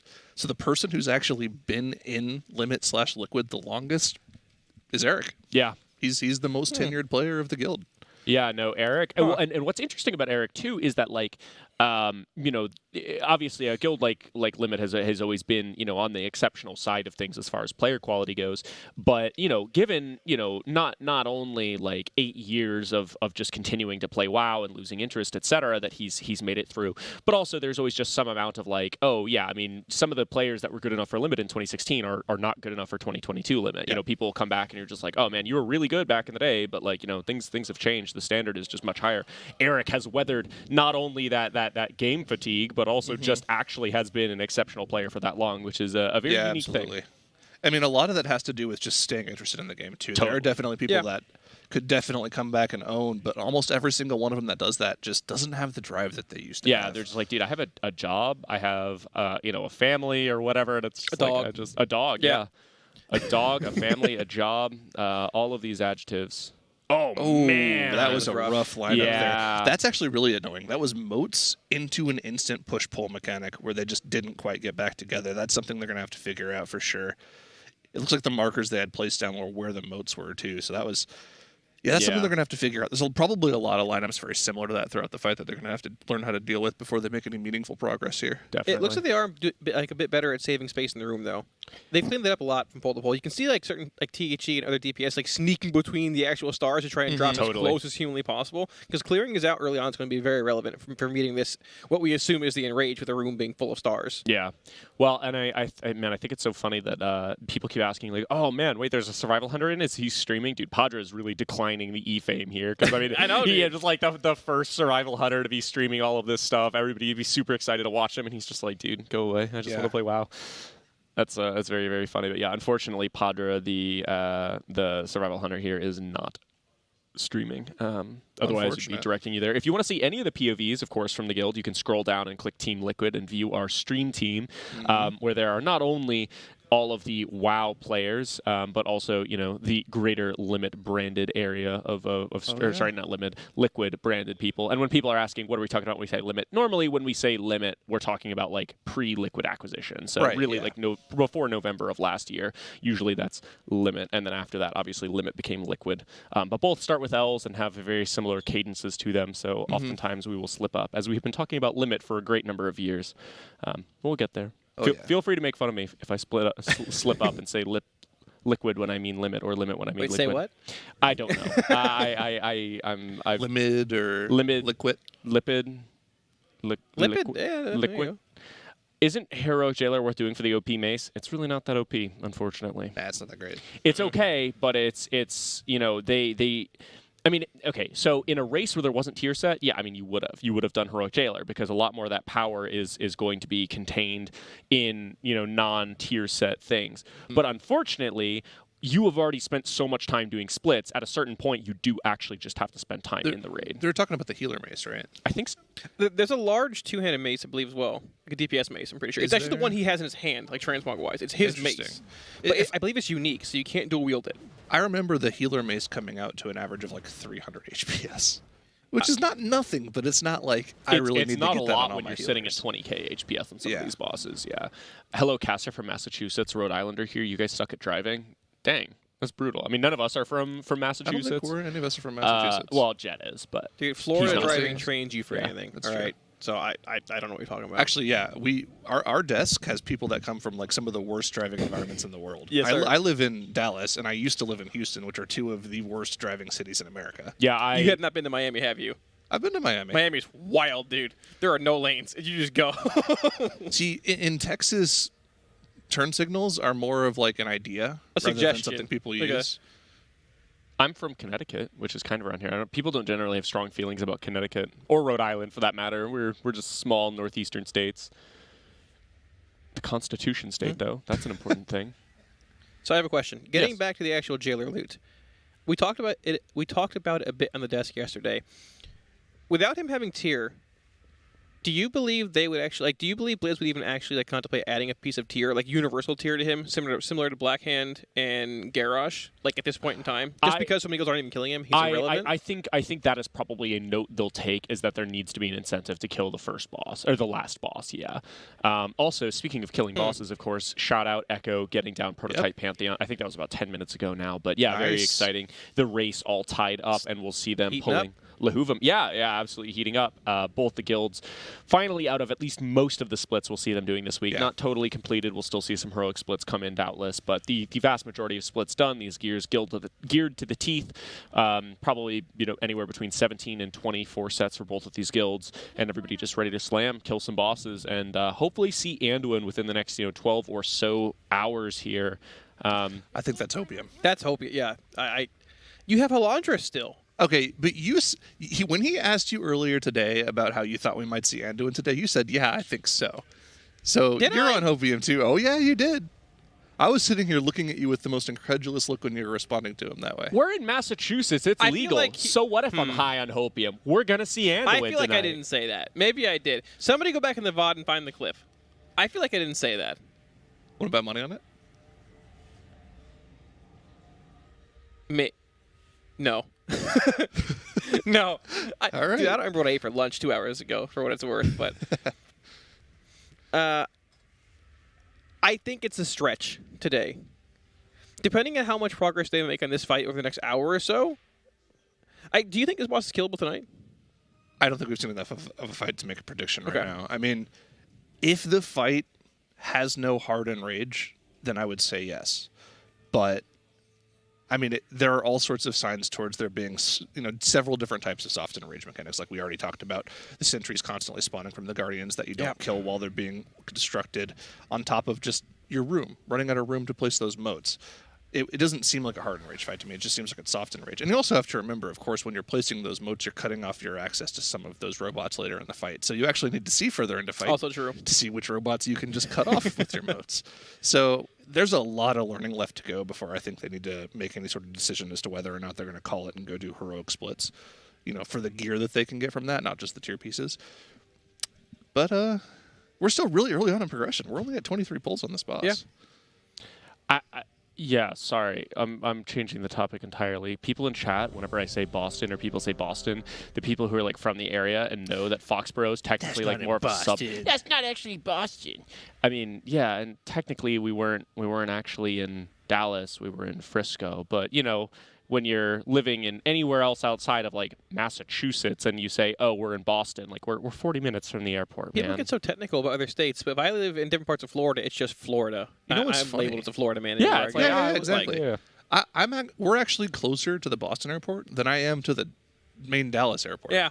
And I still say that I live in Dallas. I was like, because it's about communicating where you are, not being like, we're not giving you an address to come here. Please don't come anywhere near us. I mean, go to Boston. I guess the distinction is that Foxborough is supposed to be like some really cool place because this is where the Patriots play. But honestly, guys, listen, if you're still a Patriots fan, TB12's gone. Like, there's no relevance here anymore. You can get over it. I mean, I've been a Dolphins fan for a long time, so I wouldn't say I was Who's the best disappointed, Boston accent out of the people at the event? It's definitely like one of the caterers for sure. Because I mean, everybody else from here, like there's not too many like local. There's not any people real Boston here. accents in here. Yeah, it's all like because all of our production caterers people or come somebody from in the hotel. Toronto, and then some of them come from Texas, who were contractors with us in the last event and came up here, and then obviously everybody is from stuff. Jet has basically no accent. He's the only one who would have a Bostonian accent. Because he doesn't go outside. He plays WoW all the time. Yeah, exactly. So that's fair. Will we let you in if you show up? Probably not. I will, but security. You can won't. hang out. You can hang out outside with JPC. Yeah, though. like no shot. No. Well, and the other part of the reason why we say Boston too is because we're just not trying to be terribly specific about where we are. And it's like one of those things where it's like people like we don't want you showing up. We're here to raid. We have announced where the actual venue is before, but it's not that. We have not too big of a focus. Yes, I've been told it's a we're not supposed to be super specific. I don't know. Yeah, I'm sure it would not be hard to figure out, but we're in Boston. Boston. That was bad. Both of us are terrible. Yeah, we're both just awful people. You got to do it, not too, Kalmazi. Boston? Boston. I don't know. I got nothing. I'm sort of like debating when we get to Anduin, just calling certain mechanics with a Boston accent, like Wicked Star. I mean, I hate that. I'm just gonna belay that. Absolutely not. The Wicked Star. At a certain point, it's just Wickestar. It becomes one word, right? Wickestar? Yeah. That sounds like a town in Rhode Island, Wickestar. I mean, it could be. Yeah. Yeah, we're actually in Wickestar. Wickestar, yeah, we're in Wickestar, Boston, actually. I think it's possible. Let's do it. And we're going to be there for 150 polls. No. Right? Yeah, that sounds about right. Echo is finished for the day. That sounds makes about right. sense. Yeah, it's 4 p.m. So it's they tend to be slightly more rigorous and they're done a little bit earlier. From a strategic standpoint, it makes no sense for them to pull it on stream. Yes, because then they'd be giving away their strategies totally for us to be using for the rest of the night. So that makes total sense that they kill the boss and then they're just done. We need to go to the restaurant called Fire and Ice. I will take restaurant suggestions though if you. Oh, is there Fire and Ice here? So actually, Fire and Ice is like a BlizzCon staple. There's a Fire and Ice bar, like literally like 5-minute walk from BlizzCon. So Cool. everyone that ever goes to BlizzCon knows what a Fire and Ice is. It's like a it's one of those noodle bar places where you go in, they stir fry it for you. I love that. I love on the grill. I'll be honest. I'm definitely going to go somewhere interesting for dinner tonight because I'm hungry and we've been talking about food way too much on this broadcast. So yeah, I'll take a look. There's definitely quite a few restaurants near us. I'm gonna head out and bang. Actually, bang some food. More BlizzCon lore. I'm a lore guy. 1. The very first ever BlizzCon Twitch party was at Fire and Ice Bar. Good times. Actually, I have pictures on my phone from that. It was like 8 years ago. Isn't the traditional After Dark place a Taco Bell? Don't rub it in there. A Taco Bell or a Jack in the Box? There's a Taco Bell like 10 minutes, 15 minutes from here, but it closes early. There's no Jack in the Box. There's nothing that's open 24 hours. This place is actually, sorry, we shouldn't say Foxborough. We shouldn't say Massachusetts. We shouldn't say Boston. We're in hell. There is literally like no late night food options. There's no Waffle House. Why live, honestly? There are some. We actually DoorDashed some wings at 1:30 in the morning, night one. They just stole the order and didn't deliver it. So what? Yep, they just stole the order, and just that was that. You know what's even worse? My Southerners in chat are going to get me on this one. There's no Whataburger here. I can live went without one time. Whataburger. I cannot live without Waffle House. Waffle House. It's rough.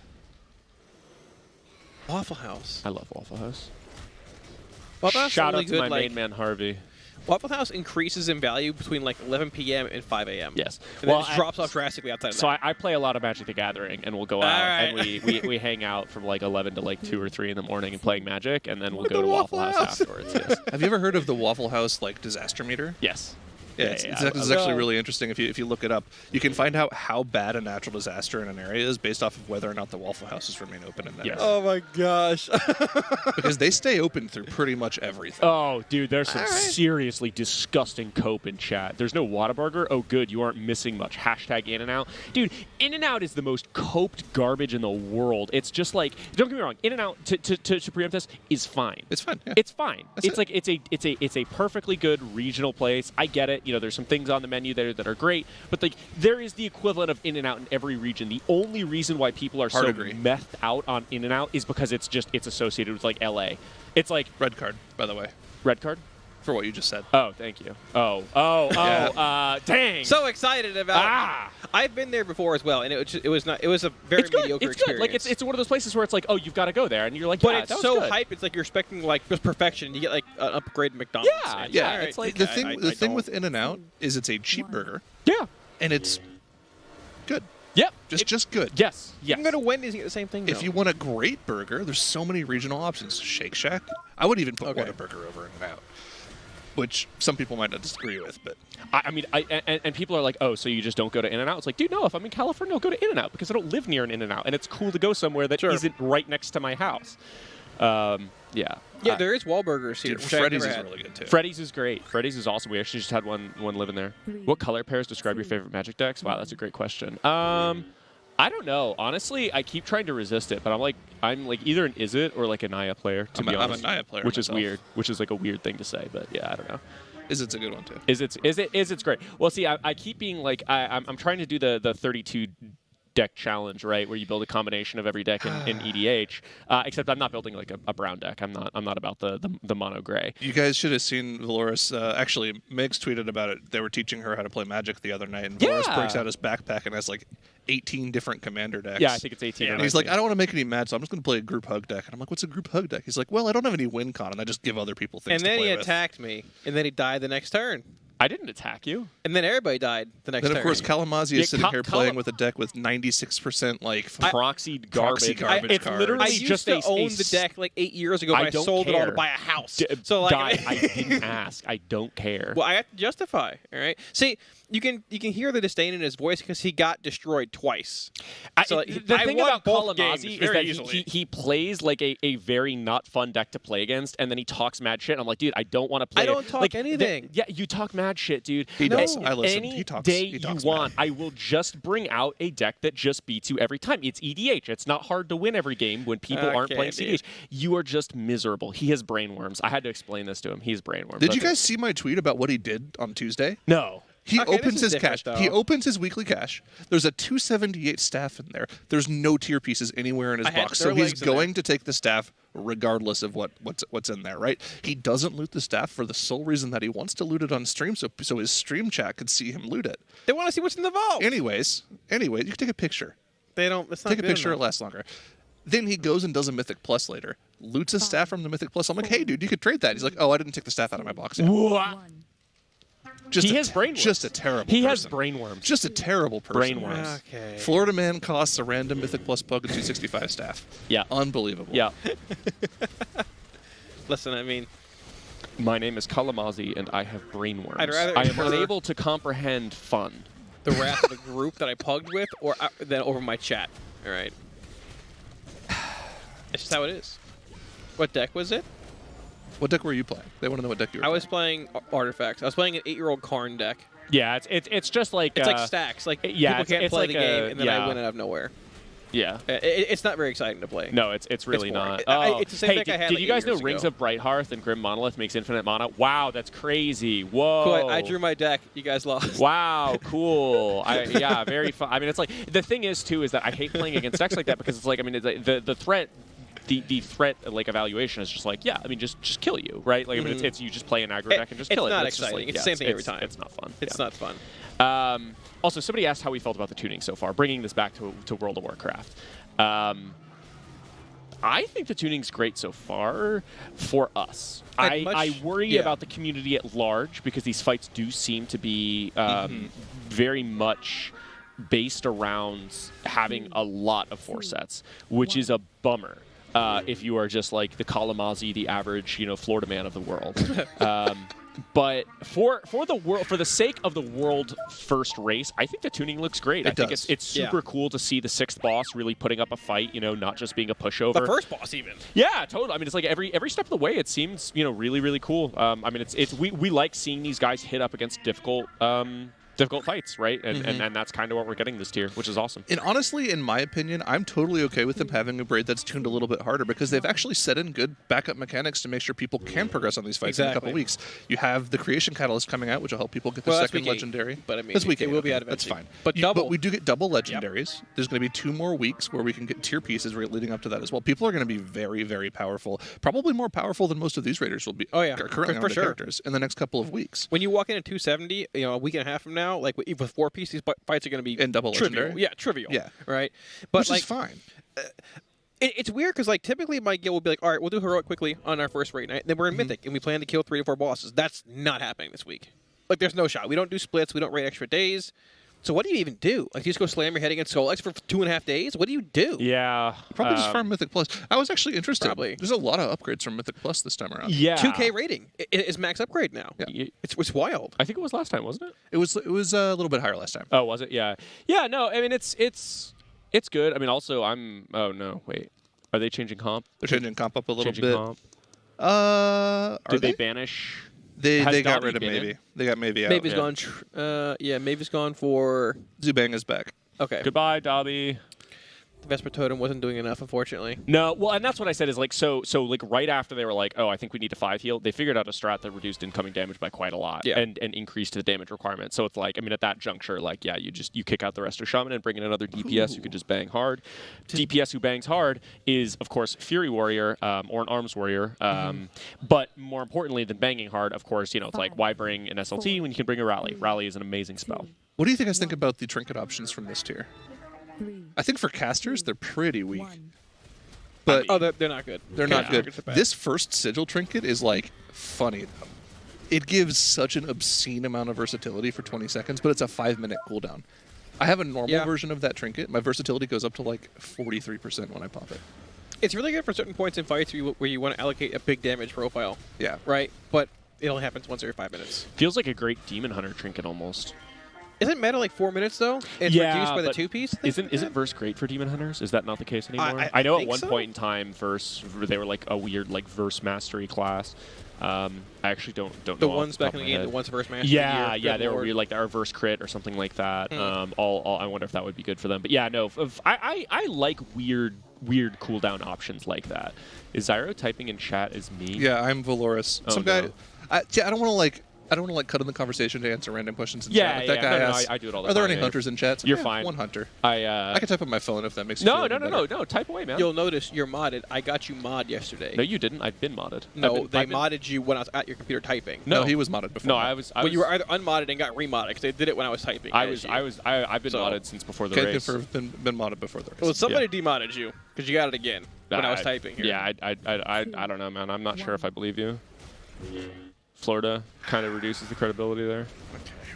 Mastery trash for DH. Gotcha. Yeah, I'm not up on Yeah, the, where's my the, mod, the- actually? the DH tech. That's a great question there. Mod me now. Just type it in chat. Mod me now! Exclamation point. There we go. You're allowed to type on my computer. I don't mind that at all. I had to point it out.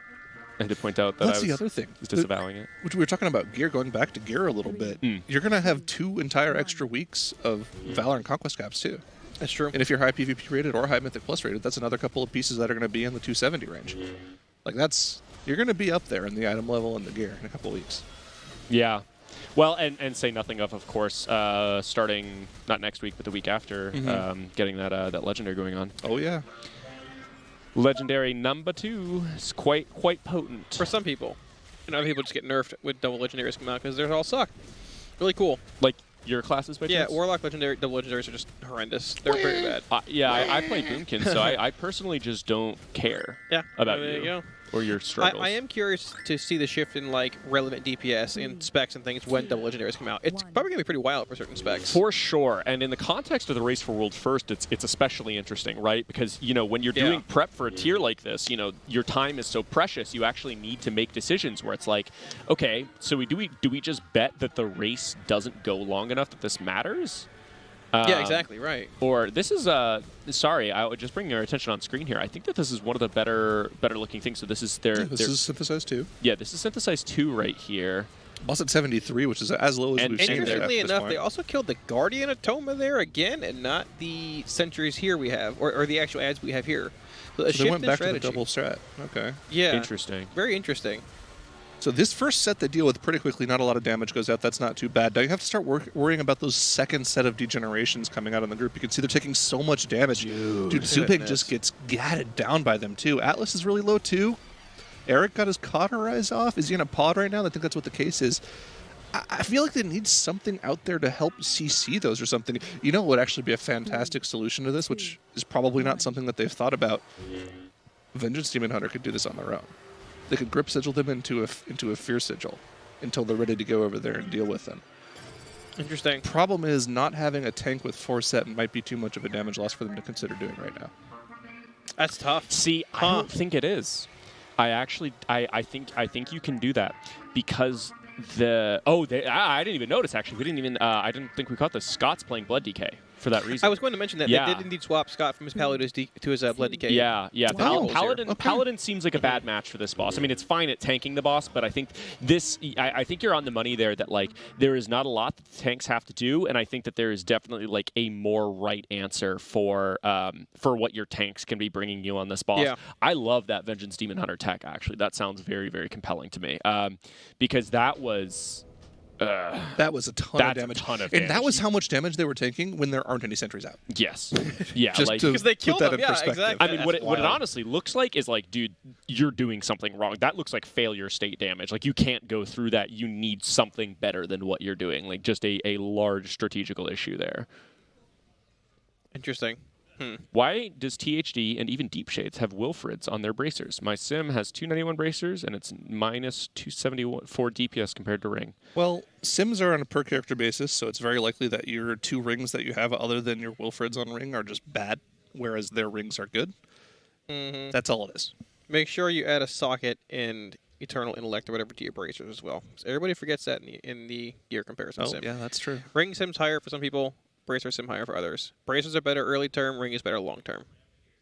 There you go. I've been asked that 10 times. In the Yeah, past few that's days, a question that we Probably get 1,000 all times, the actually. time. So- People are like, "Well, why are you using Wilfrids? There's no main stat on there." Yeah. Well, the reason people have made legendaries on the rings in any situation in the past was because Soul Ash and Soul Cinders are a limited commodity, and you want to make sure when you're crafting a legendary that it's something that you're going to be able to use in the long term. It's very likely that you can loot a mythic pair of bracers and be like, well, I can't use these because my legendary is on bracers. Whereas if you have a ring with a legendary on it and you get a good ring drop, you have a second slot to put that ring in, so it's not a wasted piece of gear. That's not an issue anymore. You can recraft things. That's why it's on It's the just main gold stat for the like baseline legendary. Yeah, It's and like I if mean, you when you have 1.6 billion gold at your disposal, Exactly. you don't really care where you put things. If you have a guild crafting things for you, or ways to just obtain gold easily or make it yourself, you can make it on bracers if it sims higher, and make it on ring later on. Because there is a higher pair of eye level bracers that are cloth from the final 3 bosses, and there's 1 ring. So theoretically, ring is better long term for your legendary, but bracers can be better early on for higher main stat and socket allocation and things like that.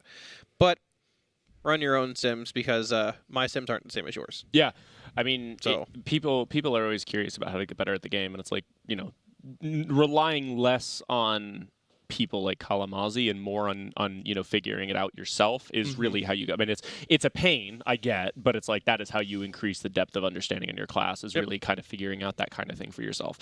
And that's not a dig at Kalamazi at all. 'cause No, I don't think it is. No, that's kind of what the content that people like him and like me in the past would create. It's a baseline of understanding for people to be able to learn how to play the spec, and then once you've reached that baseline, you go out and find other sources of information, or just come up with your own ideas to try to get better. Yeah, there's a reason I don't even list secondary stat priority in guides, because I say go run your sims, because this is not going to be accurate for you compared to me. Like when I was learning Warlock, I was relying on your website a lot, and then it's like past a certain point, like, I mean, I stopped using your website. Yeah, it's like you at get that it, point, right. it's like, you kind of figure it out, and you've got to start simming your own stuff and all of that. All right, How to shut get up. better. Okay, Stop get it. listening to Kala. That is a good point, actually. Well, you're not listening to Kala, but you're listening to me telling you to stop listening to Kala. So yeah, true. All right. No, Kala, I mean, like I said, I was learning from Kala when I was playing Warlock. He's a. There we go. Yeah. Kalamazi. He goes. And he stops his thought right there. He didn't finish your sentence. I listened to him for a little bit. He's a person. No. Kala's good. Kala bangs hard. We know this. Zyro isn't playing because he's casting. Because casting's great. Casting's the career, man. Casting's the grind. It's where the boomers go. Yeah, it is. But I'm gonna be honest. It's a lot more Fun. Chill. Yeah. It's way less stressful. It's way less stressful. Like way less stressful. Yeah. This being up here on desk rather than being a player is like, so far, love the decision. It's great. This is so much more fun than having to be down there and worrying about performing. Well, and the worst thing is too, is you could end up like Atrocity, right? And just get like that was me last year. I got no one holy shards. Yeah, like just be a huge contributor to the guild, spend all the time, get all your characters ready, be super hyped, be mentally ready, and then you just get bricked. The game just says, not this tier. Sorry, bud. Yeah. See you in a year. Speaking of Atrocity, though, I want to give a shout out to him specifically because I've seen some questions in chat. They're like, "Man, how do these guys all have the same UI? It looks so good. It looks so clean." Well, if you want to have the same UI as so many different people and limit use, unfortunately, it's not fired up. That's using Atrocity UI, so we don't have that on screen right now. But Atrocity has a subscriber-only UI that he makes for every single class that a lot of people use. It's just Atrocity UI. So go check out his channel. Very cool. Twitch.tv/Atrocity. Subscribe. Get his UI. He has a very great UI setup for that. Unfortunately, we don't get to see him use it because he doesn't have Forset, but maybe next week. Where is Atrocity? Let's take our word for it. But Atrocity sits right over there. Right over there. Oh, yeah. I was by the beanbags. Yeah, That's where he sits now. Yeah. Beanbag gang. You hate to see it. You absolutely hate to see it. Is Zyro the jailer? I don't know. He's about as tall as a jailer. It's a compliment for what it's worth. I don't want to spoil anything. Okay, fair enough. No one's seen the fight, so who knows?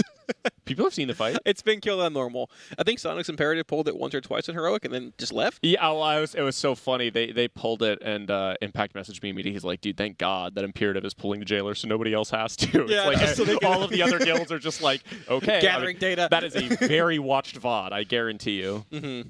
Beanbag jail. The fight looks really cool from what we've seen from the normal kills. Have you seen it? I actually haven't. Tell me about it. I have not. So, I mean, I haven't seen like the whole thing. I saw bits and pieces. The room looks really cool. It's a big room. There's a lot of movement, but it revolves a lot around these random pylons that are spawning, which the tanks have to kill with their debuff. Sort of how it is like almost like clearing stars in this fight. But the pylons are. What's that? I'm saying, huh? Yeah, the pylons are more important because I believe they indirectly affect how much damage he deals to Azeroth, which is in the center of the room. His goal is to like pummel Azeroth and essentially kill the planet, I believe. It all revolves around that mechanic, which is really, really cool. I've seen like parts of Phase 2, then Phase 3 on normal was like just hit the boss and move, and that was literally it. But Heroic and Mythic are going to be wild. It's going to be really cool. The fight looks awesome. To my knowledge, they have not pulled Jailer off stream, actually. I don't think they haven't even considered spending time on that. Why? Yeah, it's not a terrifically productive thing to go do, unfortunately. I feel like there's a mix-up between like people just straight up thinking the loot from the Jailer's bad. It's not like the loot itself is bad. It's not like amazing. But the main reason, there's two. One being there's no tier. So like we said, tier bosses are just much, much more important in this tier, meaning this tier is in the raid. Tier gear is more important in the raid currently. So like Halandris, Lihuvim, all the tier bosses are much more relevant for killing. But number two, there actually is decent gear from the Jailer. Yeah. There's weapons, there's the trinket, there's the neck, but there's no reason to kill that boss until you know what comp you're going to want more so for later fights that give you like a progression kind of wall to allocate that gear to those players potentially as well, right? So it's for multiple reasons, but if he had tier, you'd see him dead by now on Heroic, probably multiple times through splits. Oh, yeah. So it's a mix of both, right? But it's just an unfortunate situation to be in because it is the final boss and no one's really even bothering with it at this point, right? So yeah. Well, also, I mean, it's at the end of the day, it's still 272 item level loot, which is going to be better than anything they're wearing except for their one vault piece they looted for the week. And in some cases, it'll be better than that because they had to take a heroic tier piece. So, I mean, they'll definitely go back and do the heroic splits for the bosses they haven't killed yet. But it's just a matter of when they feel like they need to do that. And that's probably not going to be for... probably at least until tomorrow that they'd even consider doing something like that. Yeah. Well, and the other aspect is like they haven't done Jailer, so nobody else has done Jailer because most people don't want to step into a heroic boss and have to figure it out. Most people are waiting for some info to trickle in, and because nobody else has done Jailer, they aren't going to do Jailer because they want information off of other people so that they can make sure their splits are as quick as possible. So it's kind of a, we haven't done it, so they haven't done it, and we haven't done it, so they haven't done it, and they haven't done it because we haven't done it. It's kind of like, at some point, somebody will devote the time into it, but given how intensive splits have been, it's really hard to talk yourself into going and doing Jailer. What a weird race, man. It is this race is so wild. This is out there. You have a random guild. They're not random anymore. The early shift, just claiming world first, claiming a world first on the very first Mythic boss. The world first for heroic Jailer is still up for grabs. No one's pulled that. I boss know, yet. It's so crazy. Yo, if anyone wants to go out and take care of that, and then be like, "Yo, Liquid, gotcha. Here's here's that boss." Yeah, so that's our plan. If you decide to do that and you're pulling a heroic Jailer, please send us your Bigwig's transcriptor. Make sure you have that turned on and send us those files. That'd be very helpful. Yeah, actually. that'd be great. That would be insanely helpful. That'd be very nice. Did Midwinter disband, by the way? They're typically up there in the rankings. I'm actually not sure. So. I have not heard anything about them this tier, though. That's a great question. Sure. Yeah. Well, I was about to say, they disbanded in 2016, but I forgot they had the reboot. I mean, they might be running splits still, possibly. I would say don't really put too much stock in the overall rankings past like the first 3 guilds right now until we get to a point where guilds are actually at like 5 or 4 mythic bosses down. Because there are a lot of guilds, you know, looking at this list right now, Method, Pieces. There's some people off the list as well that, you know, we're sure going to be up there like a Version, and then starting today, Aster will be getting into those. That's true. That week of splits too. That'll start creeping up the rankings once they do their splits. We're like, so right now, like you're looking at Lehuvim, this and Artificer are probably going to be kind of, well, and Pantheon, probably more this and Pantheon actually, are going to be the bosses that really separate out the guilds that had the resources to do splits and get everybody 4-piece and not. So that top 5, top 10 is going to look very different after in a couple days. Yeah, it'll look sure. All of those guilds that were able to do it. You know, Aster and yeah, like you're saying, the perennial names up at the top of the list really start to show up. I'm just so impressed by how difficult this boss is. I will say, just in a slightly more cynical sense, I'm like, man, they have not made a lot of progress on this. It's kind of spooky, actually, because it feels a little bit like they've been treading water for a while, and I'm wondering if... I mean, you're kind of seeing like a bit of the not lead, but you know, this just feels like one of those moments like where you're gonna look back and be like, oh man, yeah, they just went really slow on Lehuvim. Because it feels like not a lot has changed. I mean, I'm just talking about specifically the past like 6 or 7 pulls. Not too much has changed. Yeah, I mean, they're still going to pull if there's things they want to learn strategy-wise. Maybe they try and kill an ad at a different point in time, a different set of ads, or a different ad in each set. It's tough, man. At a certain point, you have to start thinking though, like right about now, like. Should we maybe contemplate doing splits at a certain point well, tonight? So something interesting there is that I believe that ad was actually targetable late because they got the lust from the other side, and it ticked down to like 33 before they even started, before it's targetable. And then they died because they hadn't killed one fast enough, so I'm wondering if that actually might have just been like a little bit of weirdness on the fight, but... you see what I'm saying, where it's just like, I mean, this is... feels like not a lot has changed, and they haven't made a ton of progress here for just a little bit. Hopefully, we are on the cusp of something great. We touched on this a little bit earlier, but I don't think we fully fleshed it out because we went right into the listening segment. What do you guys think specifically about the Jailer? Do you think it should have a nondescript tier token that you could use on any piece like we've had from tier sets in the past that would incentivize people to go and be the boss? Yes. Yeah, I agree with you. I think they should too. I mean, I think that's a no-brainer. Yeah, I think it's one of those things where, like, more so than my concern about these guys, I'm just thinking about the Kalamazis of the world, the average Florida men and women just roaming about the countryside looking to kill some bosses. And it's like, dude, you suffer because, if you don't have that flexibility, you don't have a boss that it's like, yes, we can just get this token and at least somebody is going to get, a bonus tier piece. Yeah.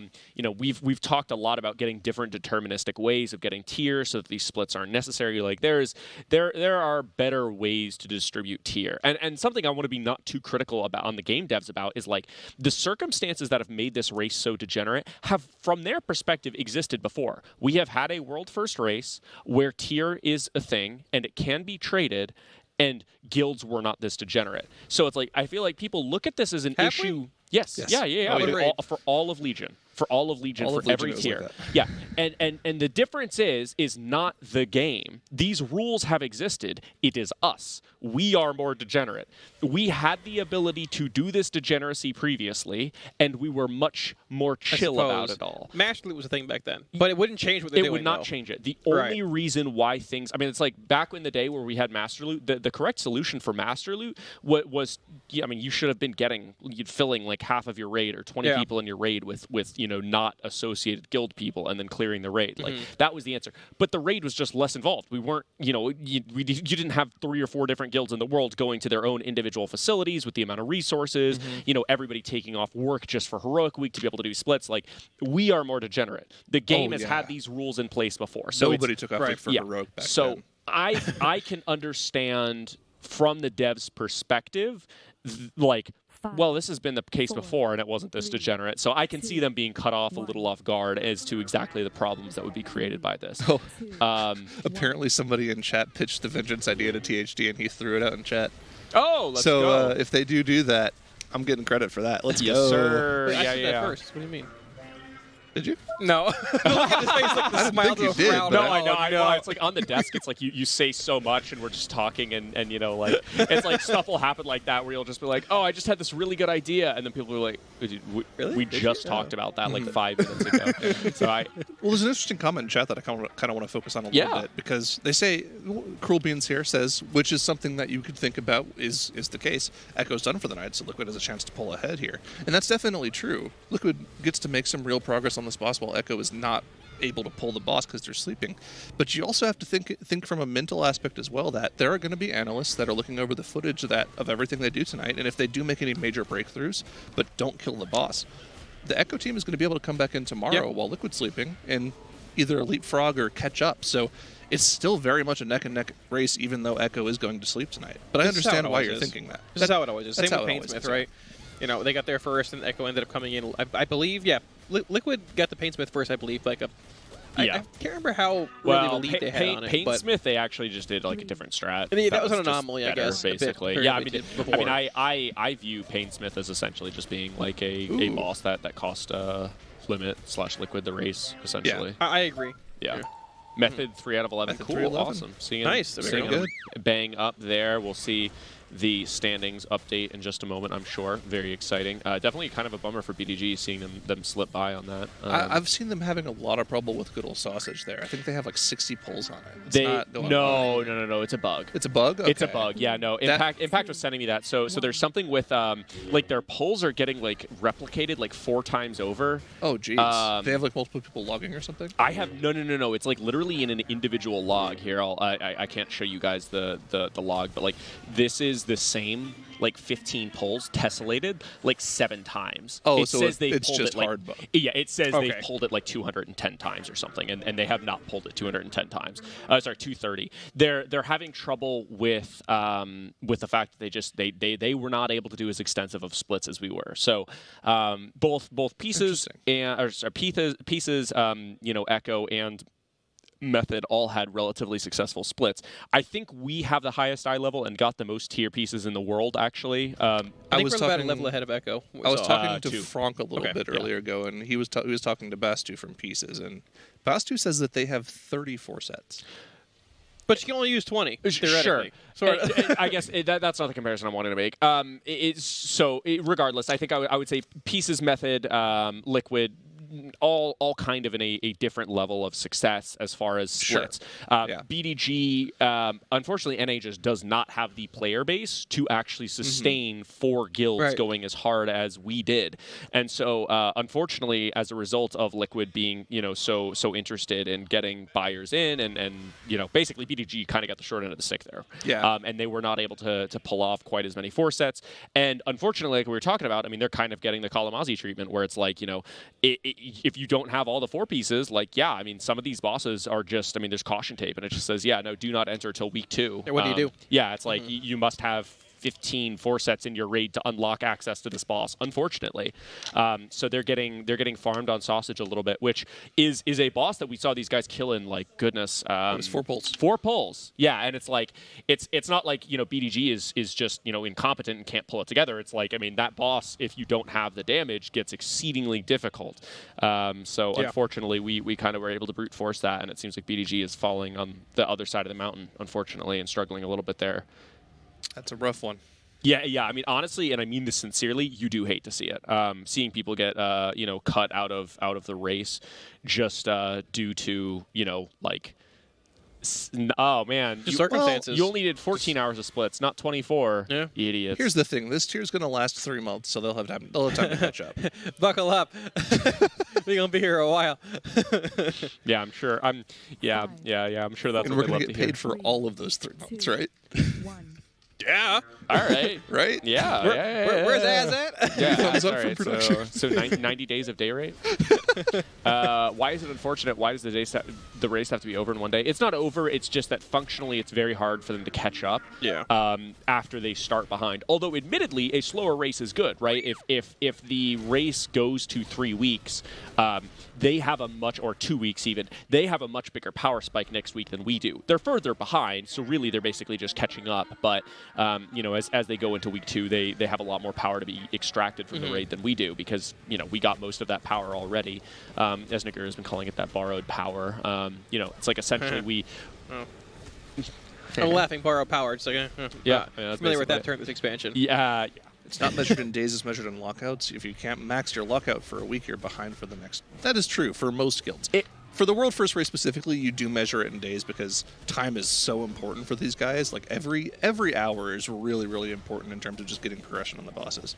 But yeah, for most players, it's going to be measured in maximizing your lockouts. It's unfortunate because the race now has a pay-to-win element to it. The race has always had a pay-to-win element, though. Always. Literally, If you wanted to, literally, it has it been for a always while. has. Even just going back, literally forever to PC. It's like rating's just always been expensive.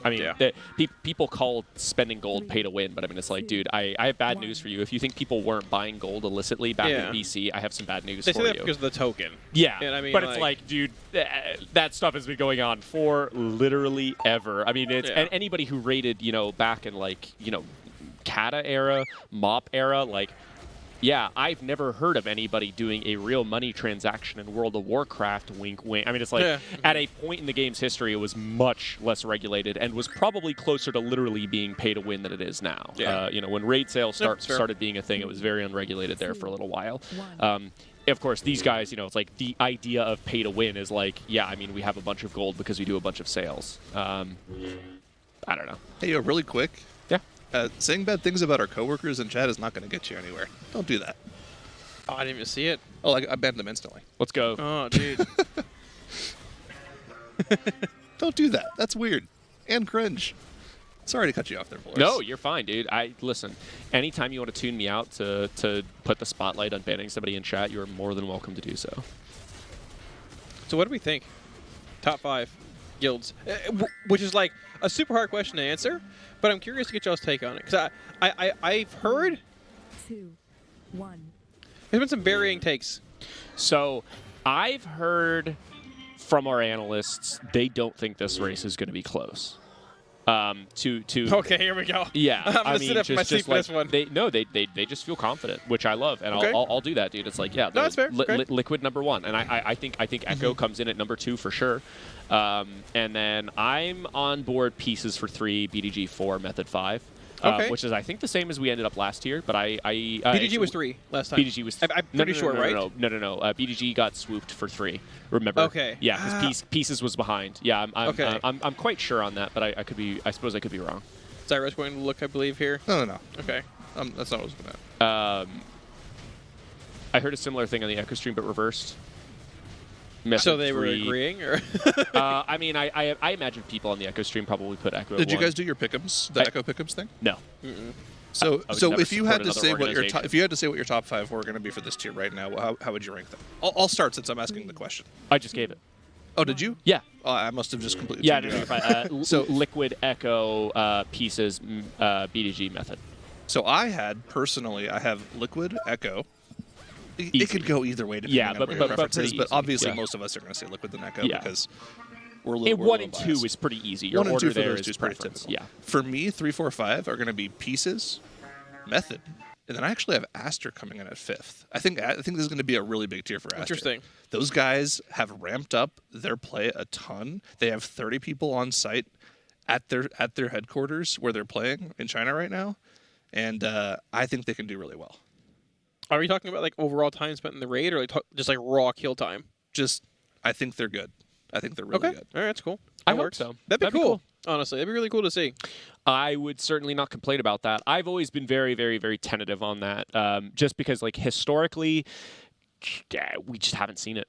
I mean, it's Yeah, but like I mean, there's been a lot of various amounts of hype. They did really well in the MDI. And the I Red have Push heard that. last Yeah, season. Naguro was telling me about that. And I'm like, listen, I'm very open to it. That'd be awesome. But I'm iffy. Because it's like I feel like we heard this hype in AEP and last race specifically. But last race was their first time together, though, I believe. Correct? I'm Yes. pretty sure their As first that guild facility it was. with a much larger roster, I think, too. Right? Sure.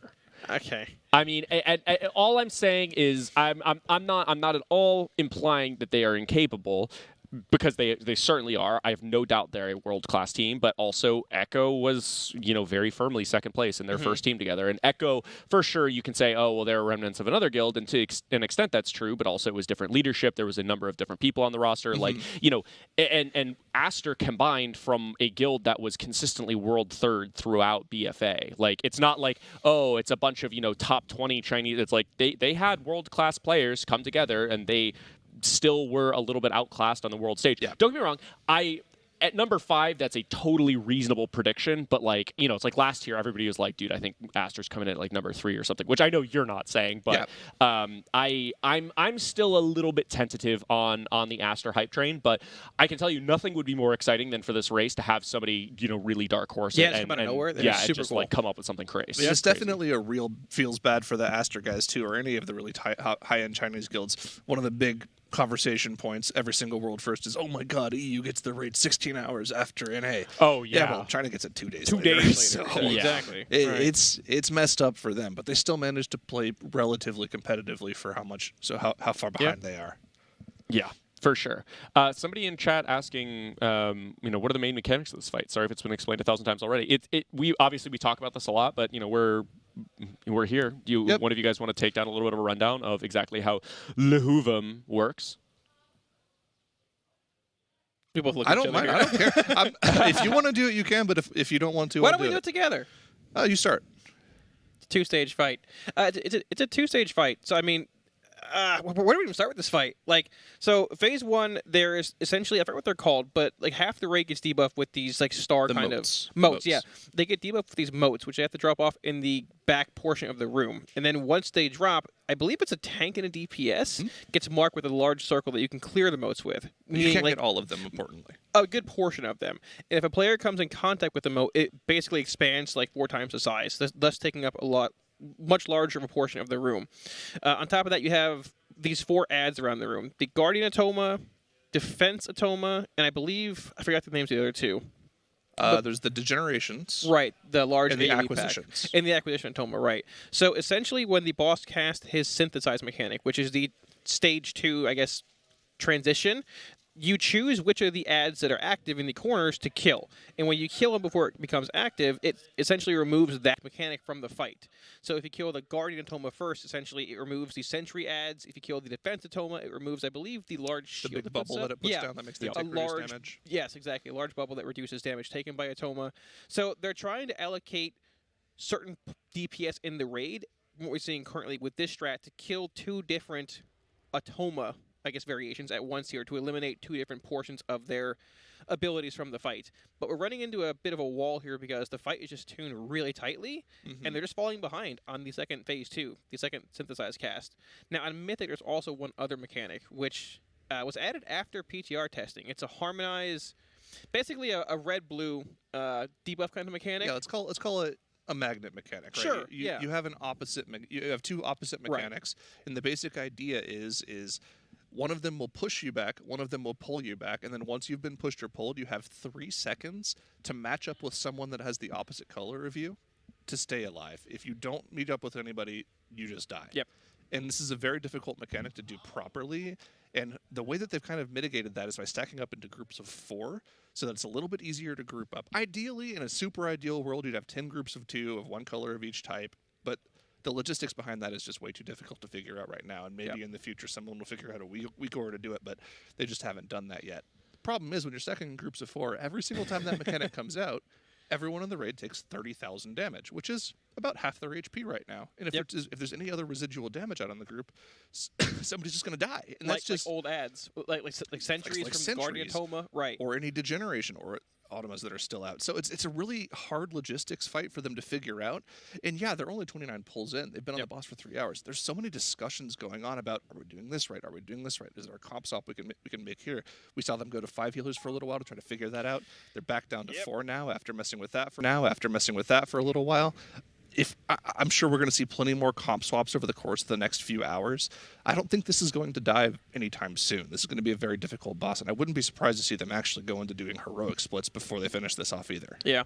The interesting thing, though, is how much do you actually get out of heroic splits at this point? A lot, actually. Like value. Okay. Actually, a pretty decent amount. I would say 252 items over the potential 262 items that you can loot from Mythic 15 this week. 60. Oh, okay, right. Gotcha, okay. Because you're technically guaranteed to eventually infinitely farm a 262 piece. Yeah.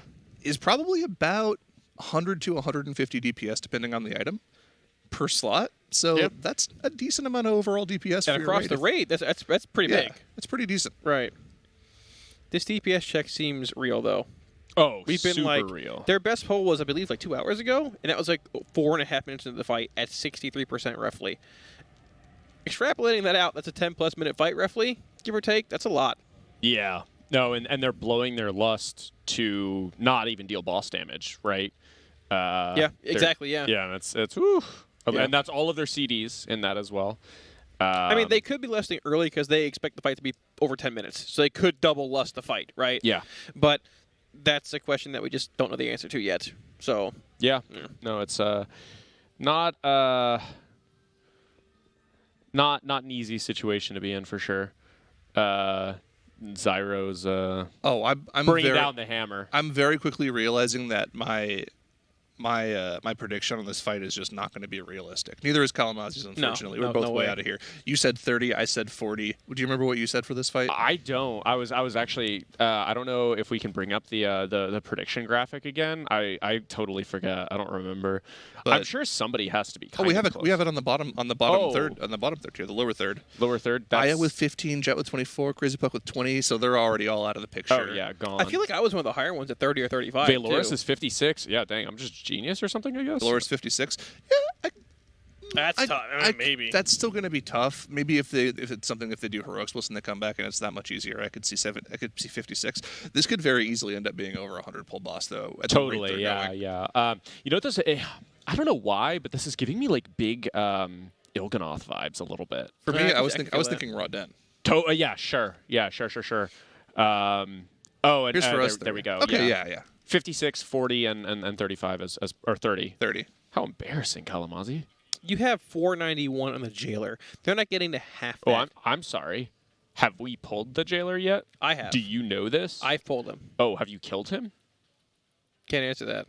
That's classified. Exactly. NDA in place. I'm invoking executive privilege on that, actually. I do not have to answer that question. It would compromise national security. There's a reason. Never mind. They got it after they got the transition down. 50 to 60 pulls, the Frozen 42-0. Yes, correctamundo. Easy. Easy 56. You know, I actually hope we see a progression path of like, so when they reach Anduin, of him being like 120-ish pulls, give or take, he should be the hardest of the bosses we encounter, like leading up to him, I think. So, yeah. And then like, I hope it goes like 120-ish, like 50, 60 on Lords of Dread, maybe like 100-ish on Rygalon, 90, 100, and like 160 on the Jailer. I don't want there to be a 400 pull boss. I feel like if Blizzard actually like makes, you know, the last 3 to 4 bosses leading up to the final a bit tougher, and not like, you know, what was Nilotha? It was like, I don't know. You had 18. Nilotha was not a good example. Because they were all easy, right? Because everything leading up to the last boss was like maximum 100 pulls. That's what I'm and saying, the final right? boss was like 290. That's what I'm saying. I'd much rather see something where it's like, you know, 100, 80, 120, 150 instead of like, you know, 20, 20, 18, 400. I feel like it makes for a better viewer experience too. Because at a certain point, I feel like there's like diminishing returns on 400 plus pulls on, you know, N'Zoth, right? Maybe I understand that reasoning. I think a difficulty progression through the raid is definitely like the better progression experience for more players too. So I don't see them going away from that for anytime soon.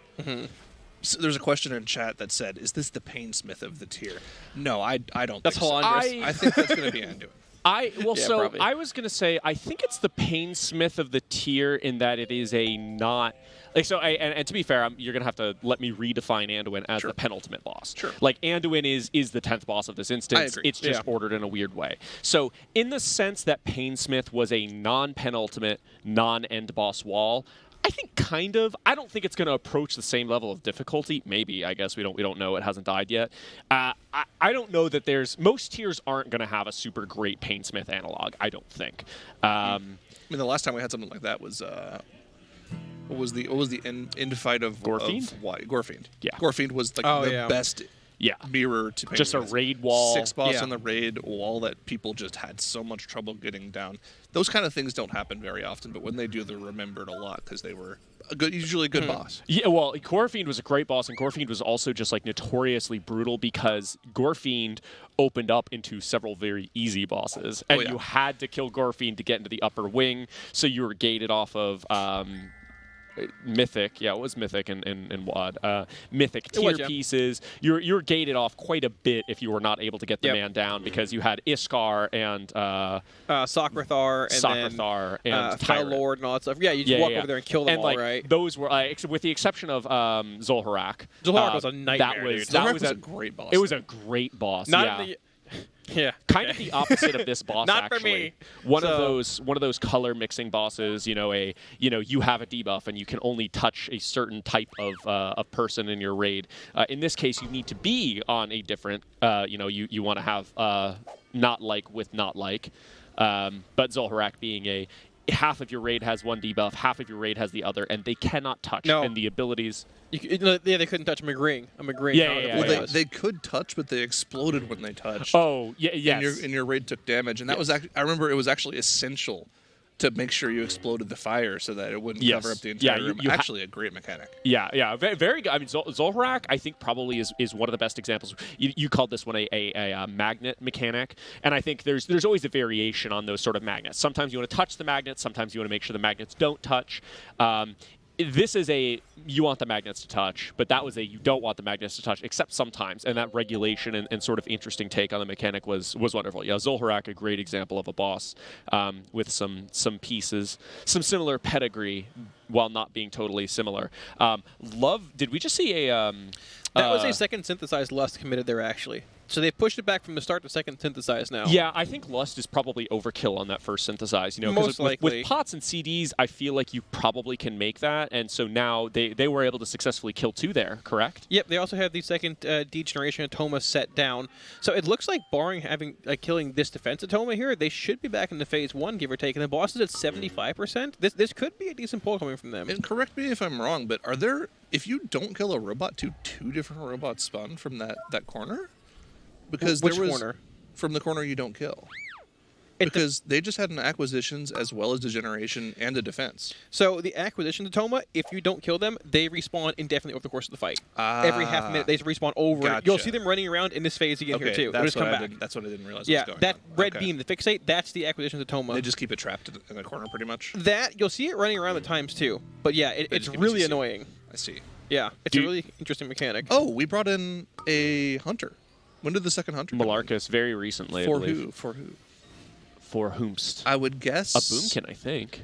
Is it a boomkin? I believe so. How many boomkin are Could we hop over to a different UI. frame so that we can see the full things?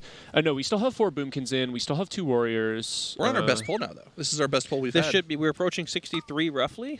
We 2 more percent and it's our best pull. This is essentially best pull. Yeah, and I would call it, this is obviously nice, one of those moments. Nice week, Cora. I mean, use bark Hey, skin. whatever you got to do to make sure you remember to use it. I remember that was one of our biggest problems last race was individual players not using their defensives whenever they were about to die. Good way to make sure you remember to use it. Yeah.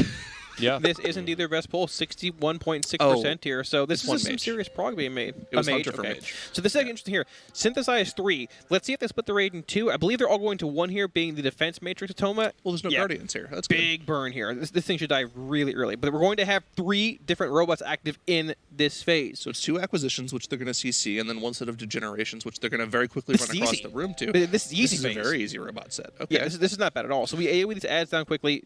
You might have 1 running around here, one of these acquisitions. Because these 3 beams here, that's one of the old ones as well. So unless you can CC all 3, this could get a They little hectic totally here. can, right? Because You totally they can. yeah, hunt 2 hunter traps plus freezing traps. plus an entangle. Yeah, no. Well, That's would you want to do a root, or would you want to do something like a paralyze? I mean, either is fine. I noticed they had it rooted specifically. One is coming in here. There we go. You see it? It's coming in. It's got Ignite on it, so it's going to break. It's going to be there. That one of the I'll bet you anything Nori was just commanded to just repeatedly smash root on him. Yeah, you can see it repeatedly refreshing. He's literally just spamming root on that. This until... is going to be a problem for them here. You can see this room is full of these modes, and whenever he starts doing these mechanics, these push-pull mechanics, the harmonized mechanics, they're going to have to. They're really going to have to be careful that they don't get pushed back or pulled into them. And those modes are not good right there. Those are not great. They're not good. modes. You have to They can probably clear them out with these bombs. You'll probably see them make a deliberate effort right there. Not a great clear. You but can they got clear a 2 by couple the of them. corner for better dropping later on, though. Oh, Here we go. Did he whiff? Oh no, he got He two. got him. He got 2. This is the harmonize here. This harmonize has gotten down to a science though, It has. compared They're to where super it low was though earlier. here. They're They all actually right. made it through. Yeah, they made it through. We're okay. A lot of raid damage going out with They have that a set, full minute till the next synthesize too. I know, and the boss is at 50% here. So we're going to see a good burn here. This boss is probably going to get down to about 42, 43%. They're probably not going to use cooldowns on the boss. They're Probably not. I'd say they're probably going to save them for the synthesize. I don't think they've seen the final set either. Like I don't fourth think they've synthesized seen the fourth yet. set. No. So Yeah, this this is is going to be really interesting to see. important to see which robots they are. We could actually see them if we get a POV of them right now, but Dude, look at that pod damage right there. Survival Hunter absolutely cleaning up. Yeah, can we actually see them? I'm wondering if it's going to be double Guardian Atoma again. Interesting. If you turn this camera here, you might be able to see a little bit, potentially. Boss dropping to 40, sub 45%, give or take here. How long on synthesize? We have, what, 20 seconds? 20 more roughly? seconds, 15 seconds now. Yeah, this is interesting. Oh man, I think they're losing control of these ads a little bit. I mean, it's going to get wild in the end, man. They're just there permanently. Yeah. So we see 1 set of Degeneration Atoma behind them Here we right go, there. synthesize. Here Let's we see go. what ads we got. Yep, see what we got. Degen, Guardian, Guardian. So it's double Guardian acquisitions again. Okay, it might actually repeat, potentially. Because I believe this is the same set from Phase 1. That's wild, the double Sentry ads here, too. And they're killing Degeneration. But the Degeneration. But the thing is, they don't have the sentries up yet. That's true. So if you get 2 or 3 sentries from these, I mean, might be okay at this point. At this point in the fight, healer mana probably is okay because they've been pretty low on damage. The only real damage they've taken is when in the moat spawn, right? And the cosmic shifts as well as the harmonizes. So. Okay, so I'm noting this is the 30th pull, dude. Kala actually was onto something when he said pull 30 because this is actually Florida-man telepathy right yeah, there. this is actually looking incredible. Pull 30, you know, I mean they're actually about to hit the point where they are having their previous best here. Boss how many sub sentries do they 40% have? here. I see 2 of them. There should be 2. Okay. There should be 2 there, I believe. That's not too bad. They burned those Guardians pretty quickly. So Yeah, this is not bad. Boss is dropping here too. Sub 35%. how long almost for the here. next synthesize? It looks like it's 2 minutes till the 5th 2 synthesize. minutes. A minute 20. Yeah. That's a lot of burn here. So it's like essentially, if they make it through this phase, they have 1 more synthesize, and you probably just burn boss. I mean, once you get through the synthesize, obviously. But they are running out of room here too. Look at the room just filled with stars, and you can't drop in those alcoves either, because if you do, you can't get to the ads in time. Well, I mean, strictly speaking, I mean, you say the room's filled, but like, I mean, bombs here? they are well placed for the. Exactly, there's a lot, right, but I mean, exactly. they are well organized. So, I mean, despite the fact that it's taking up a lot of space, I mean, they still have excellent mobility through the room here. Look at the timer here too, 9:05 on the boss. This is definitely a double less fight if you can do it. Yeah, absolutely. But do they want to change so, strat? so, I mean, That's the I want to question. say if they actually manage to pull it out on this next synthesize somehow, I mean, This I think boss the might boss may actually die. Very well good. I mean, they have a huge lust burn, with 2 minutes. I mean, the boss will drop in that time. I mean, the room is outrageously chaotic here. I mean, it's going to be a They've been doing struggle a on good this job, next though. set. Yeah, They are. no. I mean, this is it is insane to see this happen out of nowhere. It just seems like they have solved this fight. I mean, I'm wondering if something may have even gotten nerfed. I mean, it's like in the span of like 10 minutes they went. Oh no, those were all 4 oranges there. Oh. This is recoverable. Do they have though. reses, though? They have the res. Yeah, they have a the res. Yeah. Oh, it's got super low. It's super low. It's got that. He's AD up, I think. No, He's Scott, dead. Scott goes They down. should have 2 reses though. They should have 2, I believe. They've got to recover those CDs at the same time, They though, do. which is a When the DK went particular down. struggle. This is the ad phase. This is double synthesized. guardian. Wait, is that quad guardian? It is for Guardian. Yeah, it's That's quad guardian. Oh my gosh. So that. Oh, holy cow. That's 10-minute mark as well. This has got to be just a burn boss angle. It has to be. Yeah. Wow. Right as that lust comes up. Okay, so Do you the things push they now? need to configure, right? So we said it's a double lust fight, but you don't get lust at 10 minutes because you're lusting at 30 seconds if you're doing that first ad set. Yeah. Well, they and did it they on were the second set that yeah, time. and exactly. They were Wow. lusting the second set there. So they now have to rearrange where they put it. Boss enraged. I mean, Boss Did just we has see to a die. hard enrage? I don't know if we saw a I hard didn't enrage. notice it. I Before think Guardian he told me, may it's have. probably almost a hard enrage. You have 4 more sentries there, or 3 if you kill one, right? Like, that's a lot of raid damage coming Wow. What a, I mean, out of seemingly nowhere, that boss just got cracked open. in. I was just going to say, this boss could be one where you make a lot of progress out of nowhere. If you get the actual pieces put together, right? 20% pull. That was Yeah. pull 30. But I almost had that. I know. man. No. I mean, almost had listen, that. Florida Man telepathy. Yeah, that was absolutely crazy. At the same time, if there was a hard enrage there, hey, 20% in the boss still. Yeah. No. Well, I mean, and functionally speaking, I mean, okay. So let's talk about it, right? 10 minutes, no lust. Can you do a triple Guardian set, like, and not Well, I mean- die? No. No. Well, okay, if you're able to kill those 4 guardians, and it's not a hard enrage, and you get 4 sentries out, they don't do like a crazy amount of damage. They will rot you over the course of the fight. They're very similar to how the sentries worked on Guardian from last year. But they build Guardian up the and first stick ones. around. Yeah. But they stick. These ones actually will always stick around and just do passive raid damage over the course of them being alive. Let's listen into what they're doing here. Another little Jersey Mike's mic'd in here. Getting Jersey mic'd. Can we do mythics and just do our weekly? Is there any Can we wait for them to do that? Until we know what they want to do, we don't even know what we want to do. right? I mean, you that just was fucking the kill part it. two No, of yeah. that. Yeah, I think we should. Can you update the raid plan, Bubba? With all of the yeah, I phases? did. I already you did. did. Can you like that? Yeah, because we'll have to think what we want to do, right? Well, I mean, we just If have they're to kill going to one, nerf it at 'cause all, what said they we would just can't. do is just make him have like a killable health pool. That's the. He does. But, I mean, we can if optimize Yeah, we haven't boss, optimized boss damage at Yeah. all. Yeah. 100% he's killable in 10 minutes if we less boss and we only commit. We're only killing one. cooldowns. Yeah. Does that look right? It definitely checks out barely for a guild for full 4 pieces. Barely. Okay, so now we're being So super we did up high. 4 and 5, right? I think I Two up didn't high, do 5. Yeah. Did you post it in the channel? Ronnie, I think I res fucked it whenever, up. man. I need to look Yeah, at man, it. I had to take a hike. Good lord. Honestly, the biggest thing that they could do to fucking make this killable right now with this current health pool without the Yeah. sentry Also, shit is what making tags? the degens move. Tag said. Oh, we didn't do that. No, no shot anyone read that out loud, and it's all good. Yeah, I know. I'm saying for the future. Well, the thing is, Wait. right? Tags, I think you're just wrong about that. What do you mean? That's from Siori, not me. I don't think that's the thing. You're not supposed to be like, this guy said this, but you can absolutely be like, this is what they said. All right.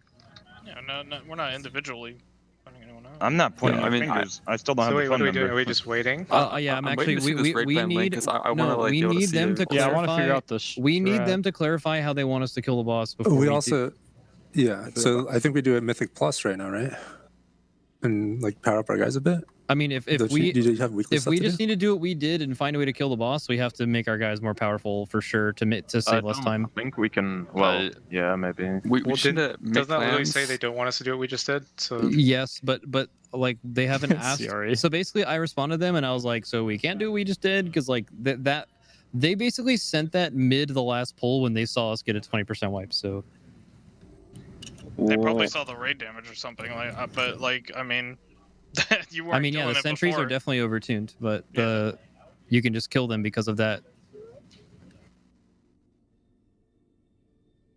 I think if we tool it, it's probably like 20% damage easy. That's a lot. yeah, you think The biggest. new DPS just saves all its use for boss? do you think we send like one Mythic Plus right now while they're figuring this out? Because Yeah. we're thinking about Best use doing of Mythic time. Plus Yeah. anyway. We're gonna Okay. have to like do strat stuff anyway, right? Yeah. So here's what we need to do. You all just go run one Mythic Plus. We'll probably just say 45 minutes from now. Check back, and then hopefully Blizzard. We might as well just do after dinner. Yeah, I Because 7:30 is dinner. I feel like you try to kill it now because that's. I don't think it's you do that at all. We're like 24%. 20%. No, listen. Hold up. Watermelon. Me?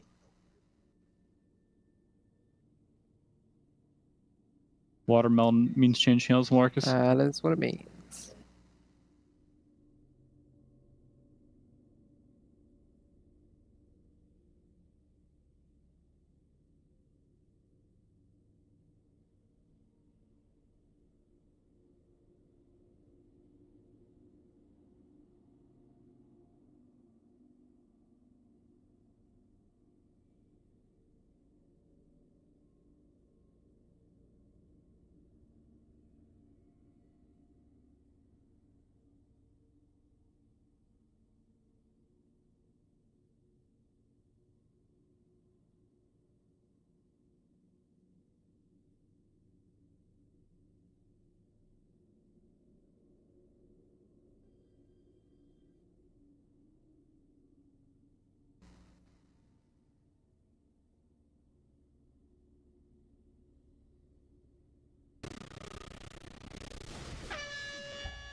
Now, old boy and Sam, they don't just be making deals on Azeroth. Brokers be looking for power too. All kind of power. Oh shit! I missed the watermelon. Oh. She's tricky.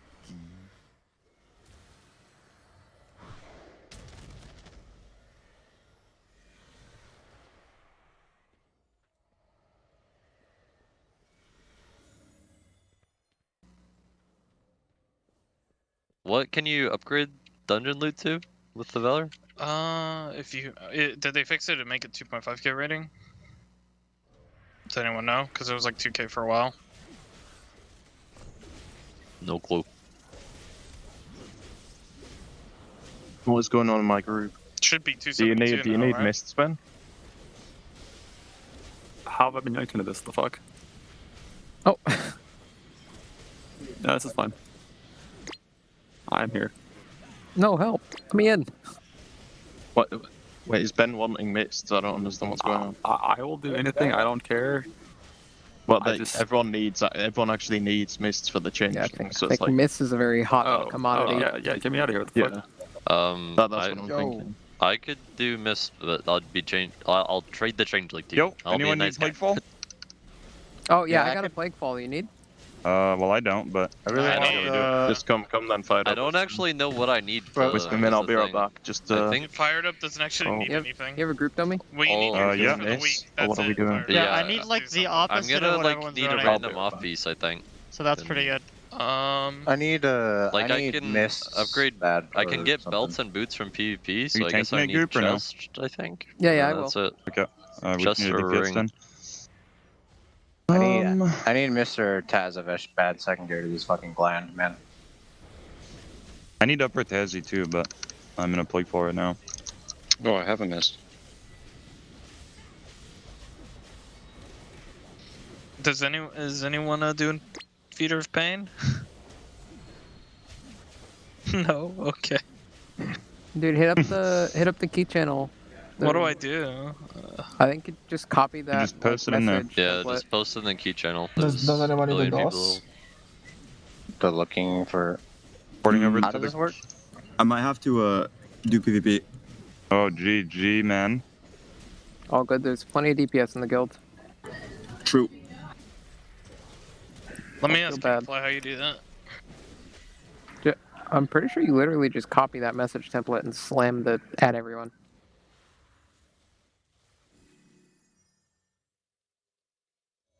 I think the idea is you can just get gold from the guild whenever for that shit.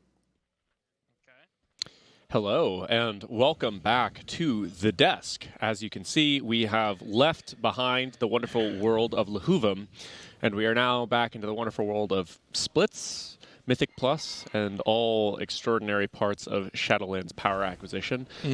Moments ago, we just saw them expand their first in a...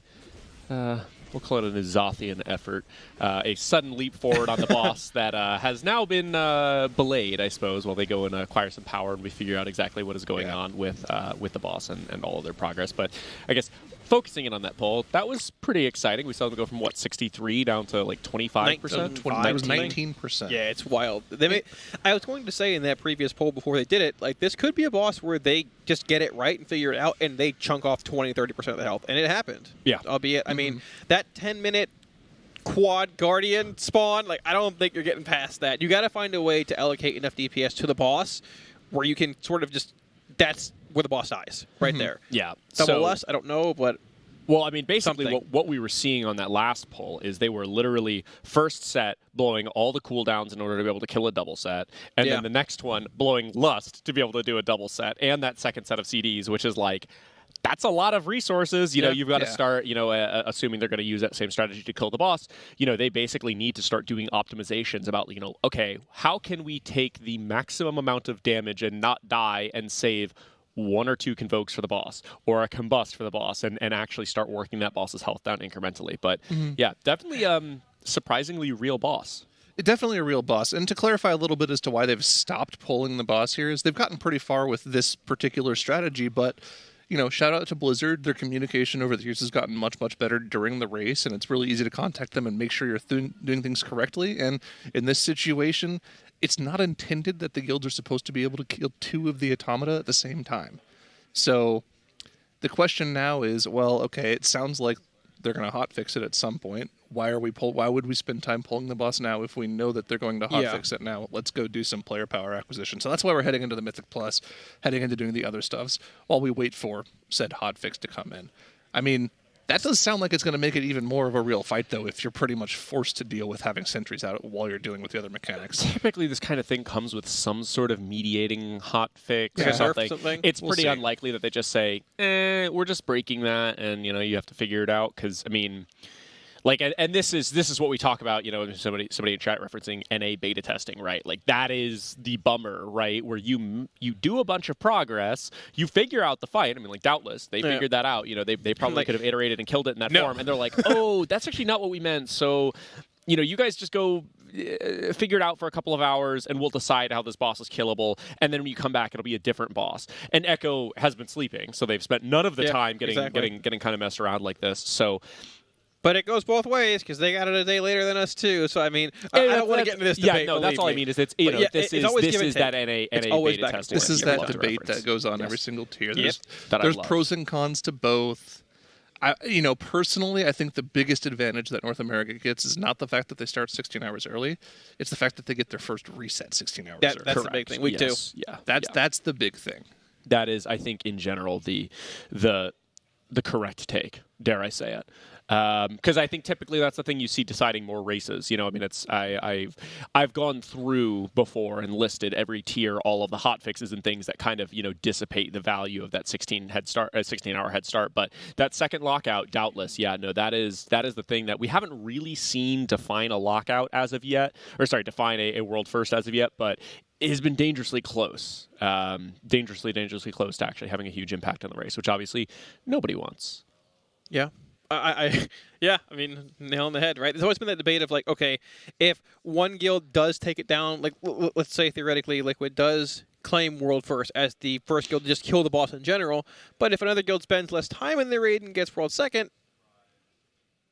who won, right? Thankfully, it hasn't come down to that, and I hope it never does. But I mean, realistically, outside of a global release, which I would love to see, I think everybody would. I don't think that's very likely to happen. That's probably going to be just the world we live in. Hopefully it doesn't become an actual issue. Yeah, right? I would call it spectacularly unlikely, unfortunately. I think I've pitched different solutions for this every tier, but I've got one. But I want to hear yours first. Okay, I'll give you mine first. So my thing right now is just move all the resets onto the same day. You don't have to make it the same time, but just have it so like putting it all in terms of EST, right? Europe gets the reset at 8 a.m. our time, I think it is. 2 a.m. our time, 8 a.m. their time. Sure. 2 a.m. on Tuesday, 2 a.m. EST Tuesday, Europe gets their reset. Sure. Now, whatever, they have like an 8-hour advantage over us. Who cares? I think Taiwan resets, I think, at 6 a.m. our time on Thursday. Sure. Move it to Tuesday. Because of time zones and all of that, unless everybody's in the same place geographically, somebody has an advantage. Yeah. But with this, it is less of a disadvantage. I'm not so concerned with finding how do we make this a perfect competition. It's not a perfect competition. There's RNG. The reality is we're not going to end up with a totally flat thing, but at the very least, like, let's, instead of it being like this and then China up here, like, just, it's like, it's just a little, different. That's something that people who are like, oh, let's start everything at the same time don't really understand is like, yeah, if you start everything at the exact same time, that'd be great, but like, wouldn't that mean that Europe is starting their raid day at like 4 p.m.? And if they want to have an entire full raid day, they would have to raid until like 8 a.m. That'd be miserable. Like, in order for that kind of thing to work, they'd have to like actually make North American accounts, I think, fly over to North America and raid here. Yes. In which case, they could both start at the same time. Or it could be the other way around. We could go to Europe. Either way. Doesn't matter. Just keep everybody at their local time reset. Just put them so they're on the same day. Yeah.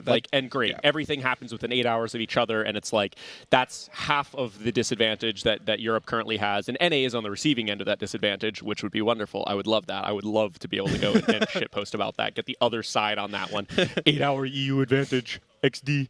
Would love that. You have no idea.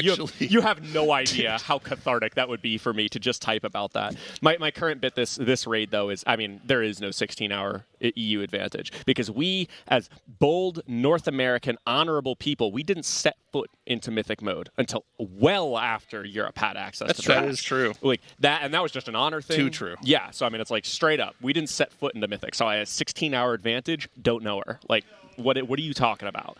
I will say one of the things I feel for EU on, though, is the fact that they're kind of deprived of that opportunity to set foot into the raid without anything being known. That is unfortunate.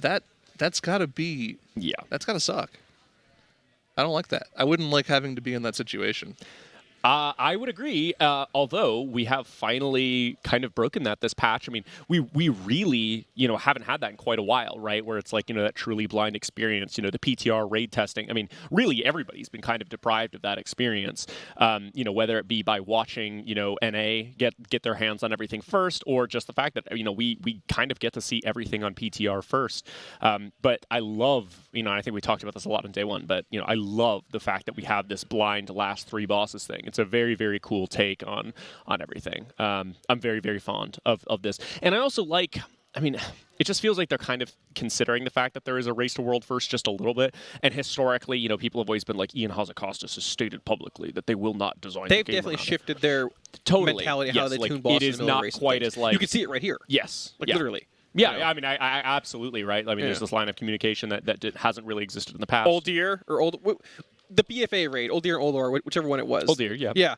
The 3 days of method on Fed to Devour Prog just pulling into a wall of nothing happening. And, we finally nerfed it 3 days later or whatever. Like, That is one of the most egregious examples of poor tuning in my mind. I remember angrily messaging the guy who was in charge of that encounter and being like, hey man, so this ad has probably double the health it should have, and his response was, why aren't you swapping to it sooner? And there's 3 of them or whatever.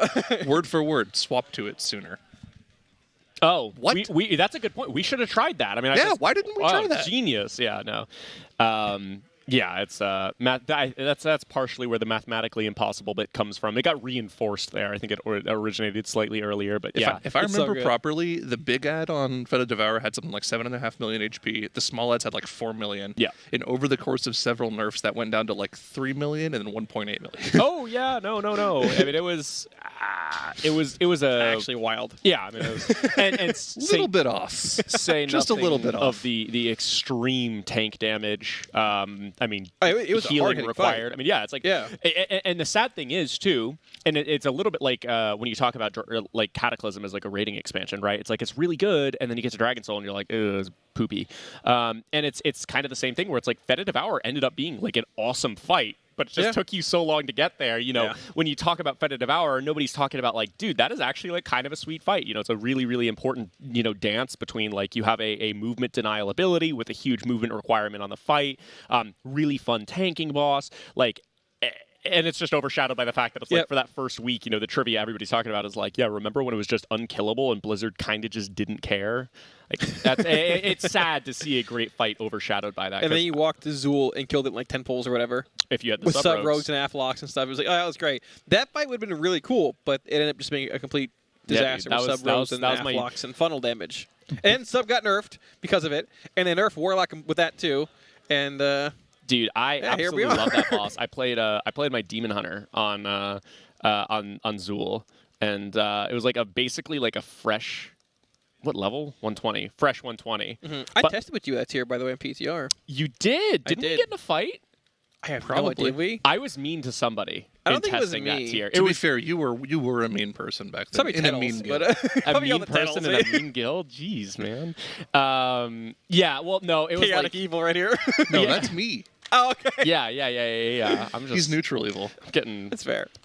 Getting bullied over here. What's going on, man? All right. Well, looks like we have some time to fill here while they're working on their player acquisition. So I'm going to pose a question to you guys. What are your 3 favorite raid boss encounters of all time? Number 1 is Fallen Avatar. I think that is like controversial opinion. Controversial, I don't but know. How can you say something so controversial and yet so brave? That is beautiful. I love that as a number 1. Dude, HPS check, DPS check, execute. Yes. You can skip the phase 2 off the bat. Dude, ad-based fight. I love like, that. If somebody listen, even if I didn't personally like Dark Avatar, and I do, it's like if somebody gives that as their number 1, like they are a thinking man. Like that is like they are an this intellectual. Is quite the compliment. Yeah, no. I'm impressed. I'm impressed by that being your number 1. Proceed. Okay. So you complimented me and insulted him at the same time. That was really good. No. He's right. It's a controversial choice, but that's what I'm saying is, despite being controversial, it's like even if you don't like it and you think it's a bad fight, it's like somebody who picks that, like they're not like they're picking a good one. Like that is a. Well, let me explain why I think it's a controversial opinion, because that was one of the very first raid bosses that came out in kind of the more modern era, right before streaming. The Race to World first became a thing, but people were heavily invested into it because of the streamer culture that was popping up around Legion. People were really invested, and people were wondering, wait, why isn't this boss going down? It seems difficult. It's just a DPS check. And then that's where the whole mathematically impossible meme came from. I mean, back in the day when people weren't streaming progression, the only real thing that we had were Discord conversations and, like, the MMO champion Race to World first thread. And That's true. And was I a was going to tough say, boss. Discord is even kind of a recent thing. You know, it didn't really permeate the WoW community until... It was still new in Legion. Yeah, it was still very new in Legion. So even before that, it's like, you know, every guild would just have their own Mumble or TeamSpeak or Vent. And a Skype call. There wasn't, you know, and a Skype call. There wasn't like a ton of like... Because now it's like, dude, I mean, I'm sure all of us are probably in both the Limit/Echo and Limit/Liquid and Echo Discord, right? And I'm in pieces too, you know, and it's like, I can DM any of the members of those guilds pretty easily and talk to them. And it's like, there was definitely a point where the top end community was a little bit more tight-knit. like, Yeah, there was. yeah, like you wouldn't just kind of talk to people in other top end guilds super casually like you kind of do now. Things were a lot more separated out. So it was definitely, it was a very different environment, you know, seeing those go on. And Dark Avatar also had some particular quirk with it because there was an Asian guild streaming it at the time and getting very sharing their heads off and getting very, very close to They got killing close, the boss with blocking the beams on that fight using auto hammers. Oh, that too. I remember that. Yeah, so it was an interesting boss, but a great boss. I like it. Anyway, what's your number two? Good conversation for number one. Yeah. Carry on. Yeah. Proceed. Number two. Why don't you give your number one? No. We're on you. I just gotta think about it. It's a big thing. Are we going all the way back?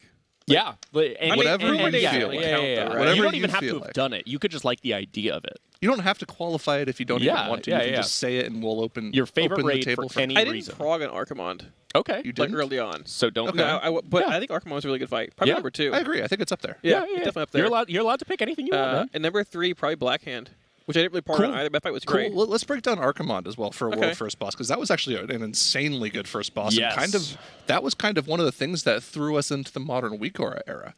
Because if you remember, Archimond had those laser beams. If you guys haven't seen this, go back and watch a world first Archimond kill video. There was this ridiculous weak aura that I believe Nagi made for Method back in the day. No, it's Potom. So it's Potom. You're right. Go back. I'm sorry, Potom. You watch two kill videos. First, watch the Paragon World second, and then watch the Method World first, in that order. And you'll see a mechanic in the first phase handled two very different ways, and you tell me which you would rather be doing. And that's I always cite that as the second of three kind of like watershed UI events, where the first one being AVR back in Wrath that got a ton of different things and API calls broken, and then you have this one which broke a lot of radar functionality, and then the one that really broke almost every functionality was on Star Augur. Nameplate anchoring. Yeah, nameplate anchoring got smashed, and a lot of the radar functions got smashed there as well. That changed all of that. I love that list though. That's awesome. Your number three was Blackhand. Star Augur is like honorable mention though. That fight that's a great fight. Too. Yeah. No, I love that. A lot of good memes from that boss. Oh, a lot of good memes. Yeah. No, it's I love that list. That's a thinking man's list, Colin Muzzy. I'll admit, I expected your list to be worse than that. Like what? I don't even know. I don't even know what a bad Desolate list of this would look like. You are from Florida. I kind of expected worse bosses. Yeah, no, I mean, that's like, I mean, it doesn't have Lei Shen on it, but it's a good one. Do you have your three? I have my three ready if you want to think about yours a bit. I'll think about mine. I'm honestly very curious. So my number one's going to be obvious. People are going to groan, but Lei Shen. Yeah. Lei Shen easily is just one of the best encounters of all time, if not the best encounter of all time. It had mechanics checks. It had a healing check in the last phase. That last phase in Rage with the wind stacking up over time and causing you to use more and more defensive cooldowns, as well as just the positional aspect of having to make sure you're facing the lightning whip in the correct way, bait it in the correct spot, and then move down for the winds. Make sure you have enough warlocks for gateways for the intermissions as well as the last phase. It was a really difficult fight, and I mean, you go back and watch the kill videos, you can see they're on their last legs at the very end of that fight. Yes. And the thing I love so much about Lei Shen, I won't include Lei Shen on my list, although it would be an honorable mention. The thing that's so great is that it is like the pinnacle of like every class using everything they can on an encounter, right? Because you like, so this is the era where you have Vampiric Embrace, you have AG, and then you also have Nature's Vigil, NG, I forget, the Druid one. Basically, all three of these abilities that turn your damage into healing. So you had these hybrid classes going out of their mind. Then Druids also had Heart of the Wild. So your hybrid classes over the course of this fight have increasingly important jobs to be able to keep up with the healing requirements on this boss. Like Lei Shen is a beautiful fight, and from a race to world first perspective was amazing, because there is very possibly a better way of killing Lei Shen than people did because there are so many ways through that fight. So you actually are able to disable or empower mechanics on that boss. And there's 4 kind of major mechanics that cycle through. And because of the nature of the fight, like you did 10 man and 25 man, you chose different mechanics very differently. Like it's a super flexible, super interesting boss. Like I'm pretty sure Zyro and I could probably just put together like a thesis on the genius of Lei Shen. I could get my as an end PhD boss. talking about this fight if I really wanted to, but nobody wants to put in that many years of school. No. But it's I don't think they give PhDs for WoWology either. Amazing boss. Not yet, at least. And also, it had the benefit of being the confluence of an amazing boss in an amazing era. You have unerring an amazing vision, raid tier. In an amazing raid tier, yeah. The rest of that instance basically doesn't miss. But you had Vengeance going on at the time, so tanking was great. You had unerring vision. You had snapshotting. You had Rune of Reorigination. Like every role in the game was just so complicated and difficult. I mean, that was kind of the peak of the complexity at that point. Yeah, Definitely a golden age there. My next 2 picks are going to be a little bit more controversial because they're more personal picks. Sure. And what I feel like when we as a guild are playing at our absolute best. So my number 2 is Queen Ashara, which is very controversial because the boss in progression was I could see that though. kind of bad. But the reason it's up there for me is because it had a lot of mechanics and it tied in the entire fight with the rune mechanics, something that you constantly had to be adapting to and doing throughout the entire fight. The individual phases had enough of their own ideas going on that it was fun to figure out. That 2-minute sort of phase where you had to deal with 3 witch adds while still chipping down at the boss was pretty difficult. I liked how the warlocks had their own little mechanic where you could dispel with the imp. That was fun to figure out. Really good. When you missed though, all hell broke loose though. When you missed, it was bad. Yeah. I think, obviously there were shortcomings in progression where you had to line of sight twice in a row. That was fixed pretty quickly. And then, of course, the fact that we were stuck, like both us and Method at the time were stuck in that phase for 3 days while they figured it out, made the race really good too, but it was just frustrating to deal with. But in the end, I think if everything worked properly, it would have been looked back on as a really great boss. It was just unfortunate that it was just kind of like not quite implemented perfectly. But it's still good enough for me to put it up there. And I think, honestly, if you go back and look at that race, I think us as a guild pretty much figured out everything about that fight. It's just at the end of the day, Method out-executed us on it. Yeah. It felt really good to figure that fight out. That is I'm going to call that like a really mature choice for a boss because it's like it's not just like a unadulterated like nostalgia trip. Like that is a hard boss to like, but I admire that you enjoy it. Yeah, it makes complete sense. I love that. Did you give us a number 3? I didn't give us a number 3. Okay, though. yeah. But this is going to be. I think this will be an obvious one for some people. Do you want to guess? Is it Darumu? No. Darumu? Daruma's a good boss. That is a good boss. Okay. All right, Mithrax. Cool. Love that. Awesome boss. Awesome boss. choice. And you guys obviously, like you said, that Very that is, first, like real world first kill that Limit had as a guild, beginning of the last expansion, Old Year. I mean, that was kind of the first limelight pick where people are like, oh wait, this guild's kind of real. And figuring out that boss on our own, making sure we had the right damage cooldown timings, making sure people weren't making personal mistakes, felt really good. It was a good boss. That's cool. It was a good boss. Yeah. It's a good pick. It's a good pick. I like that. Yeah, it's a good pick. I do too. So I'm gonna go with as my number 1. I'm gonna go with Lich King, but not Lich King 25 Heroic. Okay. So if I had to like point at a moment in my raiding history where I like, oh, that's where I just realized I loved raiding and like would guess that 10 years from now I would be raiding, it would be like the day that we killed normal mode Lich King 25. I was obviously a not super great guild. It was like I think August like 7th or 8th, which if you know anything about the tier, like Lich King became available in like December. It's crazy late, super embarrassingly late for normal mode Lich King, but it doesn't matter. You killed it, man. Exactly, and it's just like it's that moment where you're just like, dang, that was fun. I want to do it again. That is the kill that led me to being where I am now. So I've got to pick that one. And on top of that, like it is also just an epic, amazing boss. Lich King. It comes from a slightly different era of raiding. I think by today's standards, it would probably be considered like a little bit slow, maybe cyclical. But there's just so much around that tier. I mean, it's an excellent era for WoW. The game was amazing. Like it was. It was an amazing boss. I love that whole tier.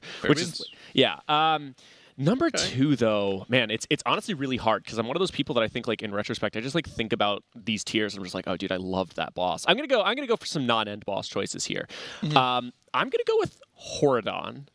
Okay. I love Horadon. That's an interesting choice. It was a good boss. It is a really good. I love it because it's like, the ultimately, a lot of these world races are determined by the end boss, but the excellence of a raid is very rarely felt just on the end boss. You know what I mean? Like if you're playing it at home, you're not in a world first environment, you're not just slamming through everything, for this tier, for example, right? Like how the jailer is not going to color how your tier is. You're going to spend 4 months not on the jailer, and then probably 2 months on the jailer. Most of your time is spent on those early bosses. Yeah. Hordon is one of those, like, just a really good early boss. Like it's amazing. You've got stuff for your healers. It's a super fun tank boss, and I love that just like kill the boss before you die kind of thing. Exactly. For us, it's I would say it's probably one of the best like first 3 bosses they've ever had. For people unaware, that's the second boss of Throne of Thunder back in the day, which honestly, I think any one of us could have picked pretty much any boss from Throne of Thunder and been like, oh, okay, I was see how that's between up there. Darumu, Magira, Dark Animus, and Hordon. I was like, I love all of those. So those are all honorable mentions. I was expecting you to say Dark Animus. I love Dark Animus. You have stories about this boss.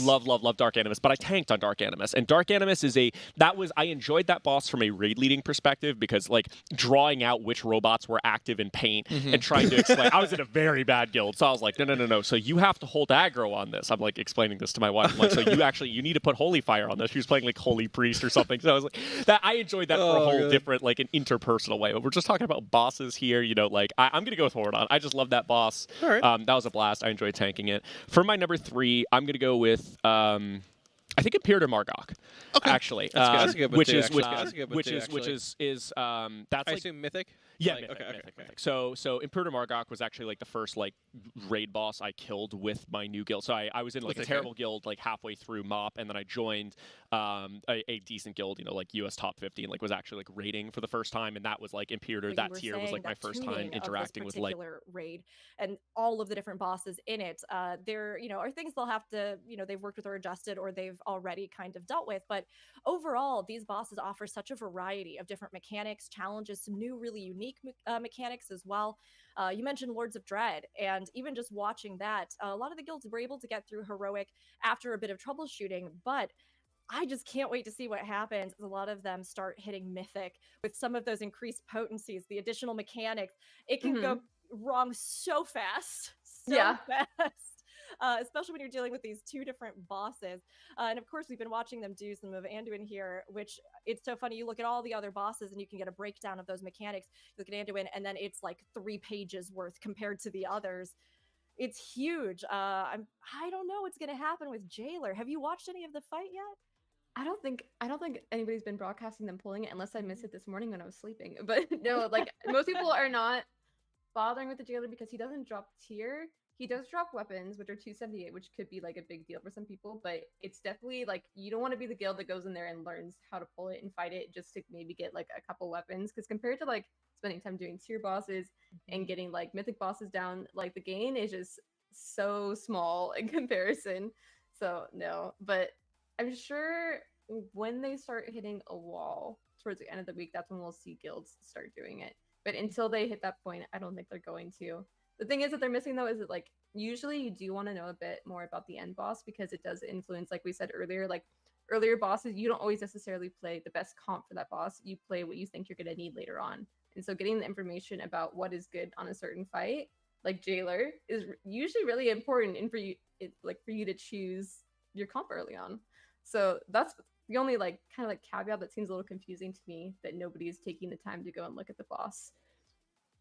It has, especially too with the fact that it's one of those, again, that we have not seen at all.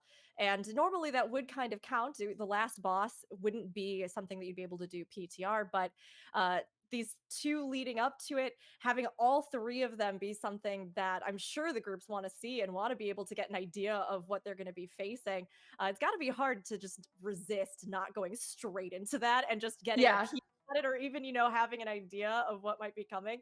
But at the same time, when you see how quickly these first bosses went down, it really does make sense that as soon as you can get that edge and as soon as you can get in there, you want to be trying to get yourself on these leaderboards and, making progress in why we're all here, the race for world's first. But we are also here for another really great cause. We mentioned earlier that this collaboration between BDGG and Echo has also been a big part of a charity effort that they've been doing with an incredible organization known as Rise Above the Disorder. This is a nonprofit that covers the cost of mental health care for everybody, and that's helped over 38,000 people across 133 countries worldwide. If you are interested, if you'd like to contribute to this great cause, be sure to type !donate into the chat to get more information. We are obviously seeing people pop up on the leaderboards here with World's First, but you can also also get your name in on this as well, and you know, be champions for a great cause in real life. So if you haven't yet, check that out for sure. Now, it does look like we are still doing splits. How much longer do you think they're probably going to be doing this before they're going to be hopping into Mythic? Oh no, that doesn't look like they're doing splits anymore. It looks like they're gearing up to do Dasani right now. They're All putting right. for a second there, they had Dean and the rest of Shaman in, and I got a little bit excited because I play rest of Shaman, but he's been moved into Group 8 now. He didn't get his tier. So unlucky. But we do have Capri Sun fan in here, who I also love watching. So this fight, we finally get to see a Resto Druid in Prague. I'm pretty excited to have even though we're still seeing double priest, double paladin quite a bit, I'm super excited to see a new color in there as well. It does look like they have about the same comp that they had earlier, just of course with some more gear now, hopefully. I do think they got some extra set bonuses by doing those Anduin splits, and I think they're getting ready to pull. We'll see how this goes. Their last attempt, 5% roughly, wasn't it? That's the last little leg. It's unfortunate that it didn't seem like they were able to quite get what they were hoping for, but we'll see if they're able to bring it home this time around and maybe get their names added onto the board. Yeah, so the things about this fight that are a little bit different from Heroic for Mythic, if you guys are wondering, is when the halo is coming, the lines that give you the dot, you can't be setting next to anyone. So normally that might not seem like a big deal, but when there's 3 different halos going off and you're all having to make sure that you're not stacking your debuff and overlapping, it's easy for you guys to all get pushed in a corner, and then for you to want to stack on top of each other when you're running through at the same time. One way that they try to mitigate this is that if people can play Venthyr or Night Fae, or they have Blinks here, they're normally eating one halo and then using that to jump over and dodge the other stacks and take less damage here. So you're gonna see people even though Night Fae or Venthyr maybe isn't their most amazing thing, or sorry, I shouldn't say that. If it's close for them to play Night Fae or Venthyr, then they probably will, just so that they can take less damage here. And there were some abilities that don't actually allow you to skip over this. I think teleport was one of them. Are there any of those that you could think of that should be avoided when trying to get through these rings? The only one I know that if you actually have to travel through the ring, say you're doing a warrior leap or something, you will still get the stack. Also, if you try to blink parallel, it'll do something weird and give you 2 stacks and stuff like that. So you just want to be careful. But yeah, you will see the classes that can play those covenants and can blink using that as often as possible. But yeah, anything that basically causes you to travel over, you also get the stack. Of course, on this first one, they have Bloodlust up. Nobody's really going to take the global to try and skip it, and your healers have less anyways, and you're fine. It's only 1 stack, so it's not a big deal. So after the halo, they have the staggering barrage. So usually the melee take this one, the melee and the tanks, and then after this, we're going to get an ad spawn. It looks like they do the range first, actually. My apologies. Staggering Barrage being one of those attacks where you have a sort of line of damage that'll go out, and you have to make sure that you have different players in between the point where it originates and the outermost player that's being targeted, so that you can soak that damage. They are moving around the ring here. Last night, when we were first watching them start this, we could see them piecing together a bit of how they wanted to position these puddles in particular that get dropped around the arena as well. So it looks like they're sticking pretty close to what they had started to sort out there. Again, working around these quadrants, placing them out towards the edge so that when she enters into these shield phases, they're able to have as little of the arena get overwhelmed by these puddles as possible. You can see they're burning really quick here. Those puddles are growing during this whole thing, and healers have a lot of work to do here as that outgoing damage continues to pulse. But they broke it, and they're able to get through. And again, they've really consolidated how they're positioning this, so they're leaving themselves as much room as possible to keep working with. Yeah, so this is mostly a scripted fight. The thing that just makes it harder is that you're going to keep getting more halos, and it gets a lot harder to stagger your healing CDs, because here we're going to get 2 of the halos. And the other thing that makes it kind of hard for positioning with the 1 yard thing I said, we don't want to get stuck in a corner, is that when you pull the boss to the edge like this and it does that frontal cone, it makes even less of the board, I should say platform, not board, safe for you. And so that's where it gets a little bit tricky with positioning. The Mythic mechanic isn't that hard to deal with, because 1 yard is really small. You have to be on top of someone in order for you to kill the other person with it. But it does add another level of complexity to it, of course. So yeah, positioning on this fight is really important, like you said, for the puddles on the ground, for making sure that everybody can dodge the frontal. And as far as the halos go, the halos aren't random where they spawn. They spawn based on where you bait them. So you're gonna see them always stand next to the halo that they want to bait. And so you don't want your one of your range sitting next to someone that you don't want to bait, of course. Looks like we're getting another barrage here. I'm just stacking in this one.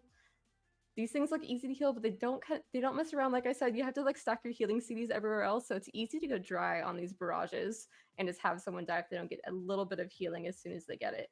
So healers definitely have to be on top of like making sure that they're like pre-hotting whoever is going to be standing in that barrage.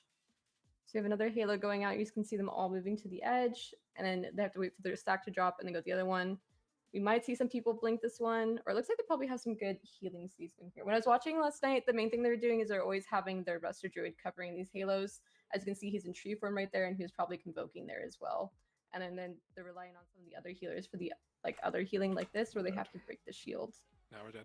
We have unfortunately had a couple deaths. They were able to recover one, but we've got a few more down again. And when you're working against really the wall they were hitting, this DPS check, you don't want a single person down as you're trying to navigate this.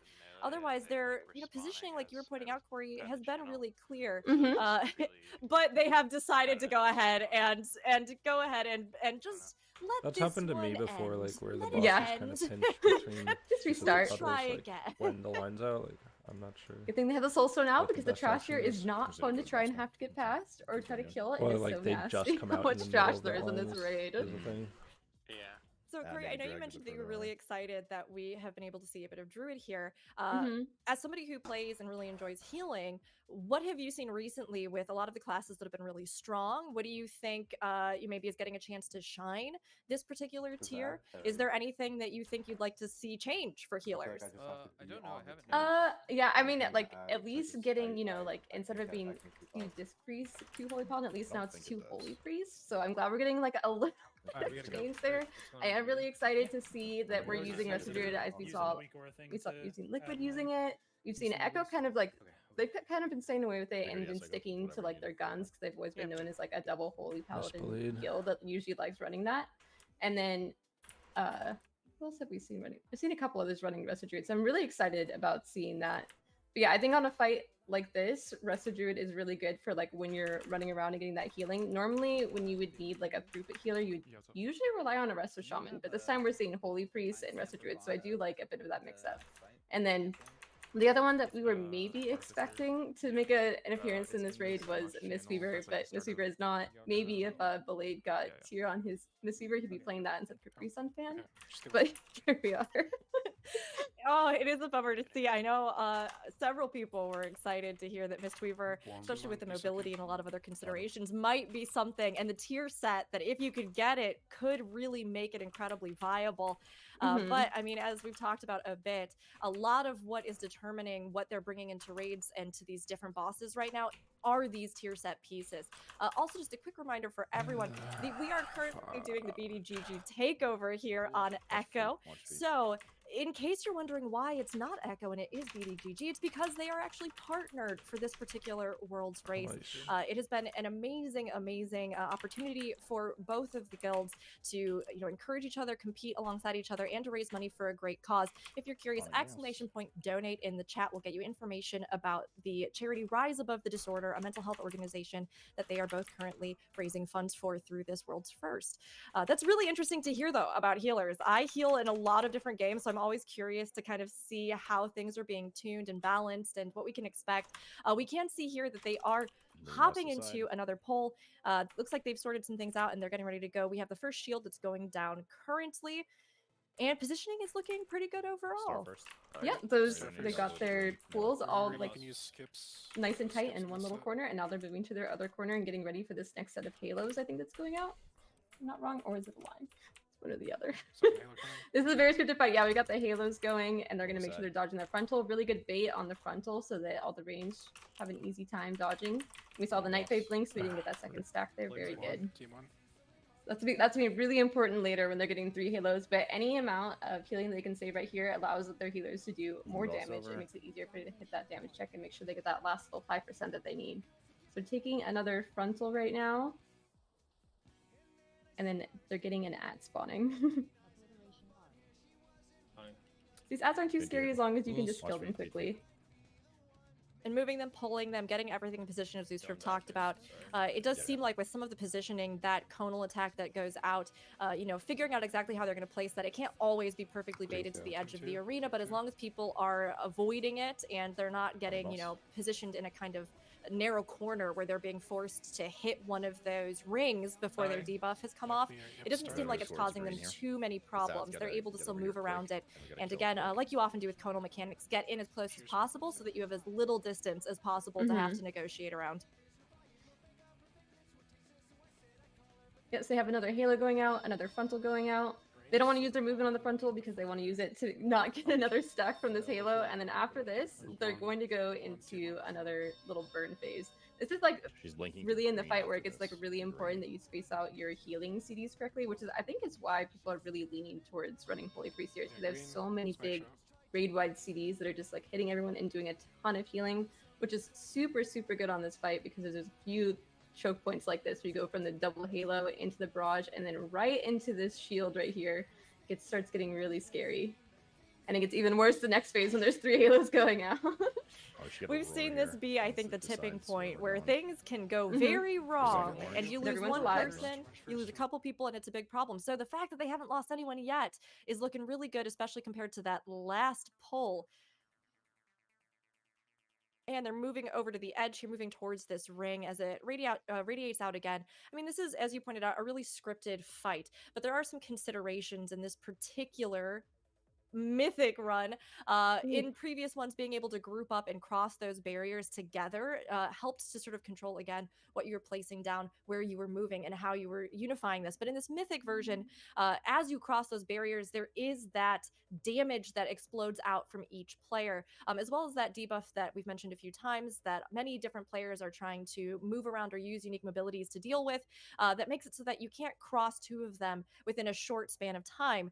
We have unfortunately lost quite a few here, and it does look like this may not be the one that's going to bring it home, but they are still giving it a good shot here. Yeah, they had a Zuna pilot go down to the rings, and then the barrage went out right after on the melee, and we had Eddie Spaghetti go down. Yeah, these are lots of raid damage going out back to back. Like I said, really hard to like spread out your healing CDs and stuff like that to make sure that you can cover all of this.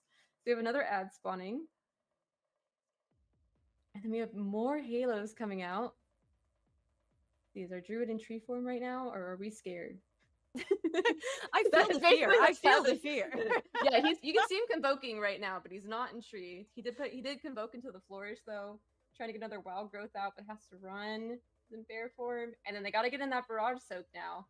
Very spooky because everyone's really low right here. And then we have the Holy Priest dead right here. And then we have God, the damage on this is just so brutal to try and get through.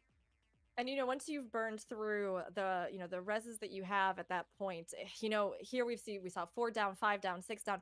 It's unfortunate because really there comes a point where you are just in a war of attrition. There's not really a way that you'll probably be able to do it. But as we can see with this poll, trying to just get the pattern of what's happening into the group, into anybody who's alive, to make sure that they can, again, make it as second nature as possible, as clean as possible, so that when they do get a pull where they're feeling really good about it, it might all come together.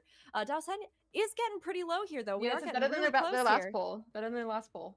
I mean, even with this many down, they are making good progress. Oh, geez, 4.5%. This could be another Skull X where they just barely pull it through, which I mean is expected for a fight like this with this much damage going out. We do have our Druid in tree form. He's putting out his rejuves, his regrowths. Oh, he barely goes down. I don't think they quite have enough to get it, but they might. This is definitely their They do best have smacked so up. He's far. executing right now. All right, 3.4%, 3.4%. This would be a spicy one if they pulled it off, but it looks like I they think are the ad fighting is to going to the be the end. doom of them. Yeah. Yeah. I mean, to get it so close, though, even with those deaths, if they can just have a few less, they have this in the bag. 2%, 2.7 roughly, I think they're, it's so close. You never want to see those 2%, but at the same time, it's a great indicator that the end is in sight. You are so close to landing this and bringing home that leaderboard.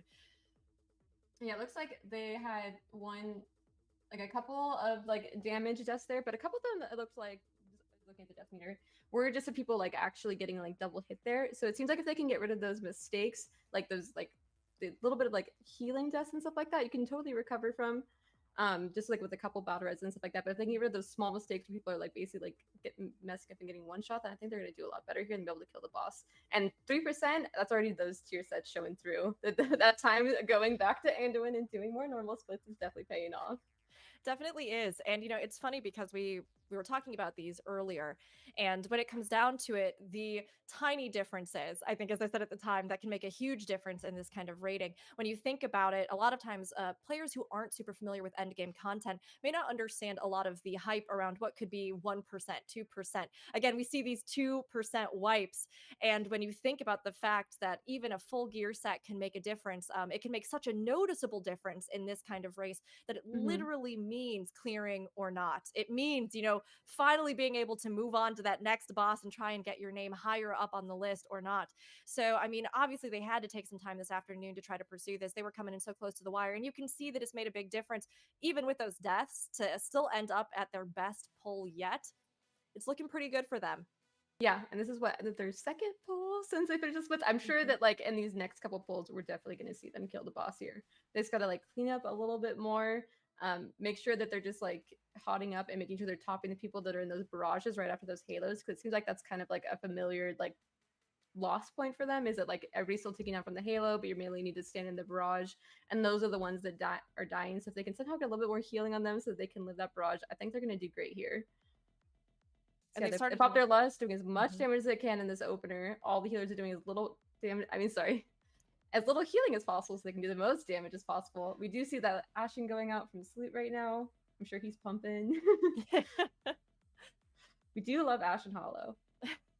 I mean, the best time in some of these fights is you're figuring out how you want to pace things like Bloodlust or these, major abilities. Really trying to figure out when you're going to have the most time to have the most impact. So especially in this fight, as you're starting out and you have the least amount to deal with in the arena, you don't have all of these multiple rings piling up. You don't have all of these AoE effects that have been dropped on the ground. It's a great time to use that. And yes, just try to get that little bit of advantage as you start out the fight. Yeah, some fights you definitely want to save the lust for when things get crazy, but since it's just like a scripted repeating fight and it just gets harder and harder per phase and then just more mechanics going on. Definitely a fight where you just pop the lust in the beginning and do your best. Maybe at some point people will start moving that lust later as like a healing lust, or like for one of these where you want to try and break through the barrier so you don't have to do as much healing. But definitely for this, when you're so close to being able to kill it, you want to do when there's the least amount going on and you can just focus on DPSing. It's a little bit harder on the healers, of course, but like these bosses have a lot of HP and they're all tuned for 4 set, which a lot of people don't have. They're looking pretty good. I mean, they've had some clear open here as they've been able to position, move, drop the things that they'd like. We've seen the healers holding pretty strong, pretty steady. It's starting to get a little bit tougher as we've seen around this point and beyond, as when these mechanics really start going up. A second ring coming in right after the first. They move to adjust for it. Again, looking pretty good. We've got a few dipping a little bit low, but I have faith the healers can recover here.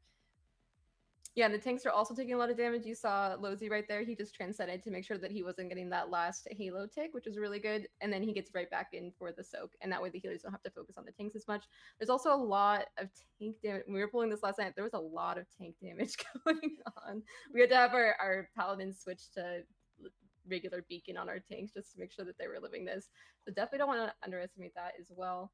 I'm sure that Sloot and Lozy, though, are staying on top of it with their defensives. But when I was watching last night, they were having a little bit of trouble in underestimating how hard this boss was hitting. But that's definitely another big theme this tier is how big the tank hits are. Whereas I think that, like in past tiers, there wasn't always a lot of pressure on the tanks. I think this tier there is quite a bit of pressure on the tanks, especially since they're playing tanks like prop paladins, which are like really heavy on putting out utility and helping out the raid rather than just like taking care of themselves. Like something like Brewmaster might just pay more attention just to themselves a lot of the time. So yeah, big props to them.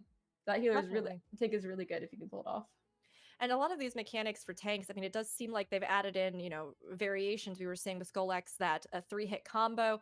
We see here in this fight the fact that we have this tank swap because they get hit with this stacking debuff. So taunting, swapping when it expires, trying to make sure that that burst of damage that goes out, again, doesn't undermine your party too much or kill either of the tanks. But they're handling it pretty well as they're going through this one. Yeah, so we have another barrier going off. I'm surprised to see that some of the Rangers standing back here, actually. I guess maybe they just didn't want to move. But we do have the Epla back there for our Warlock. And just our Warlock. He's got lots of imps going right now, though. Warlock seems to be a pretty powerful one. I think it has been historically throughout WoW, but it seems like I've heard a lot of people talking about especially its potential and its abilities with this raid set and the bosses that we currently have. Yeah, Warlock has always canonically been really good because they always bring, number one, you want summons this raid because you want to skip the trash, so you need to make sure you have a Warlock. And also because they bring Hellstones. Also, there's fights like Zymox where you can't get across the platforms unless you have Warlock portals. You need at least 2 of them. Or I guess you could move your Warlock portal, but the more the better. Yeah, so Warlock's just always really, really good in raid, always bringing a lot of utility. Their damage isn't actually profile. Well, I guess on this fight, their damage is actually looking pretty dang good. But on some of the other fights, it's not always like the best. But yeah, they're definitely always strong, and I think this will be another strong tier for them. I don't think they're dominating. I think most specs are pretty well balanced. You are going to see a lot of warriors, warlocks, and at least one enhancement shaman, of course.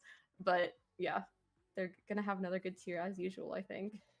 You also see Unholy DK getting up there. Nice. Whew. We had a couple deaths. We have one still down. They're still going through. And again, as we saw last time, they had roughly 4 deaths. So I think a bit more by this point.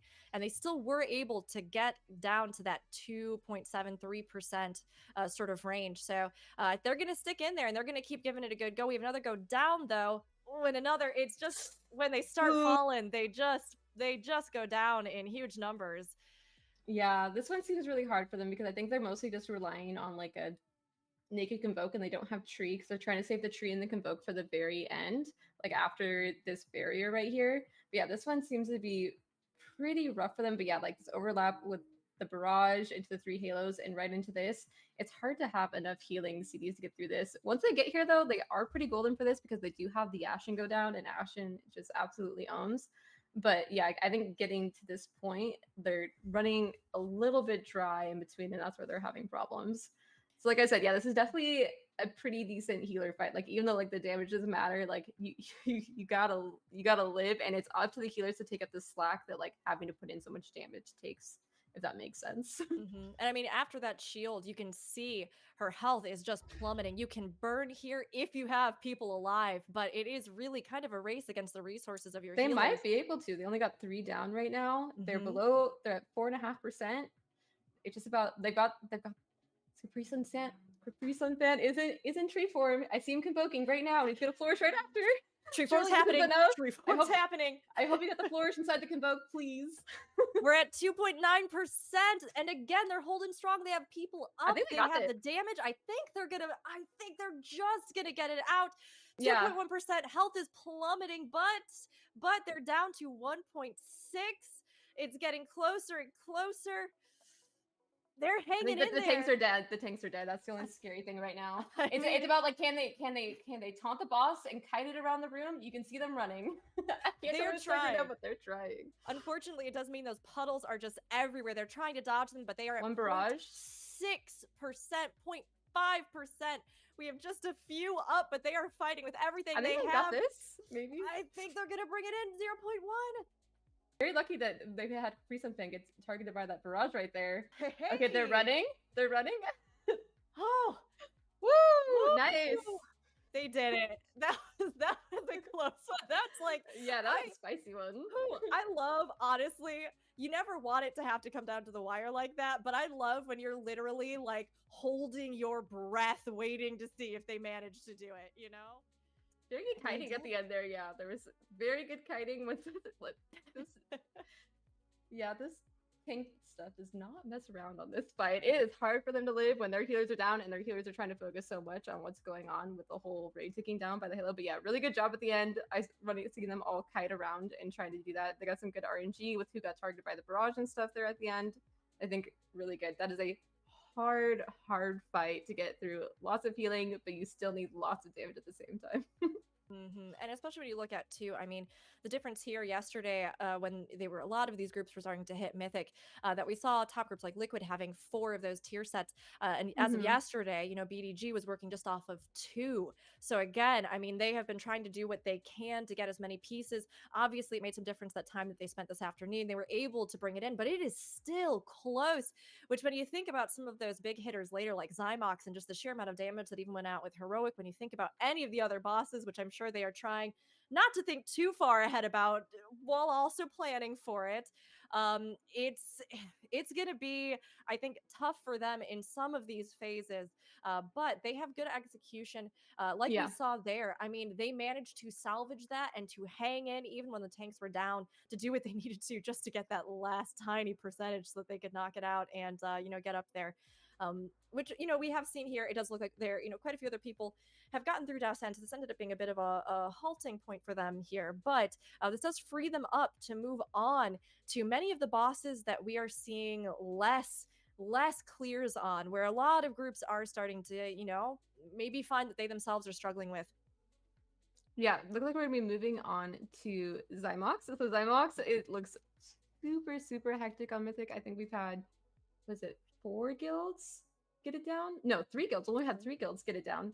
Yeah, so this fight, there's gonna be ads, there's gonna be platforms. You've got a Warlock portal to the platforms. There's not just gonna be 1 ring going on. There's gonna be 2 rings. You got to get gripped in between the rings. This fight, if you thought it was crazy on Heroic, it is so hectic on Mythic, and it requires a crazy amount of just like coordination, especially like from like your tanks and you yourself. You have like a personal responsibility to go through the portals and stuff like that.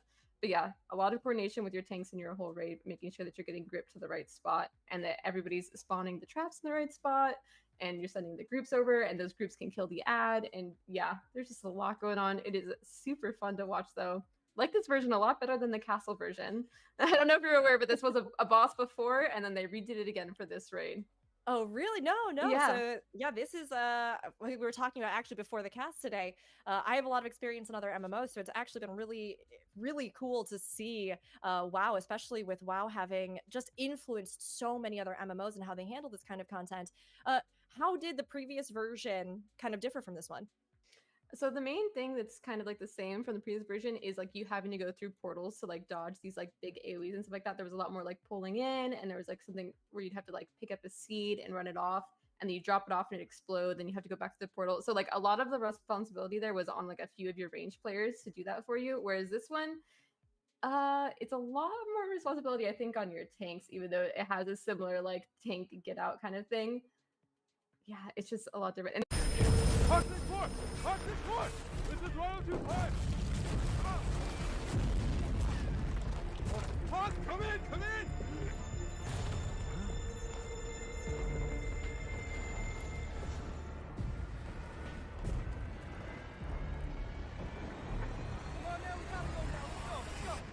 OLED will immerse you into the game. No OLED, no game. 62 tabs open and no idea if you'll be approved for a good credit card. But you've overcome uncertainty before? Like when you weren't sure singing to the woman across the bar would get her attention. But getting approved for a great credit card, that's a different tune. With Karma Confidence technology, you can be more confident in your chance of approval for a great credit card before you even apply. Y'all really like this song, huh? Get the Money app where your hard work pays off and create your own karma. Credit Karma. Wow, it really turned out great. Yeah, and with the money we saved with Navy Federal Credit Union, it was practically free. You know, I can't imagine where we'd be without them.